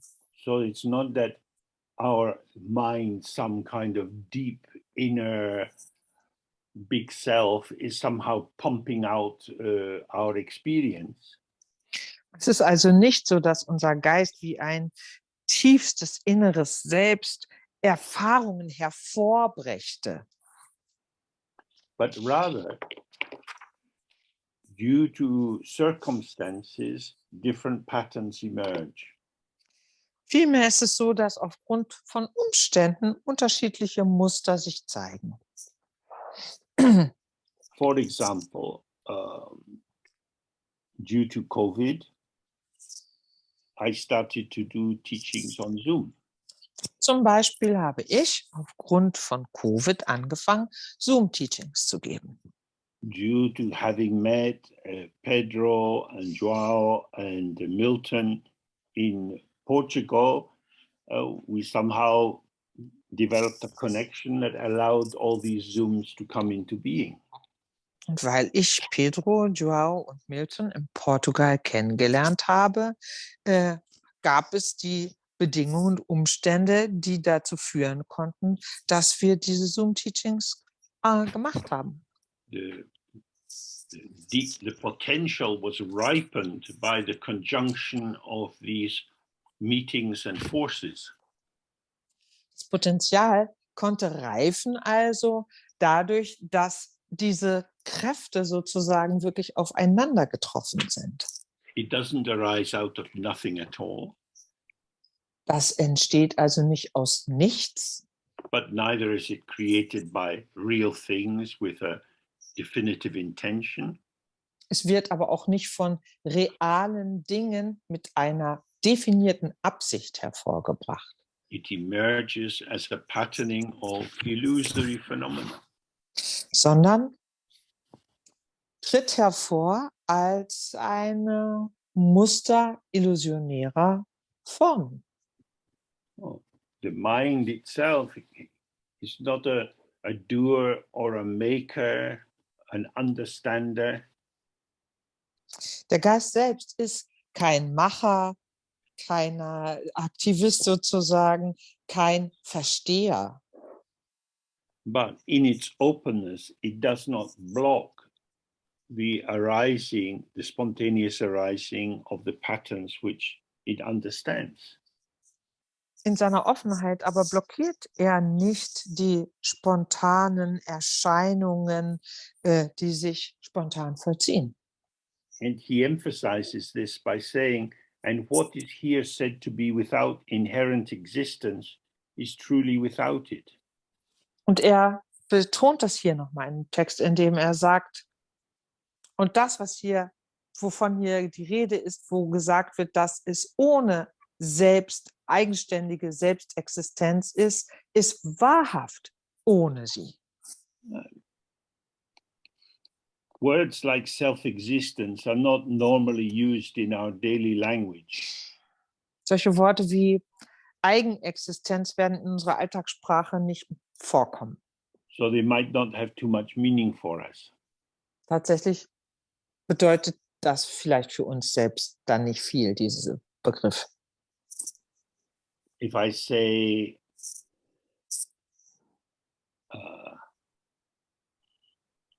I am just how I am.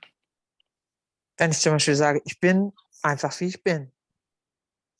Implicit in that formulation has implicit within it, from the Buddhist point of view, a notion of self-existence. Und allein wenn ich es so formuliere, vom Buddha-Standpunkt aus betrachtet, impliziert das eine Empfindung von Eigenexistenz. This is just me. Es bin einfach nur ich. And the Buddhist critique of this would say, listen, without food, breath, education, and all of these things, your patterning wouldn't have the formations that it does. Und die buddhistische Kritik daran wäre dann, dass man sagt, hier hör mal, also ohne Essen, Atem, Bildung und so weiter, würde dein Muster sich nicht in der Weise präsentieren, wie es das tut. You don't come out of you. Du kommst ja nicht aus dir heraus. Now, if you go in the kitchen, you turn the tap and water comes out of the tap. Wenn man jetzt in die Küche gehen würde und den Wasserhahn auftritt, kommt da Wasser raus. So where does water come from? Oh, out of the tap. Woher kommt das Wasser? Aus dem Hahn. But of course, it comes through the pipe, from the water pumping station, from the reservoir. Aber natürlich fließt es durch die Röhren aus der Pumpstation und kommt von weit her aus irgendeinem Reservoir. So if I say, I'm just me, Sage ich also, ich bin einfach nur ich, then that's like saying, I'm a water tap. wäre das, als würde ich sagen, ich bin ein Wasserhahn. I'm coming out of me. Ich komme aus mir raus. But there are many, many pathways and forces which are feeding into resourcing how I manifest, including you looking at the screen. Otherwise, I wouldn't be talking like this. Aber ich bin sozusagen, ich bin ein Quell an verschiedenen Kräften, die aus unterschiedlichen Ursprüngen etwas manifestieren oder mich in diesem Moment manifestieren. Und dazu gehört in diesem Moment auch ihr, die ihr jetzt den Bildschirm anschaut, weil ich ansonsten gar nicht so reden würde. So he's saying that what is said to be without inherent existence, self-existence, is truly the case. Und darum sagt er, das, worüber man sagt, dass es keine inhärente Eigennatur hat, entspricht der Wahrheit. Nothing in your home is there by itself. Nichts in einem Zuhause ist von alleine da. You have purchased it from places where it's made or prepared. Ihr habt es gekauft von irgendwelchen Orten, wo das zubereitet worden ist oder hergestellt worden ist. The choices you've made reflect your aesthetic sensibility, your notion of cultural values. Und die Auswahl, die ihr getroffen habt, weist hin auf eure ästhetischen Empfindungen, auf eure kulturelle Anbindung. We are all patterning the potential which is around us, whether that has to do with the color of paint you use to paint your walls, the kind of books you buy, or whatever. Das heißt, wir machen aus dem Potenzial, das uns umgibt, die Muster, inklusive dessen, wie wir, also dadurch, wie wir unsere Wohnung streichen oder welche Bücher wir kaufen. And then he says, because there is no true or real existence, that is to say, things don't exist in and of themselves, Dann fährt er fort, weil es keine wahrhafte oder reale Existenz gibt. Damit weist er darauf hin, dass Dinge nicht aus sich selbst heraus als sie selbst existieren. because of this, there is also no non-being or no without being. Deshalb existiert auch kein Nichtsein. Also deshalb ist auch nichts ohne Sein. And this so-called being without is totally free of all being and non-being. Und dieses sogenannte ohne Sein ist vollkommen frei von jeder Art von Sein und Nichtsein. And he says, these are only words. Dann sagt er weiter, das sind nur Worte. As we look before the lunch break, when we rely on concepts, on words to build up narratives, Wie wir vor dem Mittagessen schon geguckt haben, wenn wir uns auf Worte stützen, Entschuldigung, auf Konzepte stützen durch Worte, die Narrative bilden, we can invest any patterning of words with meaning. können wir jeder Art Wortmuster eine Bedeutung zuschreiben. This arises due to our particular situation.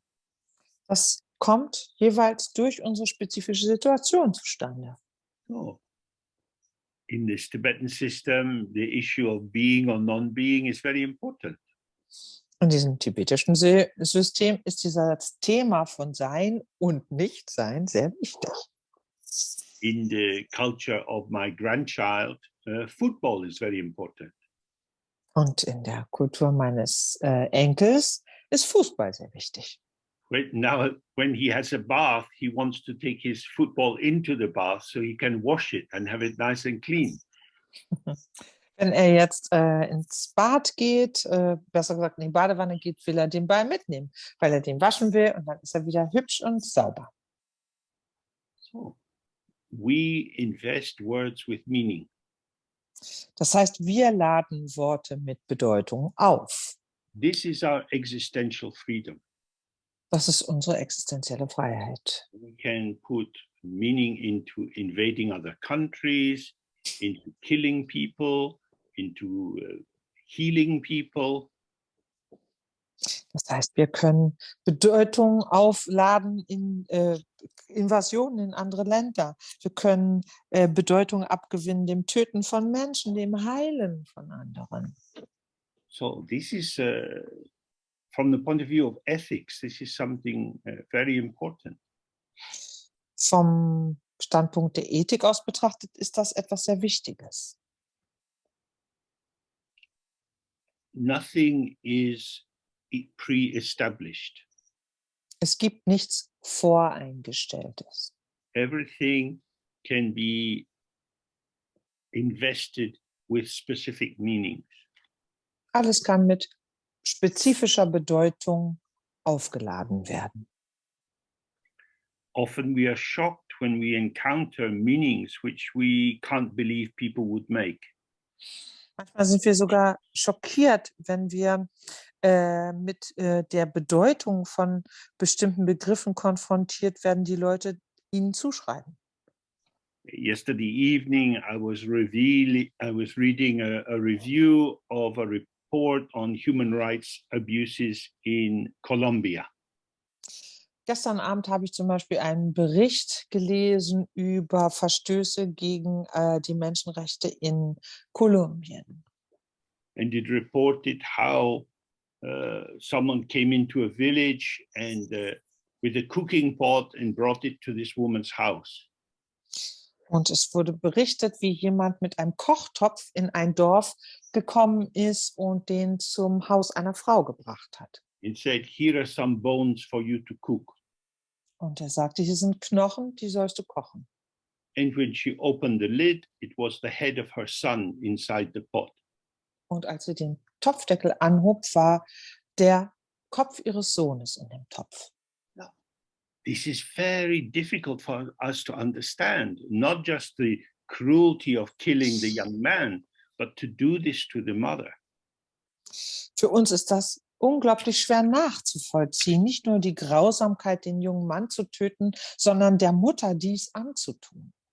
The desire is, I want you to be crushed. I want you to be destroyed. Das Bedürfnis, was dahinter steht, ich möchte dich zerstören. Ich möchte, dass du zerstört bist, dass du völlig niedergeschlagen bist. Oh. We might say, yes, but this is a human being. How can you do this? Human life is meaningful. Dann kann man sagen, ja, okay, aber das ist doch hier ein menschliches Wesen. Wie kannst du denn das machen? Denn ein Menschenleben hat doch einen Wert. But what he's pointing out here is, that's a nice belief, but it's not true, because the value of people can be inflated or diminished. Was er hier aber sagt, hier in unserem Text ist, das ist nett, aber es entspricht nicht der Wahrheit, denn Werte können aufgeblasen werden oder ihnen kann auch die Luft abgelassen werden. In some countries, they eat dogs. In manchen Ländern essen sie Hunde. In Western Europe, people tend to pamper their dogs and take a lot of care of them and buy them very nice food. In Westeuropa ist es üblich, dass viele Leute ihre Hunde sehr verwöhnen, sich sehr um sie kümmern, ihnen ganz besonderes gutes Essen kaufen. And of course, what this indicates is you don't have solid ground under your feet. Dies weist immer wieder darauf hin, dass wir keinen festen Boden unter den Füßen haben. We imagine, we believe according to our principles. Wir stellen uns vor und glauben gemäß unserer Grundsätze.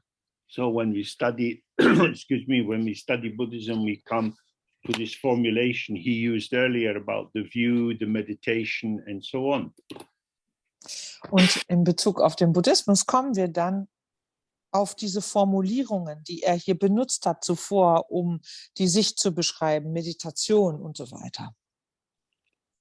The view we are studying here, the view of emptiness, the view of the non-difference of the two truths. Und die Sichtweise, die wir hier studieren, ist die Sichtweise der Leerheit, die Sichtweise dessen, dass die zwei Wahrheiten nicht getrennt voneinander sind, sich nicht unterscheiden. But at this moment, some people are studying the view of the importance of killing Ukrainians. Im Moment aber gibt es Menschen, die sich die Sichtweise der Wichtigkeit, Ukrainer umzubringen, studieren. Of destroying their fuel supplies so that they will be cold as the winter comes. Ihre Energienachschub abzuschneiden, damit sie im Winter frieren müssen. So, although everything is empty and unborn, Das bedeutet, obwohl alles leer und ungeboren ist, with the openness to kindness and compassion, it becomes very important what kind of view we adopt. wird es hinsichtlich der Offenheit für Mitgefühl und freundlicher Zuwendung wichtig, welche Sichtweisen wir uns aneignen. Then he says, consciousness, that here he's meaning our mental capacity to know. This consciousness that truly sees an object is not dependent on the senses. Und er spricht als nächstes hier über Bewusstsein. Und mit Bewusstsein meint er, can you please do the explanation for consciousness here? The mental consciousness is the mental, the ability of thinking? The ability to perceive an object. Okay. Und Bewusstsein ist hier wirklich auf die Fähigkeit, ein Objekt zu betrachten, beschränkt. Also Bewusstsein, das ein wahres Gewahrsein des Objektes hat, hängt nicht von den Sinnen ab. So the true awareness of the object is that there is no object. Das wahre Gewahrsein des Objektes ist, dass es kein Objekt gibt.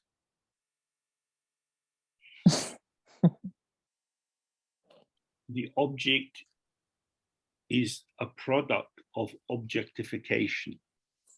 Das Objekt ist also ein Produkt von Objektivierung. So a true awareness of the object is the inseparability of the object from emptiness. It is an illusory form. It doesn't exist. Das heißt, die wahre Gewahrsein des Objektes ist, das Objekt ungetrennt von seiner Leerheit zu sehen, zu erkennen, dass es eine illusionäre Form ist, eine illusionäre Erscheinung. And this consciousness or clarity is not dependent on the senses. Und dieses Bewusstsein, das heißt, diese Klarheit hängt nicht von den Sinnen ab. That is to say, our capacity to see the emptiness of everything is not supplied through our senses. Das heißt, unsere Fähigkeit, die Leerheit von allem zu erkennen, wird nicht durch die Sinne gestützt. Nor, and then he says, nor does it arise from the object. Weiter geht es hier im Text, dass er sagt, auch kommt dies nicht aus dem oder entsteht dies nicht aus dem Objekt.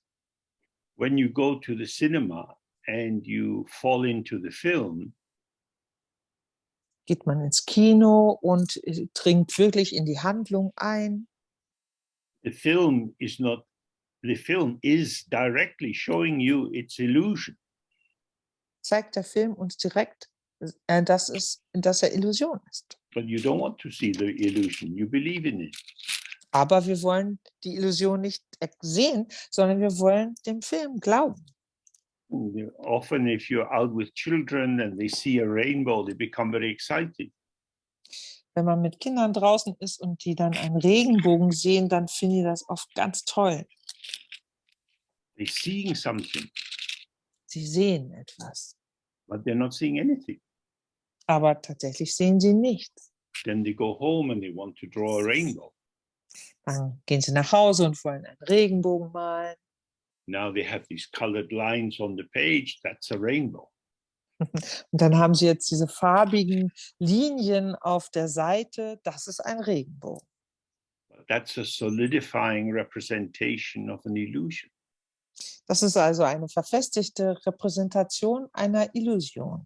That is to say, the object itself doesn't show you that it's an illusion. Das heißt also, das Objekt selbst zeigt uns nicht, dass es illusionär ist.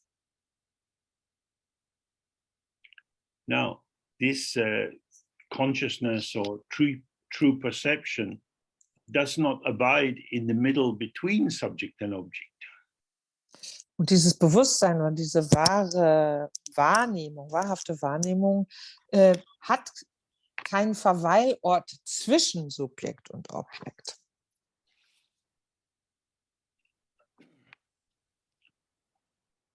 So,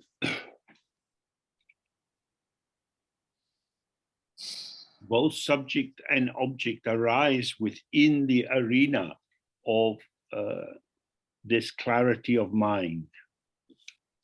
Sowohl Subjekt als auch Objekt treten in der Klarheit des Geistes in Erscheinung. Not the clarity cannot be placed one place or another place. It has no location. Klarheit als solche kann nicht verortet werden. Sie hat keinen Ort. So then he says it's not inside nor is it outside. Und dann sagt er, es ist weder innen noch außen. When it arises, it does not come from anywhere. Wenn es erscheint, kommt es von nirgendwo her. And when it ceases, it does not go anywhere. Wenn es aufhört, geht es nirgends hin. Oh. The clarity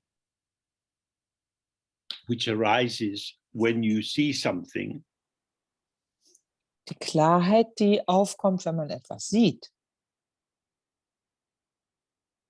is just, it's not delivered from some other place. wird nicht von irgendeinem anderen Ort her geliefert. It's not something you already have.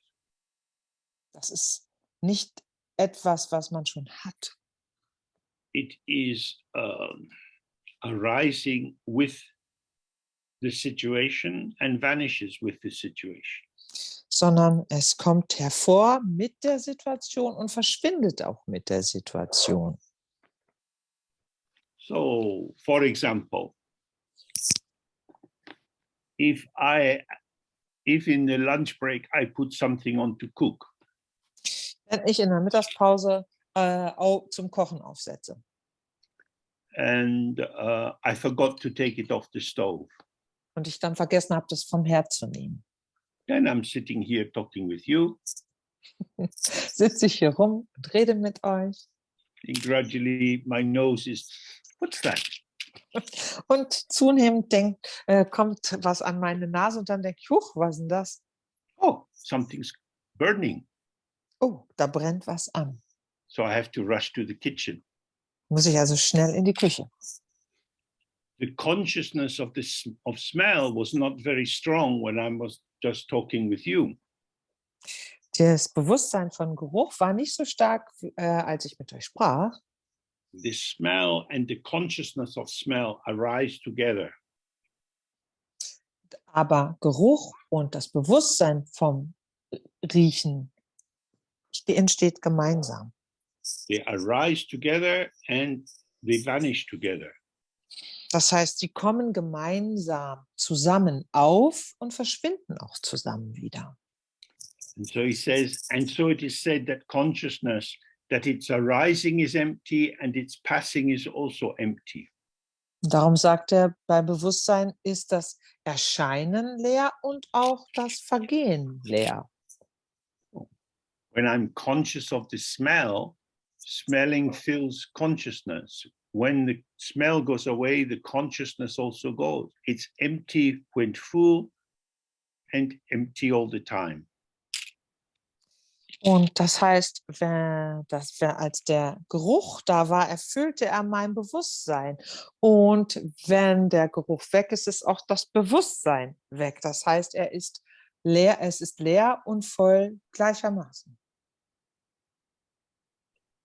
That is to say, what we call our consciousness, whether it's our sense consciousnesses or our mental consciousness or the consciousness pervaded by the 5 afflictions or the universal ground consciousness, these are all without true existence. Das heißt, wenn wir über Bewusstsein reden, egal ob es die Sinnesbewusstseine sind, das geistige Bewusstsein, das Bewusstsein, das erfüllt ist von oder durchdrungen ist von den 5 Geistesgiften oder das Urgrundbewusstsein, nichts davon hat wahre, inhärente Existenz. But when, so linking this back to the first line of this paragraph, Das bringen wir wieder in Verbindung mit der ersten Zeile dieses Absatzes. when consciousness recognizes that the object is empty of existence, Wenn Bewusstsein erkennt, dass das Objekt ohne wahre Existenz ist, this allows it to awaken to itself being empty of true existence. dann erlaubt das, dass das Bewusstsein sich selbst frei von Existenz oder leer von Existenz, eigener Existenz erkennt. And therefore, this ordinary consciousness is not different in that aspect from awareness or rigpa. Und deshalb unterscheidet sich dieses gewöhnliche Bewusstsein in diesem Aspekt nicht von Rigpa, vom Gewahrsein. So he says, quoting the sutras, for one who really sees, no phenomena whatsoever appear. Und darum sagt er hier, bezogen auf die Sutras, heißt es, für denjenigen, der wirklich sieht, erscheinen keine Phänomene. Oh, phenomena we're used to. It could be the walls of your flat or something you see looking out the window or looking at the computer. Phänomene, damit sind wir vertraut. Das könnten die Wände in unserer Wohnung sein, irgendwas, was wir draußen sehen oder unser Computer, den wir anschauen. So just as we looked before the break, we have mama, going from sound into word. Wie wir es vor der Pause betrachtet haben, dass wir von dem Laut A zum Mama kommen, das heißt vom Klang zum Wort.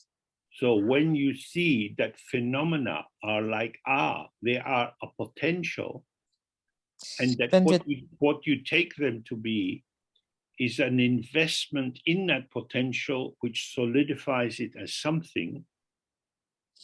Wenn wir also erkennen, dass alle Phänomene ein VR sind, ein freies Potenzial, in das wir dann Dinge hinein interpretieren oder die wir aufladen mit Bedeutung, wodurch wir sie fest und solide werden lassen, then by seeing the emptiness of the phenomena, there are no phenomena. Führt es dazu, wenn wir die Leerheit der Phänomene erkennen, dass keine Phänomene da sind.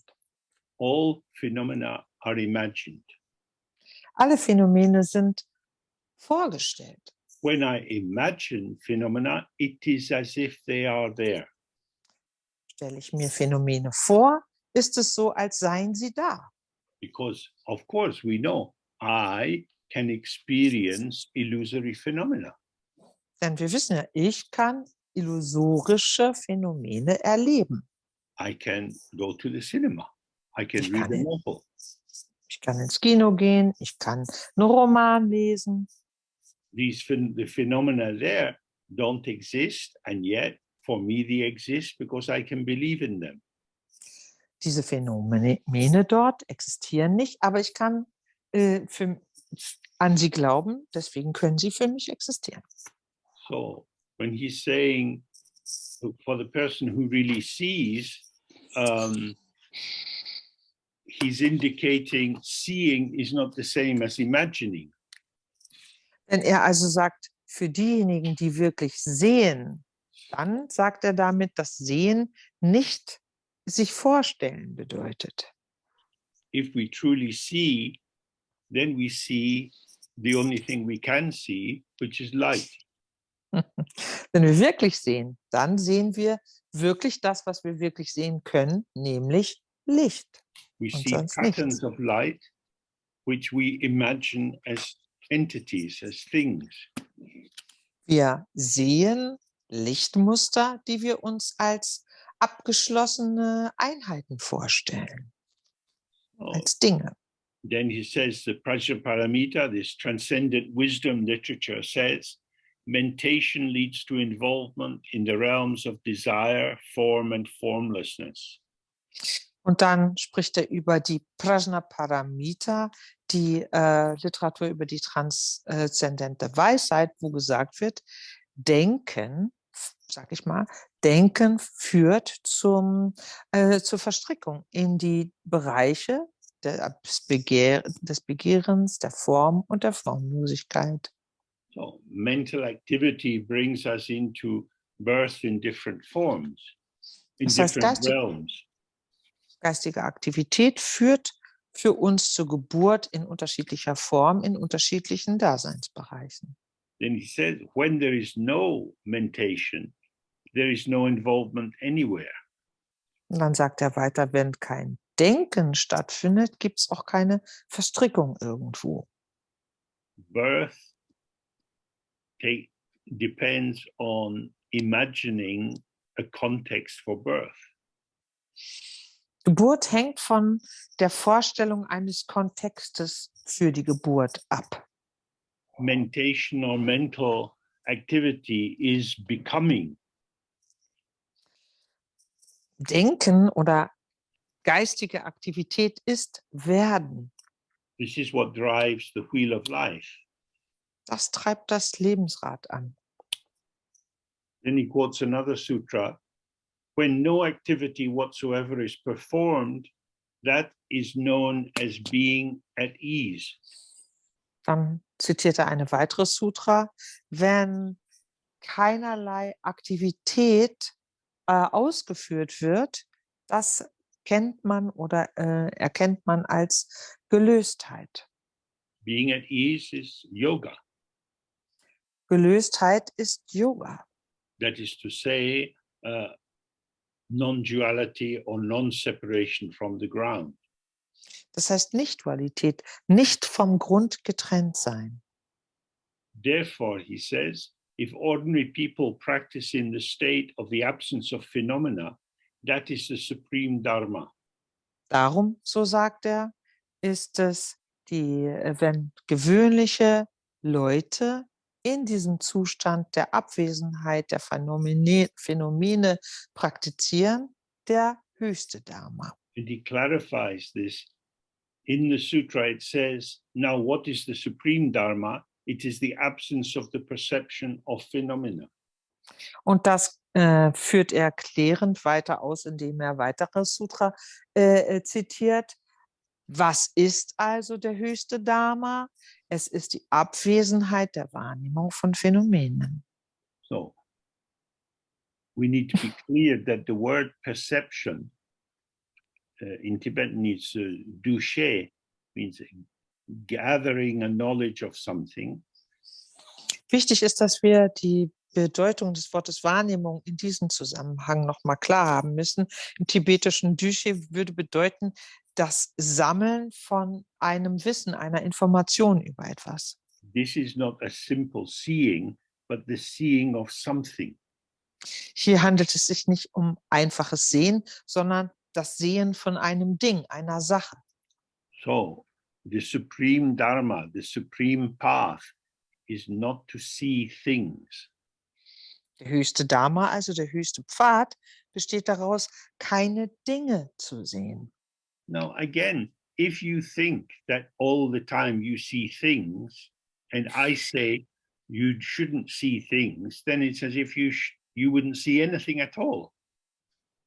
Wiederum hier, wenn wir die ganze Zeit Dinge sehen und ich dann sage, man soll aber keine Dinge sehen, dann würde das bedeuten für uns, dass wir dann gar nichts sehen. We see light, we believe things. Aber wir sehen Licht, aber wir glauben Dinge. The issue is not in the actual, it's in the imagined. Das Problem liegt nicht im Tatsächlichen, sondern in dem Vorgestellten. So the Prajnaparamita literature says, because what is called enlightenment cannot be perceived as an enlightenment per se or in itself, it is only a name. Buddhahood also cannot be perceived and so is only a name. Und dann fährt er hier weiter fort, dass in der Prajnaparamita in den Texten gesagt wird, weil das, was wir Erleuchtung nennen, nicht als Erleuchtung per se wahrgenommen werden kann, ist es nur ein Name. There is nothing to get. Ja. Da gibt es nichts zu bekommen, zu gewinnen. And there's no one who needs to get. Und niemand muss auch irgendwas kriegen. We are not a thing with excess or lack. Wir sind kein Ding, das ein Übermaß kenne oder einen Mangel. So then he says the intrinsic as isness, the how it isness of all phenomena is like the sky. Und ich habe eben noch, I forgot the sentence before, und er hat davor noch gesagt, dass Buddhaschaft deswegen also nicht wahrgenommen werden kann, sondern wiederum auch nur ein Name ist. Und weiter geht es, dass dieses Innewohnende, so wie es ist, aller Phänomene, wie der Himmel ist. So to be like the sky is to be unborn. wie der Himmel zu sein, ist ungeboren zu sein.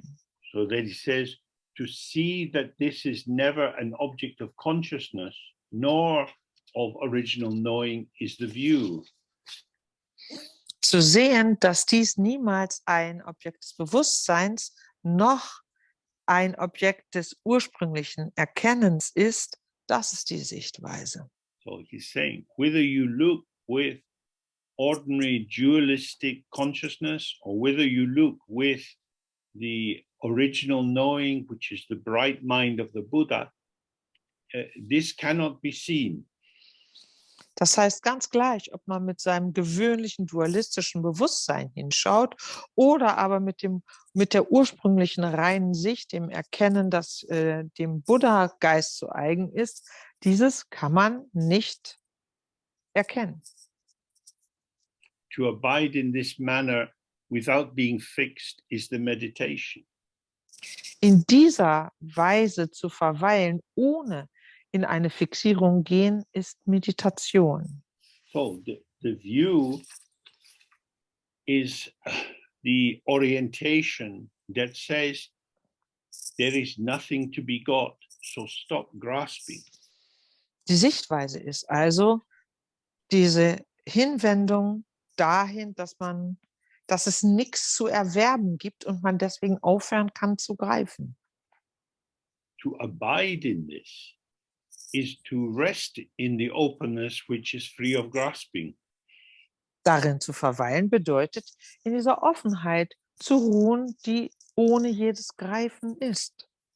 But we do this without fixation. Und das tun wir, ohne fixiert darauf zu sein. Fixation would be that I'm holding myself apart. I'm not going to take it. I would like it, but I'm not going to take it. It doesn't mean like that. Fixieren würde bedeuten, ich distanziere mich davon. Ich würde es zwar gerne haben, aber ich nehme es extra nicht. The meditation is to relax into the unborn openness of the mind, within which there are no things to be grasped and no grasper. Meditation bedeutet, sich zu entspannen in die ungeborene Offenheit des Geistes, in der es weder was zu greifen noch einen Greifenden gibt. This is the liberation of all tendency to reify, to construct seemingly real and separate entities. Es ist die Befreiung von sämtlichen Gewohnheiten, Sachen zu verdinglichen und nach ihnen als real zu greifen. Now, this is not a state of kind of helpless passivity. Dieses ist aber kein Zustand hilfloser Passivität. Because he then says to collect merit in the manner of an illusion for the sake of sentient beings who are also illusory is the conduct. Denn im Folgenden sagt er, dann den Verdienst als eine Art Illusion zum Wohle der fühlenden Wesen einzusammeln, die ebenfalls illusionär sind, das ist das Verhalten, das ist die Aktivität. The mind is open and empty, Der Geist ist offen und leer, yet ceaselessly full of illusory appearance. nichtsdestoweniger erfüllt von illusionären Erscheinungen. Within this field of illusory appearance, patterns of manifestation occur, linking with other patterns of manifestation. Und in diesem Feld illusionärer Erscheinungen erscheinen Muster, die sich manifestieren in Zusammenhang mit anderen Mustern, die darin sich manifestieren.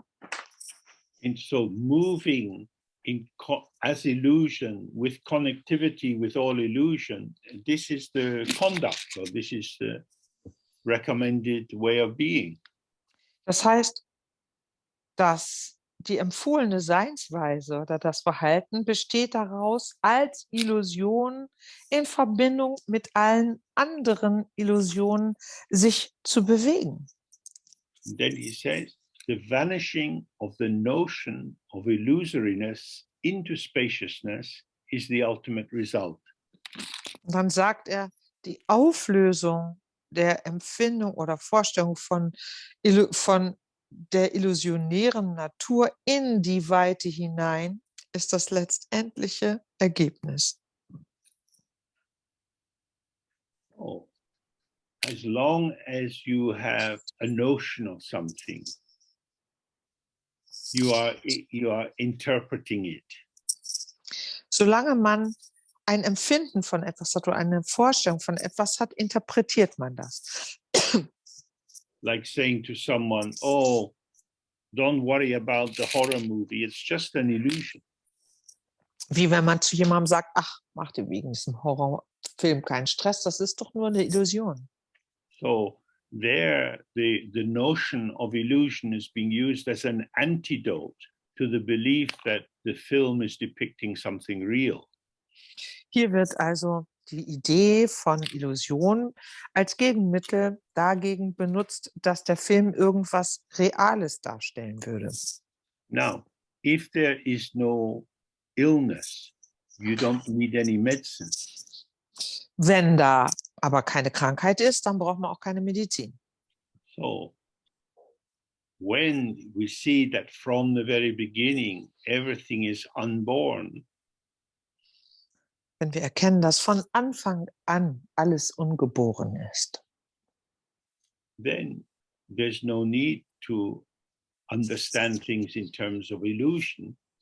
ist es auch unnötig, Dinge in den Begrifflichkeiten von Illusionen zu verstehen oder aufzufassen.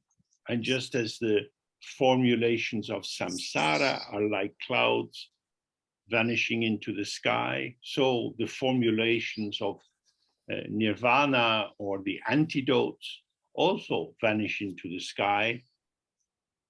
Und so wie die Gebilde Samsaras, wie Wolken sich im Himmel auflösen, lösen sich auch die Gebilde Nirvanas wie Wolken im Himmel auf. And with this spaciousness or uninterrupted openness is the ultimate result. Und diese Weite, diese ununterbrochene Offenheit ist das letztendliche Ergebnis. All-encompassing space, that is to say, your own open presence within which everything is occurring, this is free of interpretation.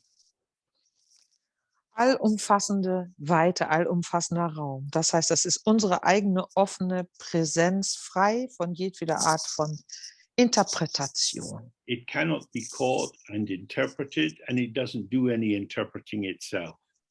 Sie kann nicht erfasst und interpretiert werden und ihrerseits interpretiert sie auch nichts. It means the spaciousness, which is the ultimate result.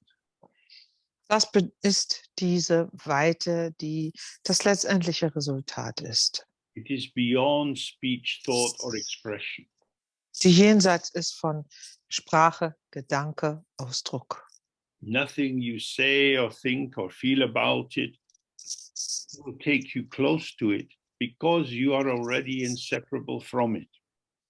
Nichts, was wir sagen könnten, denken oder empfinden, kann uns dem näher bringen, weil wir bereits untrennbar davon sind. It is also without a knower who might perceive it as an object of knowledge. Da ist auch kein Wissender, der diese Weite als Wissensobjekt wahrnehmen würde. So you can look at your hand. Man kann ja seine Hand anschauen. Oh, I know this is my hand. Ich weiß, das ist meine Hand. There, the knower and the known are not the same. Excuse me, I didn't hear it properly. The knower and the knower are not.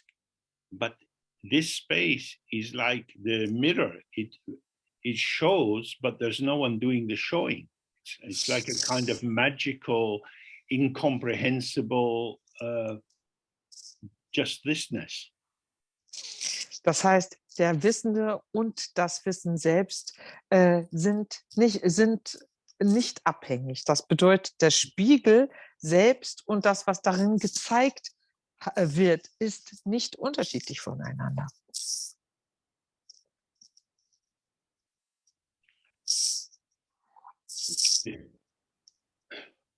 And if there is no knower, then it cannot be known. Wenn es keinen Wissenden gibt, kann es auch nicht gewusst werden oder kann man darum auch nicht wissen. It is self-luminous. Es erhält sich selbst. So in the Tibetan text, they say Ying Rig Yerme means the Dharma Dhatu and Rigpa or awareness are inseparable. Nyingye Kriyame heißt es auf Tibetisch, Dharmadhatu und Rigpa sind untrennbar voneinander. It is self-luminous. Selbsterhellend ist es. So he says, regarding the view and meditation of actuality free of entities, view and meditate only as sky to sky. Darum heißt es hier weiter, die Sicht und die Meditation tatsächlich frei von abgeschlossenen Einheiten oder Wesenheiten zu betrachten, ist Sichtweise und Meditation also nur wie Himmel zu Himmel. Oh, as we've looked now many times, the sky is always changing, certainly in Ja. England. Schon oft geguckt haben, ändert sich der Himmel ständig, definitiv in England. The clouds come and go. Wolken kommen und gehen. The sky is open. Its openness allows the clouds to come and go. Der Himmel ist weit, offen, gestattet, Wolken zu kommen und zu gehen. The openness of the sky is not blocked by the cloud. Die Wolken blockieren nicht die Weite, die Offenheit des Himmels. From the point of view of duality, Aus von der Sichtweise der Dualität betrachtet, I look at the sky betrachte ich den Himmel from here, and Von the hier. clouds seem to block the sky for me. und die Wolken scheinen für mich den Himmel zu blockieren. So he's saying, be careful about this. Er aber weist uns darauf hin, hier achtsam zu sein. You are the sky, viewing the sky. Du bist der Himmel, der den Himmel anschaut. The mind is open and empty. Der Geist ist offen und leer. All experience is open and empty. Alle Erfahrung ist offen und leer. So the field of potential, with the Dharma Dhatu, the sphere within which everything occurs, is undivided, infinite. Und das heißt, das Feld des Potenzials, das heißt der Dharma Dhatu, in dem alle Phänomene sich zeigen, ist ungeteilt. And so whatever you see is the display of the sky. Und das bedeutet, alles, was man sieht, ist, wie der Himmel sich zeigt. Sometimes this display looks like subject, sometimes it looks like object. Und dieses sich zeigen wirkt für uns manchmal wie das Subjekt, manchmal wie das Objekt. Sky to sky is not something looking at something else. Himmel zu Himmel bedeutet nicht, dass etwas anderes anschaut. The sky has no boundary. Denn Himmel hat keine Grenzen. Within this unobstructed openness, phenomena with the formation of subject and phenomena with the formation of object arise, move together and vanish.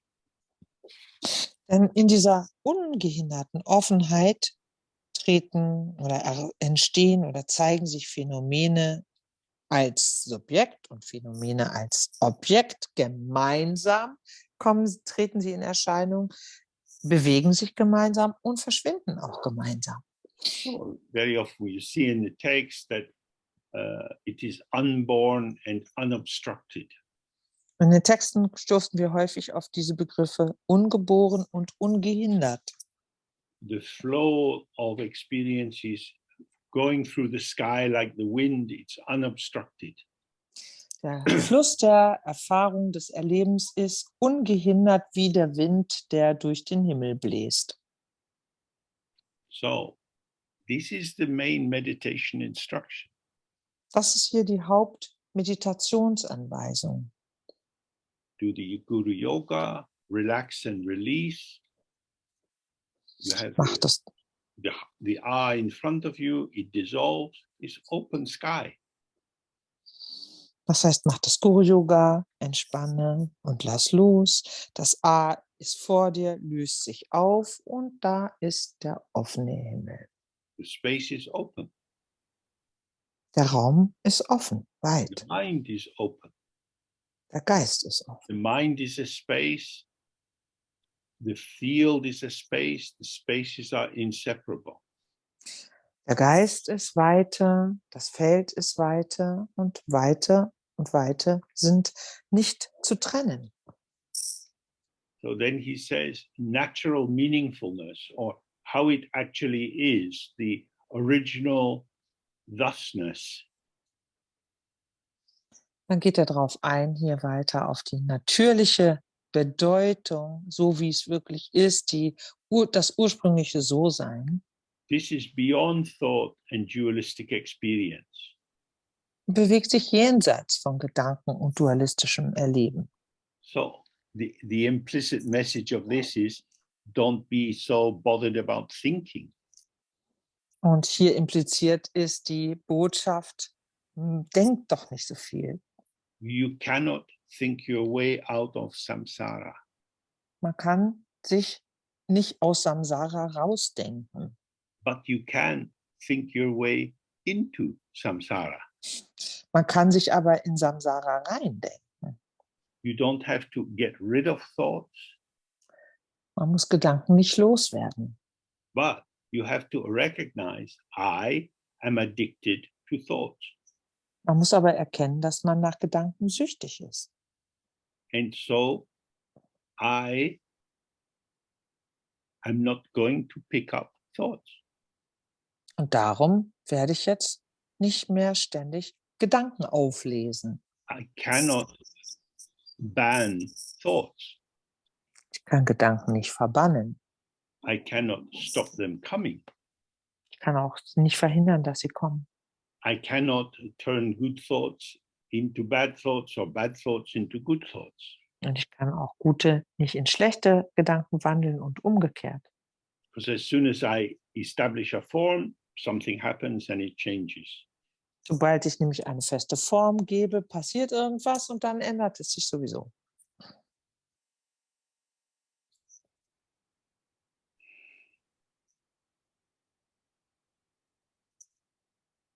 Whatever comes, comes. Das, was kommt, kommt. It can come because it is not me, it doesn't define me. Es kann kommen, weil es nicht ich ist und mich auch nicht definiert. It is within me, as me, seems to be me, but it is not. Es ist in mir, als ich, scheint ich zu sein, ist es aber nicht. You have to experience this again and again and again. Das muss man immer, immer wieder erleben. The thought cannot damage or condition the mind, just as the reflection does not damage or condition the mirror. Gedanken können den Geist nicht beschädigen oder bedingen, genauso wenig wie die Spiegelbilder den Spiegel beschädigen oder bedingen können. So he's saying it can't be caught by thought. It can't be established as something. Darum drückt er es hier aus und sagt, das kann man mit Gedanken nicht erfassen. Es kann nicht als dingfest gemacht werden, It is unborn. sondern ist ungeboren. But it is not just nothing. Aber gleichzeitig ist das auch nichts, nicht Because- nichts. because the flow of experience is unimpeded. Denn der Fluss des Erlebens ist ungehindert. And so it is beyond evaluation in terms of being or non-being. Darum entzieht es sich jeder Evaluation bezüglich Sein oder Nichtsein. Nobody's going to pay you to be a Buddhist scholar. Niemand wird dich dafür bezahlen, ein buddhistischer Gelehrter zu sein. We don't need this as philosophy. Das brauchen wir nämlich als Philosophie nicht. We need this as a shoehorn to ease us back into the here and now where we have always been. Wir brauchen das einfach als Schuhanzieher, das uns dabei hilft, uns wieder zu entspannen in das Hier und Jetzt, wo wir schon immer gewesen sind. Okay, let's take a break, a little bit shorter, and come back at 1:45. Wir machen eine etwas kürzere Pause und treffen uns um 4:45 wieder hier. Good. See you then. Bis gleich.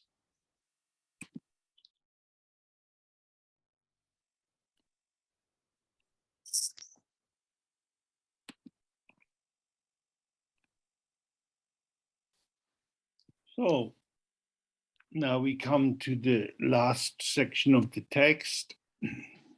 Kommen wir zum letzten Teil des Textes.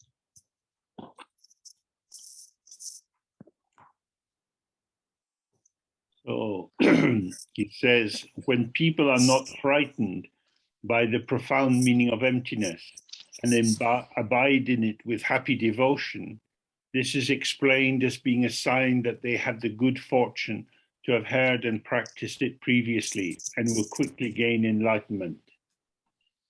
Da fährt nämlich er hier fort, wenn Leute sich nicht vor der tiefgründigen Bedeutung der Leerheit fürchten und darin mit froher Hingabe verweilen, wird erklärt, dass dies ein Zeichen dafür ist, dass sie das große Glück haben, bereits davon gehört und es zuvor auch praktiziert zu haben und sie deshalb schnell Erleuchtung verwirklichen können.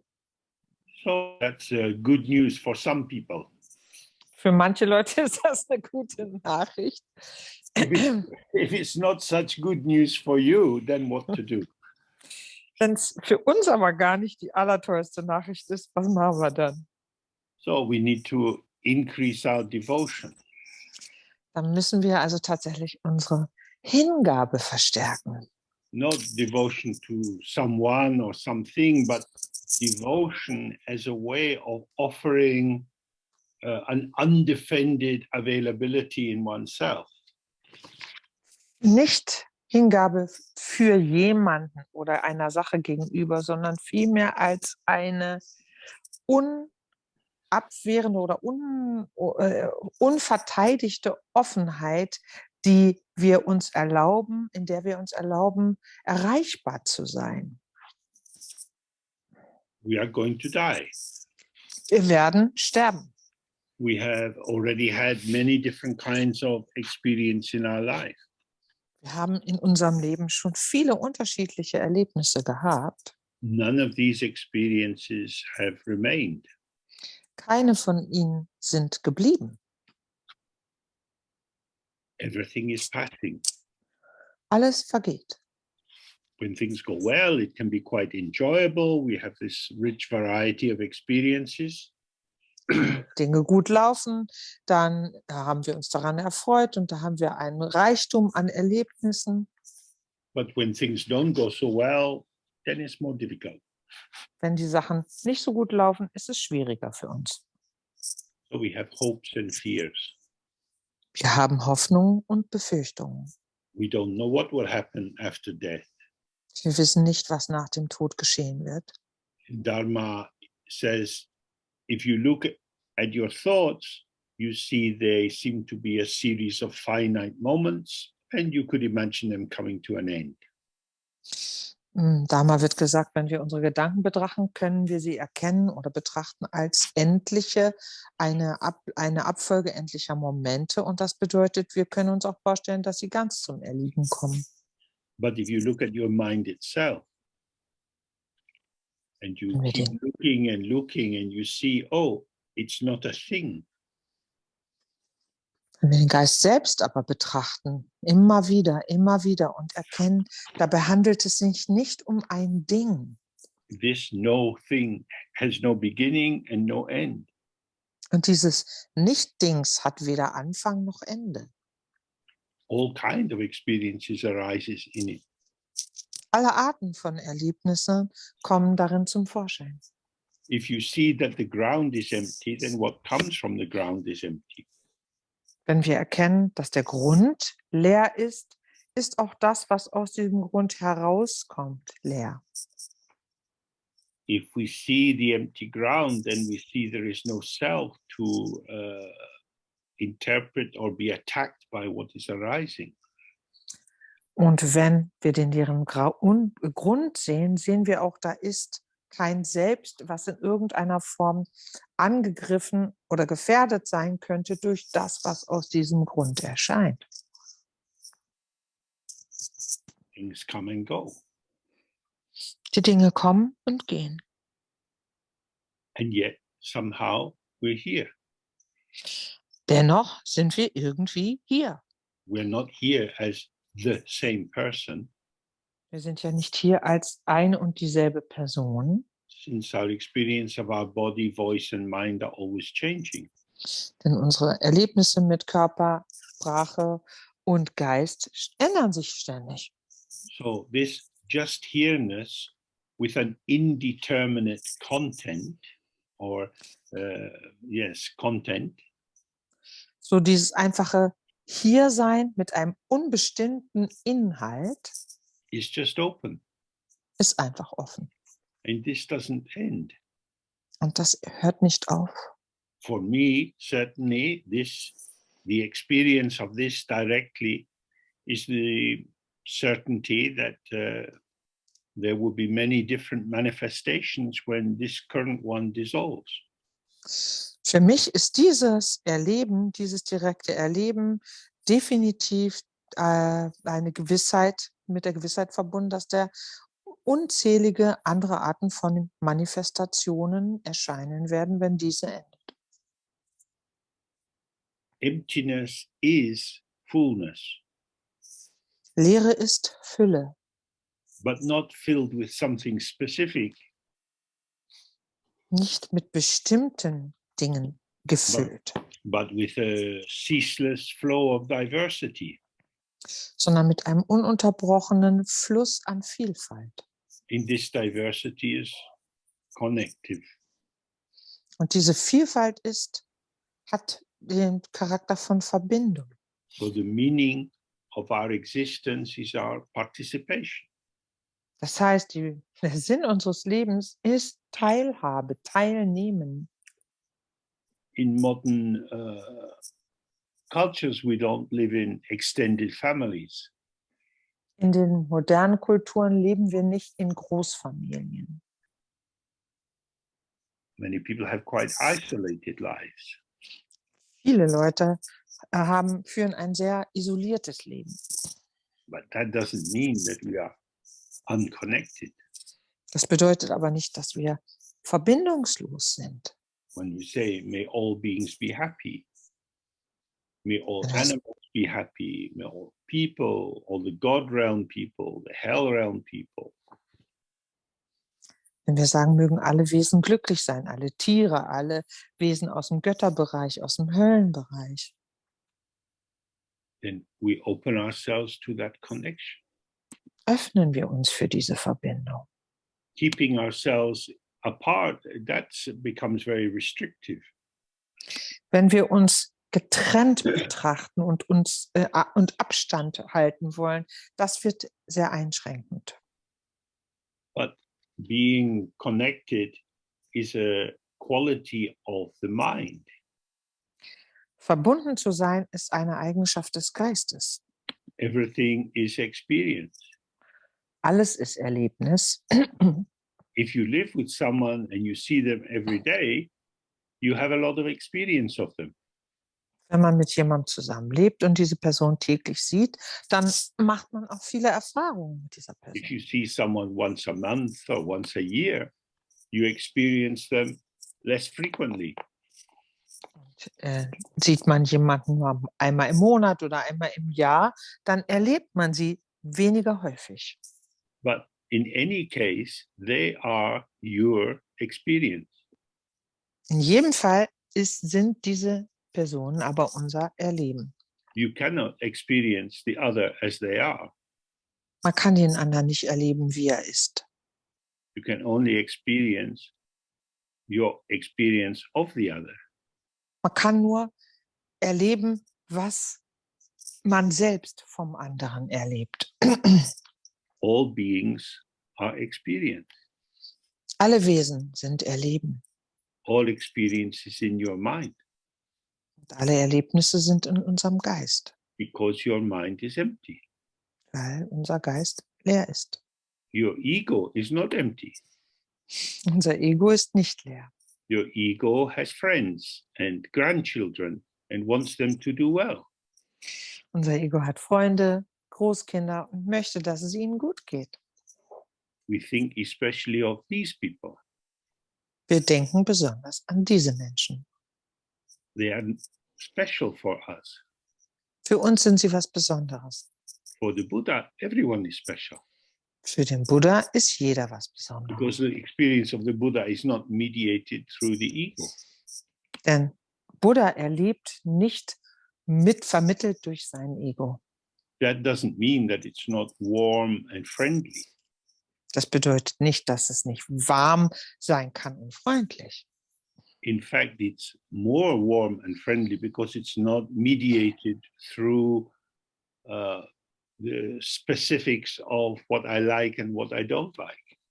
Tatsächlich ist es sogar wärmer und freundlicher in Beziehung, weil es nicht mittelbar erlebt wird durch das, was man ablehnt oder was man besonders mag. So if we find that we're afraid of death, afraid of emptiness, trying to hold on to our own specific existence, we should investigate again and again, what is the basis for this?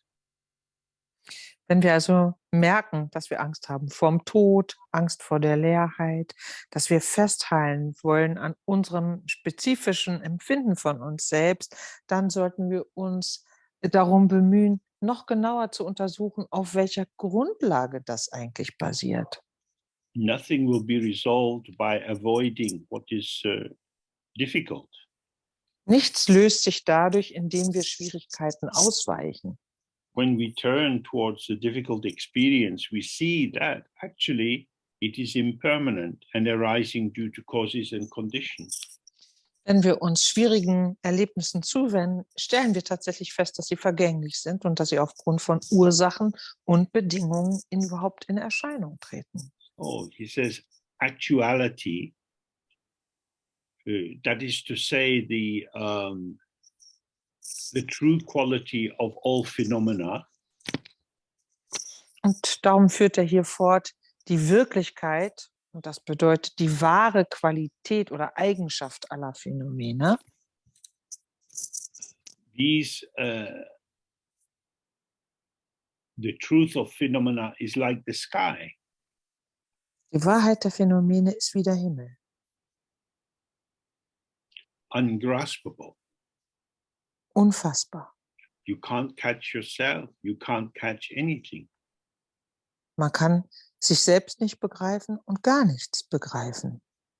So again, the message is don't catch, don't grasp. Hier ist also wirklich die Botschaft, erfasse es nicht, greife nicht. Since you were born, the stream of experience has not stopped. Seitdem du geboren worden bist, hat dieser Strom des Erlebens nie aufgehört, nie gestoppt. Why would you imagine it's going to stop? Warum sollte man dann die Vorstellung haben, dass er stoppt plötzlich? Oh. This is arising and then something else and then something else. Dies erscheint und danach etwas anderes und dann wiederum etwas anderes. The things which arise in the sky are not separate from the sky. Das, was im Himmel erscheint, ist gar nicht vom Himmel getrennt. You can't say the reflection is the same as the mirror or other than the mirror. Man kann nicht sagen, dass das Spiegelbild das gleiche ist wie das Bild, noch dass es etwas anderes wäre als das Bild. What arises in your mind is both your mind and not your mind simultaneously.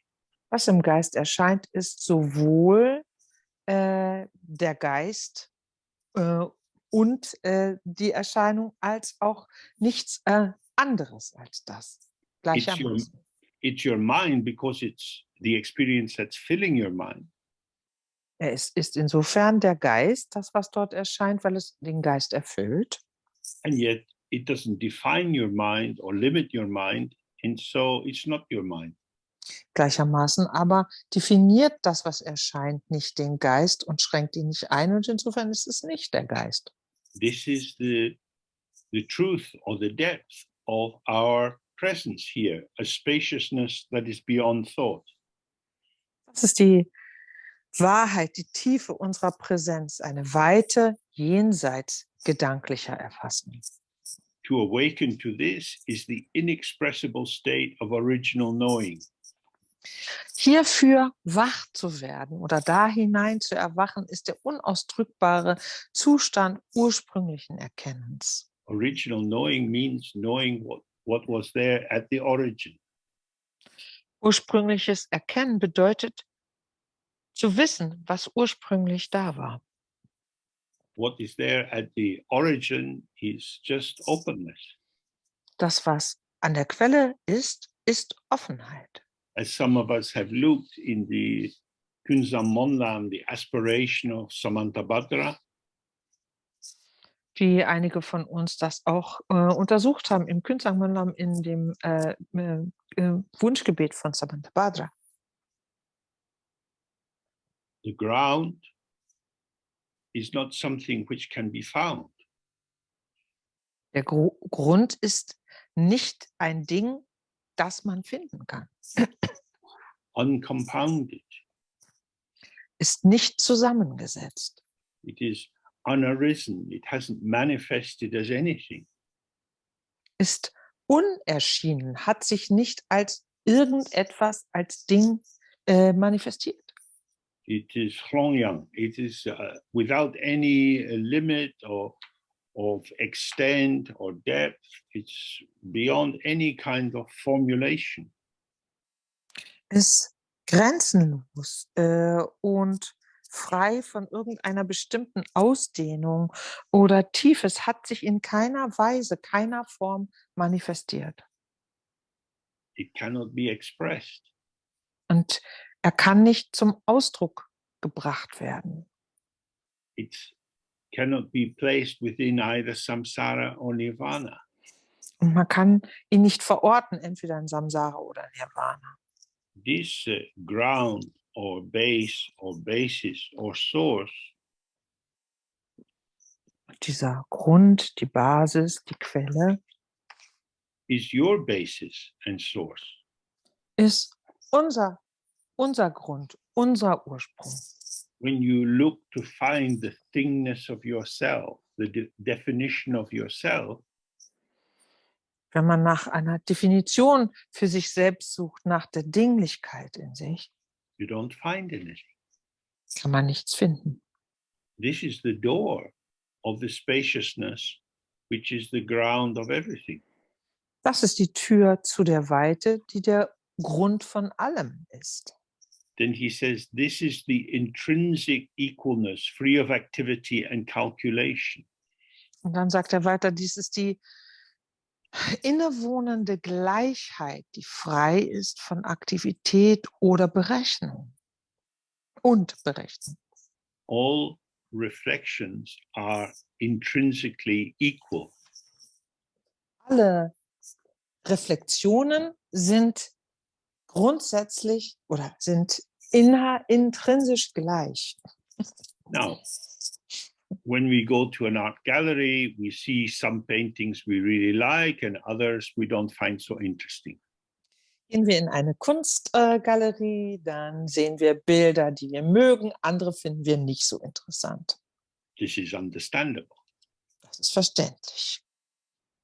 But if we apply this same approach to reflections, wenden wir diesen gleichen Ansatz aber an, wenn es um Spiegelbilder geht oder Reflexion. Oh, this reflection is really beautiful. I like this. Diese Reflexion ist wirklich schön, die mag ich. But that other one's very ugly. Aber die andere ist wirklich hässlich. But what are you comparing and contrasting? Was vergleicht man denn dann hier eigentlich? The reflections are equal in their emptiness. Diese Bildnisse, die Reflexionen sind in ihrer Leerheit gleich. You cannot take the reflection out of the mirror and weigh it or measure it. Man kann das Spiegelbild nicht aus dem Spiegel herausnehmen, es messen, es wiegen. You are projecting differential value and meaning. Wir projizieren unterschiedliche Werte und Bedeutungen. This is your mental activity. Das ist unsere geistige Aktivität. So he's saying, you will not experience intrinsic equalness if you insist on creating the self-referential value of everything you encounter. Das heißt, er sagt dir, du wirst diese intrinsische Gleichheit niemals erfahren, solange du darauf bestehst, Werte zuzuschreiben, die sich auf dich selbst beziehen oder auf ein Selbst beziehen. This is the understanding of all the Buddhas of the three times. Das, so fährt er fort, haben alle Buddhas der drei Zeiten verstanden, aufgefasst. It means if you don't see it this way, Und das You're bedeutet, you're in the wrong team. wenn du das so nicht siehst, dann bist du im falschen Verein. In the end, the Buddha team always wins. Am Ende gewinnt immer das Team vom Buddha. Sentient beings team, sometimes in heaven, sometimes in hell. Das Team der fühlenden Wesen spielt manchmal im Himmel, manchmal in der Hölle. But the Buddhas are always in a beautiful Buddha land with music playing, palm trees swaying. Aber die Buddhas sind immer in einem wundervollen Buddha-Land, wo Musik ist, Palmen sich im Winde wiegen. So we want to try to look through the Buddha's eye and see what they see. Darum möchten wir gerne durch die Augen eines Buddha schauen, um zu sehen, was sie sehen. So he says, absolute thusness is like a barren woman's child. Und darum fährt er hier fort, dass die absolute Soheit ist wie das Kind einer unfruchtbaren Frau. Well, this is a traditional example. Das ist ein traditionelles Beispiel. If a woman can't have children, then she doesn't have a child. Wenn eine Frau kein Kind bekommen kann, dann hat sie auch kein Kind. It means to talk of the child of the barren woman is to describe something which doesn't exist. Und das bedeutet hier, dass wenn man über das Kind einer unfruchtbaren Frau spricht, dass man dann über etwas redet, was nicht existiert. Absolute thusness, the deep and final intrinsic truth of everything is not to be found. Die absolute Soheit, diese tiefe, letztendliche Wahrheit von allem kann man nicht finden. So he says, there is nothing concrete, nothing to think about in this ordinary original state. Und darum fährt er fort, da gibt es nichts Konkretes, es gibt nichts, worüber man in diesem gewöhnlichen, ursprünglichen Zustand nachdenken müsste. It means there's nothing to work out, nothing to make sense of. It is as it is. Das bedeutet, man muss da nichts rausfinden, sich keinen Reim auf etwas machen, das einfach so ist, wie es ist. We live in a world that is full of opinions. Wir leben in einer Welt voller Meinungen. President Trump very kindly emphasized the existence of fake news. Liebenswürdigerweise hat Präsident Trump uns auf die Existenz von Fake News hingewiesen. The ego is addicted to fake news. Das Ego ist süchtig nach Fake News. Like the late president, it's plugged into Twitter day and night. So wie der frühere Präsident ist das Ego ständig auf Twitter, Tag und Nacht. The ego wants something to be happening, Das Ego will, dass was passiert. but there's nothing to think about in this calm, open, immediately filling and emptying spaciousness. Aber es gibt da nichts, worüber man nachdenken müsste in dieser ruhigen, offenen, unmittelbaren Offenheit, die sich ständig jederzeit leert und füllt gleichzeitig.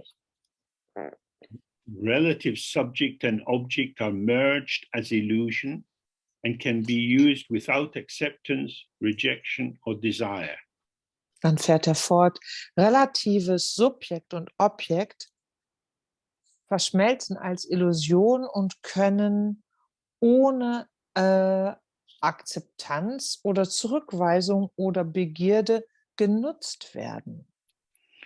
That is to say, subject and object are co-emergent. They arise together as illusory forms. Hier sagt es also aus, dass Subjekt und Objekt gemeinsam in Erscheinung treten als illusionäre Form. We need to remember that the polarity of reality and fantasy is not what is being discussed here. Wir müssen uns immer wieder daran erinnern, dass es hier nicht eine Diskussion ist über Realität und Fantasie als gegenüberstehende Pole. Illusion means appearance without any internal self-definition or self-existence. Illusion meint hier immer jedwede Art von Erscheinung, die frei ist von innewohnender, eigenständiger Selbstdefinition und Selbstexistenz. Subject is like this and object is like this. Und genauso ist das Subjekt und auch das Objekt.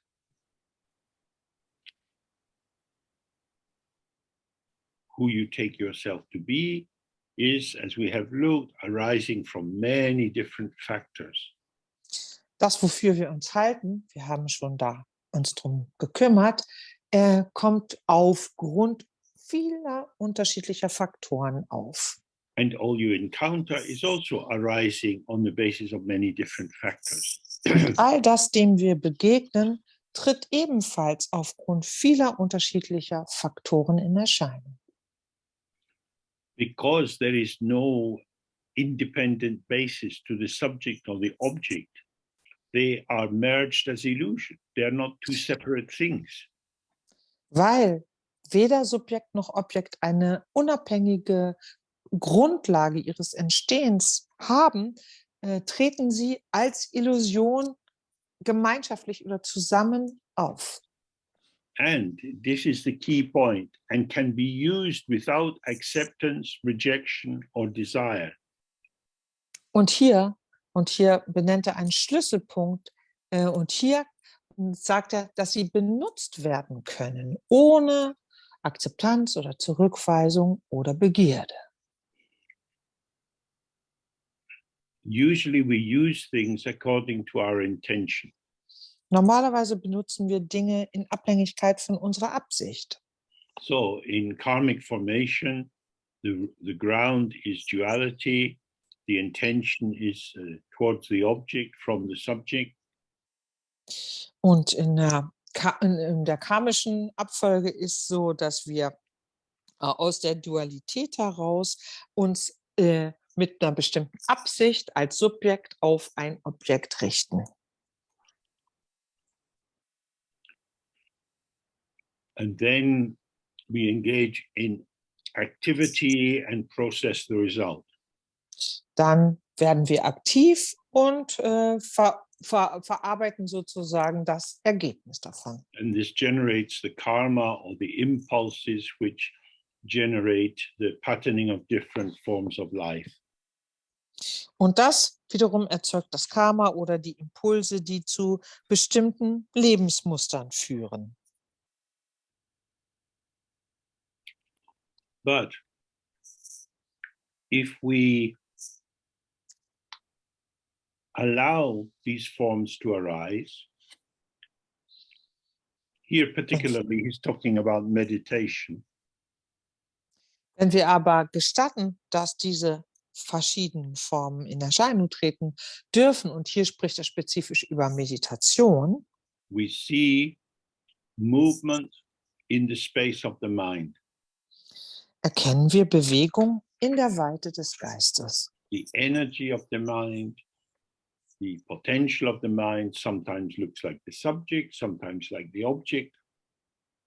Und die Energie des Geistes, das Potenzial des Geistes, wirkt manchmal wie das Subjekt, manchmal wirkt es wie das Objekt. The mind is open and empty. Der Geist ist offen und leer As such, it doesn't move. und als solches bewegt er sich nicht. And yet, in a kind of magical way, movement is ceaseless. Und dennoch ist irgendwie magisch Bewegung endlos. Just as the mirror doesn't do anything to make reflections, So wie der Spiegel ja nichts unternimmt, um Spiegelbilder hervorzubringen. in a seemingly magical way, reflections arise in the mirror. Irgendwie magisch anscheinend entstehen also die Spiegelbilder im Spiegel.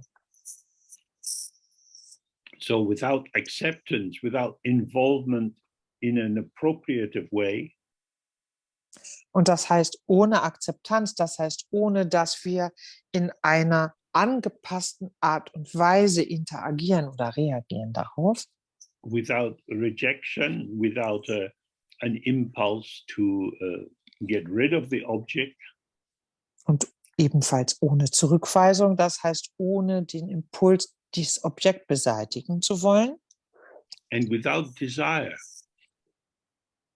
und ohne meaning Begierde. even without desire to benefit sentient beings, Und das bedeutet auch sogar ohne das Bedürfnis, den fühlenden Wesen zum Nutzen zu sein, the benefit of all arises. entsteht einfach oder erscheint einfach der Nutzen für alle. So this is the practice of the Buddha's understanding. Das ist die Praxis, die Umsetzung der Auffassung und des Verständnisses eines Buddha. The Buddhas benefit all beings in the manner of a dream. Die Buddhas nutzen allen Wesen in einer traumgleichen Form. The Buddha is free of existence and non-existence, and the Buddha see that all sentient beings are free of existence and non-existence. Buddhas erkennen, dass sie frei sind von Existenz und Nicht-Existenz und erkennen auch, dass alle Wesen frei sind von Existenz und Nicht-Existenz. They have no desire to help them, Sie haben gar keinen Wunsch, ihnen zu helfen, because the desire would start to be a distortion on the openness of the field. denn dieser Wunsch oder dieses Bedürfnis würde die Offenheit des Feldes stören oder verzerren, besser gesagt. But as a reflection arises in the mirror, so the compassion of the Buddha shows. Wie aber ein Spiegelbild im Spiegel sich zeigt, so zeigt sich auch das Mitgefühl eines Buddha. In the traditional example, on a full moon night, you can see the reflection of the moon in a pond. Im traditionellen Beispiel wird gesagt, dass in einer Vollmondnacht man der Spiegelbild auf der Oberfläche des Wassers eines Teiches sehen kann. But it's not just happening in your pond. Das geschieht aber nicht nur in unserem eigenen Teich. The moon is being reflected in thousands, millions of ponds. Der Mond wird reflektiert in Tausenden, Millionen Teichen. Without doing anything, the moon appears in these ponds. Ohne dass der Mond irgendetwas macht, erscheint er in all diesen Teichen. So in that way, the compassion of the Buddha flows out. Auf diese Art und Weise strömt einfach das Mitgefühl der Buddhas. So, on a relative level, you can explore this. Auf relativer Ebene kann man das untersuchen oder erleben, When you're talking with a friend wenn man zum Beispiel mit einem Freund spricht and the conversation goes easily, und die Konversation fließt leicht dahin and you're just enjoying their company, und man sich einfach an der Gegenwart erfreut des anderen. everything you talk about is kind of equal. Dann ist irgendwie alles, worüber man spricht, gleich. You're not desperate to talk about your health or their relationship. Man ist nicht verzweifelt darauf aus, über seine Gesundheit zu sprechen oder seine oder ihre Beziehung. There is an easy flow. Es ist einfach ein leichter Fluss. Oh, that gives you some flavor, hopefully, of what this is like. Und ich hoffe, dass euch das ein bisschen einen Geschmack davon vermittelt, wie das ist. So this is the practice of the Buddha's understanding, which essentially means this is how the Buddha's understanding manifests without effort. Und wenn hier steht, dies ist die Ausführung oder Umsetzung des Verständnisses von einem Buddha oder der Auffassung eines Buddhas, dann meint das, dass dies einfach der natürliche Ausdruck oder Fluss ist, der sich ohne einen bestimmten Willen manifestiert. When he says, until your mind gains the power of this understanding, you should avoid attachment to all forms of wealth and possessions. Dann führt er hier weiter aus, bis dein Geist die Kraft dieses Wissens oder dieses Verständnisses wirklich gewonnen hat, solltest du allen Formen von Reichtum und Besitz aus der Anhaftung daran aus dem Weg gehen. Then he goes on to say, remain in the mountains like a wild deer and abide on the path without deviation or backsliding. Und er sagt weiter, bleib also in den Bergen wie ein Reh oder ein Hirsch und verweile auf deinem Pfad, ohne eine Abkürzung zu nehmen oder zurückzufallen.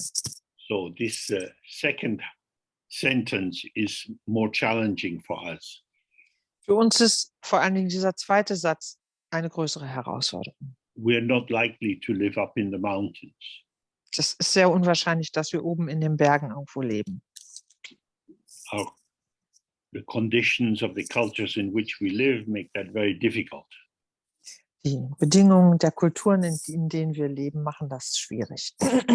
So, if we can't do external renunciation, Wenn wir also im Äußeren keine Entsagung üben können, then we go back to the first sentence. müssen wir wieder zum ersten Satz zurückkommen. He says, you should avoid attachment to all forms of wealth and possessions.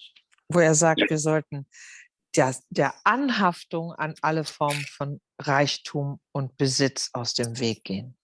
So in that way, you can be a visitor in your own life. Insofern könnten wir Besucher in unserem eigenen Leben sein. These are not my possessions. These are things I use. When I die, they will be used by other people. Das sind also nicht meine Besitztümer, sondern das sind hier Sachen, die ich benutze, und wenn ich sterbe, werden sie von anderen Leuten genutzt werden. You can have a relationship of functionality Man kann also eine funktionelle Beziehung dazu haben, without a sense of identification or investment or attachment. ohne sich damit zu identifizieren oder daran anzuhaften oder sich daran aufzuhängen. If you find that you are very attached to something, you can think about giving it away. Wenn man merkt, dass es bestimmte Dinge gibt, an die man eine besondere Anhaftung hat, kann man mal überlegen, die vielleicht zu verschenken. because if you build your life on this seemingly reliable object, it will deceive you. Denn wenn man sein Leben auf dieses anscheinend verlässliche Objekt aufbaut, wird es einen betrügen. In the Bible, it says you shouldn't build your house on sand, In der Bibel wird gesagt, bau dein Haus nicht auf Sand. but Buddhists, being somewhat perverse, say, oh, no, please build your house on sand. Sind die Buddhisten so ein bisschen pervers, weil sie sagen, bitte, unbedingt bau dein Haus auf Sand. Everything is impermanent. Alles ist vergänglich. Stay with the sand. Bleib beim Sand. If you have one of these little sand timing things for checking and boiling an egg, it's very useful. Wenn man so eine kleine Sanduhr hat, zum Beispiel zum Eierkochen, dann kann das sehr nützlich sein. Sand is pouring away. Der Sand strömt. The morning is gone. Der Vormittag ist vorbei. Yesterday is gone. Gestern ist vorbei. We're almost at the end of our Zoom time together. Wir sind hier schon fast mit unserer Zoom-Zeit am Ende. Vanishing, vanishing. Verschwinden, verschwinden. We flow together, we participate together. This moment of connectivity is here and then dissolved. Wir fließen zusammen, haben gemeinsam Teil und dieser Moment der Verbundenheit ist weg. There is nothing solid to build on, and we also are not solid. Es gibt gar nichts Festes, auf das wir bauen könnten und wir selbst sind ebenfalls nicht solid fest. The sand, you watch it going through this little hole as it falls from one half to the lower half. Wir sehen bei der Sanduhr, wie der Sand durch diese kleine Enge hindurchfließt, aus der oberen Hälfte in die untere Hälfte hinein. It's not nothing at all, and it's not a fixed something. Es ist nicht nichts, aber dennoch ist es keine feste Sache. All the possessions you have are with you for a while. Alles, was wir besitzen, besitzen wir eine Zeit lang. Even if you have them, you don't see them every minute of every day. Selbst wenn man sie besitzt, sieht man ja sie, hat man ja sie nicht jede Sekunde des Tages vor Augen. When you engage with them, new experiences arise. Und wenn man mit ihnen zu tun hat, entstehen neue Erlebnisse, neue Erfahrungen. So you can investigate for yourself, what is the meaning of possession? Auf diese Weise kann man selber sehr genau untersuchen, was Besitz eigentlich bedeutet. It is a conventional term. Das ist ja ein Begriff, auf den man sich geeinigt hat, auf die Bedeutung. Some possessions increase in value. Manche Besitztümer nehmen an Wert zu. If you buy a painting and it's a good painting, it will probably increase in value through time. Hat man zum Beispiel ein Bild gekauft, das sehr gut ist, ist die Wahrscheinlichkeit groß, dass es über die Zeit an Wert zunimmt. And if you buy a new car, you immediately encounter depreciation. Und wenn man ein neues Auto kauft, ist man sofort damit konfrontiert, dass es sofort an Wert verliert. Value is situational, not intrinsic. Wert ist situativ. Wert wohnt keiner Sache inne. So he says, towards all outer and inner situations, be they agreeable or disagreeable, be without happiness or sorrow, desire or aversion. The greatest friend on the path is to have the support of unborn presence. Dann sagt er hier weiter, gegenüber allen äußeren und inneren Situationen, ganz gleich, ob sie angenehm sind oder unangenehm sind, hab eine Haltung, die frei ist von Frohsinn oder auch Traurigkeit, Begierde oder Abneigung. Der größte Freund auf dem Pfad ist die Unterstützung der ungeborenen Präsenz zu haben. I'm saying, an attitude of equalness to everything will maintain your openness to each moment. Das bedeutet, eine gleichmütige Haltung allem gegenüber hilft, dass wir gegenüber jedem Moment offen bleiben. Sia Lama used to say, there is no virtue in the family. Sia Lama hat immer gesagt, es gibt keine Tugend in der Familie. If you are looking after your old parents or looking after children or grandchildren, this is the nature of family. It's not virtue. Wenn man sich um seine Kinder kümmert oder um seine alten Eltern oder Großeltern, dann hat das nichts mit Tugend zu tun, sondern so ist Familie. Virtue begins with the stranger Tugend beginnt beim Fremden, because it's a free gift. You have no obligation. weil das ein freies Geschenk ist, das man ohne Zwang geben kann oder ohne Pflicht. And you don't have a disposition to help or harm them. Und man gar nicht in der Position, also gar nicht eine vorgefasste Haltung hat, ihnen entweder Schaden zufügen oder ihnen zu nützen. So if you open to it, you have a simple contact. Wenn man also offen ist, hat man einfach Kontakt. No agenda, just an availability. Ohne Plan, sondern man ist einfach zu haben. And this can be maintained in all directions. Und das kann allen Seiten gegenüber aufrechterhalten werden. There's no predisposition. Es gibt keine vorgefasste Haltung. So to practice this approach of warm, hospitable evenness, the greatest friend you can have is unborn presence. Halt diesen Ansatz von warmer, offener Gastfreundschaft allen gegenüber gleich auszuüben, ist der beste Freund, den man haben kann, die Unterstützung der ungeborenen Präsenz. Unborn presence means free of egoic identity. Ungeborene Präsenz bedeutet, frei zu sein von egobezogener Identität. Your name is a conventional term. Dein Name ist ein Begriff, der auf Einigung beruht. I remember when I was in primary school, in my class, there was a boy. Ich erinnere, dass ich in der Grundschule einen Jungen in meiner Klasse hatte, who had the audacity to be called James. der die Frechheit besaß, James genannt zu werden. But I am James.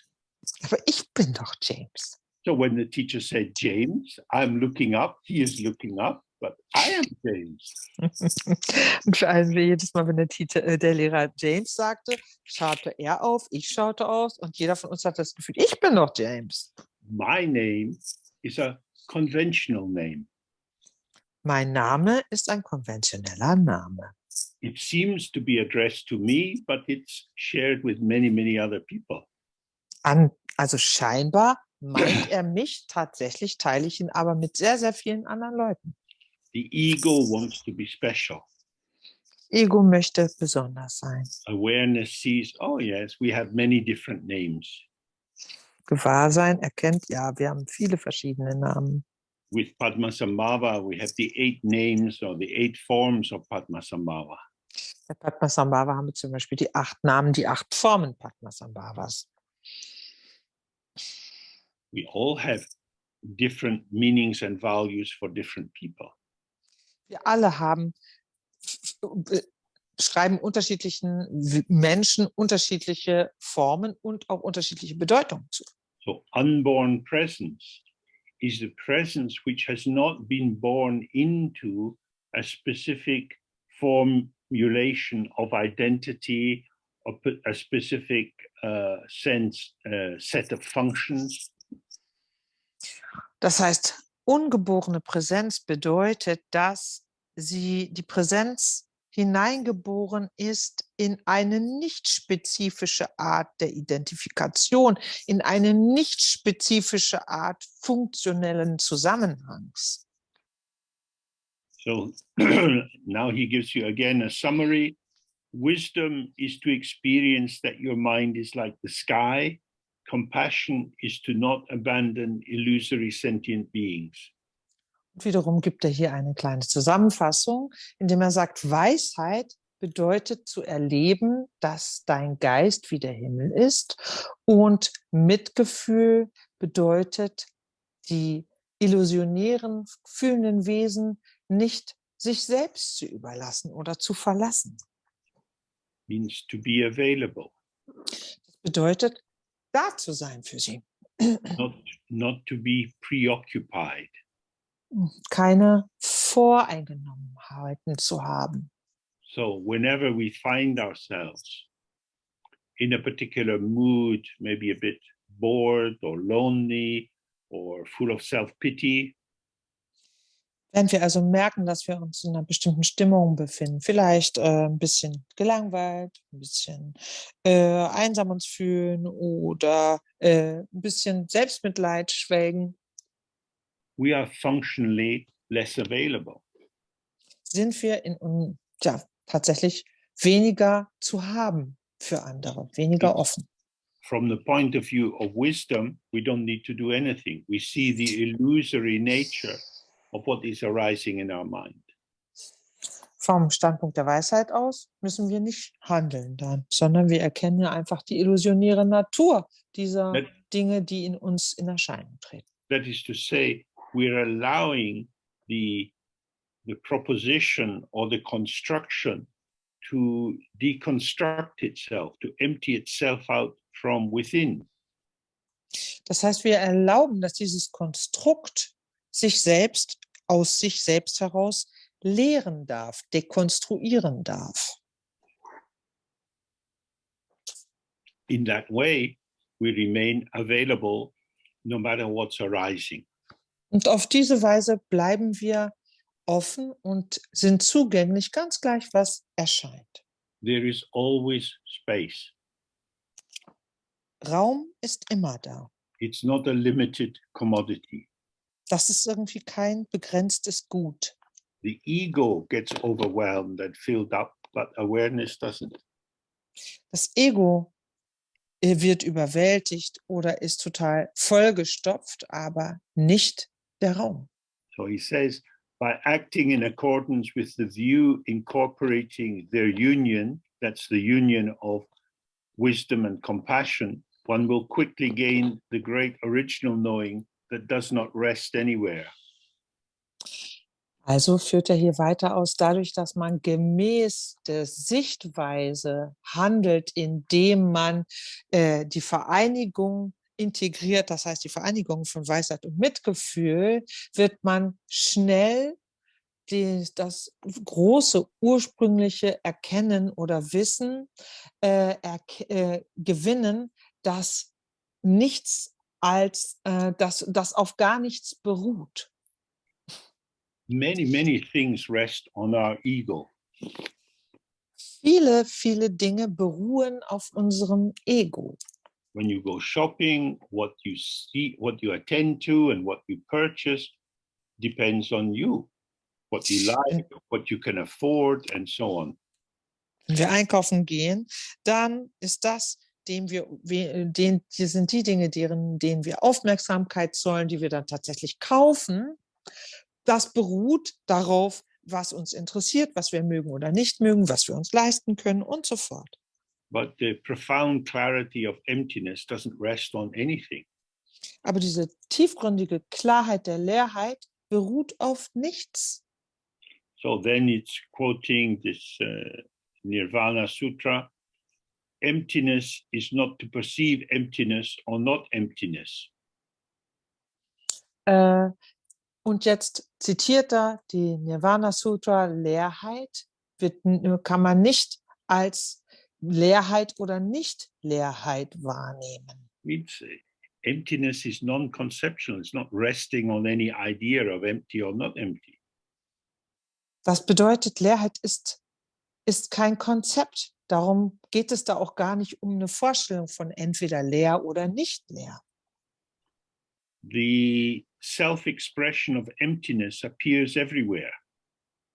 Der Ausdruck von Leerheit oder wie Leerheit sich selbst ausdrückt, erscheint überall. The self-expression of emptiness is the Dharma Dhatu. Der ureigene Ausdruck der Leerheit ist der Dharma Dhatu. The Dharma Dhatu is not a thing. Der Dharma Dhatu ist keine Sache. It is what occurs here and now. Er ist das, was jetzt und hier erscheint. Here and now has no limit. It doesn't exclude. Hier und jetzt hat keine Begrenzung, schließt nichts aus. It just is. Es ist einfach. Always, always, always. Just Immer, this. Just this. immer, immer und einfach nur dies. Nur dies. So, the self-expression of emptiness appears everywhere, and everywhere is always here and now. Das heißt, der Eigenausdruck der Leerheit erscheint überall und indem er erscheint, erscheint immer, jederzeit. And having appeared, it becomes empty, and so appearance and emptiness are in union. Und indem er erscheint, leert er sich und in dieser Weise sind Erscheinung und Leerheit vereint. It only appears to become empty. Es wirkt nur so, es scheint nur, sich zu leeren. You look at the sea. Man sieht zum Beispiel das Meer an. A wave arises from the sea. Da kommt eine Welle aus dem Meer The wave goes back into the sea. und sie geht wieder zurück in das Meer. It was never other than the sea. Die ist niemals etwas anderes als das Meer gewesen. This is the truth about all experience. Das ist die Wahrheit jedweder Erfahrung. One can only realize this within oneself and nowhere else. And so emptiness is said to be the realm of original knowing of one's own awareness, which sees everything clearly. Und dann fährt er hier weiter fort. Das kann man nur in sich selbst erkennen und nirgends anders. Und deshalb sagt man über Leerheit, dass sie das Reich des ursprünglichen Erkennens, des eigenen Gewahrseins ist, das alles klar sieht und erkennt. Means it's not an idea, it's not something to know about. It arises for you, as you, the openness of your own basic presence. Und das heißt, es ist keine Idee, nichts, was zu wissen gelte, sondern es erscheint einem als Mann selbst sozusagen die Offenheit der eigenen Präsenz.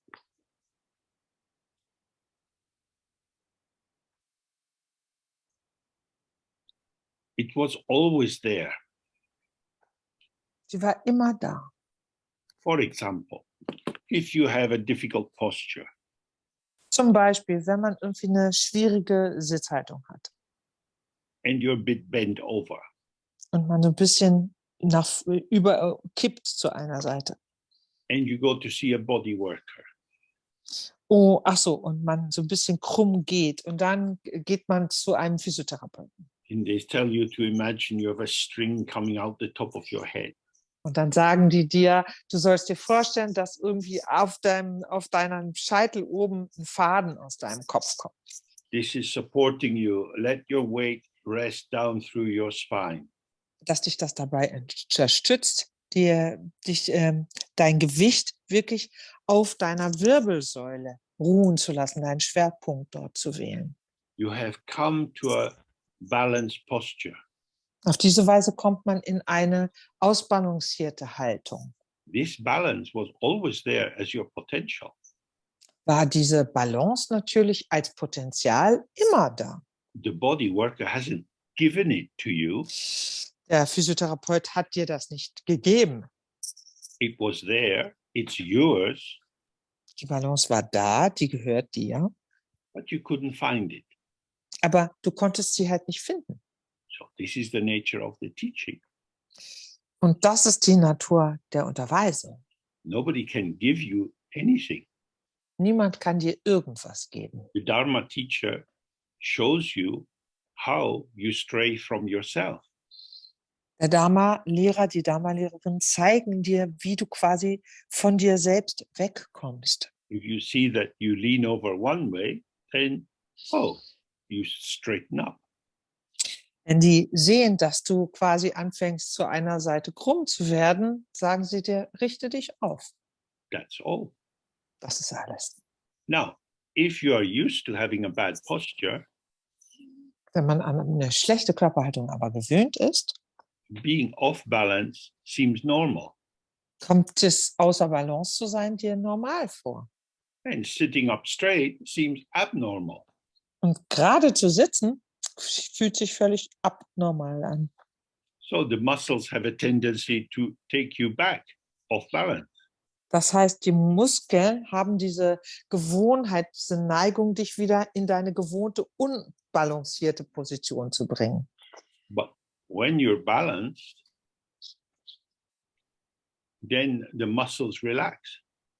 Aber wenn du in einer ausgeglichenen Körperhaltung bist, entspannen sich die Muskeln. You're not maintaining tension. Man hält keine Spannung aufrecht. And so you can respond. Und daher all kann man directions. darauf eingehen. Und zwar kann man It's easy to go in any direction. und darum kann man sich dann plötzlich ganz leicht in jede Richtung bewegen.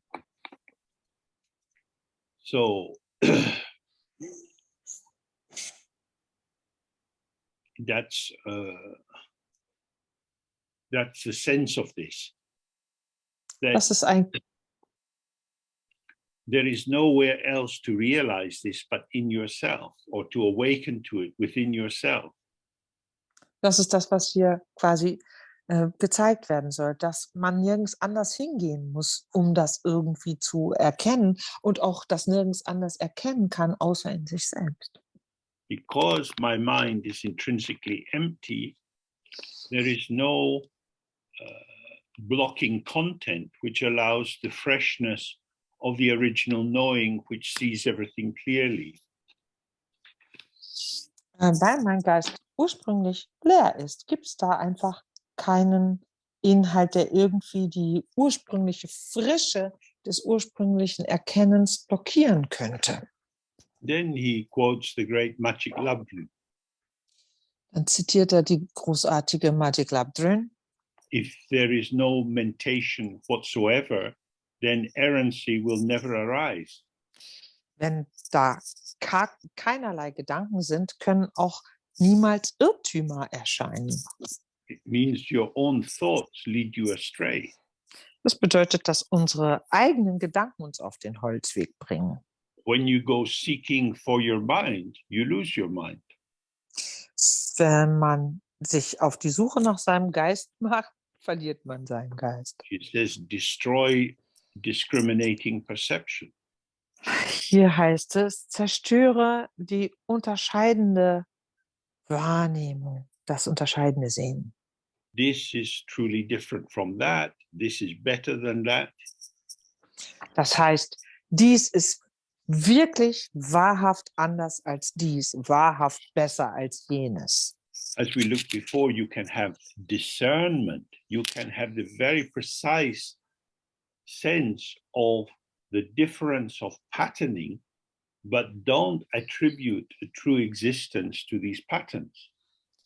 Wie wir zuvor schon besprochen haben, ist es selbstverständlich, dass man Dinge präzise unterscheiden kann, die Unterschiede in Mustern präzise feststellen und erkennen kann. Der entscheidende Punkt ist, dass man ihnen keine wahre Substanz zuspricht.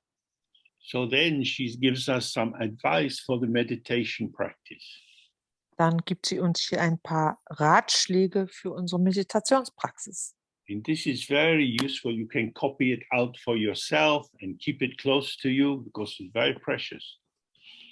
Diese Ratschläge sind sehr nützlich. Ihr könnt die euch hier rauskopieren aus dem Text und sie irgendwie so speichern, dass ihr sie immer bei euch habt, denn die sind sehr kostbar.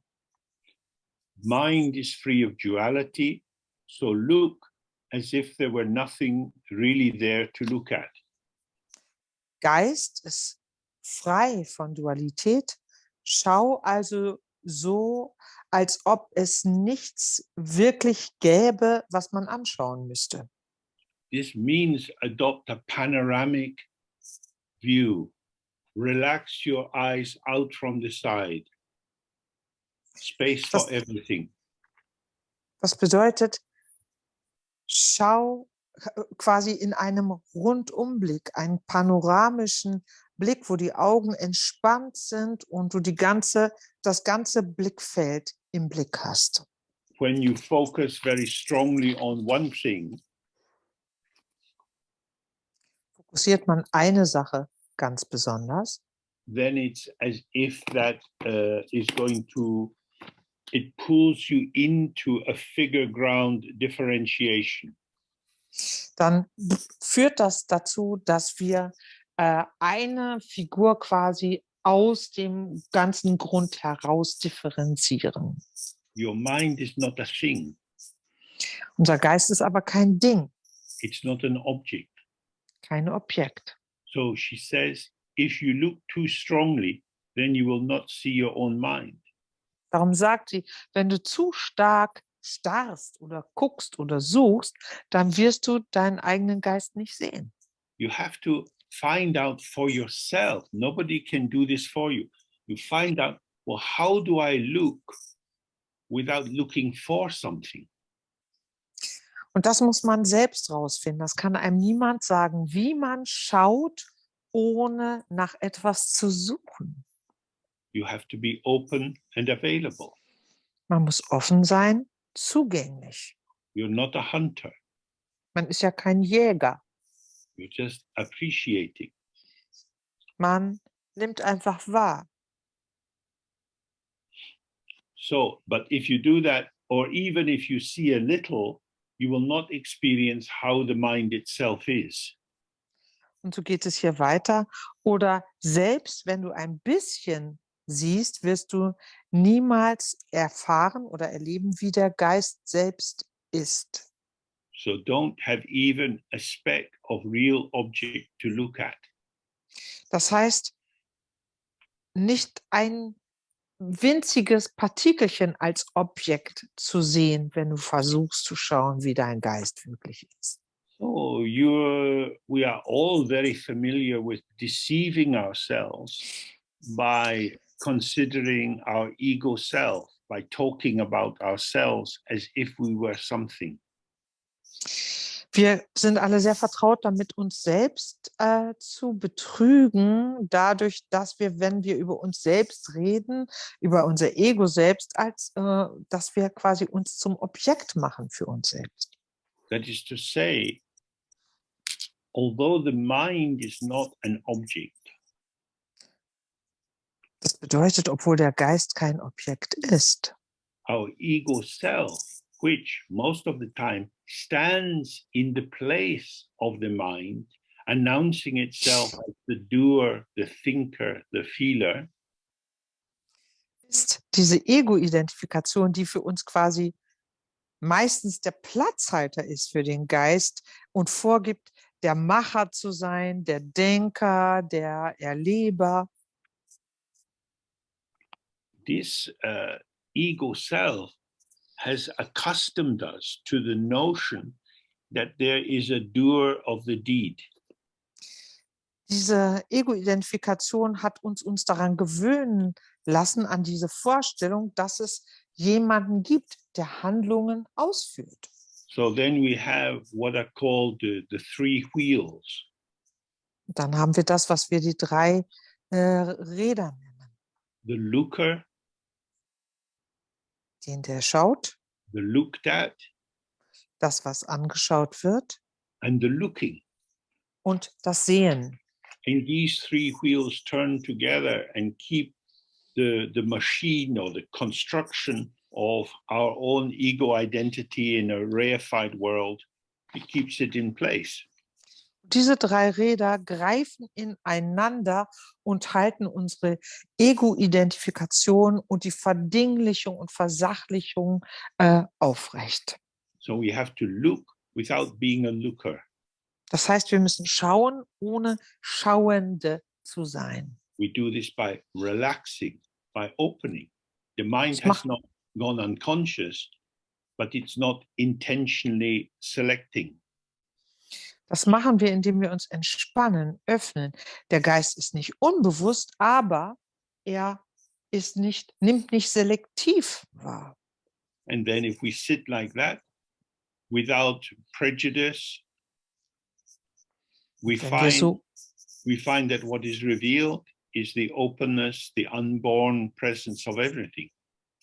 Wenn wir so ohne Vorurteile offen sitzen, entdecken wir die Offenheit, die Ursprung, der ungeboren ist, die ungeborene Präsenz. So then Pato Rinpoche concludes, the pure as-it-isness of mind itself is emptiness and clarity, the state free of reification. Patron Rinpoche schließt das Ganze ab, indem er sagt, das Reine, so wie es ist, des Geistes selbst, ist Leerheit und Klarheit, der Zustand frei von jeder Art von Verdinglichung. So another word for clarity could be luminosity or experience. Ein anderes Wort, was wir einsetzen könnten für Klarheit, wäre Deutlichkeit oder Erleben. It is simple occurrence or pure occurrence, which is not the occurrence of something. Das ist reines in Erscheinung treten, nicht das in Erscheinung treten einer Sache, eines Dings. So being present and open, there is experience, but it's ungraspable and we don't need to grasp. Das heißt, präsent, offen zu erleben, das, was nicht greifbar ist und deswegen nicht zu greifen. With the arising of awareness. Mit dem Aufkommen oder mit dem Erscheinen des Gewahrseins. Awareness is not arising. Awareness is always there. We are opening ourselves to what is. Vielmehr ist aber natürlich Gewahrsein nichts, was in Erscheinung tritt. Gewahrsein ist immer da, aber wir werden gewahr für das, was ist. Wir öffnen uns für das Gewahrsein.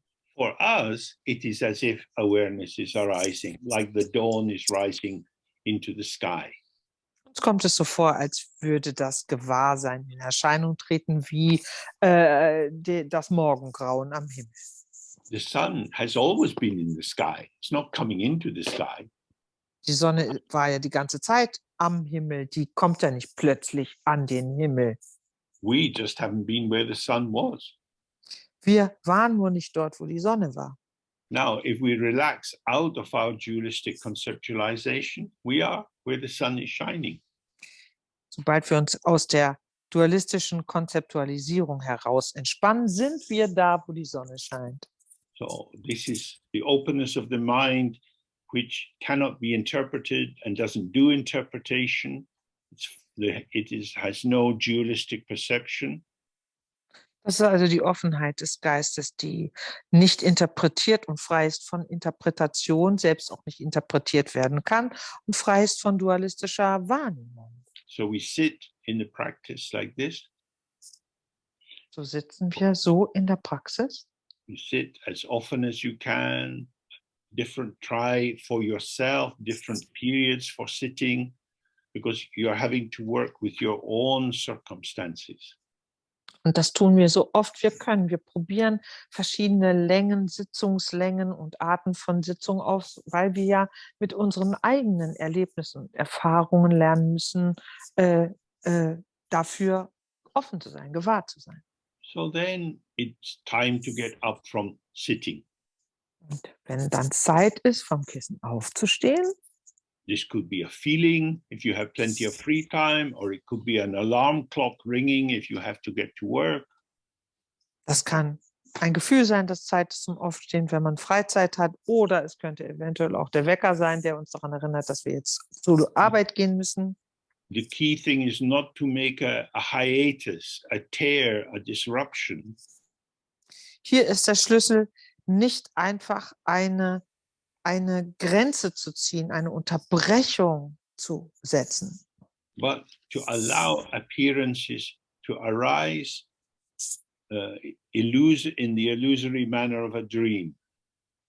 sondern stattdessen zu gestatten, dass Erscheinungen in der illusionären Art eines Traumes in Erscheinung treten dürfen. Your body is an experience. Unser Körper ist ein Erlebnis. Your body has no existence as an entity. Unser Körper hat keine Existenz als Entität. So you put on your jacket, one arm in after the other. Zieht man also seine Jacke an, erst den einen Arm rein, dann den anderen. You and the jacket are moving together. Du und die Jacke, ihr bewegt euch gemeinsam. Same with everything you do. Und You das check Gleiche, your money, you go to the door, you check your keys. das Gleiche gilt für alles, was wir machen. Wenn wir gucken, ob wir unser Geld eingesteckt haben, wenn wir zur Tür gehen und gucken, ob wir den Schlüssel eingesteckt haben. There is no need to reify this experience. Dieses Erleben als solches muss man nicht vergegenständlichen. This form is an arising of a flow of experience. The door is an experience. The stairs are an experience. Experience Form- is moving in a field of experience. Die Form ist eine Erscheinung von Erleben. Die Tür ist ein Erleben. Das Erleben selbst ist Teil des Feldes von Erlebnissen. Okay. So, for months and years, practice the relaxed state of clarity and emptiness, which is the inseparability or union of meditative balance and subsequent achievement. Wie heißt es dann weiter? Monate und Jahre lang übe den entspannten Zustand der Klarheit und der Leerheit, der die Untrennbarkeit der Vereinigung der meditativen Ausgeglichenheit und ihren folgenden oder ihr nachfolgenden Erlangungen sind. When you're sitting in your practice, you have experience which is empty. Wenn man in der Praxis sitzt, erlebt man Dinge und die Erlebnisse sind leer. When you get up, move in the world, speak with other people, you have experience and emptiness. Wenn man aufsteht, sich in der Welt bewegt, mit anderen Leuten redet, hat man Erlebnisse und Leerheit. If you see that all experience is present, showing, manifest, but ungraspable, then you see the non-duality of the meditative balance of sitting practice and the subsequent achievement of being in the world. Wenn man alle Erlebnisse als Präsenz erlebt, die sich selber zeigt, und das ist die Nicht-Dualität der Verbindung, der meditativen Ausgeglichenheit, wie es hier heißt, und dem, was danach kommt. Das heißt, der Art und Weise, wie wir in der Welt sind. So, now we come to the end. Jetzt kommen wir zum Ende. We covered a lot. It's quite a dense text. Wir haben viel besprochen. Das ist ein sehr dichter Text. It's something worth visiting again and again. Das ist etwas, mit dem man sich immer wieder beschäftigen sollte. It's talking about us. It's talking about how we are. Hier ist von uns die Rede, davon, wie wir sind. We're not being asked to become artificial or to pretend anything. Wir sind ja nicht wir, um künstlich zu sein oder zu versuchen, irgendwas zu werden, we're being invited to stop pretending. sondern wir sind dazu eingeladen, aufzuhören, vorzugeben, etwas zu sein. And this we can do in any situation, at any time. Das können wir jederzeit, in jeder Situation machen. So only we can decide to do this or not. Nur wir können entscheiden, das zu machen. Most Buddhists have quite a few Buddhist books. Die meisten Buddhisten haben ziemlich, doch eine Menge buddhistischer Bücher. Buddhist books don't do anything. Buddhistische Bücher machen gar nichts. The meaning of the Buddhist book is revealed in the moment of reading a line. Die Bedeutung eines buddhistischen Buchs eröffnet sich, wenn man eine Zeile liest.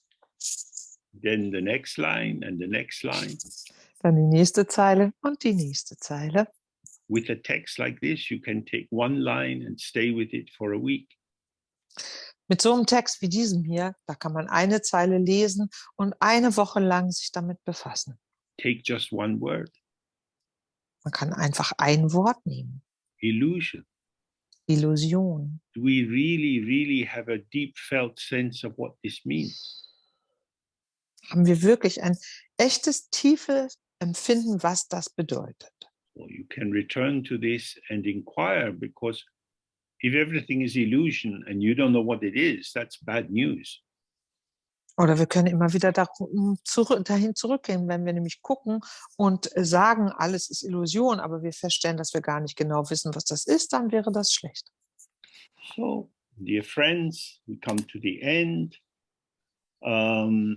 I want to thank Pedro for keeping all the computer things going. It's a great help that we don't have to worry about that. Wir kommen zum Ende. Ich möchte gerne Pedro danken, der den ganzen Computerkram managt. Das ist wirklich eine große Hilfe, dass ich darum mir keine Gedanken machen muss. And to thank our translators, Kati, Juan, Milton and Zhao, and Bartek. Und wir danken unseren Übersetzern, Kati, Juan, Milton, Zhao und Bartek. And thanks to you all for your attention and interest. Und ich danke euch alle für euer Interesse und eure Aufmerksamkeit. Hopefully this can be useful to us. Und ich hoffe, dass uns das was nützt. And we have a few more dates arranged for this year, and dates for next year will appear sometime soonish. Und es gibt noch ein paar Termine für dieses Jahr und die Termine fürs nächste Jahr erscheinen irgendwie demnächst hier. Oh, bye for now. Tschüss für heute. Bye, Thank bye, you very bye. much. Bye. Bye. Bye, thank you. Bye. Thank you very much. Thank you. Bye. Ciao. Gracias. Bye. Gracias. Goodbye.